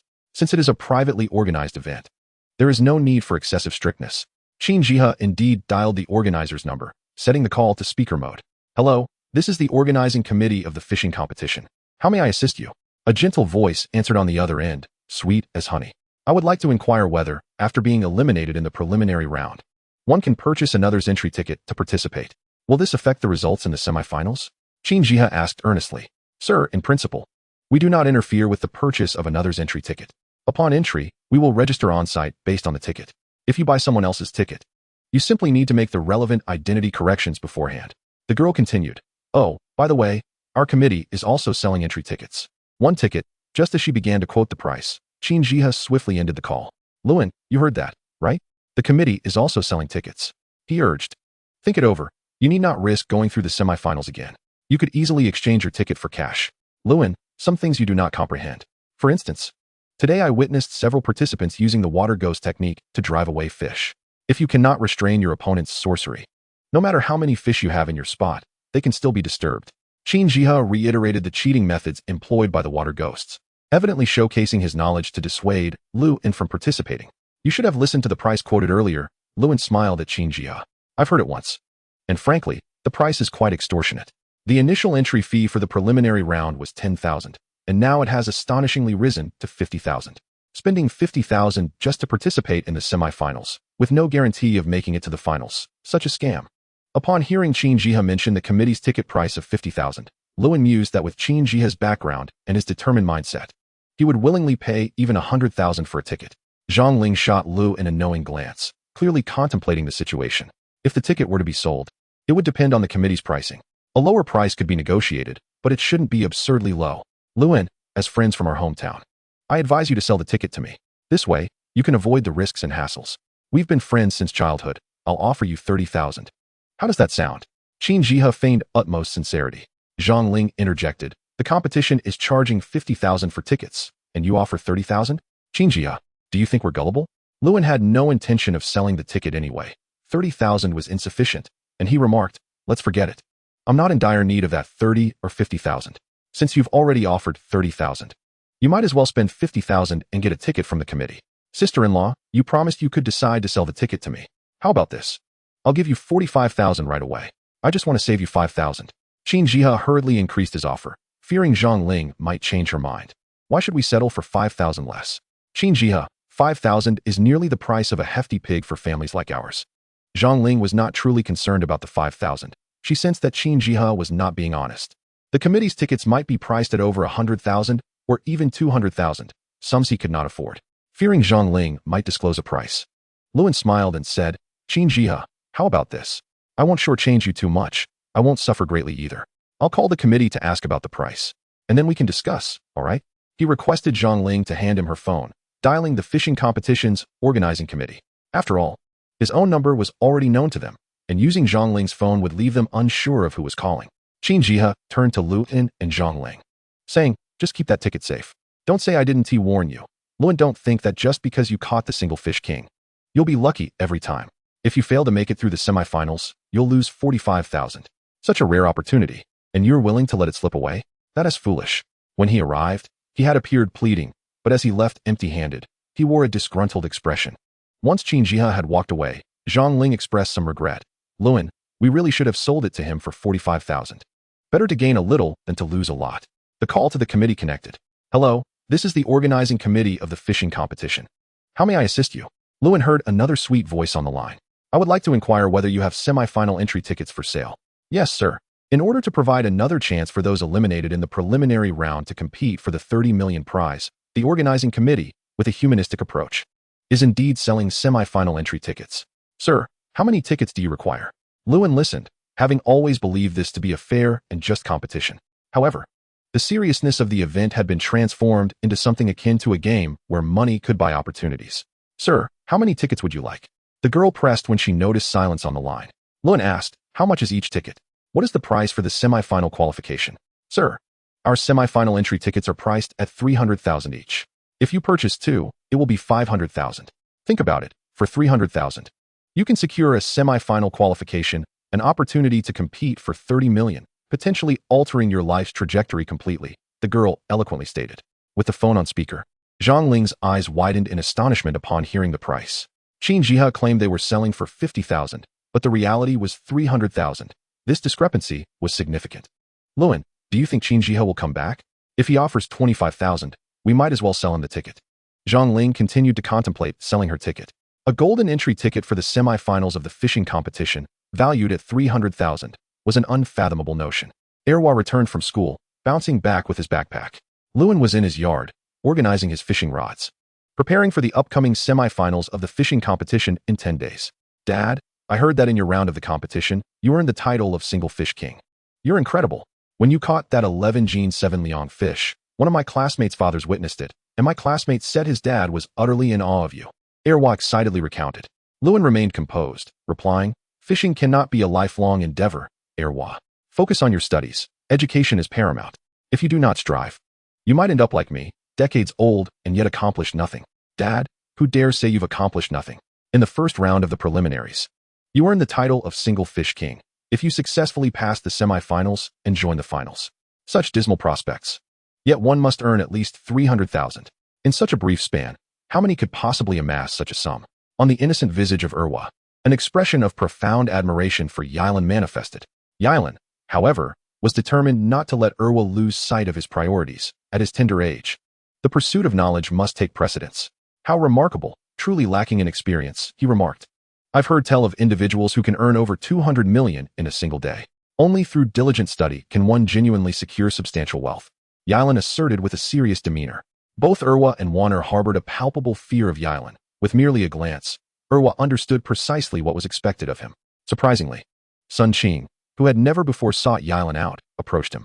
Yilan, I've sold my entry ticket to the wild cormorant. He also expressed interest in purchasing one from the village's Hirue. I sold it for 70,000, so please don't undervalue it. Sun Qing said with an air of mystery. Rest assured, even for 1 million, I would not part with it. I must rely on my own luck. What if I were to win 30 million? Yilan replied with conviction. Good, I can rest easy now. That wild cormorant is quite cunning. Should he discover that someone sold for less than I did, he will undoubtedly cause me trouble. Yilan contemplated that Sun Qing might indeed have sold his entry ticket for 70,000. Participating in a preliminary round for 10,000 and netting 60,000 was already quite an impressive feat in Yitsuan. Yilan refrained from speaking.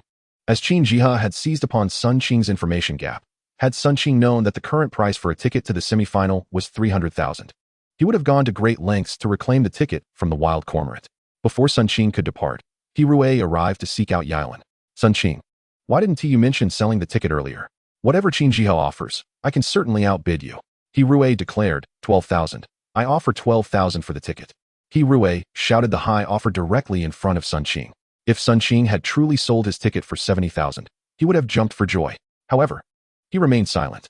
Yilan suspected that the ticket Sun Qing sold to the wild cormorant might have fetched even more than 12,000. Sun Qing's visit to inform Yilan was, in fact, an endeavor to pave the way for Hirue, with the singular aim of driving down the ticket's price. Hirue, it's futile, just now. Yilan stated that his ticket is not for sale. Even for 1 million, Sun Qing fanned the flames. Who says it's not for 1 million? If someone were to offer 1 million, I would personally authorize the sale, Zhang Ling interjected as she emerged from the house. Having heard the committee's actual price, Zhang Ling had already formed a clear expectation. Now, Hirue's offer of 12,000 was not far from what she had anticipated. In truth, if someone were to offer 15 or 16,000, Zhang Ling would be inclined to sell Yilan's ticket. Sister-in-law, 12,000 is already quite generous. Look, Sun Qing sold to the wild cormorant for only 70,000. How about I double it to 14,000? Hirue proposed, raising his offer to 14,000. Yilan observed Zhang Ling hesitating. After all, selling a ticket valued at around 300,000 for half its worth was a difficult decision. Never mind. The ticket was earned by Yilan. He has the final say. Zhang Ling retreated into the house to attend to her own matters, leaving the decision in Yilan's capable hands. I speak the truth. Below 1 million, I shan't part with it, Yilan declared. At that moment, he received a text message. Esteemed holder of a semi-final qualification for the prestigious fishing tournament, the committee has resolved that your semi-final ticket may be redeemed for cash. Each ticket is worth 470,000 in cash. Naturally, you may trade freely. The current black market price for semifinal tickets has already exceeded the official buyback price by more than double. As Yilan received the message, Sun Qing also received the same notification. A grown man found himself seated in Yilan's courtyard, weeping uncontrollably. Heavens! Wild cormorant, you scoundrel! My ticket worth 1 million. Oh, I cannot bear this. I've squandered 100,000 right before my eyes. I am but a misfortune bringer, Sun Qing lamented, cursing himself while crying over his lost ticket. Yilan mused that the organizers truly knew how to manipulate people's emotions. Individuals like the wild cormorant, who desperately sought entry into the tournament, especially those affluent individuals unconcerned with money, would pay any price to secure a ticket. Hearing Sun Qing's cries, Zhang Ling and rushed outside. Sister-in-law, Yilan is correct. The ticket has skyrocketed in value. On the black market, it is now nearing 1 million. Yilan truly has a sharp mind. This ticket, though merely for the semifinal, is indeed worth a fortune. Rui realized that the ticket had risen to 1 million, and with his limited means, he could no longer afford it. Alas, too late. However, based on my analysis, this ticket will soon be traded for 2 to 3 million. Unfortunately, the average person lacks the means to afford it. At this juncture, anyone capable of purchasing a ticket must have at least a few million in spare cash. Rui lamented. Upon hearing Rui's words, Sun Qing felt a surge of regret, wishing he could throw himself against Yilan's fence in despair. Chapter 90. Bullying the weak and fearing the strong. Rui helped Sun Qing to his feet. Old son, don't let your temper get the better of you. It is you who will suffer in the end. We lack the fortune. Consider me. Rui, I am merely a few coins short of those in the top 30. I've lost 10,000 without any gain. That wild cormorant at least offered you over 13,000 and promised to arrange a job for your daughter in the city. Enough of this. Let us head back, he urged. Sun Qing, rising from the ground, murmured, Yilan, you truly are a clever one. Rui offered you 14,000. And you remained unmoved, demanding 1 million. Did you somehow foresee that the ticket was worth 1 million? Watching Sun Qing and Rui depart into the distance, Zhang Ling turned to Yilan. Yilan, thankfully I did not take the reins. Otherwise, we would have suffered a great loss. Linger, the fishing tournament is merely a game for the wealthy. They have turned the entry ticket into a tradable commodity. The higher the price attached to this commodity, the more eager the contenders will be to invest heavily. In this initial round of preliminaries, I've seen people turn 10,000 into 1 million, or within 10 days, appreciate to several million. The influx of participants will only increase, Yilan calmly analyzed. Many similar events employ this same strategy to ensnare more individuals. The organizers have exhausted every possible means. Zhang Ling chuckled. Yilan, your intellect is truly commendable. For the future, it is best you take the lead. Those willing to spend 1 million wish to test their luck in the semifinals. We have only invested a mere 10,000. Why not take a chance ourselves? What if the final ticket appreciates to 7 or 8 million? We would indeed profit greatly. Zhang Ling believed that Yilan's advancement to the semifinals was a momentous occasion worthy of celebration. The previous time, the family had won 120,000 without the opportunity for proper celebration. Now, with a ticket valued at 1 million, it was certainly time to honor this achievement. Zhang Ling took 200 yuan and headed to town to purchase some fine ingredients to properly celebrate Yilan's accomplishment. Upon hearing of the feast, joyfully bounced about. Yilan simply remarked, if you wish for delicacies, then study diligently. Dashed into the house, burying himself in his books. Just as Zhang Ling departed, Luan Sr. Chong arrived. Luan, I've heard you've struck gold recently. Just days ago, you won over 1 million in the lottery, and today, you've made it to the semifinals of the provincial fishing competition. I hear the tickets for the semifinals are now being sold for over 1 million. Suddenly, you've become a millionaire. Chong exclaimed with palpable excitement. Hearing Chong's voice, ran out. Uncle Chong, my mom has gone out to buy delicious food. You must stay tonight and drink some good liquor with my dad. Luan pulled out his phone to call Zhang Ling, informing her that Chong had arrived and asking her to buy more wine and snacks. He also mentioned that Chong needed to return the money he had lent her. Luan, I've been away for about 20 days, and upon my return, I hear that scoundrel Kong Luoyang is pressuring you to relinquish the fish pond. Kong Luoyang is a bully who preys on the weak. You have my number. Why didn't you call me? I would have rushed back to confront him. With me standing before him, he wouldn't dare demand the fish pond from you. Chong said, visibly incensed. Luan, we live in this world not to bully others, but neither should we allow ourselves to be trampled upon.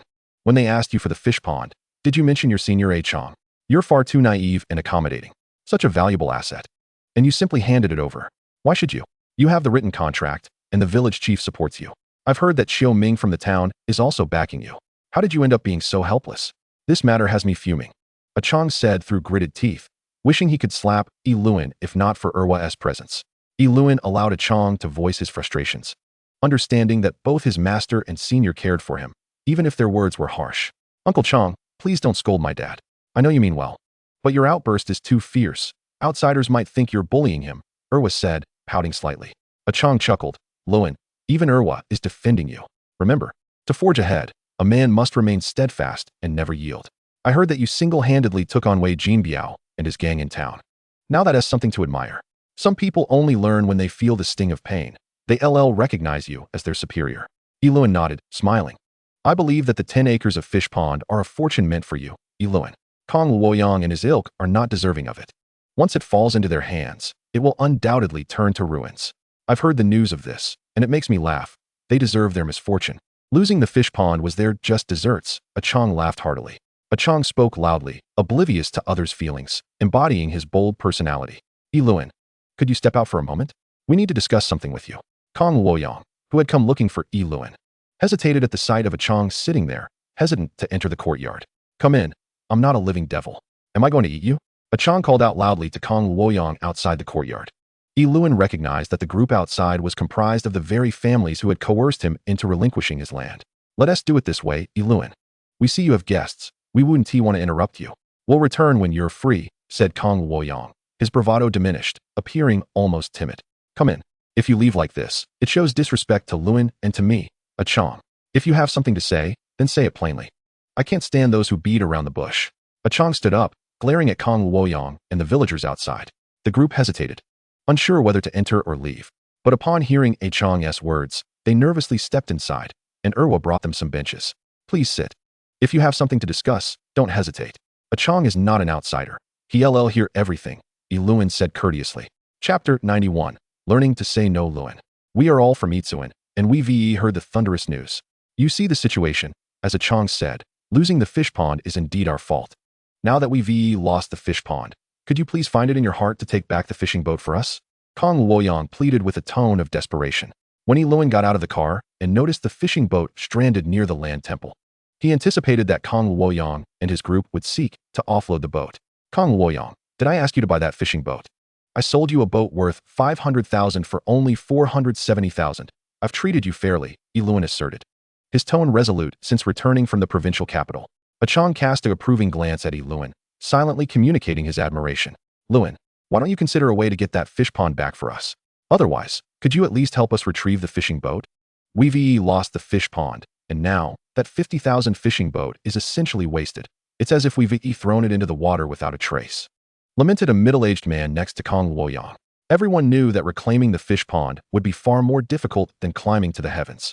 Yet, retrieving the fishing boat was a significant matter, and even if it were to be placed outside the land temple, it would eventually become scrap metal over time.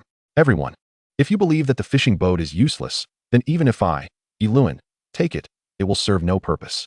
You'll let it rot into scrap metal there, and if I take it, it will also turn to scrap. You all still have 10 families sharing this burden. If I take it back, it will fall solely on my shoulders. Do you think that is fair? Luin reasoned, empathizing with the 10 families. Do you all understand? Luin declared, making it clear that this matter was impossible. He would never take the fishing boat. They would have to figure it out for themselves. If there's nothing else, then we're done here, Achong stated decisively. The group of villagers, initially hoping to plead further, could only take their leave upon seeing Achong's resolute demeanor. This is the retribution for being blinded by greed, Achong said, watching their retreating figures, his anger palpable. Luin, you've learned well from your senior. In life, one must be resolute. Otherwise, if you let others walk all over you, they will treat you like a mere pawn. If you had shown any mercy just now, thinking that those people had it tough, and had casually taken back that fishing boat, they would have surely turned around and cursed your ancestors, Achong advised. Zhang Ling returned from town, her arms laden with bags of food and drink, the aroma of braised meat wafting through the air. Luin, tidy up your things. Achong, come inside. Luin, you shouldn't drink too much. It's a joyful occasion, so just have a little and keep Achong company, Zhang Ling said warmly. Indeed, the Luin family had changed remarkably. Just the last time Achong had visited, Luin was still struggling to make ends meet. In this instance, Luin has already amassed a fortune of millions, and even Achong cannot fathom that the enormous fishing vessel outside the land temple was sold by his junior apprentice. Luin. Previously, Asking Yiluan to produce even 50,000 was an arduous task. Even 5,000 would have been exceedingly difficult. Zhang Ling handed the money they had borrowed back to a Chong, saying, "Uncle Chong, look, we have returned the money we borrowed from you." A Chong chuckled. "What's this? Am I here to demand repayment?" He felt genuine joy at the remarkable transformation in Yiluan's fortunes. "A loan repaid is not hard to borrow again," he remarked. "Uncle Chong, you helped us during our most challenging times, and we will forever remember your kindness," Zhang Ling said sincerely. "Luan, I heard that you established Ling and Company. Initially, you intended to start with aquaculture, but after the fish pond was ready, someone else seized the land. Have you considered venturing into equipment rental, perhaps excavators? Once you have sufficient capital, you could establish a logistics company. The surge in online shopping is overwhelming. If you set up a logistics network, the profits would flow in like a torrent." Yiluan had initially envisioned a business centered around fish farming and aquaculture. But upon hearing A Chong's suggestion, he realized that avenues for profit need not be confined to a singular path. "Uncle Chong, you mentioned excavator rentals. The other day, we made a call, and they promptly delivered an excavator to the town. Others are already in the market. Can we really compete? The investment is substantial, and recouping costs will be a challenge." Zhang Ling expressed her concerns. Over the years, construction has been rampant everywhere. Yiluan visited the provincial capital, where he stayed in a 30-story hotel, observing extensive construction, high-rises, roads, and bridges. The demand for excavators is undeniably significant. "Brother, time is of the essence. Tomorrow, I will conduct an assessment. If feasible, we will proceed," Yiluan said with a smile. Now, with over 2 million in hand, he could purchase 2 excavators. Zhang Ling looked at Yiluan with trust. She began to believe in fortune. If Yiluan truly ascended through the ranks and ultimately secured a 30 million prize, establishing an excavator rental station would no longer be a mere fantasy. Yiluan contemplated that despite possessing a system for fishing, relying solely on fishing would not suffice to amplify his wealth. He must reinvest his idle funds into various ventures. Naturally, he would use fishing to amass further capital, facilitating a continuous cycle of expansion. Yiluan envisioned, under his stewardship, a colossal commercial empire gradually emerging. He also pondered that after the provincial fishing competition, he would embark on a more ambitious fishing journey. While participating in the competition in the provincial capital, he learned that deep-sea fishing was an option, and those who have experienced it would never wish to remain by the banks of small rivers. Moreover, deep-sea fishing offers a more exhilarating contest with the fish. Perhaps, once he ventured into the ocean, fishing for wealth would present an entirely different realm. Yiluan had begun to dream of a grander future.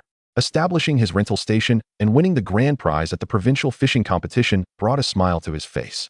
He envisioned a vast, undulating sea before him, where he and his family would challenge a great whale. Capturing it would mean rewards in the tens of millions or even over 100 million. Chapter 92. The fishing rod priced at 10 million. In just 10 days, Yiluan launched his excavator rental business in the county. His rental shop had just opened, and the 2 excavators were quickly rented out to nearby road construction sites at 300 per hour, yielding 600 for both in just 1 hour. The excavators were provided by a Chong's brother-in-law, Ning Chiwei. Yiluan was exceptionally generous, charging for only 8 hours of rental. And Ning Chiwei did not take a cut from the extra hours worked on the site. Ning Chiwei was a straightforward man who insisted on paying Yiluan based on the hours he worked on the site. And he even requested to install monitoring equipment in the excavators. Yiluan offered Ning Chiwei and another operator a salary of 15,000, and after deducting wages, he netted 75,000 a month, 15,000 for both excavators. Ultimately, Yiluan decided against installing the monitoring equipment. Both operators felt that working for such a benevolent employer afforded them ample trust and vowed to maximize the excavator's efficiency. On the first day of operation, Yiluan sat beside Ning Chiwei.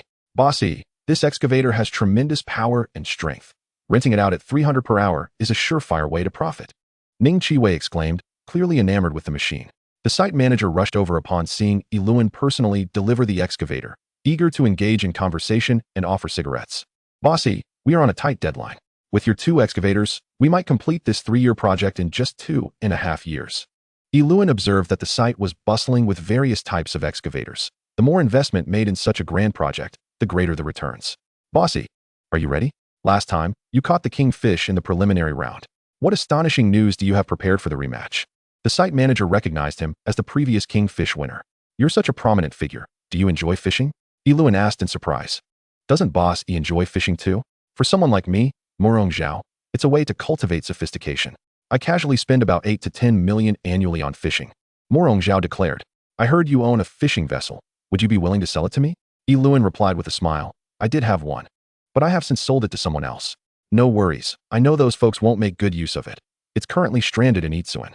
If you don't intervene, I'd like to acquire it at the lowest possible price, Morong Zhao slyly suggested. Mr. Morong, the villagers don't earn money as easily as we do. I sold it to them for 470,000. Could you refrain from driving the price down too much? Yi Luan earnestly replied. Bossy, I've heard about the feud between you and Kong Luoyang. I brought this up to extend a courtesy and to deal with those who are unaware of their limitations. I didn't expect you to be so magnanimous. Morong Zhao extended his hand, his demeanor indicating a desire for friendship. Yi Luan smiled, saying, Kong Luoyang has had his struggles. One should forgive when able. Granting others a path also accumulates merit for oneself. Pondering the large fishing vessel stranded at the land temple, Yi Luan felt a secret satisfaction at the prospect of finding a buyer. All right, let's do it this way. In light of your reputation, I'll offer 37,000. Initially, I was prepared to acquire when they feel the sting of it at scrap metal prices, Morong Zhao continued. They recognize you as their superior. I also heard you possess a fishing rod weighing around 200 pounds. I would like to purchase it for 10 million. Would you consider selling it to me? Morong Zhao's eyes gleamed with desire, leaving Yi Luan astonished at how well this construction manager knew him. Yi Luan recognized that this rod was indeed his grandfather's prized fishing rod. Morong Zhao, fully aware of the angler's intentions, cherished his fishing rod as a treasured possession, unwilling to part with it even for a fortune. Ning Qiwei stood beside Yalan, the excavator idling nearby, listening intently to the conversation between the two bosses. At that moment, upon hearing Morong Zhao's audacious proposal to acquire Yalan's fishing rod for a staggering 10 million, his expression shifted dramatically. It became clear that Morong Zhao's mention of a fishing vessel was merely a ruse. His true desire lay in Yalan's prized rod.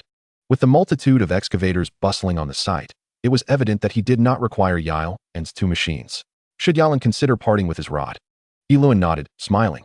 Had he not received the legacy from Jiangxia and understood the deep-rooted significance of his cherished possession, he might have relinquished it without a second thought. Boss Morong, both of us regard fishing as a vital part of our lives, and our rods are held in the highest esteem. Therefore, while I am open to negotiation on many matters, I categorically refuse to part with my rod. Furthermore, its weight renders it unsuitable for just anyone to wield. Yalan expressed, feeling he had conveyed his point with utmost tact. However, Morong Zhao's demeanor suddenly darkened as he retorted loudly. Yalan, I have treated you with respect. Yet you respond with such flippancy. Do you truly believe I cannot lift your mere 200-pound rod? At that moment, for individuals struggled to lift a diesel generator from a truck, their veins bulging as they grunted with effort. Morong Zhao approached, effortlessly hoisting the generator into his arms and striding toward its designated spot. Yalan observed the generator, weighing no less than 500 pounds. Morong Zhao, with an air of nonchalance, dusted off his hands and addressed Yalan. With my strength, do you truly think I cannot manage your rod? Who do you presume to underestimate? Yalan was taken aback. He had not anticipated that Morong Zhao, despite his somewhat corpulent appearance, possessed such formidable strength. My intention in acquiring the rod is not for fishing competitions. Rather, I possess a penchant for collecting exquisite rods. The more extraordinary the rod, the more determined I am to claim it, regardless of the expense. I, Morong Zhao, firmly believe that there is no situation that cannot be resolved with sufficient wealth. Yalan regretted his decision to accompany the excavators to the construction site, realizing that Morong Zhao was resolutely intent on obtaining his rod, a prize he could never consider selling to anyone. Anxiety etched itself across Yalan's face as he pondered how to broach the subject of the rod with the imposing Morong Zhao. Consider this, Boss E, 10 million. I am willing to pay 10 million for your rod, a price unparalleled in fairness. Would you not agree? Morong Zhao proclaimed with unyielding arrogance. Boss Morong, please do not force my hand. My rod is a part of me. It is not merely a matter of money. No sum, however vast, would compel me to sell. Yalan asserted, leaving the onlookers in utter shock. Ah, so it seems, Bossy intends to share fate with his rod, one quipped, eliciting laughter from the crowd. Surely, Bossy does not intend to speak in absolutes. Once you're gone, the rod may yet find its way into my collection, Morong Zhao laughed ominously, sending a chill through Yalan's spine. As the cold wind swept by, Yalan shivered, taken aback by the chilling implications of Morong Zhao's words. Well, business is business, and we remain friends at heart. You participated in the preliminary round of the fishing competition, so your impression of me must be that of a champion. Come the semifinals. The true masters will gather. Prepare yourself well. I recall you placed 6th overall, while I, Morong Zhao, humbly took the top spot in the 3rd round. With a proud demeanor, Morong Zhao spoke of fishing, revealing a passion for it that would hardly have come to light had he not established this rental business. "Boss Morong is truly impressive," remarked an employee at the construction site, while another added, "Most wait patiently for the fish to bite." But Boss Morong employs a technique that ensures fish are ensnared the moment the line is cast. Yilan, having spent many hours by the river, had never heard of such a method. Though he had not witnessed it firsthand, he could envision how Morong Zhao might cast an empty hook into the water, using his formidable strength to drag the hook through the depths in pursuit of fish. The fish, ensnared by the rapidly spinning hook, would be pulled from the water with ease. It was no wonder Morong Zhao spoke with such confidence of his prowess, expecting Morong Zhao to withdraw his excavators. Yilan was surprised when, upon departing, Morong Zhao told Ning Chiwei and another excavator operator, "Let us get to work. You've seen that I am friends with your boss. We shall not allow a minor disagreement to hinder future collaborations." After Morong Zhao left, Ning Chiwei cautioned Yilan, "We should minimize dealings with him, Brother Yi. Be vigilant. We can always find work elsewhere with an excavator." Upon returning to Yi village, Yilan recounted the excavator situation to Zhang Ling, but withheld the details of Morong Zhao's interest in his rod. "Yilan, over 2 million is no small sum. And you do not have that kind of money," Zhang Ling remarked. "Let us buy one first, then mortgage it, adding the remaining funds to acquire a second." Yilan suggested nonchalantly, despite having paid in full. "We must let money beget money, Linger. In the past, when we sought a few thousand from the bank, they were utterly unyielding. Now, with collateral, borrowing over 100,000 has become routine." Yilan smiled as he spoke. Zhang Ling calculated, with 5,000 coming in daily, we could amass 15,000 in a month, totaling 180,000 by year's end. That is far superior to letting money sit idle. Yilan reflected on Zhang Ling's calculations, realizing she had not considered the interest on a $1 million loan from the bank. "Prepare well, Yilan. If you reach the finals, a 10 million grand prize awaits, and with 7 or 8 more machines, we could easily see 5 to 6 million in revenue by year's end." For Zhang Ling, who had married into the Yi family, the prospect of $1 million in earnings seemed almost fantastical, especially since managing the mortgage on their county town home had left their finances tight, often resulting in stress over even the most basic living expenses. Yilan opened a video on his phone, showing Zhang Ling, "Look, our 2 excavators. This is Ning Chiwei, the brother-in-law of a Chong. We pay him 15,000 a month, a generous rate considering our connection to a Chong. I believe we can afford to be hands-off." Knowing a familiar face is overseeing things. "Yilan, you tend to be overly considerate of others," Zhang Ling noted. 15,000 a month is substantial. When you worked on the exterior walls, you barely earned 3 to 5,000 for all your efforts. What he makes in a month equates to your half year's worth of toil.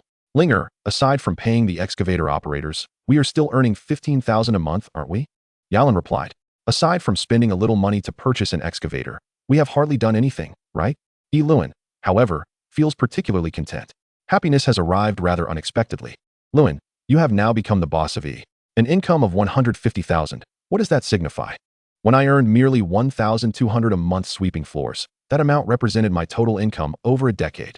Listening to Zhang Ling tallying those small accounts, Yi Luan felt a sweet warmth in his heart. A little woman, she delights in calculating such trivial finances. The excavator, purchased for over 2 million, is not merely valued for its own worth.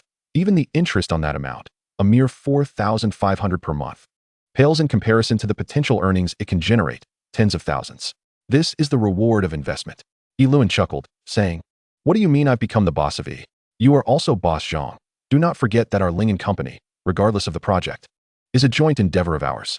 Every bit of profit our company generates is a benefit for our family." Zhang Ling gazed at Yi Luan, her heart a maelstrom of emotions. Ever since Yi Luan had emerged from the hospital and could walk again, the family had been graced with a continuous stream of good fortune and surprises. From the initial purchase of a down jacket, to Irwa's running shoes, Warner's computer, and later, a $1 million grand prize, a 500,000 fishing boat, and now, an excavator worth over 2 million. This family, witnessing its transformation from nothing to something, appeared to be snowballing, with wealth growing day by day. "Luan, once we accumulate enough wealth, let us buy a car. We can emulate others, driving our family to places we have never visited, exploring and enjoying life." Zhang Ling began to dream about the future. "It is simple, Linger. Once we win the competition and secure the grand prize of 10 million, you can choose any car you desire, and we shall acquire it. Could we even afford that kind of Benz that my sister has?" Yi Luan recalled how Irwa had kicked Zhao Yuan's car, thinking that the child bore some resentment towards it, unaware that Zhang Ling harbored ambitions to surpass Zhao Yuan herself. "Let us buy something even better, at least superior to Zhao Yuan's vehicle," Yi Luan confidently asserted. Chapter 94. A surge in semi-final prizes. The luxurious shuttle for the competition halted at the entrance of village, just as they called to notify those who had progressed to the semi-finals. Qin Jihe arrived the earliest, having spent over 100,000 to purchase a gilded entry ticket from Sun Qing. In fact, he had already been waiting at the intersection before receiving the call. Luan hoisted his fishing gear bag. This time, he did not bring luggage. As the committee had stated that the semi-finals would last only 2 days, and the finals would immediately follow the results. Over the span of 2 days, Zhang Ling had requested him to bring a change of clothes, so he simply wore an additional vest beneath his usual attire. Initially, 3 individuals from village had qualified. Upon hearing the news, Yin Chao immediately took his wife to the provincial capital, and upon returning, the couple purchased a house in the county with cash. They also bought their child a Buick. When Yin Chao's child drove the Buick around the village, the villagers' eyes sparkled with astonishment. Yet, there were some who lamented, pondering the loss if he were to participate in the semi-finals and return with the grand prize of 10 million. So unenlightened, they mused, merely dazzled by wealth. People spend over 1 million, gambling on a chance. A house in the county costs only 400,000 to 500,000, and a Buick around 20,000. Sun Qing, wielding a kitchen knife and carrying a yoke, frightened Qin Jihe to the point where he dared not step outside. Sun Qing, not truly intending to harm anyone, lamented his tragic fate. I was such a fool. I thought an entry ticket worth 10,000 could be sold for 12 or 13,000. What a significant sum. I never anticipated being so thoroughly deceived by Qin Jihe. Sun Qing, with a house and a car, my heavens, I truly am a disaster in terms of fortune. Sun Qing alternated between bouts of tears and laughter as family members attempted to console him and bring him back home. If this continued, Sun Qing might very well drive himself to madness. Luan, with your meager fishing skills, you truly should not have ventured there. People sell tickets for over 1 million. Even if you settled for 92 or 93,000, you could easily purchase a house outright in the city and perhaps even a car. That would be far superior to heading there without any assurance and squandering $1 million entry ticket. Qin Jihe and Luan sat in the back seat of the car, with Qin Jihe boasting with pride. Luan noticed a figure standing in the middle of the road at the village entrance. It was Sun Qing, brandishing a yoke and blocking the path of the vehicle. The driver rolled down the window. Comrade, please make way. Qin Jihe, you owe me 87,000. Listen closely. You used my entry ticket. When you return, you either repay me the 87,000 or I will burn your house and smash your pots. Sun Qing shouted vehemently. Sun Qing, let me clarify. I purchased the entry ticket from you at a fair price. Do not act rashly. If I win, I could even share 10,000 with you. That's the maximum I can offer. Qin Jihe replied loudly. 10,000. You think that's enough to pacify a beggar? Qin Jihe, if you come back short of 87,000, I will burn your house and smash your pots. Sun Qing yelled in a fit of rage. Luan remained silent as Qin Jihe shot him several pleading glances, hoping he would interject. Fortunately, Sun Qing's family arrived to escort him away, the coward, who, despite holding the yoke, did not dare to strike anyone nor even tap the luxury vehicle with it. The lavish shuttle transported Luan and Qin Jihe to a luxurious hotel in the provincial capital. This hotel was markedly more upscale than the previous accommodation. After all, the number of contestants had increased, and many of those in the semifinals were either affluent or noble. The organizing committee had finally decided to invest more in providing such a high-end hotel, which also served to promote their competition. Over the 2 days of the semifinals, there would be only 4 rounds, reducing the initial 400 participants to 150, with 1 contestant from every 2 advancing to the finals. It was no wonder that the entry ticket for the semifinals had skyrocketed to 1 million. After resting at the hotel for a night, a designated individual arrived the next morning to collect the contestants' fishing gear. Luan was scheduled for the first match of the day. 3 large buses transported all the contestants directly to the venue. Attention, contestants. Originally, there were 150 participants qualifying for the semifinals.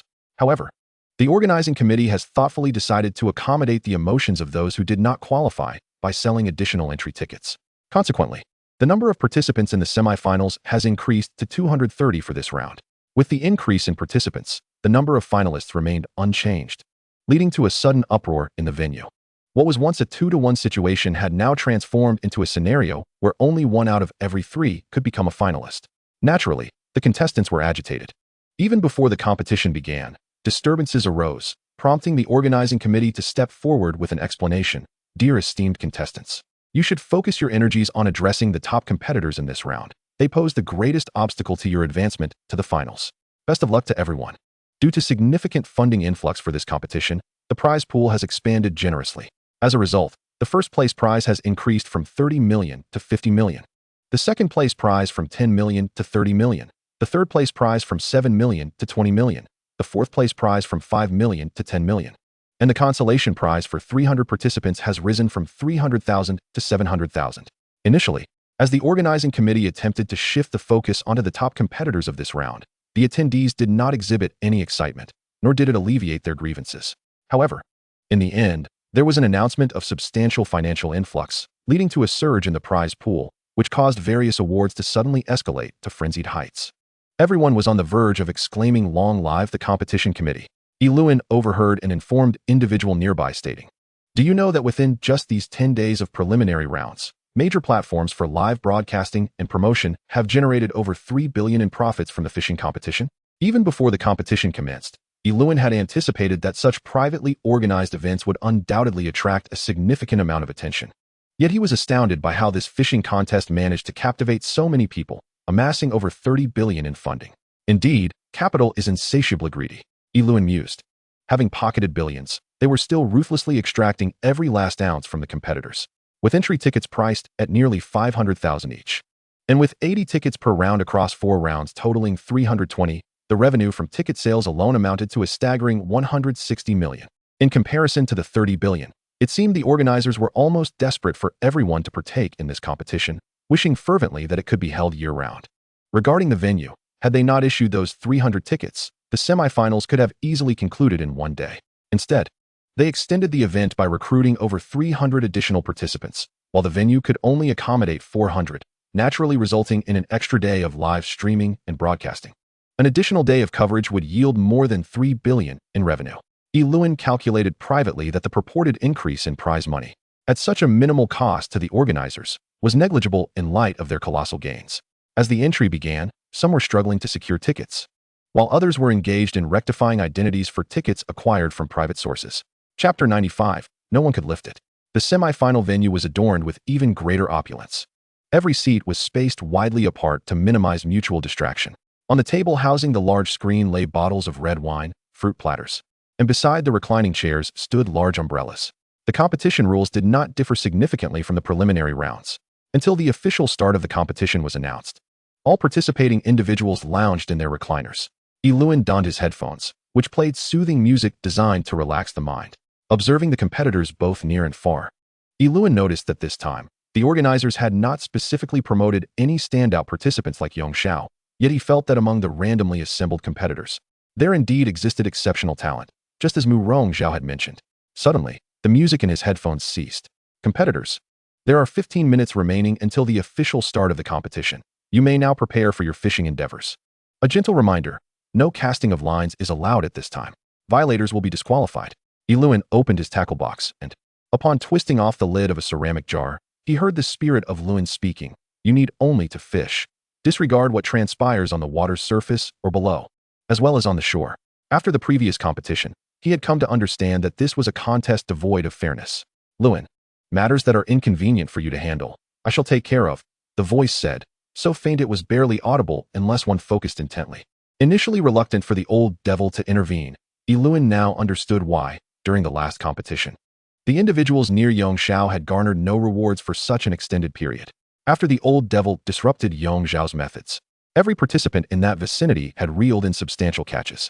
Rumor had it that with Yong Xiao present, no one needed to cast a line within 10 miles.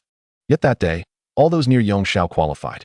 Lewin quietly inquired, "Why are you helping me?" "It is not merely out of gratitude. When you secure the grand prize, I shall make my request.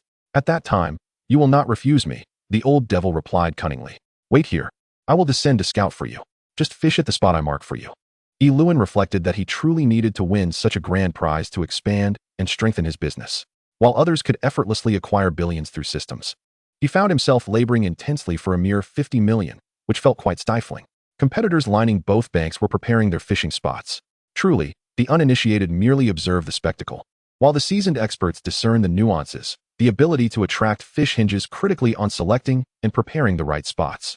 Lewin marveled at the fluid motions of those preparing their bait. In the previous preliminary round, the field had been a mix of professionals and amateurs, and indeed, fishing competitions also relied on an element of luck. This time, however, everyone was discreet, yet the true experts could already be identified during the bait preparation phase. Lewin inhaled deeply, detecting the myriad scents of various baits in the air. Each aroma, fishy, sweet, fragrant, pungent, revealed the participants' willingness to invest heavily in their bait, with many using rare and expensive lures. Some even resorted to substances known to make fish uncontrollably purge their insides. Once exposed, the fish would rapidly eliminate all remnants of food within 15 minutes, becoming frantically hungry. Iluin caught a whiff of a bait with an alluring scent that could entice fish from miles away.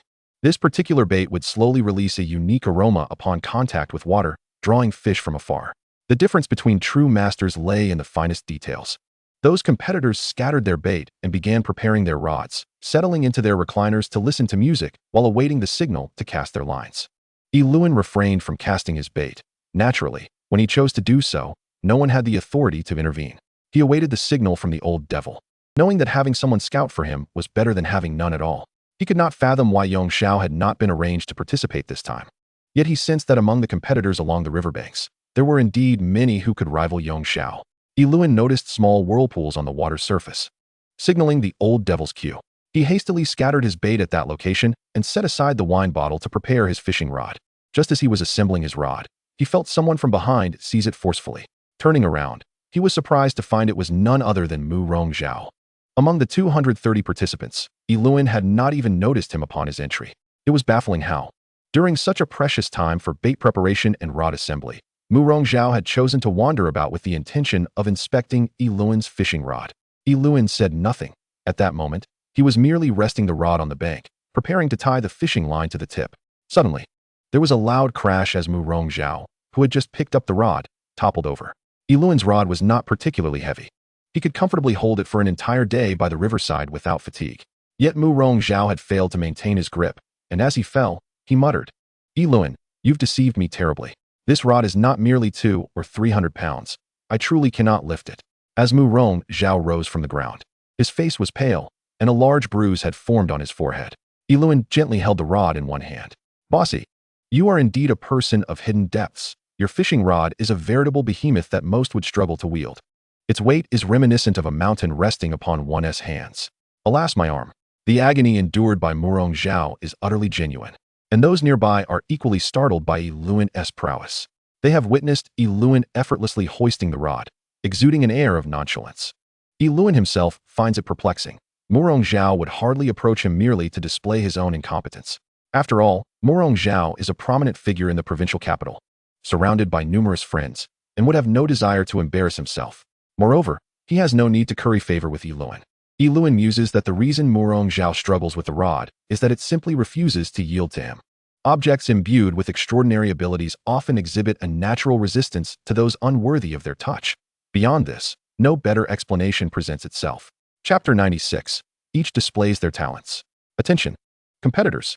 There are but 15 seconds remaining until 9 o'clock. Please prepare to cast your lines. The organizers have signaled the commencement of the contest. Iluin observes as competitors along the riverbanks cast their rods into the water with their most adept techniques. One cast is so impressive that Iluin is momentarily left speechless. The splash as the hook meets the water is a spectacle to behold. Each ripple evokes images of ethereal lilies, shifting skies, soaring dragons, and majestic tigers.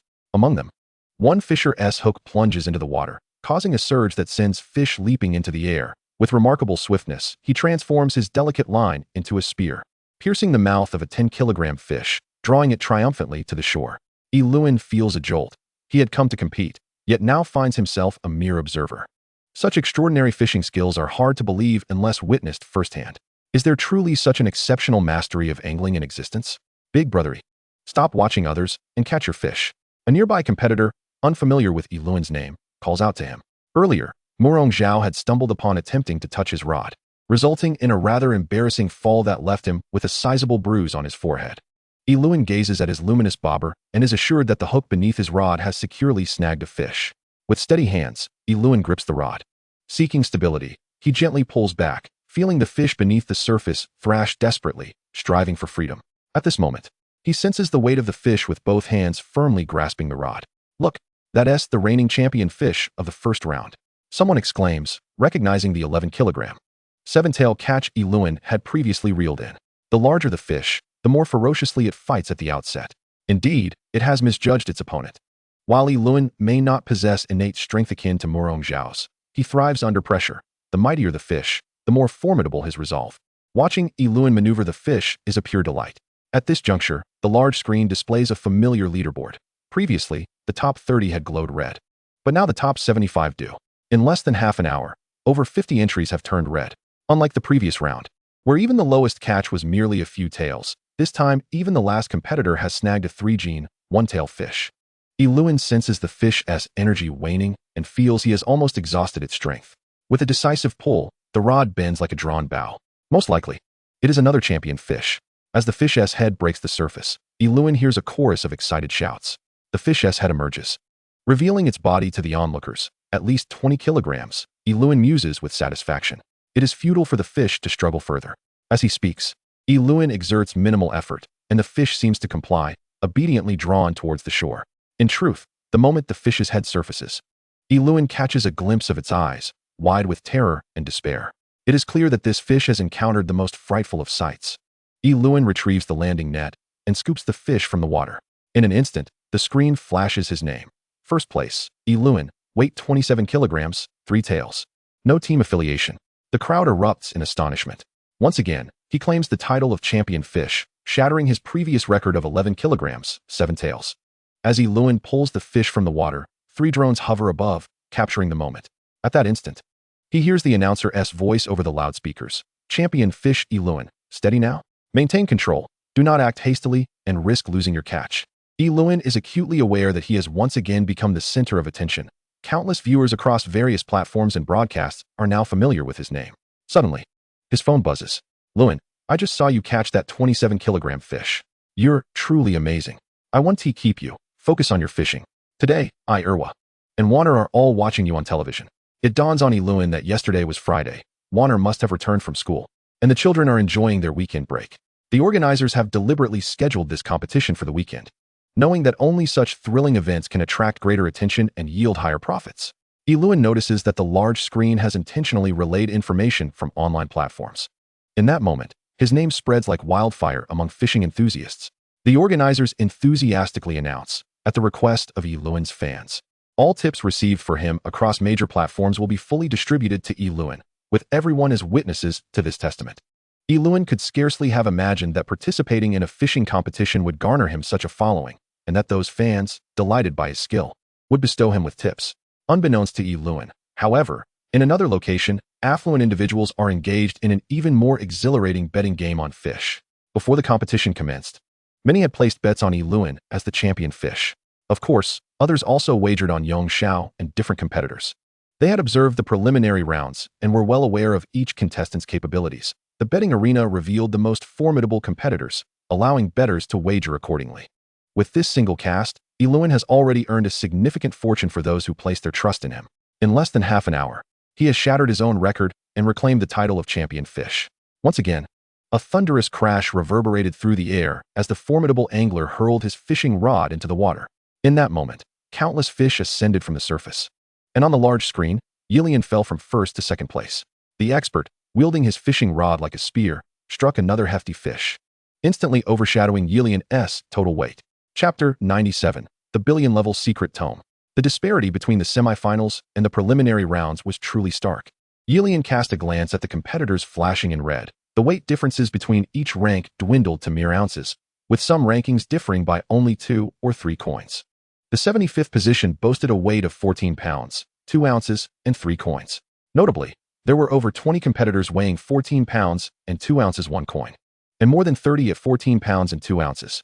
The competitors around the 70th rank hovered around 14 pounds and 3 ounces. Congratulations to the host for reclaiming the title of Single Fish King. The system has rewarded you with 20 million, which has already been credited, along with 20 million points now deposited in the system mall. Lewin felt an overwhelming urge to leap for joy. The semifinals weren't even over yet. And simply by securing the Single Fish King title, the system had granted him a direct reward of 20 million. At this moment, Lewin remained unaware of the online fans' donations. Yet this single fish weighing over 20 pounds filled him with an immense sense of fulfillment. A gentle reminder, host. During your previous success, you achieved 6th place, earning a reward of 1 million. We hope you achieve even more distinguished results in this competition. We have decided to widen the reward gap for the top 3 competitors. Best of luck to you, host. Lewin felt his heart race. He was still 12 pounds and 8 ounces away from first place. A glance at the third place revealed a weight of 26 pounds and 4 ounces. In that instant, the third-place competitor caught a small fish weighing 2 pounds and 7 ounces. Yet, that small catch propelled him to second place, nudging Yilian down to third. As the fourth and fifth-place competitors reeled in their catches, Yilian's name slipped to eighth in less than a minute. During the semifinals, the organizers upgraded the real-time reporting system. With headphones on, one could hear their current ranking without needing to look at the screen. Yilian squatted beside his fishing rod, his gaze fixated on his luminous float. He removed his headphones, increasingly troubled by what he heard. Although he hadn't yet fallen to 75th place, the prolonged absence of catches and the consecutive drop in ranks was disconcerting, especially as competitors nearby continually pulled in sizable fish. Not far from Yilian, a competitor suddenly reeled in a massive fish weighing 24 pounds and 8 ounces. With that catch, he surged from 75th place into the top 5. At that moment, the system mall opened automatically. Yilian noticed a flashing icon indicating that the divine fishing method required 1,130,000 points. Upon checking his mall points, Yilian was taken aback. The system seemed tailored to his scant points. If he purchased the divine fishing method, he would nearly exhaust all his points, including the recent credit of 10 million points. Over 10 million points could be used to purchase physical goods. Why not? Yilian recalled that he had spent merely 50,000 points to acquire a fishing boat, which, after negotiations, had netted him a profit of 470,000. 10 million points could procure physical goods at a fraction of their original price, amounting to 100 million in value. To use over 100 million points for the divine fishing method seemed like a painful sacrifice. Oh divine Yilian, you've caught nothing for half an hour. I've exerted immense effort to drive the fish to your spot, yet they refuse to bite. I can't possibly catch them and hang them on your line. Can I? You truly should enhance your fishing skills. Yilian heard the faint voice of the old demon buzzing in his ear, a clear sign of his frustration. Glancing at the big screen, he realized he had fallen beyond the 50th rank in mere moments. He felt the terrifying pressure of the semifinals. Looking again at the competitors past the 50th spot, he noted that nearly all exceeded 26 pounds. Initially, he thought his single Fish King title could sustain him until the end of the semifinals, but now he felt his position slipping away minute by minute. Help me, he implored. He did not wish to purchase the secret tome, only speaking to the old demon. Just then, as he spoke, Yilian plummeted to 60th place. The weight discrepancies were such that apart from a few pounds, the rankings were often separated by mere ounces. Competitors, this contest has now entered a stage of intense competition. 2 of the top 3 have already surpassed 100 pounds. 100 pounds. As tension mounted among all participants, the organizers' gentle music system unexpectedly broadcasted a significant ranking update. In such a brief moment, nearly 10 competitors were approaching the 100-pound mark. To break into the top 30, one would need at least 60 pounds. Suddenly, Yilian saw his ranking plummet to 79th. O divine Yilian, I have done all I can to assist you. I am neither a fisherman nor a water spirit. My greatest skills lie in violence and theft. I cannot be your fishing slave. Moreover, we are not particularly close. Are we? There is no need for me to risk my life to help you, is there? Yilian was taken aback by the old demon's unexpectedly brazen words. Among the 230 competitors, it was evident that there were experts present. Otherwise, the old demon wouldn't have uttered such a statement. Yilian glanced at the timer. Less than 40 minutes remained until the end of this contest. He was faced with 2 options: either sacrifice over 10 million points to acquire the divine fishing method or abandon the competition altogether. Continuing in this manner, he would not only miss the top 3 or 6, but even the 75th position would be out of reach. Gritting his teeth, Yilian resolved that he could forgo points. Greater achievements could yield more rewards, but losing the opportunity to compete would render his efforts futile. He stared at the gleaming divine fishing method, his trembling fingers poised to click, knowing it was akin to wagering nearly 100 million in cash. Would he be able to recoup his investment? Hesitating momentarily, he reflected on the necessity of remaining in the competition, believing he could achieve even greater rewards and earn more points. With renewed determination, he clicked on the icon. A shiver coursed through him as he felt a golden light enter from above. He assumed everyone could see this brilliance, but none seemed to take notice. Yilian had always been opposed to unfair competition. However, now he found himself utilizing the divine fishing method. His hand gently brushed against his fishing rod, and an extraordinary light emanated from his fingertips, traveling through the rod and plunging into the depths of the water. In an instant, the underwater realm before him transformed dramatically. His vision pierced through the murky depths, revealing an astonishing density of fish clustered in his fishing hole. Chapter 98. Fan Donations. What has happened to the single Fish King? Has he been cursed to catch only 1 fish in a day, thus earning the title? Look, He has fallen to the bottom. This is tragic. Especially since I invested 5 million. Alas, I deeply regret it. True investment must be placed under the names of professional players. How unfortunate I am. At the gambling den. A throng of individuals fixated on the screen. Those who bet on Yael and were now restless. One among them brandished a chair and hurled it at the monitor. He stormed out of the room, shouting, "Yalan, if you manage to leave the arena today, I swear I will call anyone I meet father." While Yalan was contemplating the fish below the surface, he heard someone scream, "Yalan, I will kill you. You've caused me to lose everything. I must take your life."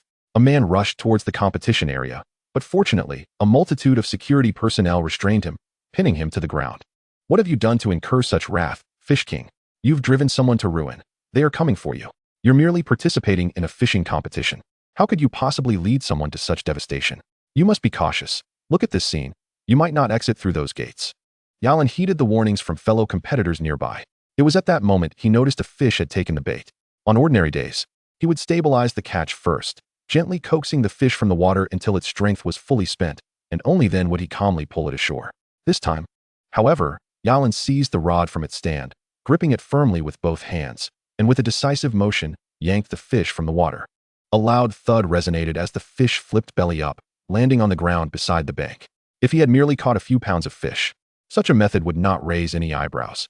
Yet Yalan had just pulled up a magnificent 17-pound fish, with a weight of 44 pounds.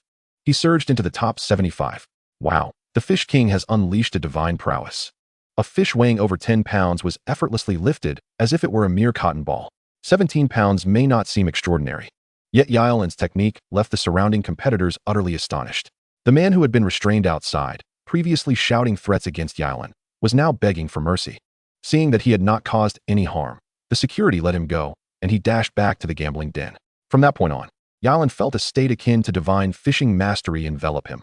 Casting, reeling in, retrieving, baiting, and casting again. He repetitively executed these actions with almost no pause. What is divine fishing mastery, one might ask? Yalan grasped its essence as he pulled up the fish. Others were already waiting below with their mouths agape for his bait. In the biting cold of winter, Yalan had shed his coat and tossed it onto a nearby lounge chair. At that moment, a swarm of drones descended upon the scene. Several despondent competitors relinquished their rods and gravitated towards Yalan, witnessing his casting and catches, and cheers erupted around them. The fish Yalan reeled in were nearly all approaching 20 pounds, crashing onto the shore with resounding thuds that stirred excitement. Meanwhile, the main screen, initially displaying the rankings for each competitor, transformed to relay the most sensational updates from various media outlets. Yalan once again became the focus of media attention. Just then, Yalan heard his phone ring. At such a moment, he had no time to answer calls. While reeling in a fish, he pulled out his phone and tossed it to the ground, asking a nearby onlooker, "Could someone help me take this call? It's from home." The bystander placed the phone on speaker, ensuring Yalan could hear. "Dad, it's Irwa. Your fishing skills are incredible. You catch a fish in less than a minute. You're definitely going to win the grand prize." Yalan knew that at this moment, Zhang Ling would not call to disrupt him. "Quick, hang up. Irwa, you're distracting me. Do you not realize?" Warner promptly ended the call.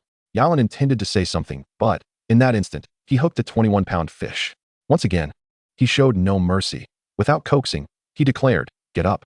The fish was unceremoniously dragged from the water and slammed onto the bank.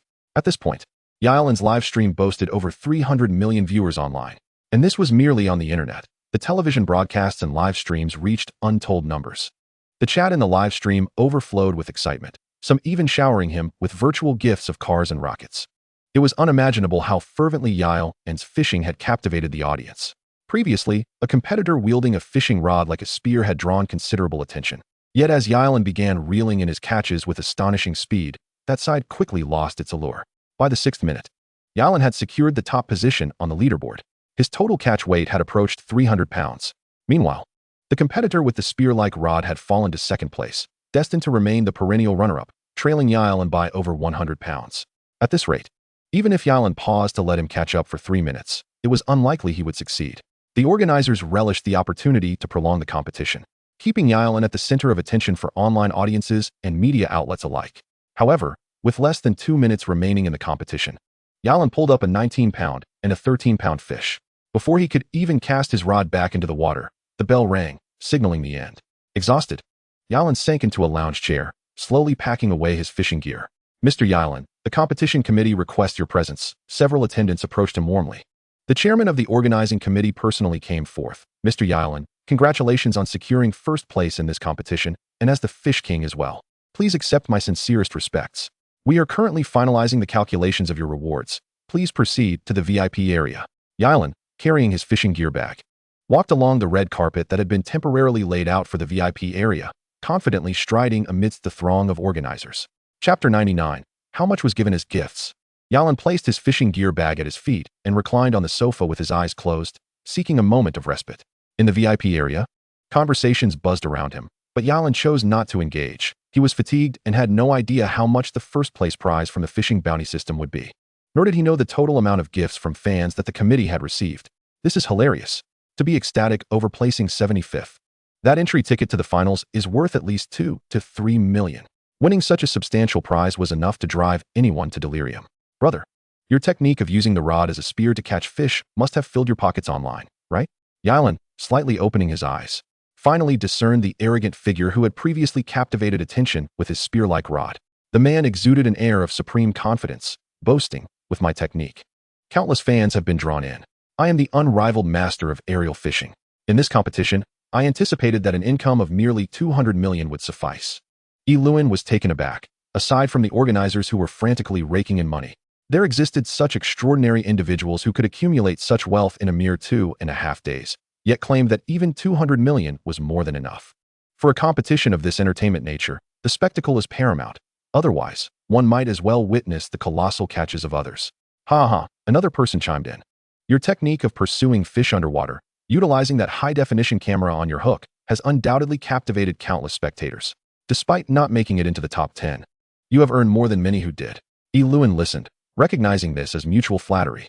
I was merely focused on performing for the audience over there, in this semi-final. As long as one makes it to the finals, there is no need to vie for a top 10 position. True skill must be showcased on the final stage, declared the one who pursued fish underwater with great arrogance. Inside the VIP room, more than 10 individuals awaited the distribution of online rewards.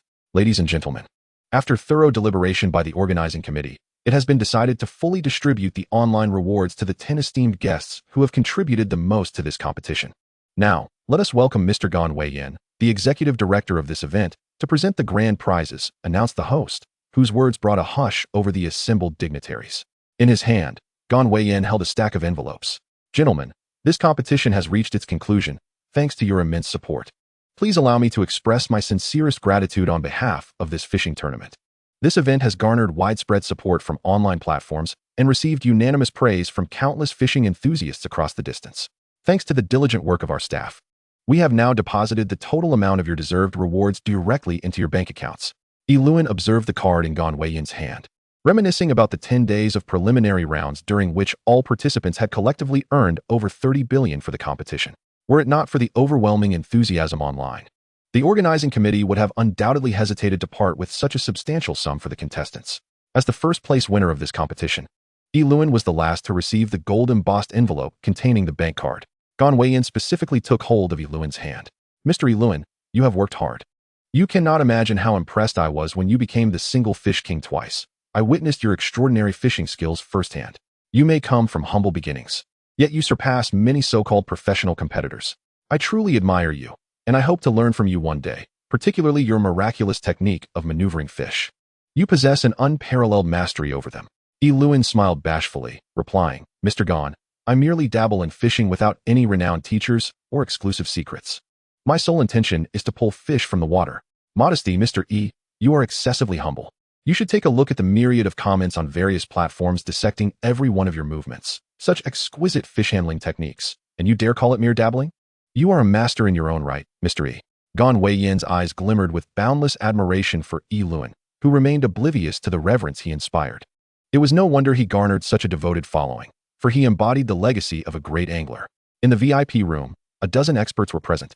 While the one who pursued fish underwater may not have been particularly captivating, those skilled in aerial fishing with rod and spears surely reached the pinnacle of their craft. Luin pondered why Gan Wei-yin showed him such deference, while merely offering a token smile to the others of high standing. Gan Wei-yin accompanied Luin out of the competition hall, continuing to escort him for quite some distance. Outside, the wild cormorant Qin Jiho awaited, exclaiming, We struck it rich. Luin, you sit at the pinnacle, while I am at the bottom, yet we have both made it to the finals. Upon returning to the village, we shall triumph together. Yiluan initially intended to find an ATM once outside to check his balance. However, with Qin Jihe present, he felt reluctant to flaunt it. After all, if Qin Jihe were to learn, the entire village would inevitably find out. If the amount was a substantial figure, Yiluan wouldn't mind Qin Jihe boasting, but if it were merely 30 to 50,000, especially from online rewards, it would be evident to anyone with common sense that he had merely received a few cents from a billion viewers. That would be akin to tossing coins to a beggar. No one would even feel comfortable offering a few cents at the park entrance. If Qin Jihe were to discover the card held only 30 to 50,000, it would undoubtedly lead to an uproar. Yiluan, the organizing committee has announced a reward for you. Come, let me see how much you earned. Truly, one fears what one dreads. Yiluan didn't wish to disclose the amount to Qin Jihe, yet Qin Jihe seemed determined to find out. It's not much, at most. Just enough for a few bowls of noodles, Yiluan preemptively declared, offering a woefully low figure before Qin Jihe could ridicule him. Regardless of the amount, it still reflects their appreciation. Yiluan, you have become the focal point. Now, in the entire village, or even our county and city, who does not know of your newfound fame as Yiluan the Angler? If you do not allow me to know how much is on that card, are you not afraid I will reveal matters concerning Yujingru to Zhongling? In an instant, Yiluan's face flushed crimson. The situation regarding Yujingru was known to only a select few in village. Should it be disclosed to Zhongling, she would likely confront Yujingru fiercely, causing an uproar throughout the entire household. Yiluan could scarcely believe that Qin Jihe would concoct such an irresistible argument. Chapter 100. First Love, Yujingru. When Qin Jihe mentioned Yujingru, it struck a painful chord that Yiluan could never erase. Yujingru was the third daughter of Yulin from their village, and during middle school, she and Yiluan shared a desk. By the second year, Yiluan dropped out of school, and Yujingru, having graduated middle school, also returned home to farm. At that time, Yiluan was considered the most handsome in the year, while Yujingru was the school beauty, and thus they were often regarded as a golden couple. Fate, however, can be cruel. Yiluan, the golden boy, learned masonry and began working on exterior wall plastering, while Yujingru apprenticed as a seamstress. Yiluan quickly mastered the craft under his mentor's guidance, soon capable of handling jobs independently and earning money. In contrast, despite her charm, Yujingru struggled greatly with her sewing skills after 2 to 3 years of training. Yiluan and Yujingru maintained a clandestine relationship. He would sneak off to the hills behind her house to see her, witnessing her being harshly reprimanded and beaten by her seamstress mentor. His heart ached for her. Jingru, let us not pursue sewing any longer, shall we? Your mentor has a severe stutter and cannot articulate clearly. How can you comprehend her? Jingru, we shall abandon it. I possess skills, and no matter how tough or exhausting it gets, I can support you. You need not do anything. I will provide for us. Yiluan's words were a declaration of his feelings, and under the soft moonlight, Yujingru gently rested her head on his shoulder. No, Luan, I want to learn. If you can master masonry, I can surely learn to sew. Once I do, I will find work, and we can earn money together, Yujingru replied with determination. At that time, Yiluan had accepted a job 30 miles away, tasked with repairing an office building in town. The deadline was pressing, so he carried supplies and set off with his mentor, a Chong. The two individuals set up their bedding in the new building and had not returned for over 10 days.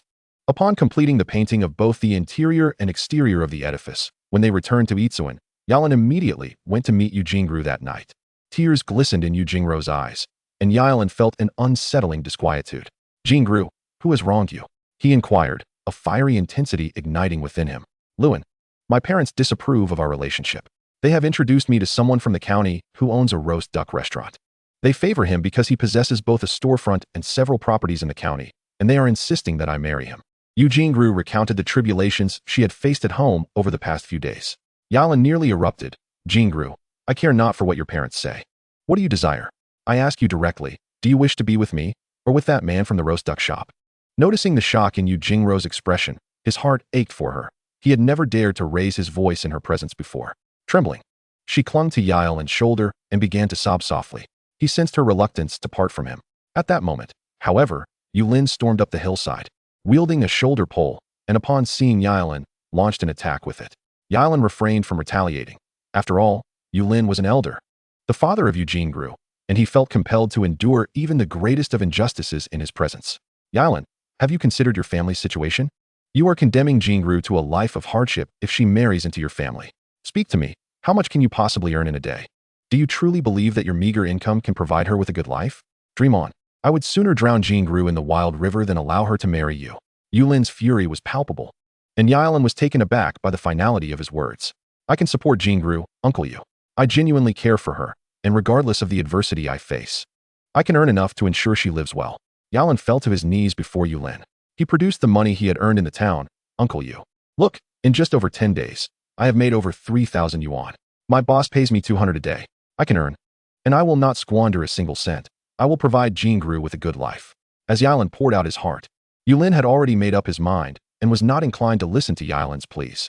Yu Jingru also knelt, beseeching her father, asserting that even if she had to live on the barest of rations, she had chosen Yilin and would have no regrets. Yulin berated her. Yu Jingru, how could I have raised such a foolish daughter? Think about it. Others learn tailoring and succeed in 1 or 2 years. You've studied for 3 years. And what can you achieve by marrying into the Yi family? You think you are doing Yilin a favor, but you are only harming him. Do you know that the entire village speaks of you as the most foolish and useless girl here? You should marry while the city folk remain unaware. Reflect on your schooling. Name one subject in which you passed. You are merely a pretty fool. Do you understand? Upon hearing Yulin's harsh words directed at Yu Jingru, Yilin's anger surged, and he forcefully subdued Yulin, unleashing a flurry of punches. Initially, Yilin had hoped to reason with Yulin, anticipating that he might eventually change his mind and consent to Jingru's marriage to him. However, the vitriol directed at Yu Jingru was intolerable. How is she foolish? In my eyes, she is the brightest girl in our village and town. You are the one who has harmed her. You constantly berate and strike her. Do you not realize that you have driven your daughter to this state? From now on, do not dare to call Jingru foolish again. Do you hear me? If you utter it once more, I shall strike you. Yilin found himself bewildered by his own actions. Yu Jingru was now terrified, clutching Yilin's shoulders, pleading with him not to harm her father. Luin, please do not hit my father. I beg you, do not harm him. Yilin ceased his assault and released Yulin, who picked up the shoulder pole and swung it at Yilin once more.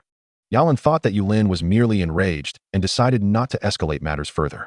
After that incident, Yulin vowed vehemently never to allow Jingru to marry Yilin. Before long, Yu Jingru was wed to the man from the roast duck restaurant in the city. On the day of her wedding, the man carried her from her home to his Audi. Yilin watched as Yu Jingru turned her head repeatedly to gaze at the hillside of her home, yet he dared not intervene and reclaim her. For Yulin had issued a grave warning that if Yilin caused any disturbance, he would annihilate the entire Yi family and then take his own life. Yilin understood that a desperate man could make such threats, and he was capable of following through. From that moment onward, the villagers refrained from speaking of the affair. And aside from a few neighboring families aware of Yilin and Yu Jingru's story, the rest of Yitsuan remained oblivious. Chapter 101, The Exposed Balance. Luin, you better think carefully. If you do not allow me to see the balance on that bank card, I will ensure that the tale of Yu Jingru becomes common knowledge.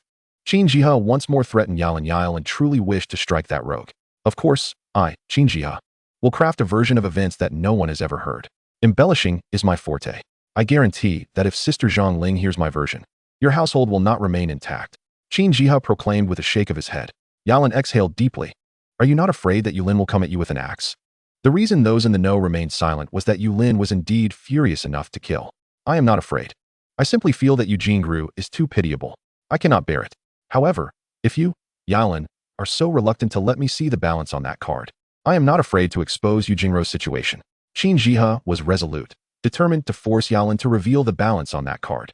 Very well. I shall show you, Yilin replied, somewhat resigned. Weighing the balance against the potential exposure of Yu Jingru, he felt that satisfying Qin Jihe's curiosity was a lesser evil. In the provincial capital, it took little effort to locate an ATM. Yilin had no other cards.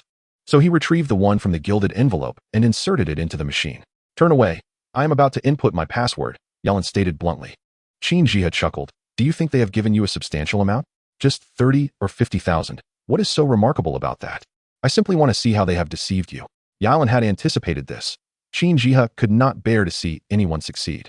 He was likely hoping that Yilin had been swindled and that the card contained only a few hundred or thousand yuan, or even just a few dozen. That would surely amuse him greatly. Yilin found the initial password in the gilded envelope and clicked to check the balance. As he beheld the long string of numbers on the screen, he was left utterly astounded. Units, tens, hundreds, thousands, 10,000s, 100,000s, millions, tens of millions, and even hundreds of millions. Yilin quietly counted the digits. Yilin, heavens! This is no ordinary fortune. You have amassed over 1 billion, he exclaimed, staring at the screen, where the first digit of the balance was 3, indicating over 300 million. Congratulations, esteemed host. In this match, you have secured first place. The system reward of 100 million has been credited to your account, and an additional 100 million in points has been allocated to your system mall. Please be sure to check your balance. Lewin was utterly exhilarated. In a single rematch, she had received over 300 million in tips from the online platform. While the fishing fortune system had been rather miserly, only granting her a reward of 100 million. Despite the system's relatively paltry reward, Lewin remained beyond thrilled. Reflecting on the moment when she had hesitated to purchase that divine fishing secret tome, fearing the expenditure of cash equivalent points valued at 100 million. It now seemed a wise decision. Spending over 10 million points had yielded her a staggering 100 million in cash and an additional 100 million in mall points. Truly, one must spend to gain. At that moment, Qin Jiha had counted the figures on the screen several times. Lewin, there's no mistake. I see clearly that your card shows 347,625,146 yuan. He repeated the figure twice for emphasis. Pulling out his phone, he quickly snapped a picture of the ATM screen displaying the balance. Then, he began making a call, to which Lewin exclaimed, Qin Jiha, you must not share this with anyone else. Rest assured, I will speak truthfully and not misrepresent anything, Qin Jiha replied. But his nature made it impossible for him to remain silent. Lewin, unless you give me half, how can you expect me to keep quiet? Why should she give him half? It could be considered hush money, yet this was legitimate income, not something to be hidden. Previously, Gan Weiyin had mentioned that this money was post-tax income. The platform had already deducted 20% when transferring the funds. Lewin, feeling resigned, stated that she no longer cared about such matters. In fact, Qin Jiha revealing it might even spare him from accusations of dubious earnings. Go ahead and say whatever you like. If you know, then the whole world will know. Hey, ergo astonishing news. I just received unbelievable information, Qin Jiha announced. Go on, but I'm busy drinking and dining. I don't have time for your nonsense, ergo replied impatiently. Don't you want to know about Lewin? There's a monumental event happening in the provincial capital. Qin Jiha felt compelled to hold back the urge to share the thrilling news with ergo. Fine. I'm hanging up. I already knew that Lewin won the provincial fishing competition with the largest catch and claimed first place in this tournament. What's so remarkable about that? I'm done here, ergo said, growing more impatient. Lewin is now worth over 100 million, Qin Jiha shouted, seizing the opportunity before ergo could hang up. What? Over 100 million? The results of the finals only yield 30 million for first place. Who are you trying to fool? Ergo's interest peaked suddenly. The online platform, the fans' tips. Ergo, do you understand? If millions of people are online and each gives just 1 yuan, that totals billions. Qin Jiha's voice boomed with excitement. Wait, hold on. How much exactly did Lewin earn? Ergo asked loudly. Just sit tight. Let me read this to you. 347,625,146 yuan. 347,625,146 yuan. My goodness, that's an astronomical sum. Have those who tipped her gone mad? Ergo exclaimed. You're not just envious and making this up, are you? Qin Jiha immediately sent the photo of Lewin's balance to ergo via WeChat. Lewin, having come into such wealth, we can't say no to a hunting expedition. Let us celebrate with a feast. Surely that's acceptable, Qin Jiha proposed, lowering his request significantly. Lewin withdrew a mere 1,000 yuan from her card. Cheap. I've seen stingy people, but you take the cake. In this provincial capital, what can you even buy with 1,000 yuan? You, a billionaire, offering just 1,000 for a meal. Lewin, you truly are the most miserly wealthy person I've ever encountered. Qin Jiha rambled on. As if he had ever known a billionaire, his cheeks betraying no embarrassment. Lewin chuckled. Well, it's all I'm willing to spend on you. Take it or leave it. If you refuse, I'll simply grab a bowl of noodles for 10 yuan or less. Hearing that Lewin would settle for noodles costing merely 10 yuan, Qin Jiha relented, saying, all right, fine, I'll endure and join you for your lavish 1,000 yuan feast. Chapter 102. Smoke rising from the ancestral tombs. Zhang Ling, Wanner, and Erwa were having lunch indoors. In their eagerness to catch the live broadcast, the family had neglected to prepare a meal, and it was nearly 2 in the afternoon before they finally sat down to eat. Ergo, slightly inebriated, zipped back from the Han family tavern on his motorcycle, arriving at Lewin's gate with a screeching halt that startled the neighbor's dog into a frenzy of barking. Brother-in-law, something big has happened, Ergo shouted. Lewin's neighbors hurried out, scolding their dog as they ran. Shut up, why are you barking? Ergo isn't stranger. You see him every day? Zhang Ling, Wanner, and Erwa rushed out from the house. Mingza, what's wrong? This can't be right. If something happened to Lewin, why didn't she call me? Why tell you? Zhang Ling asked, her face a mask of confusion. Ergo, full of excitement, exclaimed, today, our family's ancestral tomb is emitting smoke. Brother-in-law, Lewin has struck it rich. Though Ergo, whose full name was Mingza, was somewhat tongue-tied. He spoke with exuberance. Qin Jihe had chosen to inform Ergo first because they were family. News of Yiluan would undoubtedly spread throughout the village in no time. In reality, Ergo and Yiluan had never been particularly close. Even during the tumult at the fish pond, he hadn't stood up for her. And he had secretly hoped she would lose the pond. Struck it rich? Isn't it just a matter of winning the largest catch and taking first place? Only after the finals can one truly know if there's a prize, Zhang Ling stated matter-of-factly. But now, Yiluan is a billionaire. Ergo insisted. Sister, come over here, let me show you. Is that not Luan's name? It says 347,625,146 yuan. Take a look and tell me, is this not a sign of good fortune for our family?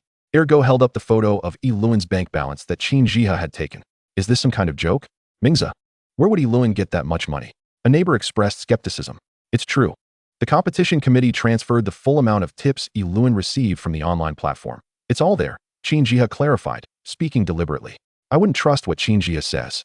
That wild goose's words could easily be false. The neighbor retorted, further fueling doubts.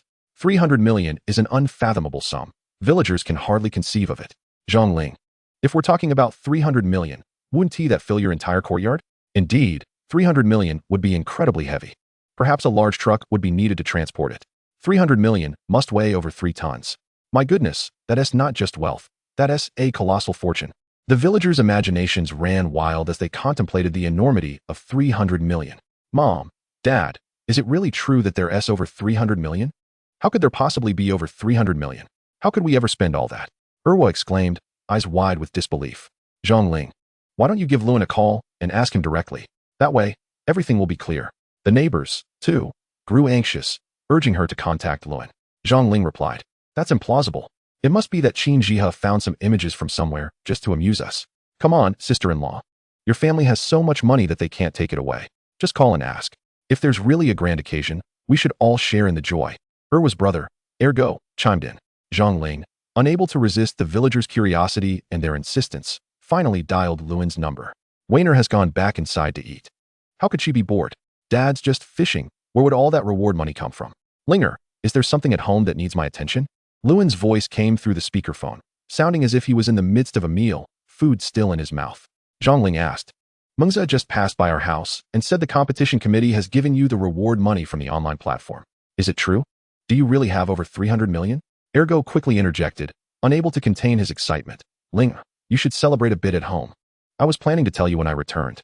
Yes, it's 347,625,146 yuan. I've already withdrawn 1,000 to treat Qin Jihe to dinner. Luan replied joyfully. What? Luan, you spent 1,000 yuan to treat a cormorant to dinner? Have you forgotten that it takes me a whole month of sweeping the streets in town just to earn 1,200? Zhang Ling was taken aback. Everyone nearby fixed their gaze on Zhang Ling, exclaiming, Goodness, Zhang Ling, do you even realize what 300 million means? My husband, even if he earned 100,000, I'd still make him spend 1,000 to treat others. And here you are, a wealthy lady with 300 million. Yet you still fret over spending 1,000. Sister-in-law, your family has really struck it rich. Are you planning to live in the city now? You might not even need to come back home. Ergo expressed with envy. Feeling honored to address Zhang Ling, who now had billions at her disposal. Erwa shouted, Sister, did you hear? Dad really earned over 300 million. Just now. You said it was boring, and look at him now, a millionaire. Warner emerged from the kitchen, bowl in hand, and retorted to Erwa, Dad made over 300 million. But that doesn't mean you did. Focus on your studies. If we want to bring honor to Mom and Dad, we must excel academically. Otherwise, even if you were given 100 million, could you manage it wisely and multiply it tenfold or 100-fold? Did you hear that, Zhang Ling? Your family has produced an exceptional Luan, and now there's Warner. You are truly prospering. The villagers gushed, admiring Warner. Someone noticed the pickled vegetables in Warner's bowl alongside the thin porridge and remarked, Linger, how could you let your child eat such things? This is the daughter of a billionaire, and you're serving her pickled vegetables and thin porridge. Zhang Ling laughed. We've spent the entire morning gathered around the television, without even stepping outside. Tonight, I'll prepare a grand feast for the siblings. One onlooker chuckled. That grand feast probably won't even cost more than 100 yuan. Now that you're wealthy, don't be too stingy. The children's health is important. Chapter 103. Disinterest in the land lot. Luan and Qin Jihe were dining in a bustling mid-range restaurant in the provincial capital. Just after hanging up from Zhang Ling's call, Luan's phone rang again.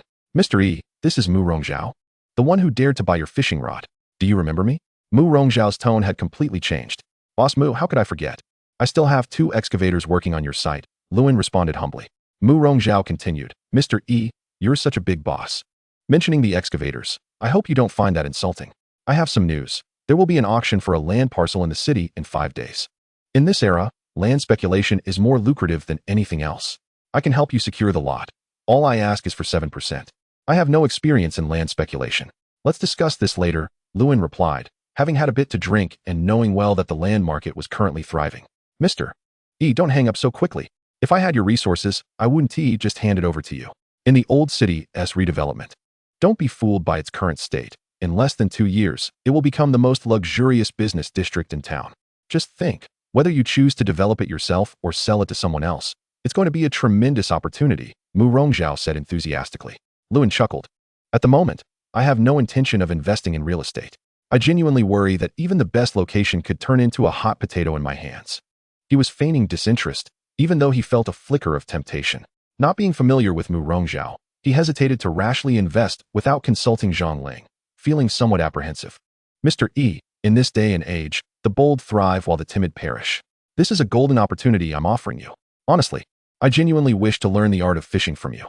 If you teach me sincerely, I'll only charge you 3% for the land parcel. If you don't act, I can easily find someone else and charge them 8% without feeling guilty. Luin recognized Mu Rongzhao's true intentions. Everyone in the world was driven by profit. Yet, there were those who pursued interests at any cost. Mu Rongzhao was hoping to use the land parcel as leverage, allowing Luin to taste the sweetness of the deal before presenting his request to learn fishing. By then, with such substantial gains, how could Luin refuse? Master, you see Mu Rongzhao, am of remarkable talent and strength. If you don't teach such an exceptional disciple, won't you fear that your skills will have no one to pass them on to in the future?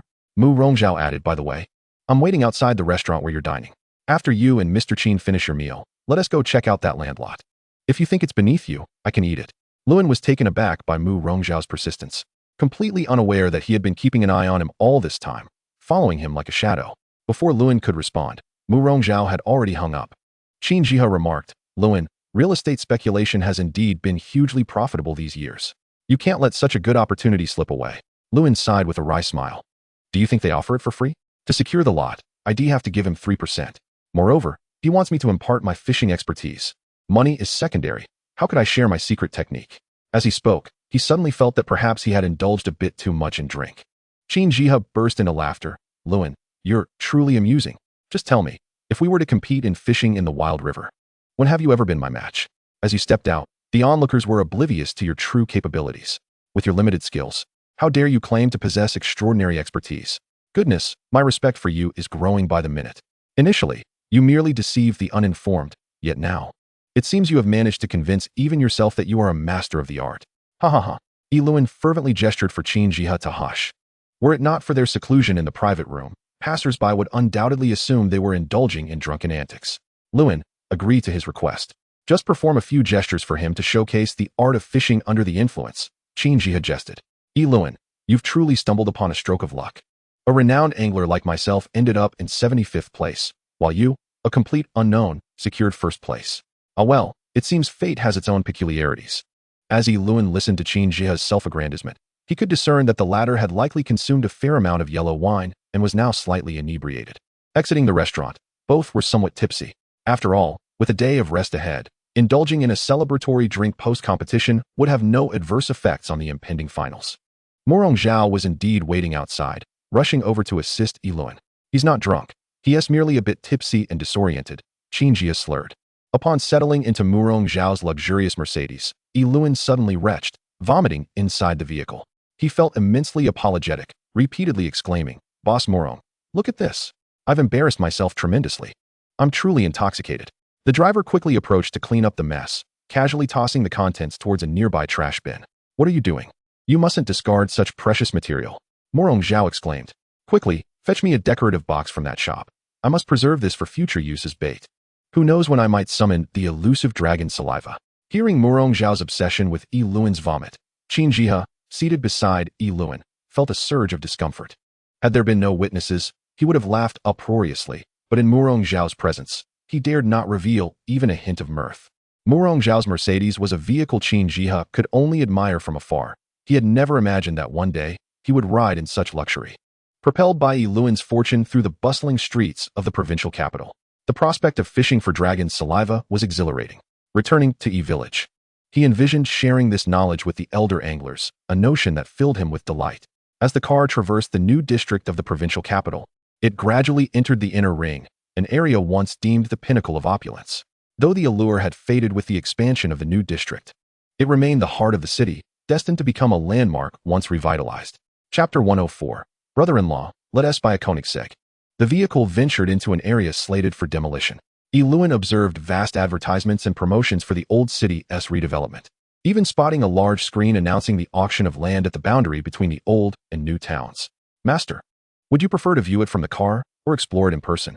I assure you, I'm not deceiving you. In this prime location, with adequate infrastructure, any property would fetch 1 to 2 million. Whoever secures it will prosper. Furthermore, developing here will attract various policy supports. To put it simply, acquiring it would be a guaranteed profit. Stepping out of the car, Yi Luan felt invigorated by the biting cold wind. As he gazed at the expansive area, he privately calculated that perhaps Murong Zhao had overestimated his capabilities. The land in question would undoubtedly auction for no less than 500 million.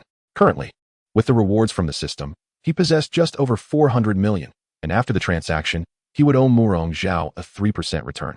Of course, for someone unaccustomed to land auctions, even with ample funds, securing such a prime property would prove exceedingly challenging.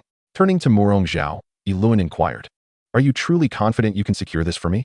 Murong Zhao replied with a grin, "Rest assured, master, as long as you give the nod, I will ensure its acquisition. However, if a larger bidder intervenes, I may have no recourse." Yi Luan patted Murong Zhao on the shoulder. "Do your best. I'm not overly concerned. If you can secure it, that's splendid. If not, it's no matter. I have no interest in land speculation." Yi Luan and Murong Zhao were not particularly close, and Yi Luan felt that Murong Zhao's boastfulness would only be validated by tangible results. The more he desired something, the more indifferent he would appear. Murong Zhao guided Yi Luan and Qin Jihe through the area, exploring its potential. With several days remaining before the land auction, discussing it seemed premature. After a thorough inspection, Murong Zhao returned Yi Luan and Qin Jihe to their hotel. As they exited the car, Murong Zhao eagerly offered to carry Yi Luan's fishing gear bag, which Qin Jihe had previously struggled to lift. Murong Zhao possessed the strength to effortlessly hoist a diesel generator, so he had no trouble with the fishing bag. "Boss Murong, your strength is truly remarkable," Qin Jihe marveled. "I cannot claim to match it in front of my master. With such a bag, my master can carry it with ease. Clearly, I must cultivate my strength if I am to master the art of fishing." Murong Zhao respectfully handed the gear bag to Yi Luan. "Let us have a custom fishing bag made for you. Nothing too heavy, just a 200-pound capacity. Once you can handle that with ease, you may come to me for guidance." Had he not been intoxicated, Yi Luan would not have spoken so freely to Murong Zhao. As he watched Murong Zhao's vehicle slowly depart, Qin Jihe remarked, "Luan, do you truly wish to take on such a disciple? Without even formally entering the apprenticeship, you've already assigned him such an absurd task, lifting 200 pounds with one hand. I doubt anyone aside from Boss Murong could accomplish that." Yi Luan grinned. "Qin Jihe, I've just taught you a trick. With your physique, aside from having a strong waist, I doubt you could master such a fundamental skill." Qin Jihe chuckled. "Yi Luan, give you an inch, and you truly take a mile. I am utterly impressed. It seems the foolish master has produced a foolish apprentice. Any experienced angler knows that lighter fishing rods are preferable, yet only you would craft a 200-pound rod. It is not merely laughable, but rather a point of pride." Upon returning to his room, Zhang Su called. "Brother Yi, I heard you made over 300 million. With such wealth, how do you plan to spend it? Why not buy yourself a Koenigsegg?" Zhang Su exclaimed enthusiastically. "Just imagine, if I glide that Koenigsegg past a crowd of beauties, I would surely attract countless admirers." "What? You want to buy a Koenigsegg?" Yi Luan replied incredulously. "My money didn't come easily. You mentioned wanting to start a business, spend it on that. I have no objections, and will support you within reasonable limits. But if you're looking to flaunt wealth with luxury cars, that reputation is something you must earn for yourself." Yi Luan lay in bed, having consumed too much alcohol, still feeling the tumultuous effects. "I just visited the most luxurious 4S dealership, and I discovered that for a mere 26 million, one could acquire a vehicle outright. They even allowed me to take it for a test drive, and I found it to be exceedingly comfortable. I implore you, please purchase one for me." Zhang Su, with an unyielding persistence, spoke as if he were a child yearning for a lollipop. Yi Luan pondered how his recent fortune of 300 million had reached Zhang Su's ears in such a short span of time, less than half a day.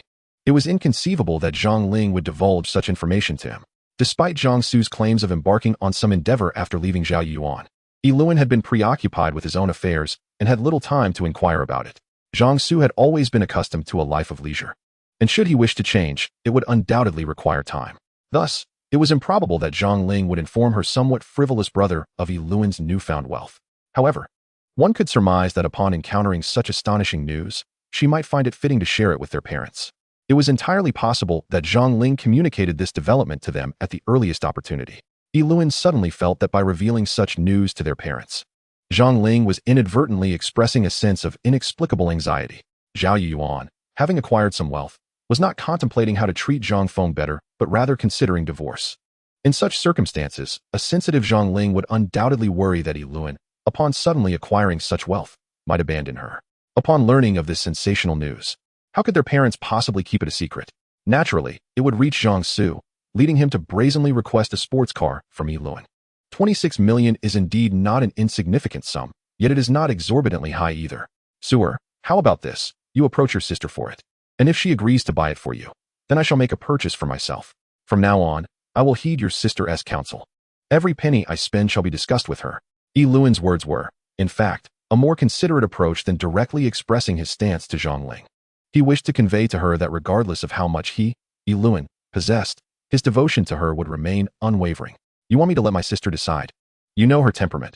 She is the sort who would split every penny in half before spending. Do you really think she'd buy me a Koenigsegg? She'd probably just give me a couple of bruises on my forehead instead. Zhang Su's disheartened voice reached him from the other end. That evening, Warner and Erwa were permitted an unusual indulgence of watching television, while Zhang Ling, feeling a bit troubled, asked the two engrossed children to retire to their rooms. Finally, mustering her courage, she dialed Yiluan. Luan, are you asleep? Am I disturbing you at this hour? Zhang Ling asked anxiously. What is the matter, Ling? When did you become so formal with me? Are you still angry about my spending 1,000 on Qinjia? I took 1,000 yuan at the restaurant, and we had 3 dishes and drank most of a bottle of wine. In the end, we spent over 600, Yiluan replied, sensing the tension in her voice. The money is yours to spend as you wish. I was merely wondering why you didn't call me this afternoon. Did you take offense to my grievances? Zhang Ling's voice trembled as she spoke, and unexpectedly, tears began to flow. She had been waiting all afternoon for Yiluan to call. She felt a genuine fear.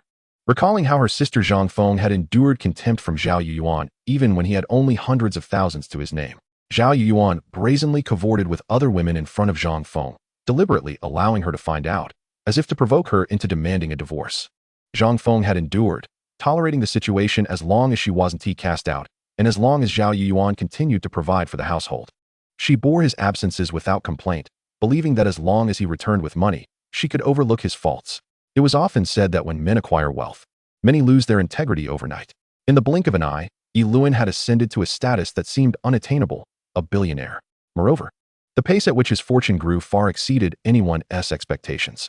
With over 300 million at his disposal, could Yiluan still be the attentive and obedient partner she once knew?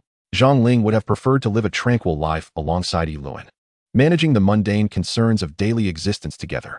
Linger, so you were upset because I didn't call you this afternoon? I, too, got carried away with excitement while drinking with Qin Jiha at the restaurant. We did purchase 2 excavators, which are now earning us money at Murong Zhao's construction site. Today, Murong Zhao mentioned he would assist me in acquiring a demolition site in the provincial capital. We'll find people to construct high-rise buildings there. I visited the site myself, and I am quite satisfied. Once secured, each unit could sell for a minimum of 150 to 160,000. I want you to know, before anything is finalized, I will consult with you first. Yiluan earnestly reported to Zhang Ling, who listened intently, tears streaming down her cheeks. Luan, I can't help but worry. Now that you are a billionaire, will you abandon me? Will you leave me, Warner, and Erwa for someone younger and more beautiful?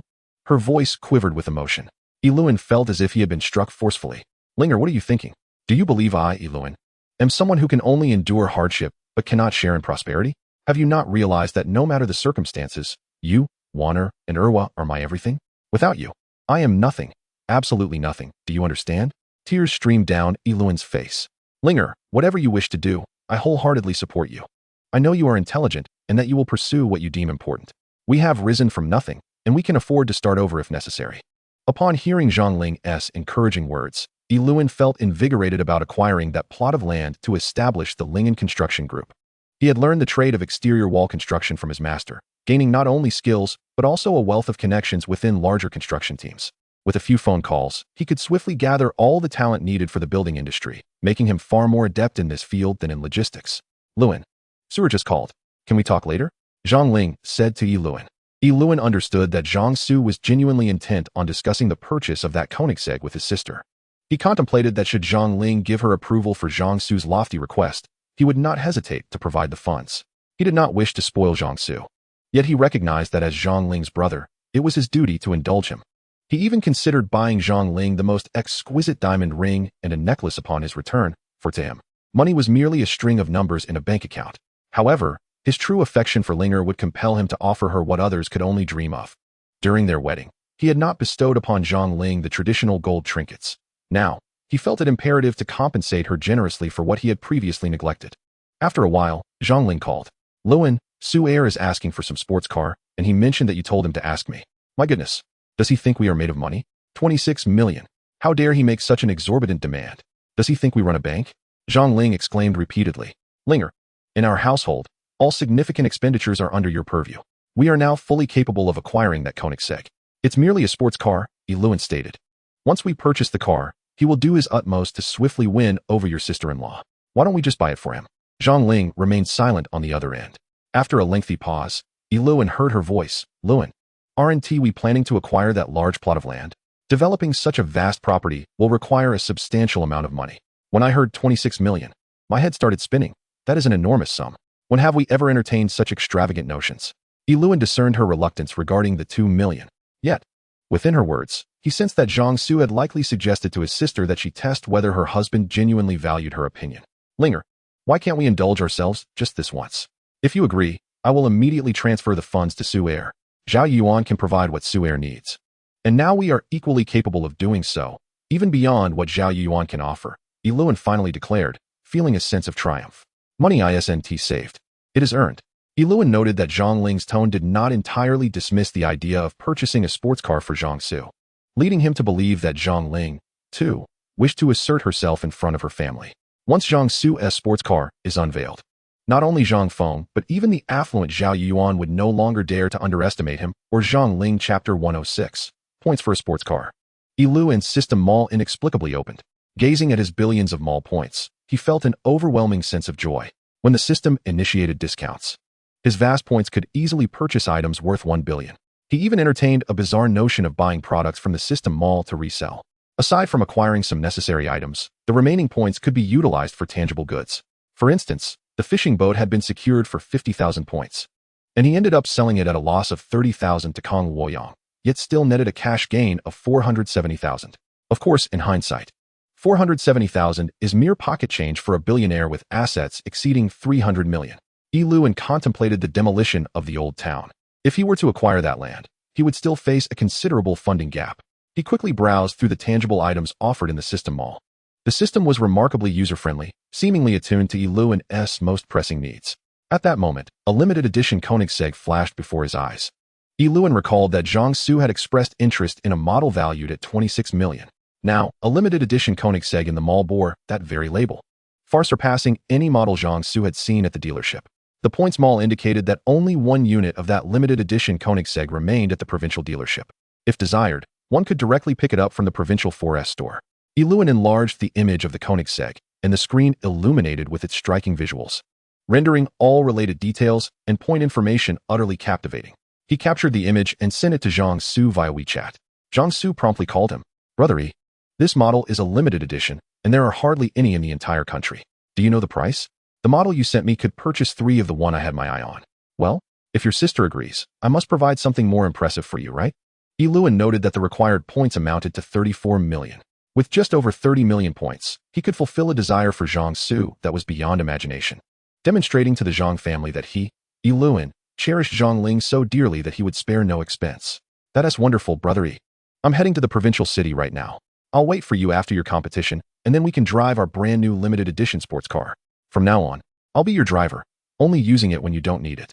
Yi Luan detected that Zhang Su wished to flaunt the Koenigsegg for prestige while avoiding any fuel costs, even planning to earn a salary as a driver from his brother-in-law.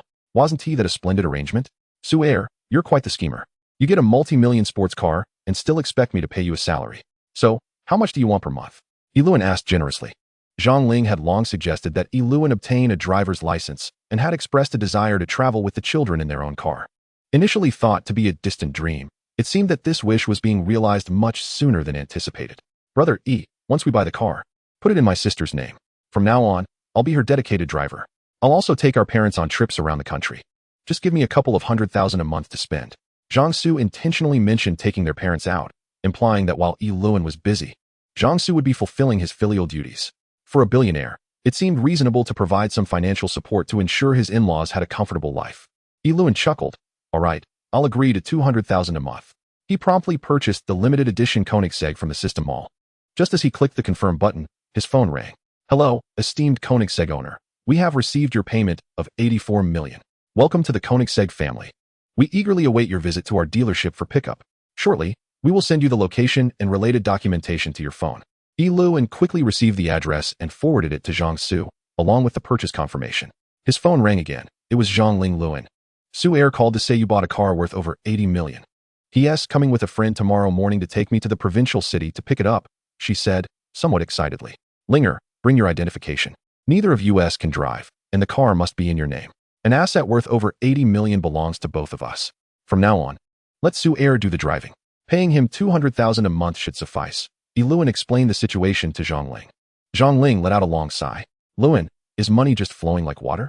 A car is merely a means of transportation. Just a metal shell with a few wheels and seats. Do we truly need such an expensive vehicle?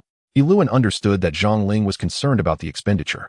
He certainly could not disclose that the car was acquired with system points, and that the 30 million points would be easily replenished with his fishing rod in hand. Linger, I apologize for spending over 80 million on the car.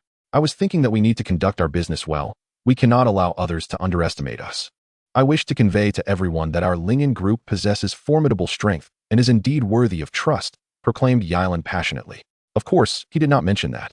Merely by driving this car back to the Zhang family and parking it alongside Zhao Yuan's vehicle outside the Grand Estate, the affluent Zhao, with assets amounting to several tens of millions, would dare to flaunt his wealth in front of him, Yilan, and Zhang Ling Yilan. You will spoil Sewer, he remarked. He has merely promised to find a good girl to marry. If he were to set his sights on a Koenigsegg, could she truly be considered a good girl? What if she were someone drawn to your wealth, Yilan? What then for Warner and Irwa? Linger, you are the rightful owner of the Koenigsegg, and all my wealth is our shared property. Rest assured, Linger, there could never be anyone who could intrude between us. We have weathered countless hardships together. No matter what the future holds for me, in my heart, there will forever be only you, Warner, and Irwa, Yilan declared, somewhat emotionally.